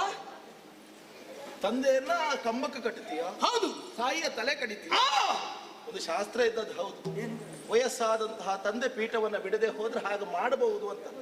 ಶ್ರೇಷ್ಠವಾದಂತಹ ಸೂರ್ಯವಂಶದಲ್ಲಿ ಹುಟ್ಟಿದವರು ನಾವು. ಮನೆತನದ ಘನತೆಯನ್ನು ಉಳಿಸಿಕೊಂಡು ಬರಬೇಕಾದದ್ದು ಈ ವಂಶದಲ್ಲಿ ಹುಟ್ಟಿದಂತಹ ನಮಗೆ ಕರ್ತವ್ಯವೇ ಆಗಿರ್ತದೆ. ಅದನ್ನು ಮೀರಬಾರ್ದಲ್ಲ ಲಕ್ಷ್ಮಣ. ಅಣ್ಣ, ಸಿಟ್ಟಾಗಬೇಡ. ಕೋಪವೆಂಬುದು ಕೇಳು ಪಾಪದ ನೆಲೆಗಟ್ಟು, ಕೂಪದಳು ನೇಣು ಹರಿದಂತೆ ನರಕಕ್ಕೆ ಕೋಪಿತ ನಿಡುವ. ಅರೆ ಕ್ಷಣದ ಸಿಟ್ಟೆನ್ನುವುದು ಜೀವಮಾನದ ನೆಮ್ಮದಿಯನ್ನೆಲ್ಲ ಹಾಳು ಮಾಡುತ್ತದೆ ಲಕ್ಷ್ಮಣ. ಒಮ್ಮೆ ಸಿಟ್ಟು ಬಂದು ಬಾವಿಗೆ ಹಾರಿದ್ರೆ ಮತ್ತೆ 10 ಸಿಟ್ಟು ಬಂದ್ರೆ ಮೇಲೆ ಬರ್ಲಿಕ್ಕೆ ಆಗ್ತದೆ ಹೇಳು? ಇದೋ ಶಾಂತನಾಗಿಯೇ ಇರು. ವನವಾಸಕ್ಕೆ ನನಗೆ ಹೋಗಲೇಬೇಕು. ಅದನ್ನು ನಾನು ಕಷ್ಟ ಅಂತ ಭಾವಿಸುವುದಿಲ್ಲ. ನಾನು ಸಂತೋಷದಿಂದಲೇ ಹೊರಟು ನಿಂತವ. ಆದ್ರೆ ಒಂದು ಏನು, ನನ್ನ ಅನುಪಸ್ಥಿತಿಯಲ್ಲಿ ಈ ಅಯೋಧ್ಯೆಯಲ್ಲಿ ಭರತನಿಗೆ ಪಟ್ಟಾಭಿಷೇಕ ಎನ್ನುವುದಾಗುತ್ತದೆ. ನನ್ನ ಅನುಪಸ್ಥಿತಿ ಉಂಟು ಎನ್ನುವುದು ಇಲ್ಲಿದ್ದವರಿಗೆ ಗೊತ್ತಾಗಬಾರದು. ಅಂದ್ರೆ ಆ ನೋವು ಬಾಧಿಸಬಾರದು ಅಂತ ಹೇಳಿದ್ದು. ಹಾಗಾಗಿ ಅಣ್ಣನಾದ ಭರತನ ಪಟ್ಟಾಭಿಷೇಕವನ್ನು ನೀನು ವೈಭವದಿಂದಲೇ ಇಲ್ಲಿದ್ದು ನೆರವೇರಿಸಬೇಕು. ಹೇಗಣ್ಣ ಸಾಧ್ಯವಾಗ್ತದೆ? ಯಾಕೆ? ಅಲ್ಲದೆ ಹೋದ್ರೆ ಅನುದಿನವೂ ಅನುಕ್ಷಣವೂ ನಿನ್ನ ಜೊತೆಯಾಗಿಯೇ ನಾನು ಇದ್ದವ.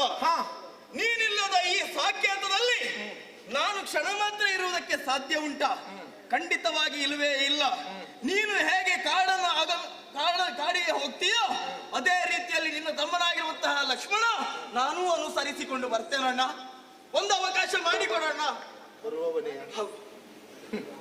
ಲಕ್ಷ್ಮಣ. ಅಣ್ಣ, ಭರತ ನನಗೆ ಒತ್ತಿನ ತಮ್ಮನಾದರೂ ನೀನು ನನಗೆ ಬಹಳ ಹತ್ತಿರದ ತಮ್ಮ. ರಾಮನ ನೆರಳು ಯಾರು ಕೇಳಿದ್ರೆ ಲಕ್ಷ್ಮಣ, ನಿನಗೆ ನನ್ನನ್ನು ಬಿಟ್ಟಿರ್ಲಿಕ್ಕೆ ಕಷ್ಟ ಆಗುತ್ತದೆ, ನನಗೂ ಅಷ್ಟೇ ನಿನ್ನನ್ನು ಬಿಟ್ಟಿರ್ಲಿಕ್ಕೆ ಕಷ್ಟ ಆಗುತ್ತದೆ. ನೀನು ನನ್ನನ್ನು ಅನುಸರಿಸಿಕೊಂಡು ವನವಾಸಕ್ಕೆ ಬರ್ತೀಯ ಅಂತ ಆದ್ರೆ ಆಯ್ತು. ಆದ್ರೆ ನಮ್ಮ ತೀರ್ಮಾನವೇ ಕೊನೆಯ ತೀರ್ಮಾನ ಅಲ್ವಲ್ಲ. ಅಂದ್ರೆ ಹಿರಿಯವರಿಂದ ಅಪ್ಪಣೆ ಅಗತ್ಯವಾಗಿ ಬೇಕು. ಅಪ್ಪಣೆ ಪಡೆದು ಆಶೀರ್ವಾದವನ್ನು ಪಡೆದು ಆಮೇಲೆ ನಾವು ಮುಂದುವರಿಯೋಣ. ಹೀಗೆ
ಭಾವಿಸಬೇಕಾದದ್ದಿಲ್ಲ, ಭಾವಿಸಲೂ ಬಾರದು.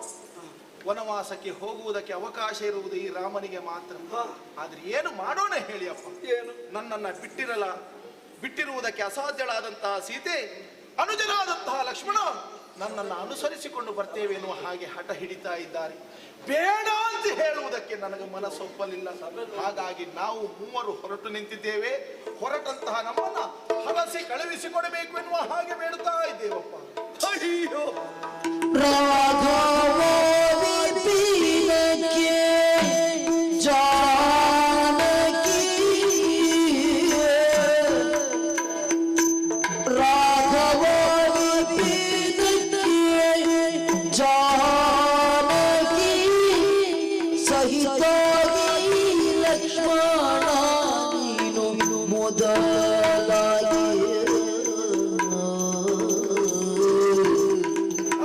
ಸಹಿತ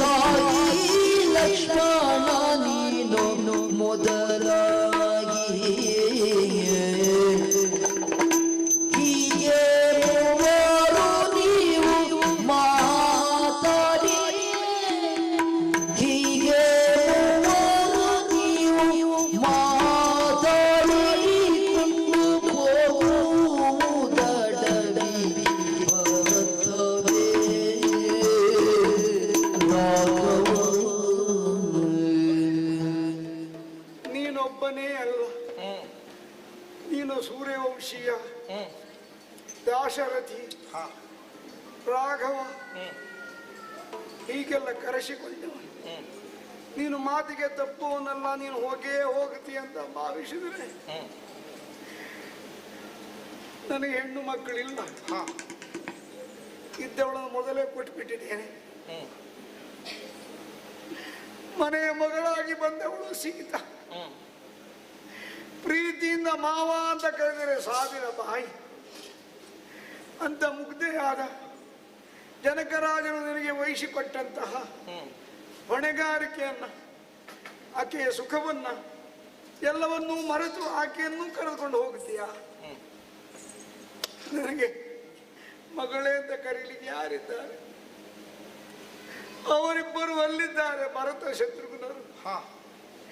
ಇದ್ದ ನೀವಿಬ್ಬರು ಈಗಲೇ ಹೊರಡ್ತೀರಿ. ಮೊದಲೇ ಮಾತಾಡಿಕೊಂಡಿದ್ರ ನಾನು ನಿಮ್ಮ ಯಾವ ಜನ್ಮದ ಶತ್ರು? ಯಾಕೆ ಹೀಗೆ ಮಾಡ್ತೀರಿ ರಾಮ? ನಿಮ್ಮನ್ನ ದೂರಿ ಪ್ರಯೋಜನ ಇಲ್ಲ. ನನ್ನ ಭಾಗ್ಯ ಇದು, ನನ್ನ ಭಾಗ್ಯ. ಸಾವಕಾಲಕ್ಕೆ ಕಂಡೆ ಸಾವಕಾಲಕ್ಕೆ ಕಂಡೆ ಭಾಗ್ಯವ ಕೊಟ್ಟ ದೇವರಿಂದೆ ನನಗೆ ಆಯುರಾರೋಗ್ಯವ ಕೊಟ್ಟ ದೇವರಿಂದೆ ನನಗೆ ಆಯುರಾರೋಗ್ಯವ ಯಾವ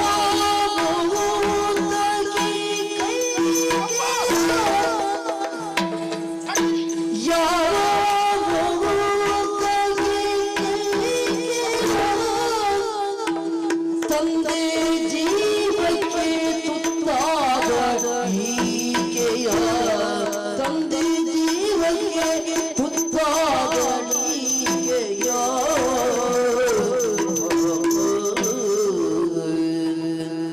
ನಾನು ಎಷ್ಟು ಕಾಲ ಬದುಕುತ್ತೇನೆ ನನಗೆ ನಿರ್ಧಾರವಿಲ್ಲ. ಅಂತ ಸಾಯುವ ಕಾಲ ಸಮೀಪಿಸಿದೆ. ಜರ್ಜರಿತವಾಗಿದೆ ಈ ದೇಹ ರಾಮನ ವಿರಹದಿಂದ. ಈ ಕಾಲದಲ್ಲಿ ಅಂತ ಸೌಭಾಗ್ಯ ನನಗೆ ರಾಮ.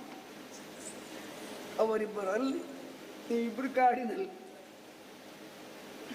4 ಜನ ಮಕ್ಕಳು, ಪುರುಷಾರ್ಥ ಚತುಷ್ಟಯ, ವಿಷ್ಣುವಿನ 4 ಕೈಗಳ ಹಾಗೆ ಚತುರ್ವೇದದಂತೆ ಹೆಮ್ಮೆಯಿಂದ ಕುಣಿದಾಡಿ ವೀರ ದಶರಥ ನೃಪತಿ ಇನಕುಲ ವಾರಿದಿಗೆ ಪ್ರತಿ ಚಂದ್ರಮ ಸಾವಿರಾರು ಕಾಲ ಹೇಳುವ ಹಾಗೆ ನಾನು ಮನಸ್ಸಿನಲ್ಲಿ ಗಟ್ಟಿಯಾಗಿ ತಿಳ್ಕೊಂಡು ಹೇಳ್ತಾ ಇದ್ದೆ.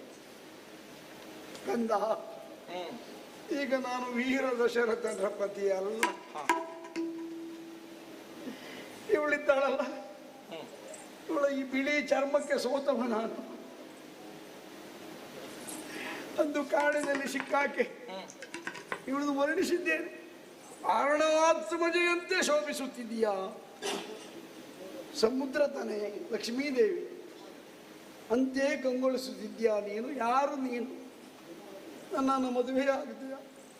ನೇರವಾಗಿ ಅರಮನೆಗೆ ಹೋದ್ಲು, ಅಶ್ವಪತಿ ಮಹಾರಾಜನಿಗೆ ಹೇಳಿದ್ಲು, ಒಪ್ಪಿದ್ಲು, ಮದುವೆ ಆದ. ಇವಳ ಲಕ್ಷ್ಮಿ ಅಲ್ಲ, ಇವಳು ಎಲ್ಲ ಈ ಆನೆಗಳು ನೀರಾಟವಾಡಿ ಬಿಟ್ಟು ಹೋದಂತಹ ಕೆಸರು ತುಂಬಿದ ಆ ಕೊಳಕು ಸರೋವರದಲ್ಲಿ ಹುಟ್ಟಿದ ಲಕ್ಷ್ಮಿ.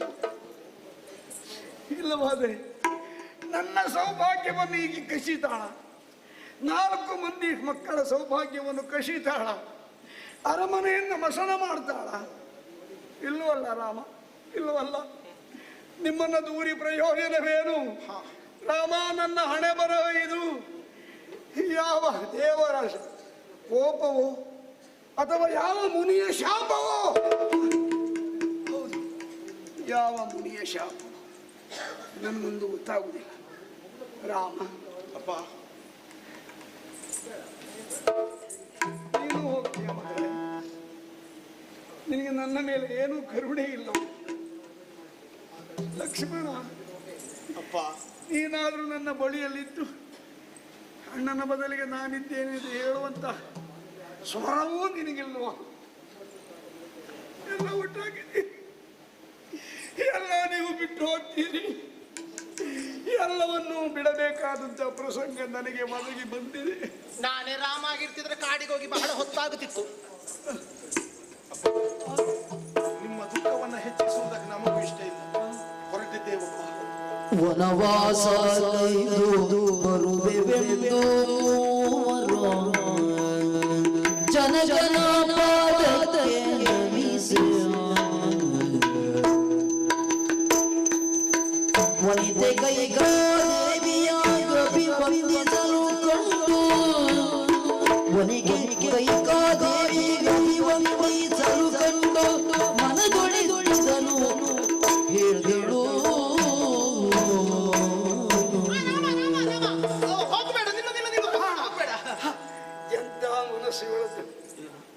ಕೈಕಾದೇವಿಯ ಮನಸ್ಸು ಬದಲಾಗಿದೆ. ಹೋಗ್ಬೇಡ ನಿಮ್ಮನ್ನು ಹೇಳ್ತಾಳೆ. ಹೌದೌದು ಹೌದೌದು, ನಾನು ಅದೇ ಆನೆಗಳು ಕಲಕಿದ ಸರೋವರದಲ್ಲಿ ಹುಟ್ಟಿದ ಅಲಕ್ಷ್ಮಿಯ ನಾನು ಜ್ಯೇಷ್ಠ ಲಕ್ಷ್ಮಿ. ನಾನು ಬದಲಾಗ್ಲಿಲ್ಲ. ಕಾಡಿಗೆ ಹೋಗುದು ಬೇಡ ಅಂತ ತಡೆದು ಕರುಣೆಯಿಂದ. ಹೌದಾ? ಹೌದು ಮಗ, ಏನು ನೀನು ಹೇಗೂ ಕಾಡಲ್ಲಿ 14 ವರ್ಷ ಇರುವ ವನವಾಸ ಮಾಡುವವರಿಗೆ ಈ ಆಭರಣಗಳು, ಈ ಪಟ್ಟೆ ಪೀತಾಂಬರಲ್ಲಿ ಯಾಕೆ ಮಗನೇ? ಕಾಡಲ್ಲಿ ಎಷ್ಟು ಜನ ಕಳ್ಳರಿದ್ದಾರೋ ಏನು? ನಾಡಿನಲ್ಲೇ ಕಳ್ಳರಿದ್ದಾರೆ, ಮತ್ತೆ ಕಾಡಿನಲ್ಲಿ ಇರುವುದಿಲ್ವಾ? ಮಗ, ನಿನಗೆ ಬೇರೆ ವ್ಯವಸ್ಥೆ ನಾ ಮಾಡಿ ಕೊಡ್ತೇನಪ್ಪ. ತಡೆ ತಡೆ ತಡೆ ತಡೆ ಬಂದೆ.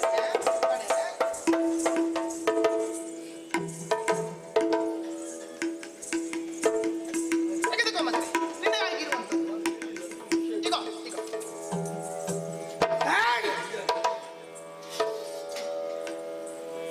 ಜನಕರಾಜನ ಮಗಳು ನನ್ನ ಸೊಸೆ ಮಾರುಡೆಯನ್ನು ಹುಟ್ಟೇನು ಅರಣ್ಯಕ್ಕೆ ಹೋಗಬೇಕಾ? ಅವಳು ಹುಟ್ಟದೆಲ್ಲ ಏನು ಅಪರಾಧ? ಅಯ್ಯೋ, ಪತಿವ್ರತೆ ಹೇಗಿರಬೇಕು ಅಂದ್ರೆ ನನಗೆ ಗೊತ್ತಿಲ್ವಾ? ಗಂಡ ಅಲಂಕಾರ ಶೂನ್ಯನಾಗಿರುವಾಗ ಹೆಂಡತಿ ಅಲಂಕಾರ ಮಾಡಿಕೊಳ್ಳುವುದಾ? ನೀ ಅದೇ ಹುಟ್ಟು ಕಮ್ಮ, ಇನ್ನೊಬ್ಬನಿಗೆ ಕೊಡ್ಲಿಕ್ಕೆ ಉಂಟು.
ಅಜ್ಜನವರ ಆಸೆಯಂತೆ ಮಾವನವರ ಜೊತೆಗೆ ಕೇಕೆಯ ನಾಡನ್ನ ಪ್ರವೇಶ ಮಾಡಿದವರು ನಾವು.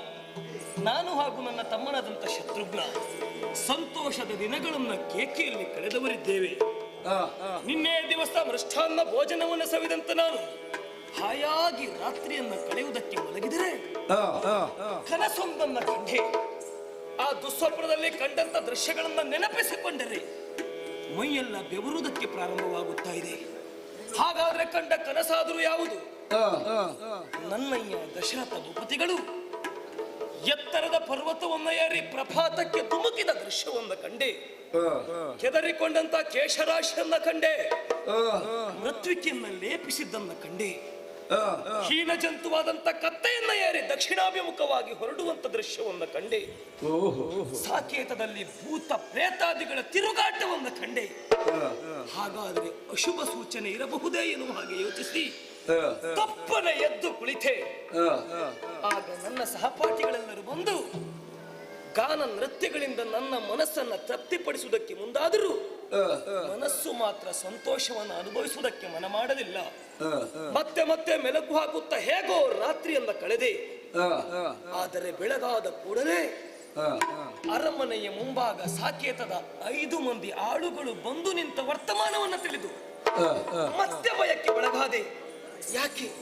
ಕಂಡ ಕನಸಿನಲ್ಲಿಯೂ ಸಾಕೇತದಲ್ಲಿ ಏನೋ ಆಗಿ ಹೋಯಿತೋ ಏನೋ ಎನ್ನುವ ಹಾಗೆ ಆಳುಗಳನ್ನ ಪ್ರಶ್ನೆ ಮಾಡುವುದಕ್ಕೆ ಹೋದರೆ ಒಂದು ಮಾತನ್ನಾಡದ ಆಳುಗಳು ಲೇಖನವೊಂದನ್ನ ತನ್ನ ಕೈಗೆ ಕೊಟ್ಟರು. ಸಾಕೇತದ ರಾಜಮುದ್ರಿಕೆ ಒತ್ತಿದಂತ ಲೇಖನವನ್ನು ವಾಚಿಸಿದಾಗ ಇದ್ದ ವಿಷಯವಾದರೂ ಹೇಗೆ? ಭರತಕುಮಾರ ಎಂತ ಕಾರ್ಯಗಳಿದ್ದರೂ ಅದನ್ನ ಬದಿಗಿಟ್ಟು ಶೀಘ್ರವಾಗಿ ಸಾಕೇತವನ್ನು ಸೇರು ಇತಿ ಆಶೀರ್ವಾದ ಎನ್ನುವ ಹಾಗೆ ವಸಿಷ್ಠರು ಬರೆದಂತ ಲೇಖನ. ಹಾಗೆಯೇ ಮಾವನವರಿಗೆ ವಿಷಯವನ್ನು ಮುಟ್ಟಿಸಿದೆ. ಹೋಗುವ ಸಿದ್ಧತೆಯನ್ನು ಮಾಡಿಕೊಂಡೆ. ಮನಸ್ಸಿನ ವೇಗ ಎಂದು ಅತ್ಯಾದ್ದರಿಂದ ಅಶ್ವಗಳು ಬದ್ಧವಾಗಿರುವ ಹಾಗೆ ಅದಕ್ಕೆ ಬೇಕಾದ ರೀತಿಯಲ್ಲಿ ವ್ಯವಸ್ಥೆಯನ್ನ ಮಾಡಿಕೊಂಡು ರಥಕ್ಕೆ ಬಂಧಿಸಿದ ಹಾಗಾಯಿತು. ತಡ ಮಾಡುವುದು ಸರಿಯಲ್ಲ. ನನ್ನ ಏನನ್ನ ಕಾಣಬೇಕು, ಸಾಕೇತವನ್ನ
ಸಾಕೇತದ ಮುಖ ಮಾಡಿ ಬಂದು ನೋಡಿದ್ರೆ ಏನಿದು?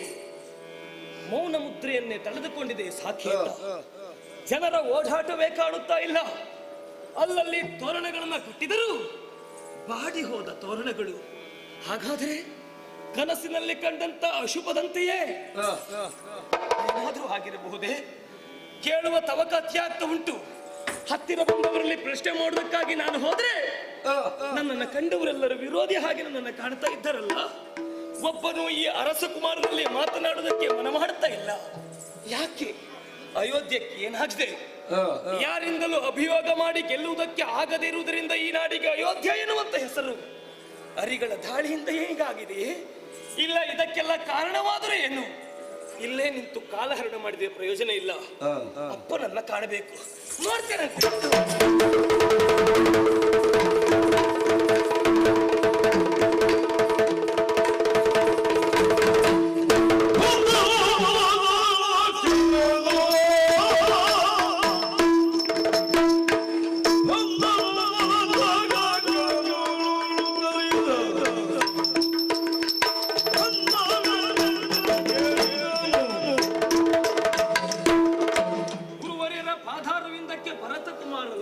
ಧರ್ಮಗಳು. ಎದ್ದೇಳು ಮಗು. ಗುರುವರ್ಯ, ಹಾ, ಏನಿದು? ಏನೋ? ನೀವು ಬರೆದಂತ ಲೇಖನನ್ನು ವಾಚಿಸುತ್ತಾ ಓಡಿ ಬಂದವನಿದ್ದೇನೆ. ಹೌದು. ತಂದೆಯವರನ್ನ ಕಾಣಬೇಕೆನ್ನುವ ಕಾರಣಕ್ಕಾಗಿ ಓಡೋಡಿ ಬಂದರೆ ಹಾ, ನಾನು ಅಂದುಕೊಂಡು ಬಂದ ಹಾಗೆ ಅಯೋಧ್ಯೆ ಎನ್ನುವುದು ಕಾಣ್ತಾ ಇಲ್ಲ. ಸರ್ವರು ಮ್ಲಾನವದರಾಗಿದ್ದಾರೆ. ಕಟ್ಟಿದ ತೋರಣವೆಲ್ಲವೂ ಮಾಡಿ ಹೋಗಿದೆ.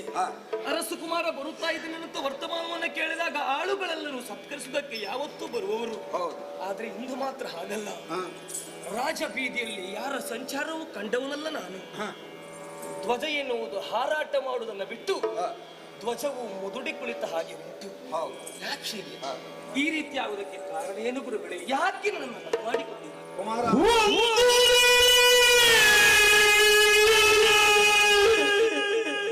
ಹಾಗೆ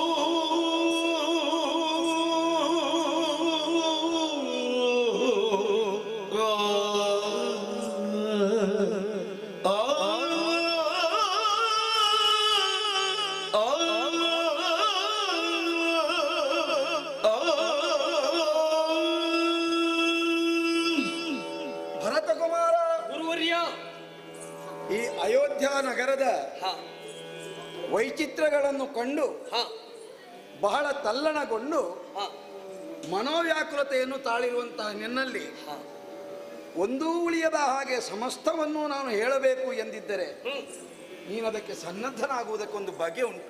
ಹೇಳಿ ಗುರುಗಳು. ಯೋಚನೆ ಮಾಡು. ಹೇಳಿ. 60,000 ವರ್ಷಗಳವರೆಗೆ ತನ್ನ ವೃದ್ಧಾಪ್ಯ ಕಾಲದಲ್ಲಿಯೂ ಸಹ ಸಮರ್ಥವಾಗಿ ನಾಡನ್ನು ಆಳಿದಂತಹ ದಶರಥ ಭೂಪಾಲನ ಮಗ ನೀನು. ಹೌದು ಗುರುಗಳು. ಹಾಗೆಯೇ ಸಕಲ ಗುಣ ವ್ಯಾಪಿ ಮಾತ್ರವಲ್ಲ, ಅಧಿಪತಿಯಾದಂತಹ ಶ್ರೀರಾಮಚಂದ್ರ ಮನಿಗೆ ಸಹೋದರನೂ ಹೌದು ಸರ್. ನನ್ನ ಭಾಗ್ಯ ಅದು. ಹೆಚ್ಚಿ ಹಾಕೋ. ವಸಿಷ್ಠರಂಥವನನ್ನು ಗುರುವಾಗಿ ಪಡೆದವನು ನೀನು. ಹೌದು ಗುರುಗಳೇ. ಎಂಬವಾಗ ಒಬ್ಬ ಸಾಮಾನ್ಯರಂತೆ ನೀನು ಇರಬಾರದು, ಸ್ವಲ್ಪ ಕ್ಷಮತೆಯನ್ನು ಹೊಂದಿರಬೇಕು. ಆಗ್ಲಿ ಅಂತ ಖಂಡಿತವಾಗಿ. ಇಲ್ಲಿ ಈ ರೀತಿಯಾದಂತಹ ಚಿತ್ರಣ ಗೋಚರಿಸುತ್ತಾ ಇದೆ. ಯಾಕೆ? ಅದು ಆಶ್ಚರ್ಯ ಆದದ್ದು ನನಗೆ. ನೋಡು, ಇತ್ತೀಚೆಗೆ ಕೆಲ ದಿನಗಳ ಮೊದಲು ನಿಮ್ಮಯ್ಯನಿಗೆ ತನಗೆ ವೃದ್ಧಾಪ್ಯ ಆವರಿಸಿದೆ. ಆದ್ದರಿಂದ ಈ ನಾಡನ್ನು ನನಗಿಂತಲೂ ಸಮರ್ಥವಾಗಿ ಆಳುವ ದೊರೆಯೊಬ್ಬನಿದ್ದರೆ ಪ್ರಜಾಸ್ತೋಮದ ಕ್ಷೇಮ ಅಧಿಕವಾದೀತು ಎನ್ನುವ ಬಯಕೆ ಮೂಡಿತು. ಅದು ಬಹಳ ಒಳ್ಳೆಯದು. ಯಾಕೆಂತ ಹೇಳಿದ್ರೆ ಪ್ರಜೆಗಳು ಬೇಡ ಎನ್ನುವುದರ ಒಳಗೆ ಅಧಿಕಾರವನ್ನು ಅರಸನಾದವನು ಹಸ್ತಾಂತರಿಸಬೇಕಾಗ್ತದೆ.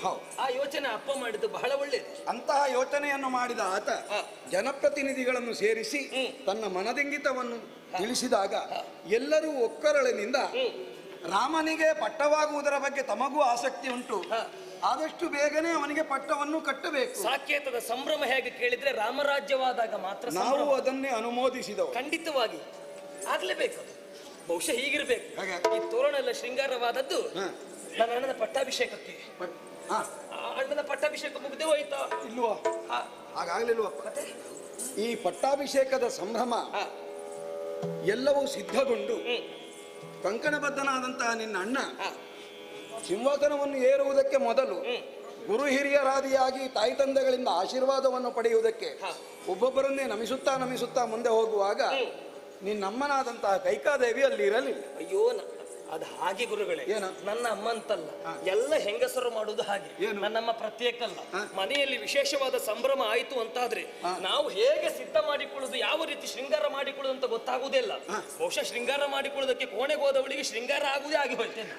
ಹಾಗೆ ಇರಬಹುದೋ ಏನೋ ಎನ್ನುವಂತೆ ತನ್ನ ಅಮ್ಮ ಬರಲಿಲ್ಲ ಅಂದ್ರೆ ನಿನ್ನಮ್ಮ ಅಂತಲ್ಲ, ತನ್ನ ಅಮ್ಮ ಬರಲಿಲ್ಲ, ಹೋಗಿ ನೋಡಿಲ್ಲ ಬಾ ಲಕ್ಷ್ಮಣ ಎಂಬುದಾಗಿ ಲಕ್ಷ್ಮಣನನ್ನು ಕಳುಹಿಸಿದ ರಾಮ. ಆಮೇಲೆ ಹೋದಂತಹ ಲಕ್ಷ್ಮಣನಲ್ಲಿ ನಿನ್ನಲ್ಲಿ ನನಗೆ ಯಾವ ಕಾರ್ಯವೂ ಇಲ್ಲ, ಯಾಕೆ ಬರಲಿಲ್ಲ ಎನ್ನುವುದು ತಿಳಿಯಬೇಕಿದ್ರೆ ಚಕ್ರವರ್ತಿಯ ಬರಲಿ ಎನ್ನುವ ಸಂದೇಶವನ್ನು ಅವಳು ಕಳುಹಿದಳು. ಅಷ್ಟೊತ್ತೀಗ ಅಯ್ಯೋ, ಯಾಕೆ ನಮ್ಮ ಅಮ್ಮನಿಗೆ ಆ ಬುದ್ಧಿ ಬಂತು ಗುರುಗಳೇ? ಅದನ್ನೇ ಯೋಚನೆ ಮಾಡಿದಂತಹ ದೊರೆ ಎಲ್ಲರನ್ನೂ ಹಿಂದುಳಿದು ತಾನು ಮೊಡದಿಯ ಅಂತಃಪುರವನ್ನು ಸೇರಿಕೊಂಡ. ಆಮೇಲೆ ಅವನು ಅಲ್ಲಿಗೆ ಹೋಗುವಾಗ ಆಕೆ ಶೋಕಾಗಾರದಲ್ಲಿದ್ದನು. ನಮ್ಮಮ್ಮನ ಅವಳ ಶೋಕವನ್ನು ನಿವಾರಿಸಿ ಅವಳನ್ನು ಪ್ರಸನ್ನೀಕರಿಸುವುದಕ್ಕೆ ಬಹಳಷ್ಟು ರಮಿಸಿ ಒಲಿಸಿ ಮಾತನಾಡಿಸಿದಾಗ ಹಿಂದೆ ಕೆಲ ಕಾಲದ ಹಿಂದೆ ನಿನಗೂ ಗೊತ್ತುಂಟಲ್ಲ ಶಂಬರವಧೆಯ ಪ್ರಕರಣದ ಕಥೆಯನ್ನು ನಾವು ಹೇಳಿದ್ದೇವೆ. ಗೊತ್ತುಂಟು, ಕೇಳಿದ್ದೇನೆ. ಆ ಕಾಲದಲ್ಲಿ ತಾನು ಪ್ರಾಪ್ತಿಸಿಕೊಂಡಂತಹ ವರಗಳನ್ನು ಚಕ್ರವರ್ತಿಯಲ್ಲಿಯೇ ಆಕೆ ನ್ಯಾಸಭೂತವಾಗಿ ಇರಿಸಿದ್ದಳಲ್ಲ, ಅದನ್ನು ತನಗೆ ಈಗ ಕೊಡಬೇಕು ಎನ್ನುವಂತೆ ಕೇಳಿಕೊಂಡಳಂತೆ. ಆ ಸಮಯದಲ್ಲಿ ವರ ಕೇಳುವುದಕ್ಕೆ ಮುಂದಾದದ್ದ ನಮ್ಮ ಅಮ್ಮನಿಗೆ ಬೇರೆ ಸಮಯವೇ ಸಿಗ್ಲಿಲ್ಲ. ಅಂದ್ರೆ ಸಂತೋಷದಿಂದ ರಾಮರಾಜ್ಯದ ಕಾಣಬೇಕೆನ್ನುವ ಕಾರಣಕ್ಕಾಗಿ ಪಟ್ಟಾಭಿಷೇಕಕ್ಕೆ ಸಿದ್ಧರಾದ್ರೆ ಅಷ್ಟೊತ್ತಿಗೆ ವರ ಅಂತ ನಮ್ಮ ಅದು ಹೇಗಿರಬೇಕು? ಚಕ್ರವರ್ತಿಯಾಗಿ ನಿನ್ನ ಅಪ್ಪ ಕೊಟ್ಟಂತಹ ವರವನ್ನು ಅವನು ಚಕ್ರವರ್ತಿ ಆಗಿರುವಾಗಲೇ ಅವನಿಂದ ಪಡೆದುಕೊಳ್ಳಬೇಕು ಎನ್ನುವ ಕಾರಣವೂ ಇದ್ರೂ ಇರಬಹುದು ಬಿಡಿ. ಆಮೇಲೆ ಏನು ವರ ಎಂಬುದಾಗಿ ಕೇಳಿದಾಗ ಅವಳ ಆಯ್ಕೆ ಎರಡೇ ಇದ್ದದ್ದಂತೆ. ಏನಂತೆ? ಮೊದಲನೆಯದಾಗಿ ರಾಮನ ಬದಲಿಗೆ ಭರತನಿಗೆ ಪಟ್ಟಾಭಿಷೇಕ ಆಗಿದೆ. ನನಗೂ ಪಟ್ಟವಂತ ಏನ್ ನಮ್ಮ ಅಮ್ಮನಿಗೆ ತಲೆ ಹಾಳಾಗಿದೆ ಗುರುಗಳೇ. ಪಟ್ಟಾಭಿಷೇಕನಾಗುವುದಕ್ಕೆ ಯೋಗ್ಯ ಇದ್ದದ್ದು ರಾಮನಿಗೆ ಎನ್ನುವುದನ್ನು ತೋರಿಸಿಕೊಟ್ಟದಿದ್ರೆ ತಾಟಕ್ಕೆ ಹಾಗೂ ಸುಬಾಹುವನ್ನ ಕೊಂದು ದಾನವರನ್ನ ಕೊಲ್ಲುವಂತ ಸಾಮರ್ಥ್ಯ ಇದ್ದವ ನನ್ನಣ್ಣ ರಾಮಚಂದ್ರ ಎನ್ನುವ ಹಾಗೆ ಅಂದೇ ತೋರಿಸಿಕೊಟ್ಟವರವರು ಸಿಂಹಾಸನಕ್ಕೆ ಅವರ ಯಾವತ್ತು ಸಿದ್ಧರು ಬದ್ಧರಾಗಿರ್ಬೇಕೆನ್ನುವ ಹಾಗೆ ಸಾಕೇತದ ಸರ್ವ ಪ್ರಜೆಗಳು ಒಪ್ಪಿರುವಾಗ ಅವಳಿಗೆ ಯಾಕೆ ಆ ಬುದ್ಧಿ ಬಂತು ಗುರುಗಳೇ? ಆದರೆ ನಿನ್ನ ಅಣ್ಣನಾದಂತಹ ರಾಮನ ಸಕಲ ಗುಣಗಳನ್ನು ಬಲ್ಲ ನಿನ್ನ ತಂದೆ ರಾಮನಾದರೇನು ಭರತನಾದರೆ ಏನು, ರಾಮ ವಿರೋಧ ಮಾಡ್ಲಿಕ್ಕಂತೂ ಇಲ್ಲ, ಭರತ ಒಪ್ಲಿಕ್ಕೂ ಇಲ್ಲ. ಏನೇ ಇರಲಿ ಮುಂದಿನ ವರ ಏನು ಎಂದು ಕೇಳಿದಾಗ ಮತ್ತೊಂದನ್ನು ಕೇಳಿದನು. ಯಾವುದು? ಭರತನಿಗೆ ಪಟ್ಟವಾದ ಮೇಲೆ ರಾಮನಿಗೆ 14 ವರ್ಷಗಳ ಕಾಲ ವನವಾಸ. ರಾಮನಿಗೆ ವನವಾಸವ? ಏನು ನಮ್ಮ ಅಮ್ಮನಿಗೆ ತಲೆ ಕೆಟ್ಟಿದೆ ಅಂತ? ರಾಮಚಂದ್ರಮನಿಗೆ ವನವಾಸ ಬಿಡಿ. ಅಮ್ಮ ಹೇಳಿದ್ವಿ, ಅಮ್ಮ ಯಾವುದೇ ರೀತಿಯಲ್ಲಿ ಯೋಚನೆ ಮಾಡಿ ಹೇಳಿರ್ಬಹುದು. ನಮ್ಮ ಅಪ್ಪ ಅದಕ್ಕೆಲ್ಲ ಒಪ್ಪುವರಲ್ಲ. ನಮ್ಮ ಅಪ್ಪ ಅಷ್ಟೊತ್ತಿಗೆ ಒಪ್ಪುವುದಕ್ಕೆ ಸಾಧ್ಯವೇ ಇಲ್ಲ. ರಾಮನನ್ನು ಬಿಟ್ಟಿರುವುದಕ್ಕಾಗದೆ ವಿಲ್ವಲಗೊಂಡಂತಹ ಚಕ್ರವರ್ತಿ ಕುಸಿದು ಅಲ್ಲಿಗೆ ಹೊರಗಿದನಂತೆ. ಆಮೇಲೆ ನಿಗದಿತ ಒಂದು ಸಮಯದ ಒಳಗೆ ತಂದೆ ಬರಲಿಲ್ಲ ಎನ್ನುವ ಕಾರಣಕ್ಕೆ ರಾಮನೇ ಅವರನ್ನು ಅನ್ವೇಷಿಸಿಕೊಂಡು ಅಲ್ಲಿಗೆ ಬರುವಾಗ ಈ ಎಲ್ಲಾ ವಿದ್ಯಮಾನಗಳನ್ನು ನಿನ್ನ ತಾಯಿಯೇ ರಾಮನಿಗೆ ಉಸುರಿದಳಂತೆ. ಆಮೇಲೆ ಏನಾಯ್ತು ಗುರುಗಳೇ? ರಾಮ ಹೇಳಿದಿಷ್ಟೇ, ಏನು? ಇಷ್ಟೊಂದು ಚಿಕ್ಕ ಕಾರ್ಯಕ್ಕಾಗಿ ಇಷ್ಟೊಂದು ಯೋಚನೆಯೇ ತಾಯಿ, ಯೋಚನೆ ಮಾಡಬೇಕಾದ್ದಿಲ್ಲ ಎಂಬಂತೆ ಅವಳನ್ನು ಸಮಾಧಾನಿಸಿ, ಅಪ್ಪಯ್ಯನಿಗೆ ನೀನು ಕೊಟ್ಟಂತಹ ಮಾತನ್ನು ನಾನು ನಡೆಸಿಕೊಡ್ತೇನೆ, ನನಗೆ ಅನುಜ್ಞೆಯನ್ನು ಕೊಡು ಎಂದು ಕೈ ಮುಗಿದು ಕಾಲಿಗೆ ಎರಗಿದನು. ಆಮೇಲೆ ಏನಾಯ್ತು? ಆಮೇಲೆ ಏನಾಗುವುದು? ಹೊರಟು ನಿಂತಹ ರಾಮನ ಜೊತೆಯಲ್ಲಿ ಸೀತೆಯು ಲಕ್ಷ್ಮಣನೂ ಒಳಗೂಡಿಕೊಂಡು ವನಪ್ರದೇಶದ ಕಡೆಗೆ ಮುಂದುವರಿದರು. ಗುರುಗಳೇ ಗುರುಗಳೇ, ಅಣ್ಣ ಏನು ಹಾಗೆ ಹೇಳಿ ಹೊರಡಬಹುದು, ನೀವಾದ್ರೂ ತಡಿಬೇಕಾ ಬೇಡ ಗುರುಗಳೇ? ತಡೆಯಬಹುದಿತ್ತು, ಆದರೆ ಇದು ಪೂರ್ತಿಯಾಗಿ ರಾಜಕಾರ್ಯಕ್ಕೆ ಸಂಬಂಧಿಸಿದಂತಹ ವ್ಯವಹಾರವಲ್ಲ. ಇದರಲ್ಲಿ ಕೌಟುಂಬಿಕವಾದಂತಹ ನ್ಯಾಯವಿದ್ದುದರಿಂದ ಅನ್ಯರ ಕುಟುಂಬದಲ್ಲಿ ನಾವು ಹಸ್ತಕ್ಷೇಪ ಮಾಡಬಾರದಲ್ಲ. ಹಾಗಾಗಿ ನಾವು ಸ್ವಲ್ಪ ಹಿಂದುಳಿದ್ವಿ. ನೀವು ಹೋಗದಿದ್ರು ನಮ್ಮ ಅಪ್ಪನಾದ್ರೂ ತಡಿಬೇಕಿತ್ತಲ್ವಾ? ಅಪ್ಪನು ತಡೆಯುವ ಪ್ರಯತ್ನವನ್ನು ಮಾಡದೆ ಇರುತ್ತಾನೆ. ರಾಮ ರಾಮ ರಾಮ ಎಂಬುದಾಗಿ ಬಹಳಷ್ಟು ಪ್ರಲಾಪಿಸಿದ. ಆದರೆ ತಾನು ಅರೆಗಳಿಗೆಯೂ ಅಲ್ಲಿ ನಿತ್ಯನೆಂದಾದರೆ ತನ್ನ ಮನಸ್ಸಿನ ತೀರ್ಮಾನದಲ್ಲಿ ವ್ಯತ್ಯಯ ಗೋಚರವಾದೀತು ಎನ್ನುವ ಕಾರಣಕ್ಕೋಸ್ಕರವಾಗಿ ಸುಮಂತ್ರನೊಡನೆ ರಥವನ್ನು ಏರಿ ರಾಮಭದ್ರ ವನದ ಕಡೆಗೆ ಹೊರಟೇ ಬಿಟ್ಟ. ಹಾಗಾದ್ರೆ ಉಳಿದ ಪ್ರಜೆಗಳೆಲ್ಲರೂ ಸೇರಿ ಅವನನ್ನು ಹಿಂಬಾಲಿಸಬೇಕಾಗಿತ್ತು. ಬಹಳಷ್ಟು ಪ್ರಯತ್ನ ಮಾಡಿದ್ದಾರೆ, ಬಹಳಷ್ಟು ಮಂದಿ ಅವರನ್ನು ಹಿಂಬಾಲಿಸಿ ಹೋದವರು ಇದ್ದಾರೆ. ಬಹುಶಃ ಹೀಗಿರಬಹುದು. ಅಮ್ಮ ಹೇಳಿದ್ದಾಳೆ ಎನ್ನುವ ಕಾರಣಕ್ಕೆ ಹೋಗಿ ಒಂದು 4 ದಿನದಲ್ಲಿ ಮನ ಪರಿವರ್ತನೆಯಾಗಿ ಮತ್ತೆ ನಮ್ಮ ಅಪ್ಪನನ್ನ ಕಾಣುವುದಕ್ಕೆ ಬಂದರೂ ಬರಬಹುದಿತ್ತು, ಬಂದಿರಬೇಕು. ಆ ಸಾಧ್ಯತೆಯನ್ನು ಮಾಡುವುದಕ್ಕೋಸ್ಕರವಾಗಿಯೇ ಜೊತೆಯಲ್ಲಿ ಸುಮಂತ್ರನು ಹೋಗಿ ಅವನಿಗೆ ಬೇಕಾದಂತೆ ಉಪಬೋಧನೆಯನ್ನು ಮಾಡಿದ್ದು. ಯಾವುದಕ್ಕೂ ಒಗ್ಗದೆ ಬಗ್ಗದೆ ಇದ್ದಂತಹ ರಾಮ ಸುಮಂತ್ರನನ್ನು ಮರಳಿ ಕಳುಹಿದಾಗ ರಾಮ ಬರಲಿಲ್ಲ, ಇನ್ನು 14 ವರ್ಷಗಳ ಕಾಲದವರೆಗೆ ರಾಮ ಬರುವುದಿಲ್ಲ ಎನ್ನುವುದನ್ನು ಮನದಟ್ಟು ಮಾಡಿಕೊಂಡಂತಹ ನಿಮ್ಮಯ್ಯ ದಶರಥ ಭೂಪಾಲ ರಾಮ ರಾಮ ರಾಮ ಎನ್ನುತ್ತಾ ಅರ್ಥನಾದವನ್ನು ಮಾಡುತ್ತಾ ನಮ್ಮ ಅಪ್ಪ ಈ ಪೂರ್ವದಲ್ಲಿ ನಿನ್ನ ವಂಶೀಯರು ಯಾವ ದೇವಲೋಕವನ್ನು ಸೇರಿದರು ಅಂತಹ ಸ್ವರ್ಗಕ್ಕೆ ತಾನು ನಡೆದೇ ಬಿಟ್ಟ. ಆ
ಇದ್ದೇನೆ.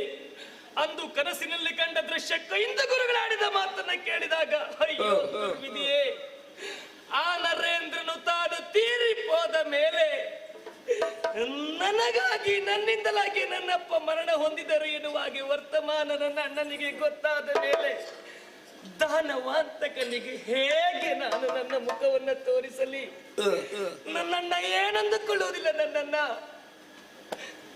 ಗುರುಗಳೇ, ಸತ್ಯ ಹೇಳಿ ಗುರುಗಳೇ, ನನ್ನ ಅಪ್ಪ ಸಾಯುವುದಕ್ಕೆ ಕಾರಣ ಯಾರು? ಯಾರು ಹೇಳಿ ಗುರುಗಳೇ, ಯಾರು ಗುರುಗಳೇ? ಕಾರಣವೇನೆನ್ನುವುದಾಗಿ ಹೇಗೆ ಹೇಳುವುದು? ಯೋಚನೆ ಮಾಡಿದರೆ ಅವರೋ ಇವರೋ ಎಂಬುದಾಗಿ ನಾವೇ ತಪ್ಪು ತಿಳಿದುಕೊಳ್ಳುವುದಕ್ಕೆ ಸಾಧ್ಯವಾಗ್ತದೆ. ಆದ್ದರಿಂದ ನೀನು ಸ್ವಲ್ಪ ಕ್ಷಮತೆಯಿಂದ ಸಮಾಧಾನದಿಂದ ವರ್ತಿಸಬೇಕು. ಅಂದ್ರೆ ಸಮಾಧಾನ ಆಗಬೇಕು ಅಂದ್ರೆ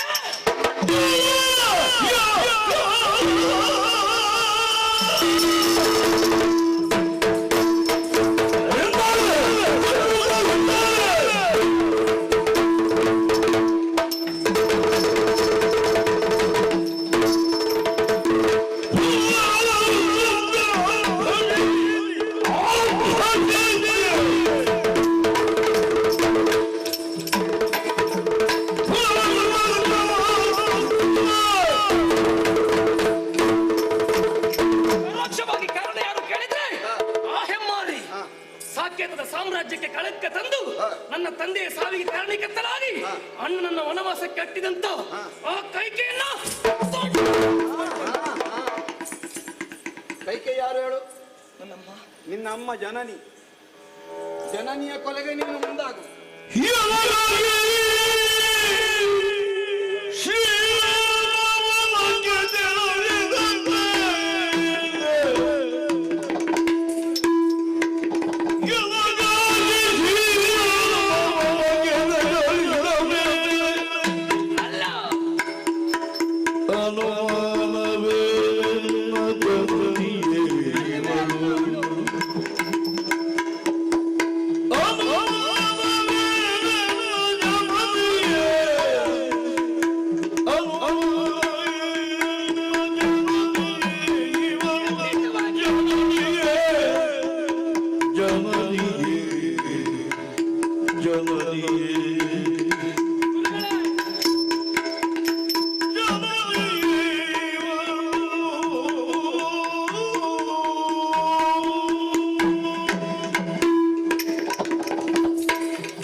ಹೋದನಂತಾದ್ರೆ ಇವಳು ಯಾವ ಕಾರಣಕ್ಕೂ ಜನನಿ ಅಲ್ಲ.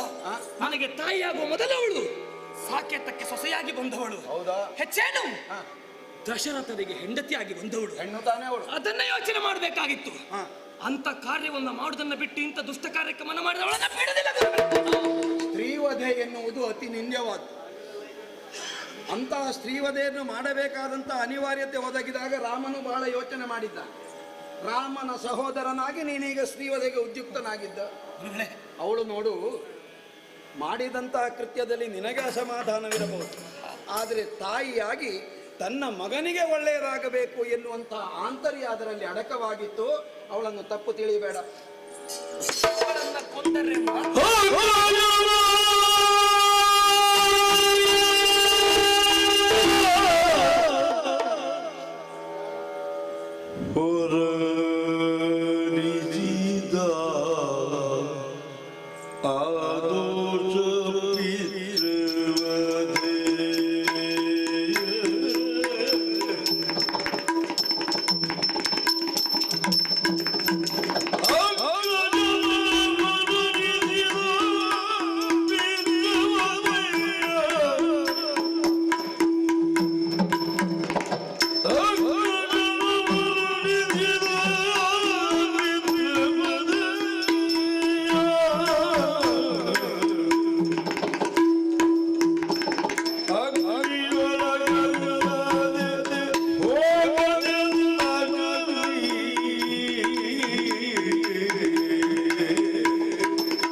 ಪಾಪಿ ಆಗುತ್ತೀಯಾ? ಹೌದು, ಆದ್ರೆ ರಾಮನ ಸಹೋದರನಾಗಿ ನಾನು ಪಾಪಿಯಾಗಿ ಬಿಟ್ಟೆ ಗುರುಗಳೇ, ಪಾಪಿಯಾಗಿ ಬಿಟ್ಟೆ. ಹೇಗೆ? ನನಗೋಸ್ಕರ ಶ್ರೀರಾಮಚಂದ್ರಮ ವನವಾಸ ದೀಕ್ಷೆಯನ್ನ ಕೈಗೆತ್ತಿಕೊಂಡ. ರಾಮ ವನವಾಸಕ್ಕೆ ಹೋದ ಎನ್ನುವ ಕಾರಣಕ್ಕಾಗಿಯೇ ನನ್ನಯ್ಯ ದಶರಥ ಭೂಪತಿಗಳು ಪ್ರಾಣವನ್ನು ಬಿಟ್ಟು ಹೋದರು.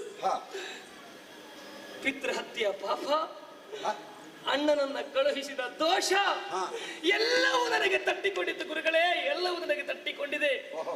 ಇದೆಲ್ಲವೂ ದೂರ ಆಗಬೇಕು ಅಂತಾದ್ರೆ ರಾಮನಿಗೆ ತಮ್ಮನಾಗಿ ಹುಟ್ಟಿದಂತ ಭರತ ದೋಷರಹಿತನಾಗಬೇಕು ಅಂತಾದ್ರೆ ಇದ್ದದ್ದು ಒಂದೇ ಒಂದು ದಾರಿ ಗುರುಗಳೇ, ನಿಮ್ಮ ಆಶೀರ್ವಾದ ಬೇಕು ನನಗೆ. ನಾನು ಮಾಡಿದ ತಪ್ಪಿಗೆ ಅಗ್ನಿ ಎಲ್ಲರನ್ನ ಶುಚಿಗೊಳಿಸುತ್ತದೆ ಅಂತೆ ನಾನು ಮಾಡಿದಂತ ಪಾಪ ಕರ್ಮ ಶುಚಿಯಾಗುವುದಕ್ಕಾಗಿ ಅಗ್ನಿಗೆ ಹಾರಿ ತನ್ನ ಪ್ರಾಣವನ್ನು ಸಮರ್ಪಣೆ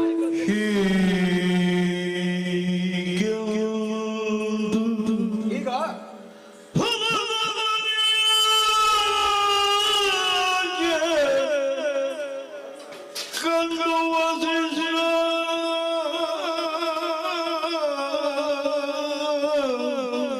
ಏನ ಇದೆಲ್ಲ?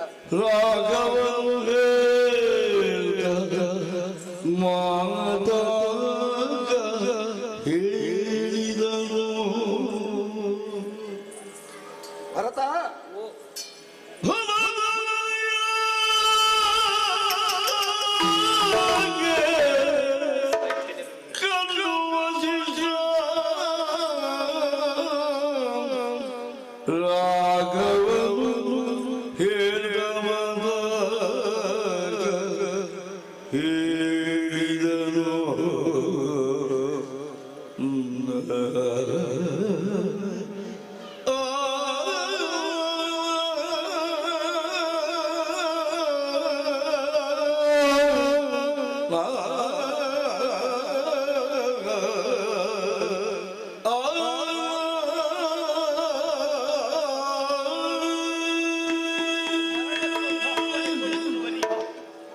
ಹೇಗಾದಿತಪ್ಪ ಅದು?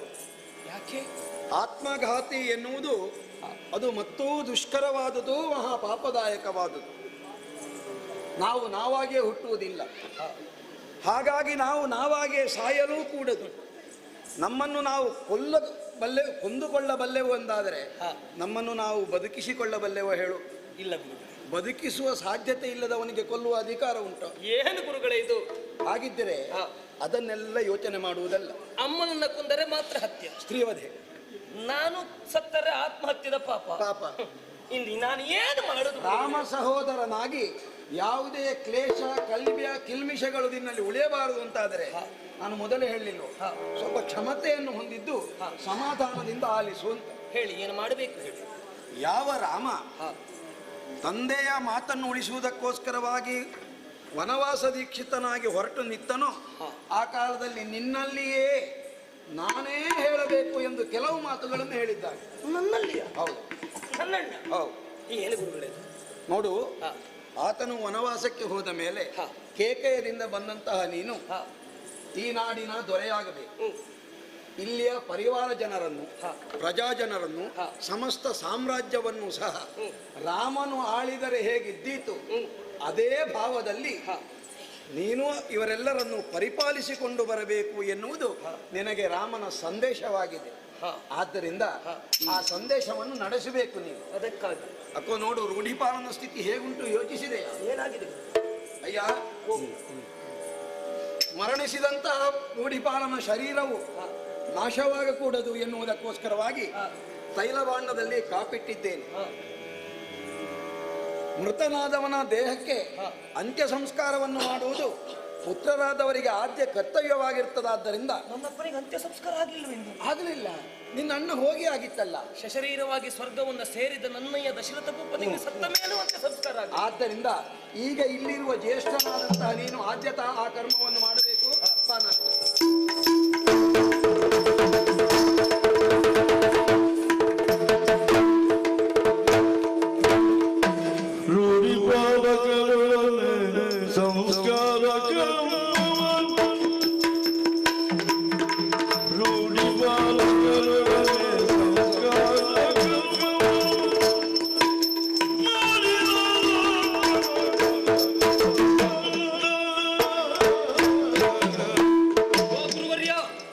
ನಿಮ್ಮ ನಿರ್ದೇಶನದಂತೆ ಹಾ. ತಂದೆಯವರಿಗೆ ಮಾಡಬೇಕಾದ ಅಂತ್ಯಕ್ರಿಯೆಗಳನ್ನೆಲ್ಲ ಮಾಡಿ ಪೂರೈಸಿದ ಹಾಗಾಯಿತು. ಆಯ್ತಲ್ಲ? ಹೌದು. ಹೌದು.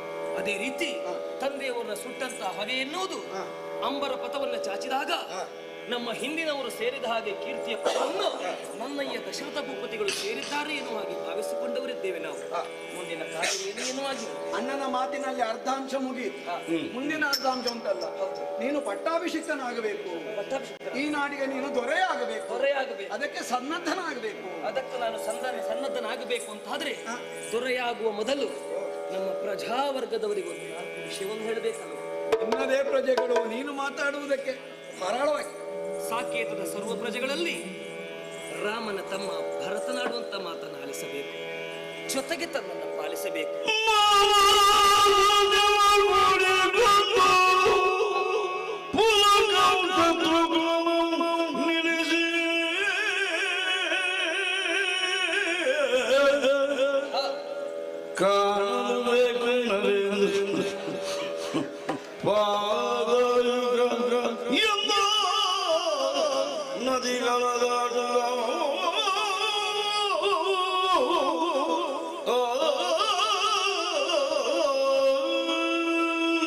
ನಿಮ್ಮೆಲ್ಲರ ಯೋಚನೆ ಹೀಗಿರಬಹುದು.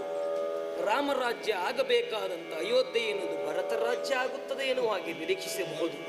ಹಾಗಂತ ಸಾಕೇತದ ಪೀಠವನ್ನು ಏರುವುದಕ್ಕೆ ಯಾವತ್ತೂ ರಾಮನ ತಮ್ಮನಾಗಿ ಭರತನಾದಂತ ನಾನು ಸಿದ್ಧನಾಗುವುದಿಲ್ಲ. ಸಾಕೇತದಲ್ಲಿ ಇರಬೇಕಾದವನು ಯಾರು ಕೇಳಿದ್ರೆ ನನ್ನಣ್ಣನಾದಂತ ಶ್ರೀರಾಮಚಂದ್ರನೇ ಅಧಿಕಾರಿಯಾಗಿ ಇರಬೇಕೆ ವಿನಃ ಭರತನ ಆಳ್ವಿಕೆ ಯಾವತ್ತೂ ಆಗಕೂಡಬಹುದು. ದಿನಗಳು ಎಷ್ಟೇ ಉರುಳಲಿ, ಸಮಯಗಳು ಎಷ್ಟೇ ಕಳೆಯಲಿ, ನನ್ನಣ್ಣ ಶ್ರೀರಾಮಚಂದ್ರಮ ಎಲ್ಲೇ ಇರಲಿ, ಅವನನ್ನ ಸಾಕೇತಕ್ಕೆ ಕರೆತಂದು ಸಾಕೇತದ ದೊರೆಯನ್ನಾಗಿ ನಾನು ಮಾಡುತ್ತೇನೆ. ಅದೆಲ್ಲದಕ್ಕೂ ನಿಮ್ಮ ಆಶೀರ್ವಾದ ಎನ್ನುವುದು ಬೇಕು ನನಗೆ. ಗುರುಗಳೇ, ಅವರೆಲ್ಲರೂ ಸಮ್ಮತಿಯನ್ನು ಸೂಚಿಸ್ತಾ ಇದ್ದಾರೆ. ಗುರುಗಳೇ, ಎಲ್ಲರ ನಿರೀಕ್ಷೆ ಇದ್ದದ್ದು ರಾಮನ ಮೇಲೆ ವಿನಃ ಭರತನ ಮೇಲೆ ಅಲ್ಲ ಎಂದಾದ್ರೂ ಅರ್ಥ ಆಯ್ತಲ್ಲ. ಭರತನು ಬಂದು ಈ ಮಾತನ್ನು ಆಡಿಯಾನು ಎನ್ನುವ ನಿರೀಕ್ಷೆ ಅವರಲ್ಲಿತ್ತಲ್ಲ. ಹೌದು. ನಾನು ಈಗ ನಿನ್ನಲ್ಲಿ ಹೇಳುವುದು ಏನು, ಈಗ ನೀನು ಹೇಗೂ ಅಣ್ಣನನ್ನು ಕಾಣುವುದಕ್ಕೆ ಹೋಗುವವನಲ್ಲ. ಹೌದು. ನಿನ್ನ ಜೊತೆ ನಾನು ಒಂದು ಸೇರಿಕೊಳ್ಳಲು. ಗುರುಗಳೇ, ನಿಮಗೂ ಅದೇ ಆಸೆ ಇದ್ದು ನನ್ನನ್ನು ಪರೀಕ್ಷೆ ಮಾಡಿದ್ದೆ ನೀವು. ಬೇಕಾಗ್ತದೆ ಮಗು. ಒಂದು ಸ್ಥಾನವನ್ನು ಒಬ್ಬಾತ ಅಲಂಕರಿಸಬೇಕು, ನಿರ್ವಹಿಸಬೇಕು ಅಂತಾದ್ರೆ ಅದಕ್ಕೆ ಯೋಗ್ಯವಾದಂತಹ ಕ್ಷಮತೆ ಬೇಕು, ಹಾಗೆಯೇ ಅಂತ ಹೃದಯ ಬೇಕು. ಯಾವ ರಾಮನ ಸ್ಥಾನದಲ್ಲಿ ಮಾನ್ಯನಾಗುವುದಕ್ಕೆ ನೀನು ಮನವನ್ನು ಮುಂದು ಮಾಡಿಕೊಳ್ಳಲಿಲ್ವೋ, ಮತ್ತೆ ಮತ್ತೆ ನಿನ್ನನ್ನೇ ನೀನು ತೂಗಿ ಅಳೆಯುವುದಕ್ಕೆ ಆರಂಭ ಮಾಡಿದೆಯೋ, ಆವಾಗಲೇ ನಿನ್ನ ಅರ್ಹತೆ ನನಗೆ ಗೊತ್ತಾಗಿದೆ. ಆದ್ರೆ ಅದು ಪ್ರಜಾಜನಕ್ಕೂ ಗೊತ್ತಾಗಿ ಅದೇ ರೀತಿ ಮುಂದುವರಿಯಬೇಕು. ಆನೆ ಸೇನೆ ಮಂದಿ ಮಾರ್ಗಗಳೆಲ್ಲ ಸಿದ್ಧವಾಗಿದೆ.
ಧರ್ಮವನ್ನು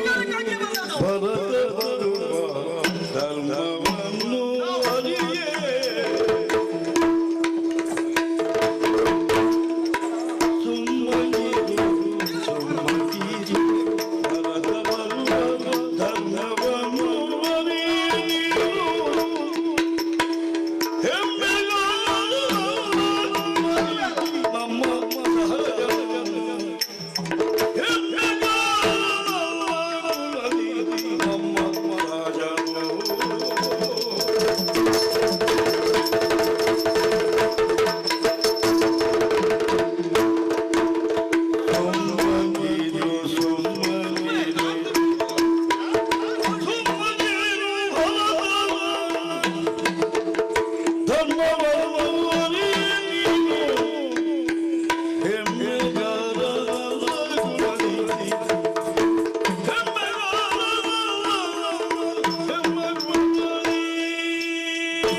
ಸಾಧ್ಯವಿಲ್ಲ.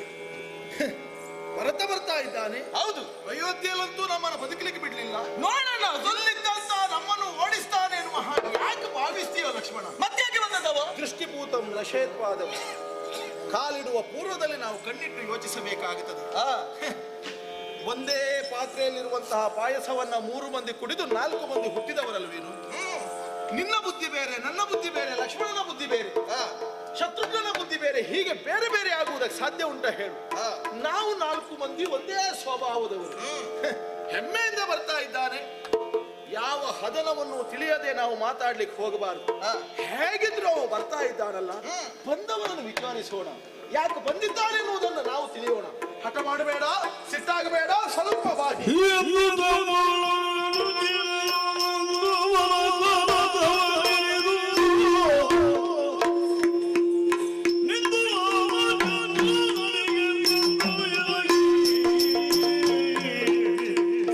ಅಣ್ಣನನ್ನು ಹುಡುಕಿಕೊಂಡು ಇಲ್ಲಿಯ ತನಕ ಬಂದವನಿದ್ದೇನೆ.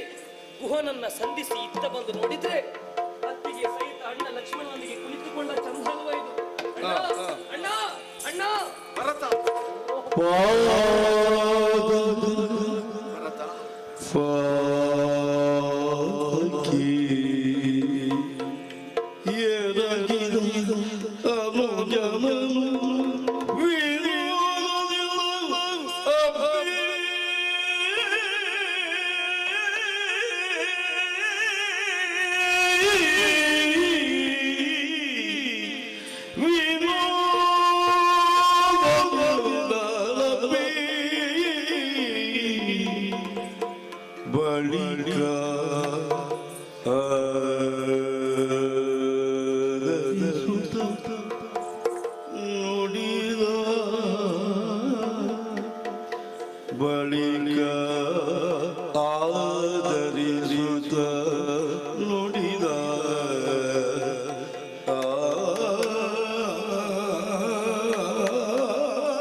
ಚಂದ್ರಮ ನೀನು. ಸೂರ್ಯವಂಶದಲ್ಲಿ ಹುಟ್ಟಿದಂತಹ ರಾಯರುಗಳೆಲ್ಲ ಪ್ರತಿ ಸೂರ್ಯನ ಹಾಗೆ ಕಂಗೊಳಿಸಿದವರಲ್ವೇ ಈ ಪೃಥ್ವಿಯಲ್ಲಿ. ನೀನು ಅಷ್ಟೇ, ನಾನು ಅಷ್ಟೇ, ಸೂರ್ಯ ವಂಶದಲ್ಲಿ ಉದ್ಭವಿಸಿದವರು. ಒಂದೆಯ ಇನ್ನ ವಂಶ ವಾರಿಧಿ ಚಂದ್ರಮ ಎನ್ನುವ ಹಾಗೆ ಕರೆಯುವುದಕ್ಕೂ ಕಾರಣ ಹೇಳಿ. ನನ್ನ ಅನುಪಸ್ಥಿತಿಯಲ್ಲಿ ಸಾಕೇತದ ಪುಣ್ಯ ಸಿಂಹಾಸನವನ್ನ ಏರಬೇಕಾದವನು ನೀನು, ಪ್ರತಿ ಸೂರ್ಯನ ಹಾಗೆ ಕಂಗೊಳಿಸಬೇಕಾದವನು ನೀನು. ಭರತ, ಒಂದು ವಿಷಯದಲ್ಲಿ ನನ್ನನ್ನು ಕ್ಷಮಿಸಿ ಬಿಡಪ್ಪ. ರಾಜಕೀಯದಲ್ಲಿ ಅನಿರೀಕ್ಷಿತವಾದಂತಹ ಬೆಳವಣಿಗೆ ಆದ ಕಾರಣಕ್ಕಾಗಿ ನಾನು ವನವಾಸಕ್ಕೆ ಹೊರಡಬೇಕಾದಂತಹ ಸ್ಥಿತಿ ಒದಗಿ ಬಂತು. ನಿನ್ನಲ್ಲಿ ಹೇಳಿ ಬರಬೇಕಾಗಿತ್ತು, ಆದ್ರೆ ಹೇಳದೇ ಬರುವುದಕ್ಕೆ ಕಾರಣ ನೀನು ನಿನ್ನ ಅಜ್ಜನ ಮನೆ ಆದಂತಹ ಕೇಕೆಯಲ್ಲಿದ್ದದ್ದು. ತಮ್ಮ, ನಾನು ನಿನ್ನಲ್ಲಿ ಹೇಳಿ ಬರಲಿಲ್ಲ ಎನ್ನುವ ಕಾರಣಕ್ಕಾಗಿ ನೊಂದುಕೊಳ್ಳಿ ಏನು? ನನ್ನ ಮೇಲೆ ಬೇಸರ ಆಯ್ತೇನು? ನನ್ನ ಮೇಲೆ ಸಿಟ್ಟೇನು ನಿನಗೆ? ಇಲ್ವಲ್ಲ, ಕೇವಲ ಅಜ್ಜನ ಮನೆಯಿಂದ ನೇರ ಇಲ್ಲಿಗೆ ಬಂದದಲ್ವಲ್ಲ ಭರತ. ಸಾಕೇತಕ್ಕೆ ಹೋಗಿ ಬಂದವನಲ್ವಿ? ಕ್ಷೇಮವೇ ಭರತ, ಕ್ಷೇಮವೇ.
ದಶರಥ ಪಿತರು ಕ್ಷೇಮವೇ.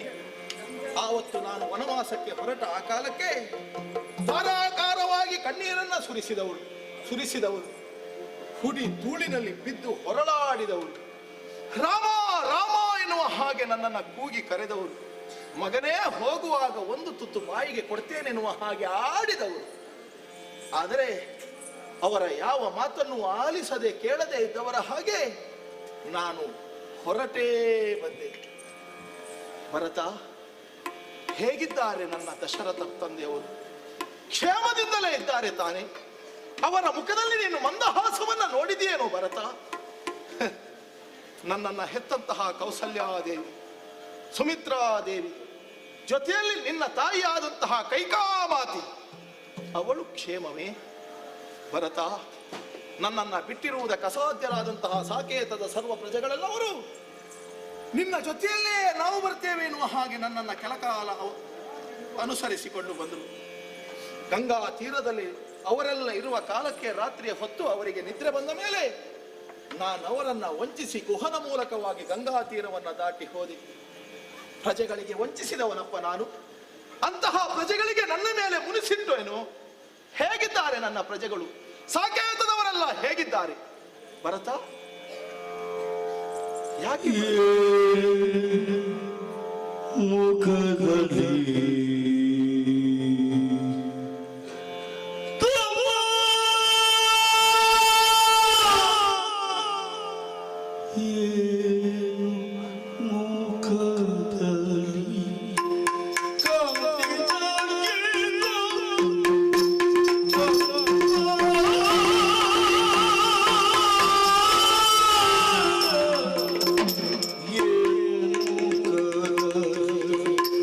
God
ಕುಶಲ ಸಮಾಚಾರವನ್ನ ನಿನ್ನಲ್ಲಿ ಪರಿಪರಿಯಲ್ಲಿ ವಿಚಾರಿಸುತ್ತಾ ಇದ್ದರೂ ಕೂಡ ಯಾವ ಪ್ರಶ್ನೆಗೂ ನೀನು ಉತ್ತರಿಸುತ್ತಾ ಇಲ್ಲ. ನಿರುತ್ತರನಾಗಿ ನೆಲನೋಟಕನಾಗಿ ಸುಮ್ಮನೇ ಇದ್ದೀಯಲ್ಲ.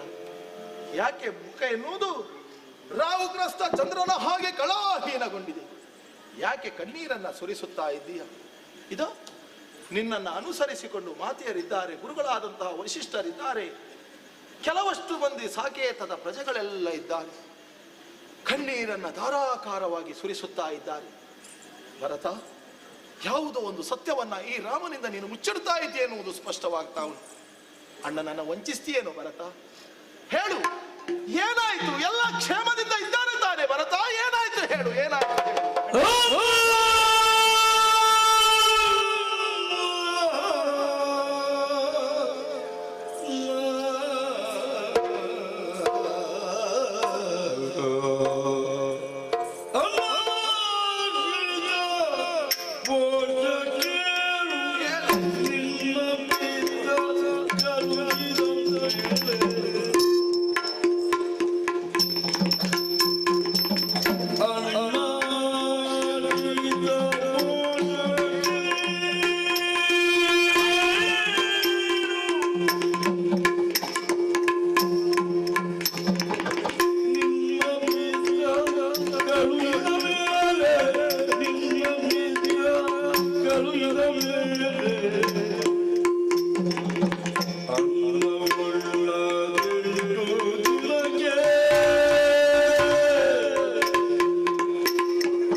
ಯಾರು ನಿನ್ನ ಆಶ್ರಯವನ್ನು ಯಾಚಿಸುತ್ತಾರೋ ಅವರನ್ನ ಹೊರೆಯುವವನು ನೀನಲ್ಲ. ಗುರು ವಸಿಷ್ಠರು ಹೇಳುತ್ತಾರೆ ಎನ್ನುವ ಕಾರಣಕ್ಕಾಗಿ ಸುಮ್ಮನುಳಿದೆ. ಅಲ್ಲ ಬಂದಂತ ಸಾಕೇತದ ಪ್ರಜೆಗಳು ಉತ್ತರವನ್ನು ಕೊಡುತ್ತಾರೆ ಎನ್ನುವ ಕಾರಣಕ್ಕಾಗಿ ಸುಮ್ಮನಾದೆ. ಅವರ್ಯಾರು ಉತ್ತರಿಸಬೇಕಿಲ್ಲ. ನಾನೇ ಖಂಡಿತವಾಗಿ ಹೇಳುತ್ತೇನಣ್ಣ. ಹೇಳಿದೆಲ್ಲ ಇನಕುಲದ ಚಂದ್ರಮ ಎನ್ನುವ ಹಾಗೆ, ಸಾಕೇತದಲ್ಲಿ ನೀನು ಪ್ರತಿಚಂದ್ರ ಇದ್ದ ಹಾಗೆ ಎನ್ನುವ ಹಾಗೆ. ಅಣ್ಣ, ಕತ್ತಲಾಯಿತು ಅಂತ ಆದ್ರೆ ಕತ್ತಲೆಯನ್ನ ಹೋಗಲಾಡಿಸುವುದಕ್ಕಾಗಿ ಚಂದ್ರನ ಬೆಳಕು ಸಾಕಾದಿತ್ತು. ಅದೇ ಪ್ರಳಯ ಆಯಿತು ಅಂತಾದ್ರೆ ಪ್ರಳಯವನ್ನ ತಡೆಯುವುದಕ್ಕೆ ಯಾವ ಚಂದ್ರನಿಂದ ಸಾಧ್ಯವಾದಿತ್ತು ಅಣ್ಣಯ್ಯ? ಹೇಳು ಅಣ್ಣ ನೀನೇ. ಪ್ರಳಯವೇ? ಹೌದಣ್ಣ. ಯಾಕಿಷ್ಟು ಒಗಟಾಗಿ ಹೇಳುತ್ತಾ ಇದೆಯಾ ಭರತ?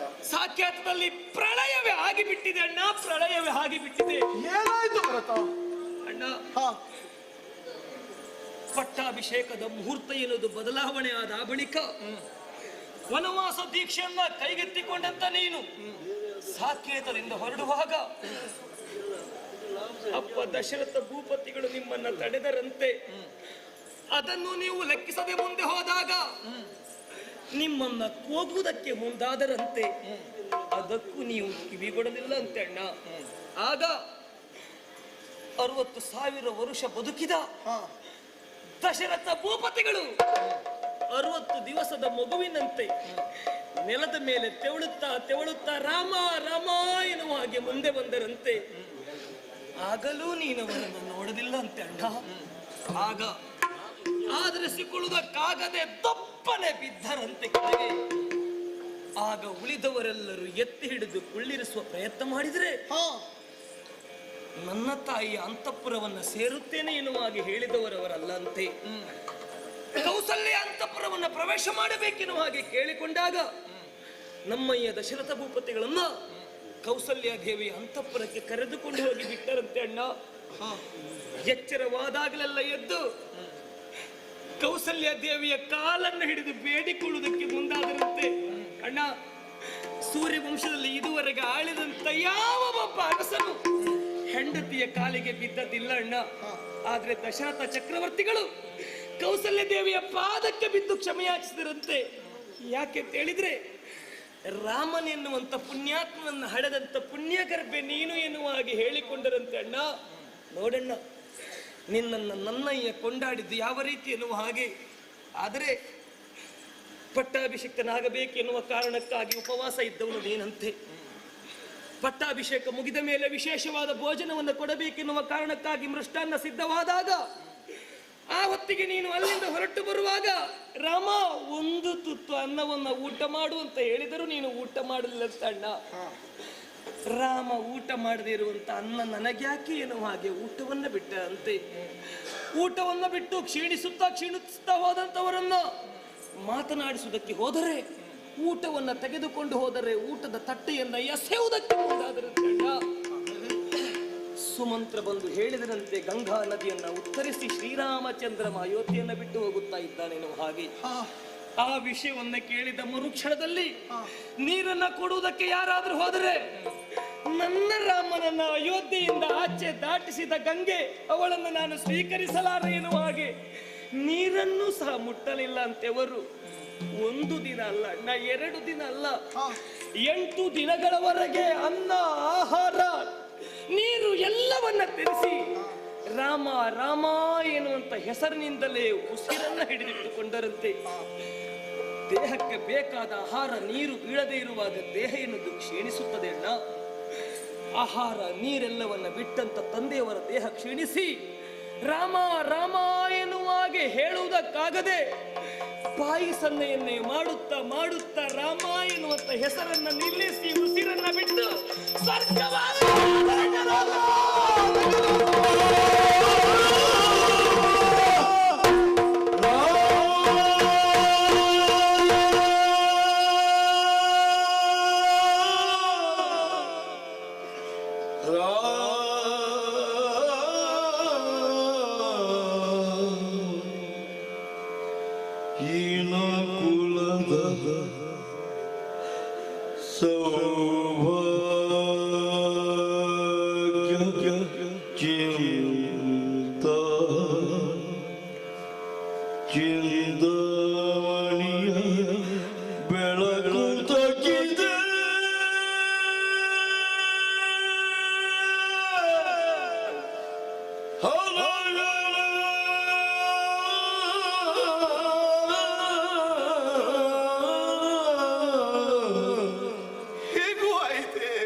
ಕಾಂತೆ ಜಾನಕಿ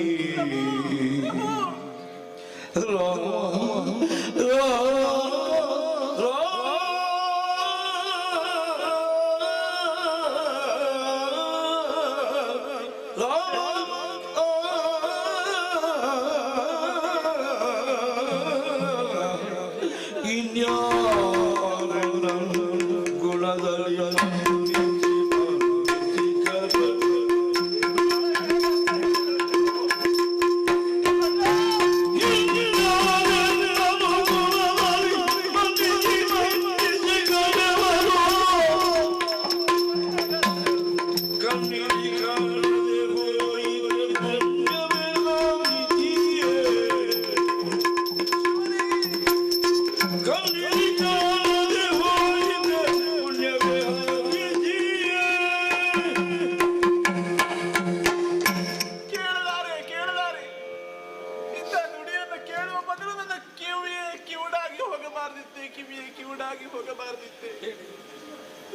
ಅರಮನೆಯಲ್ಲಿ ಮಗಳೇ ಜಾನಕಿ, ಮಗಳೇ ಸೀತಾ ಎನ್ನುವ ಹಾಗೆ ಬಾಯಿ ತುಂಬ ಕರೆಯುತ್ತಾ ಇದ್ದಂತ ನಮ್ಮ ಮಾವನವರು ಈ ಲೋಕದ ಯಾತ್ರೆಯನ್ನು ಪೂರೈಸಿ ಬಿಟ್ಟರೆ, ಹಾಗಿದ್ರೆ ಇನ್ನು ಪ್ರೀತಿಯಿಂದ ಅಕ್ಕರೆಯಿಂದ ಮಗಳೇ ಎನ್ನುವ ಹಾಗೆ ಕರೆಯುವ ಕೂಗು ನಿಂತು ಹೋಯಿತೆ.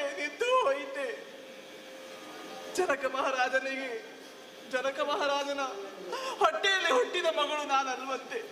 ಭೂಮಿಯಲ್ಲಿ ಸಿಕ್ಕಿದ ಈ ಹೆಣ್ಣು ಮಗುವನ್ನು ತೆಗೆದುಕೊಂಡು ಹೋಗಿ ನನ್ನ ಸ್ವಂತ ಮಗಳ ಹಾಗೆ ಸಾಕಿದ್ರು. ತಾಯಿಯ ಮುಖವನ್ನು ನಾನು ಕಾಣಲಿಲ್ಲ.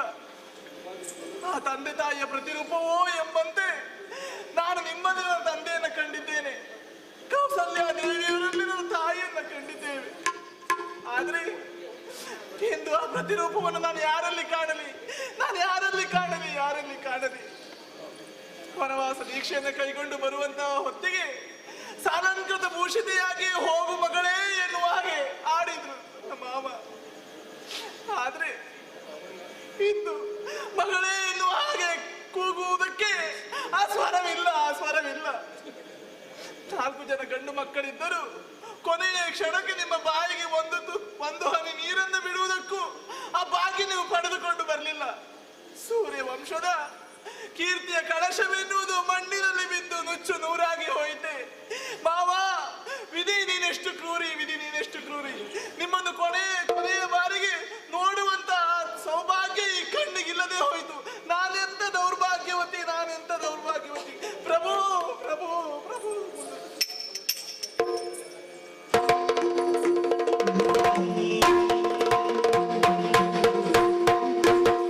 ಗುರುವರ್ಯ ರಾಮ, ಯಾರನ್ನೂ ಸಮಾಧಾನ ಮಾಡುವಂತಹ ಶಕ್ತಿ ನನಗಿಲ್ಲ ಗುರುಗಳೇ.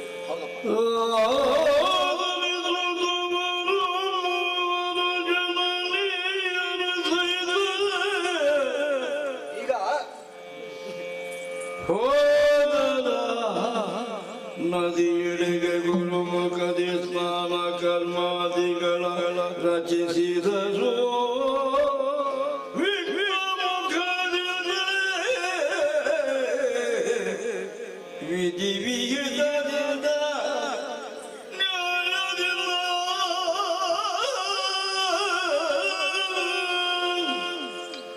ರಾಮಭದ್ರ, ಗುರುವರ್ಯ,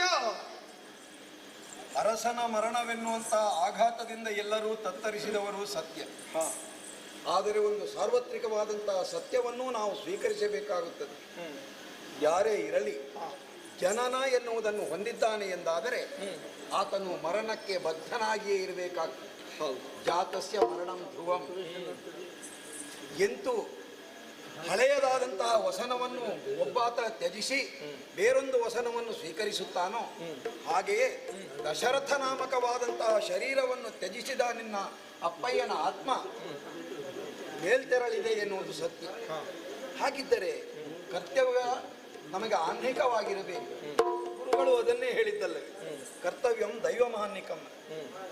ಆತನಿಗೆ ಮಗನಾಗಿ ಹುಟ್ಟಿದ ಕಾರಣದಿಂದಾಗಿ ಆ ಪುತ್ರತ್ವದ ಸಾಫಲ್ಯತೆಗೆ ನೀನು ಮಾಡಬೇಕಾದಂತಹ ಅಂತ್ಯಕ್ರಿಯೆಗಳನ್ನು ನೀನು ಸಲ್ಲಿಸಬೇಕು. ಭರತನೇನು ತಾತ್ಕಾಲಿಕವಾಗಿ ಅಲ್ಲಿ ಮಾಡಿದ್ದರೂ ಜ್ಯೇಷ್ಠ ಪುತ್ರನಾದಂತಹ ನೀನು ಪೂರ್ಣವಾದಂತಹ ಅಧಿಕಾರದಿಂದ ಆ ಎಲ್ಲ ಕಾರ್ಯಕ್ರಮಗಳನ್ನು ಮಾಡಬೇಕು. ಶೋಕದಲ್ಲಿಯೇ ನಮ್ಮನ್ನು ನಾವು ಕಳೆದುಕೊಳ್ಳುವುದಲ್ಲ, ಆದರೆ ಅದಕ್ಕೊಂದು ರೀತಿ ಉಂಟು. ಜ್ಯೇಷ್ಠಾನುಕ್ರಮದಲ್ಲಿ ಎದುರಿನಲ್ಲಿ ಸೀತೆ, ಅವಳ ಬೆಂಗಡೆಯಲ್ಲಿ ಲಕ್ಷ್ಮಣ, ಅವನ ಬೆಂಗಡೆಯಲ್ಲಿ ಭರತ, ಭರತನ ಬೆಂಗಡೆಯಲ್ಲಿ ನೀನು ಹೊಗಳು ನದಿಯ ಬಳಿ.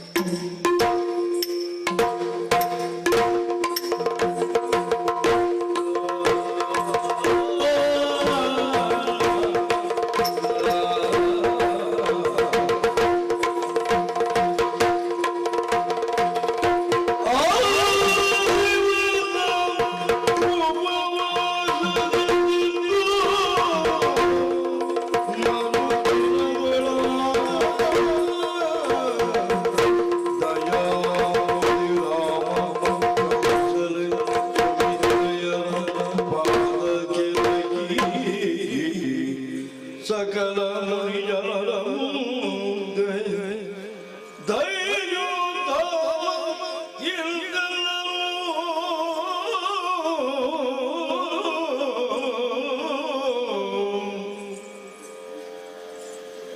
ಭರತ ಅಣ್ಣ, ತಂದೆಯವರಿಗೆ ಮಾಡಬೇಕಾದಂತಹ ಕಾರ್ಯಗಳನ್ನೆಲ್ಲ ಮುಗಿಸಿದ ಹಾಗಾಯಿತು.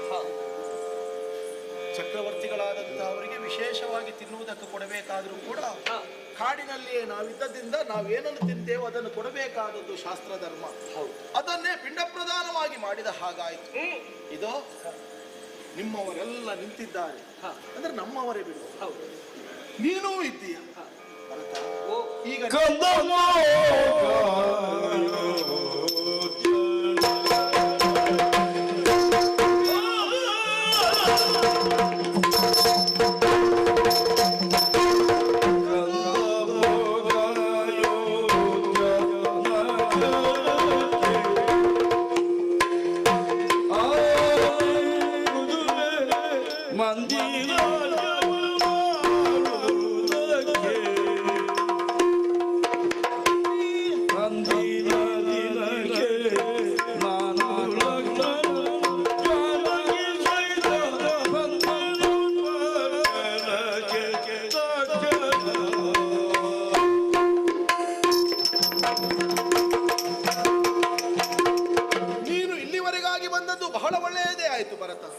ನೀ ಬಂದು ವಿಷಯವನ್ನ ತಿಳಿಸದೆ ಹೋದ್ರೆ ಹಿರಿಯ ಮಗನಾಗಿ ನಾ ಮಾಡಬೇಕಾದಂತಹ ಕರ್ತವ್ಯದಿಂದ ನಾನು ವಿಮುಖನಾಗಬೇಕಾಗಿತ್ತು.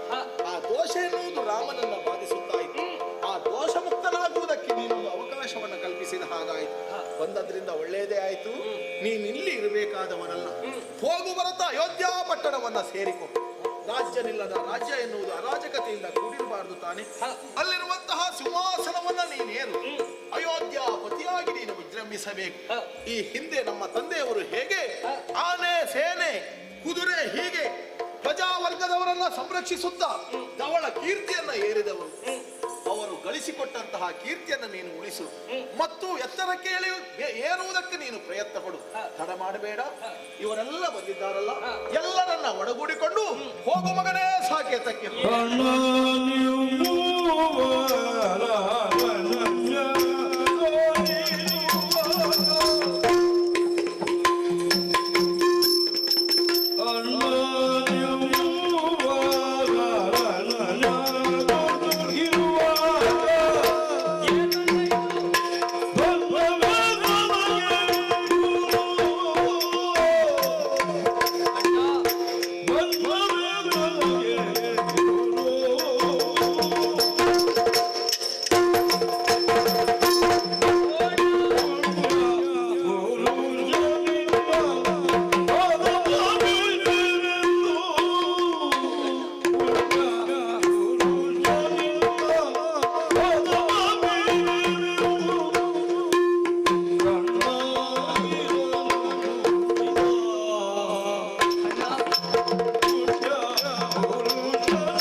ಬಣ್ಣವನ್ನೇ ಕಳೆದುಕೊಂಡಿದೆ ಅಯೋಧ್ಯ.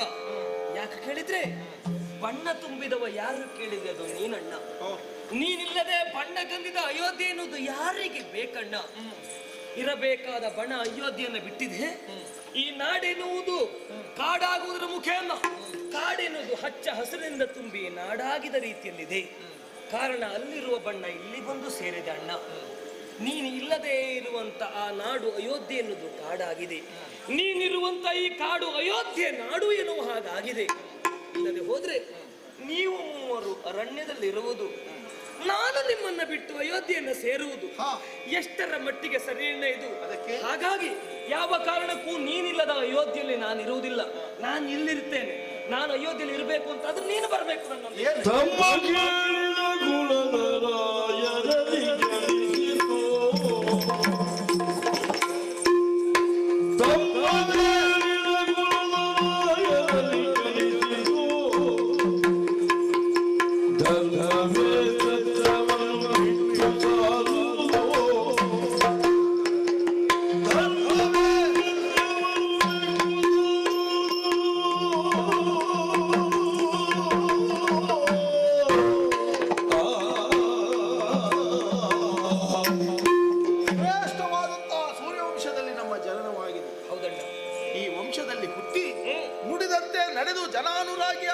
ಎಷ್ಟು ಮಂದಿ ಇಲ್ಲ ಹೇಳು. ಮನು, ಮಾಂಧಾತ, ಸಗರ, ಹರಿಶ್ಚಂದ್ರ, ಶಿಬಿಯೇ ಮೊದಲಾದವರು ಕೊಟ್ಟ ಮಾತನ್ನ ಉಳಿಸುವುದಕ್ಕಾಗಿ ಹರಿಶ್ಚಂದ್ರ ಹೆಂಡತಿ ಮಕ್ಕಳನ್ನ ಮಾರಾಟ ಮಾಡಿದ. ಹೌದಣ್ಣ. ಒಂದು ಪಕ್ಷಿಗೆ ಕೊಟ್ಟ ಮಾತನ್ನ ಉಳಿಸುವುದಕ್ಕಾಗಿ ಶಿಬಿ ತನ್ನ ತೊಡೆಯ ಮಾಂಸವನ್ನೇ ಕೊಟ್ಟ. ಆ ವಂಶದಲ್ಲಿ ಹುಟ್ಟಿದವ ಈ ರಾಮ ಧರ್ಮಕ್ಕೆ ವಿರುದ್ಧವಾಗಿ ನಡೆದುಕೊಳ್ಳಬೇಕು ಹೇಳು. ಕರ್ತವ್ಯ ನಿಷ್ಠೆಯಿಂದಲೇ ನಾನು ಇಲ್ಲಿವರೆಗಾಗಿ ಹೊರಟು ಬಂದದ್ದು. ಇದೋ ವನವಾಸವನ್ನ ನಾನು ದೀಕ್ಷೆ ಎನ್ನುವ ಹಾಗೆ ಅಂಗೀಕರಿಸಿದವರು. ಯಾವ ಕಾಲಕ್ಕೂ ಅದನ್ನ ಮೀರಿ ನಾನು ಬರುವ ಹಾಗಿಲ್ಲ. ಧರ್ಮವನ್ನ ಮೀರುವ ಹಾಗಿಲ್ಲ. ಆಡುವುದು ಸತ್ಯ, ಆಚರಿಸುವುದು ಧರ್ಮ, ಆರಾಧಿಸುವುದು ಭಗವಂತ. ಈ ಮೂರು ಎಲ್ಲಿ ಇರ್ತದೋ ಅಲ್ಲಿ ಸುಭೀಕ್ಷೆ ಎನ್ನುವುದು ತುಂಬಿ ತುಳುಕಾಡುವುದಕ್ಕೆ ಸಾಧ್ಯವಾಗುತ್ತದೆ. ಹಾಗಾಗಿ ನನ್ನನ್ನ ಅಧರ್ಮಕ್ಕೆ ಪ್ರಚೋದಿಸಬೇಡ. ಹೋಗು ಅಯೋಧ್ಯೆಗೆ, ಸಿಂಹಾಸನವನ್ನ ಏರು, ನನ್ನನ್ನು ಒತ್ತಾಯ ಪಡಿಸಬೇಡ. ಏನಣ್ಣ ಕೈಗೆ ರಾಮ ನುಡಿದ 16 ವರ್ಷದ ತುಡಿಯ ಮರುದಿನ ಬಂದು 16 ವರ್ಷದ ತುಡಿಯ ಮರುದಿನ ಬಂದು ಒದಗುವೆನು ಕಟ್ಟಣಗೆ ಇದು ಕಪಟವಲ್ಲ. ಒದಗುವೆನು ಕಟ್ಟಣಗೆ ಇದು ಕಪಟವಲ್ಲ.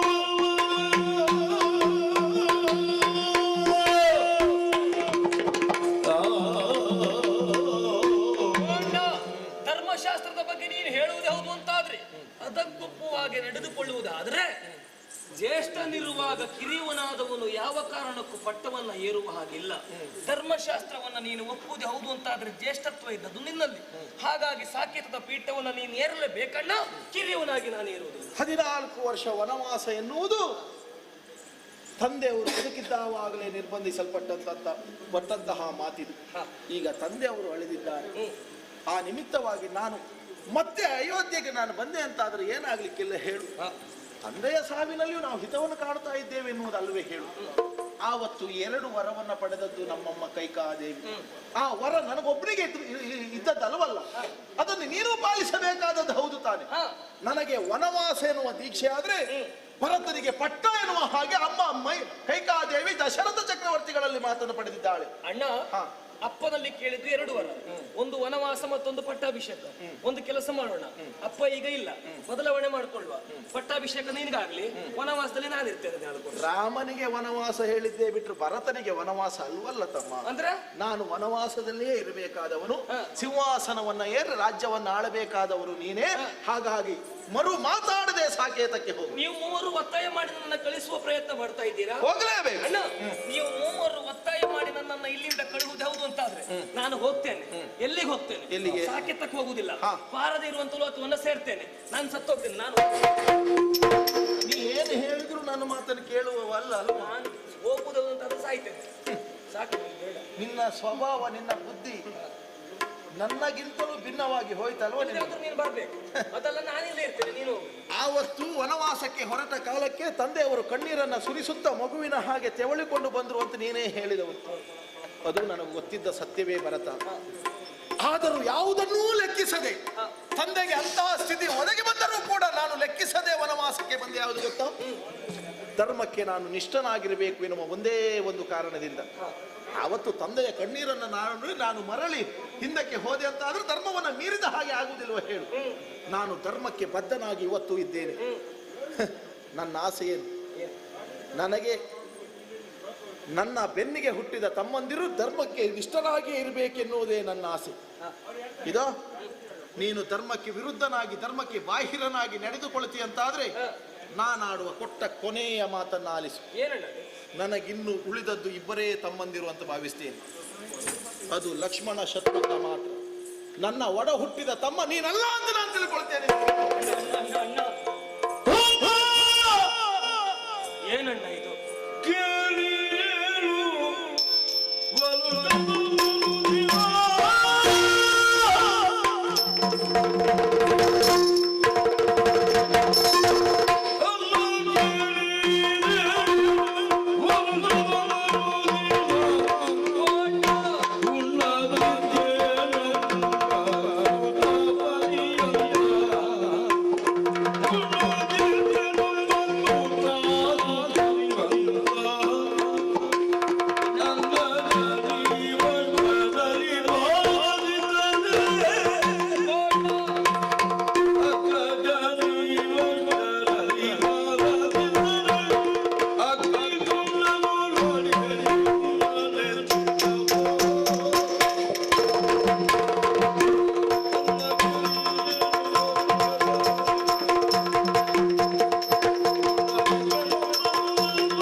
ಕೇಳದೆ ಇದ್ರೆ ನಿನ್ನ ತಮ್ಮನೇ ನಾನಲ್ವೇ ಅಲ್ಲ ಇರಲ್ಲ. ಧರ್ಮ ಮೀರಿದ ತಮ್ಮಂದಿರು ನನಗೆ ಅಗತ್ಯ ಇಲ್ವೋ ಭರತ?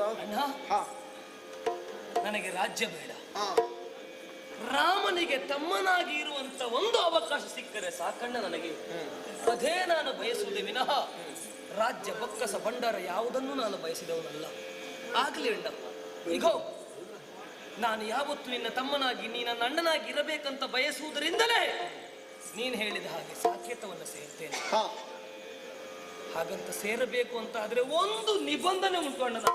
ಏನದು? ಹೇಳಿದೆಲ್ಲ 14 ವರ್ಷ ಮಾಡಬೇಕಾದ ಕಾರ್ಯವನ್ನು ಪೂರೈಸಿ ನೀನು ಸಾಕೇತಕ್ಕೆ ಬರ್ತೀನುವಾಗಿ ಒಂದೇ ಬರ್ತೇನೆ. 14 ವರ್ಷ ಕಾಯುತ್ತೇನೆ ನಿನಗಾಗಿ. ಎಲ್ಲಿಯಾದ್ರೂ ನೀ ಕೊಟ್ಟ ಅವಧಿಗಿಂತ ಒಂದು ಗಳಿಗೆ ಹೆಚ್ಚಾದ್ರೂ ನೀನು ಬರಲಿಲ್ಲ ಅಂತಾದ್ರೆ ಮತ್ತೆ ನಾನು ಬದುಕುವುದಿಲ್ಲ ಮತ್ತೆ. ಆಯ್ತು, ಕೊಟ್ಟ ಮಾತನ್ನ ಮೀರಲಾರೆ. 14 ವರ್ಷ ವನವಾಸ ಮುಗಿಸಿ 9 ಗಳಿಗೆ ಮುಗಿಯುವುದರ ಒಳಗಾಗಿ ಮತ್ತೆ ಬಂದು ನಾನು ನಿನ್ನನ್ನು ಕಾಣುತ್ತೇನೆ. ಲಕ್ಷ್ಮಣ ಅಣ್ಣ, ಈ ಮಾತನ್ನ ಬಾಣದ ತುದಿಯಿಂದ ಓಲೆಯ ಗರಿಯ ಮೇಲೆ ಬರೆದಿರು. ಸರಿ, ಕರ್ತವ್ಯ ನಿಷ್ಠರಾಗಿರುವ ಆ ಕಾಲಕ್ಕೆ ಎಲ್ಲಿಯಾದ್ರೂ ಅದನ್ನ ಮರೆತರೆ ನೀನು ನೆನಪಿಸು ತಮ್ಮ. ಖಂಡಿತ. ಕೊನೆಯದಾಗಿ ಒಂದು ಬೇಡಿಕೆ. ಏನದು? ಬೇರೆ ಯಾವುದಲ್ಲ ಅಣ್ಣ,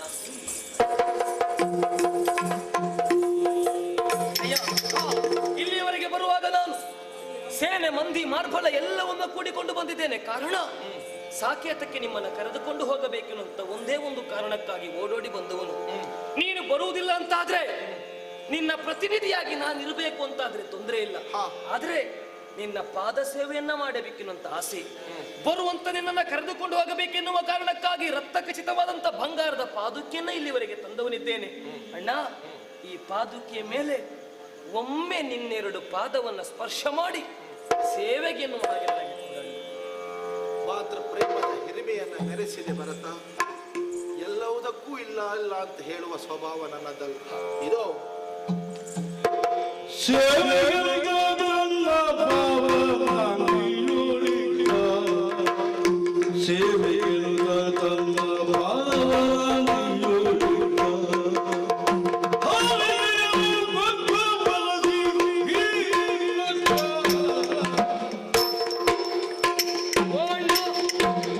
ಸೇವೆ ಎನ್ನುವ ಹಾಗೆ ಪಾದುಕೆಯನ್ನ ಕೊಂಡು ಹೋಗ್ತೇನೆ. ಹಾಗೆಂತ ಸಾಕೇತ ಸಾಮ್ರಾಜ್ಯವನ್ನ ಹೋಗಿ ಸಾಕೇತದ ಅರಮನೆಯಲ್ಲಿ ನಾನು ಯಾವ ಕಾರಣಕ್ಕೂ ಇರುವುದಿಲ್ಲ ಅಣ್ಣಯ್ಯ. ನೀನು ಬರುವಲ್ಲಿವರೆಗೆ 14 ವರ್ಷ ನಂದಿ ಗ್ರಾಮದಲ್ಲಿದ್ದು ಈ ಪಾದುಕೆಯನ್ನ ಪೂಜೆ ಮಾಡುತ್ತಾ ಇರುತ್ತೇನೆ. ಅಷ್ಟು ಮಾತ್ರವಲ್ಲಣ್ಣ, ರಾಜ್ಯ ಬೇಡ, ಬೊಕ್ಕಸ ಬೇಡ, ಭಂಡಾರ ಬೇಡ ಎನ್ನುವ ಹಾಗೆ ಎಲ್ಲವನ್ನ ತ್ಯಜಿಸಿ ನಾರು ಮಡಿಯನ್ನು ಹುಟ್ಟು ಇಲ್ಲಿವರೆಗೆ ಬಂದವನು ನೀನು ಅಣ್ಣ. ನಿನಗಿಲ್ಲದೆ ಇರುವುದು ನನಗ್ಯಾಕೆ ಅಣ್ಣ? 14 ವರ್ಷ ನೀನು ಬರುವಲ್ಲಿವರೆಗೆ ನನ್ನ ಈ ರಾಜ ಪೋಷಾಕಗಳೆಲ್ಲವನ್ನ ಕಳಚಿ ನಿನ್ನ ಹಾಗೆ ವ್ರತಧಾರಿಯಾಗಿ ನಾರು ಮಡಿಯನ್ನುಟ್ಟು ನಂದಿ ಗ್ರಾಮದಲ್ಲಿ ಈ ಪಾದುಕೆಗೋಸ್ಕರ ಒಂದು ಸಿಂಹಾಸನವನ್ನ ಮಾಡಿಕೊಂಡು ಅದರ ಮೇಲೆ ಪಾದುಕೆ ನೀಡಿದ್ರ ಮುಖೇನ ನಿನ್ನ ಪೂಜೆಯನ್ನ ಮಾಡುತ್ತಾ ಕಾಯುತ್ತಾ ಇರುತ್ತೇನಣ್ಣ. ಆದಷ್ಟು ಬೇಗ ರಾಮ ರಾಮ ಜಯ ರಾಮ ಶ್ರೀರಾಮ ಜಯ ರಾಮ ರಾಮ ರಾಮ ಜಯ ರಾಮ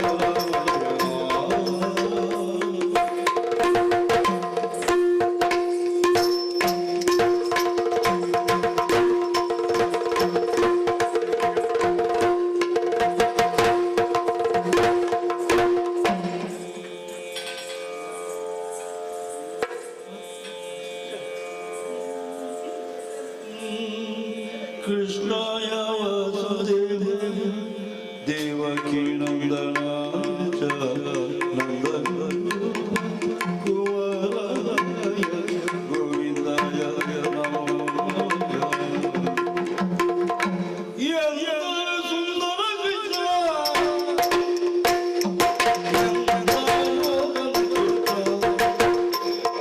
सुंदर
मंगलम भगवान विष्णु मंगलम मंगलम देवकी भक्तिरो मंगलम गरुड़ध्वजं सर्वमंगल मंगल्ये शिवे सर्वार्थ शरण्ये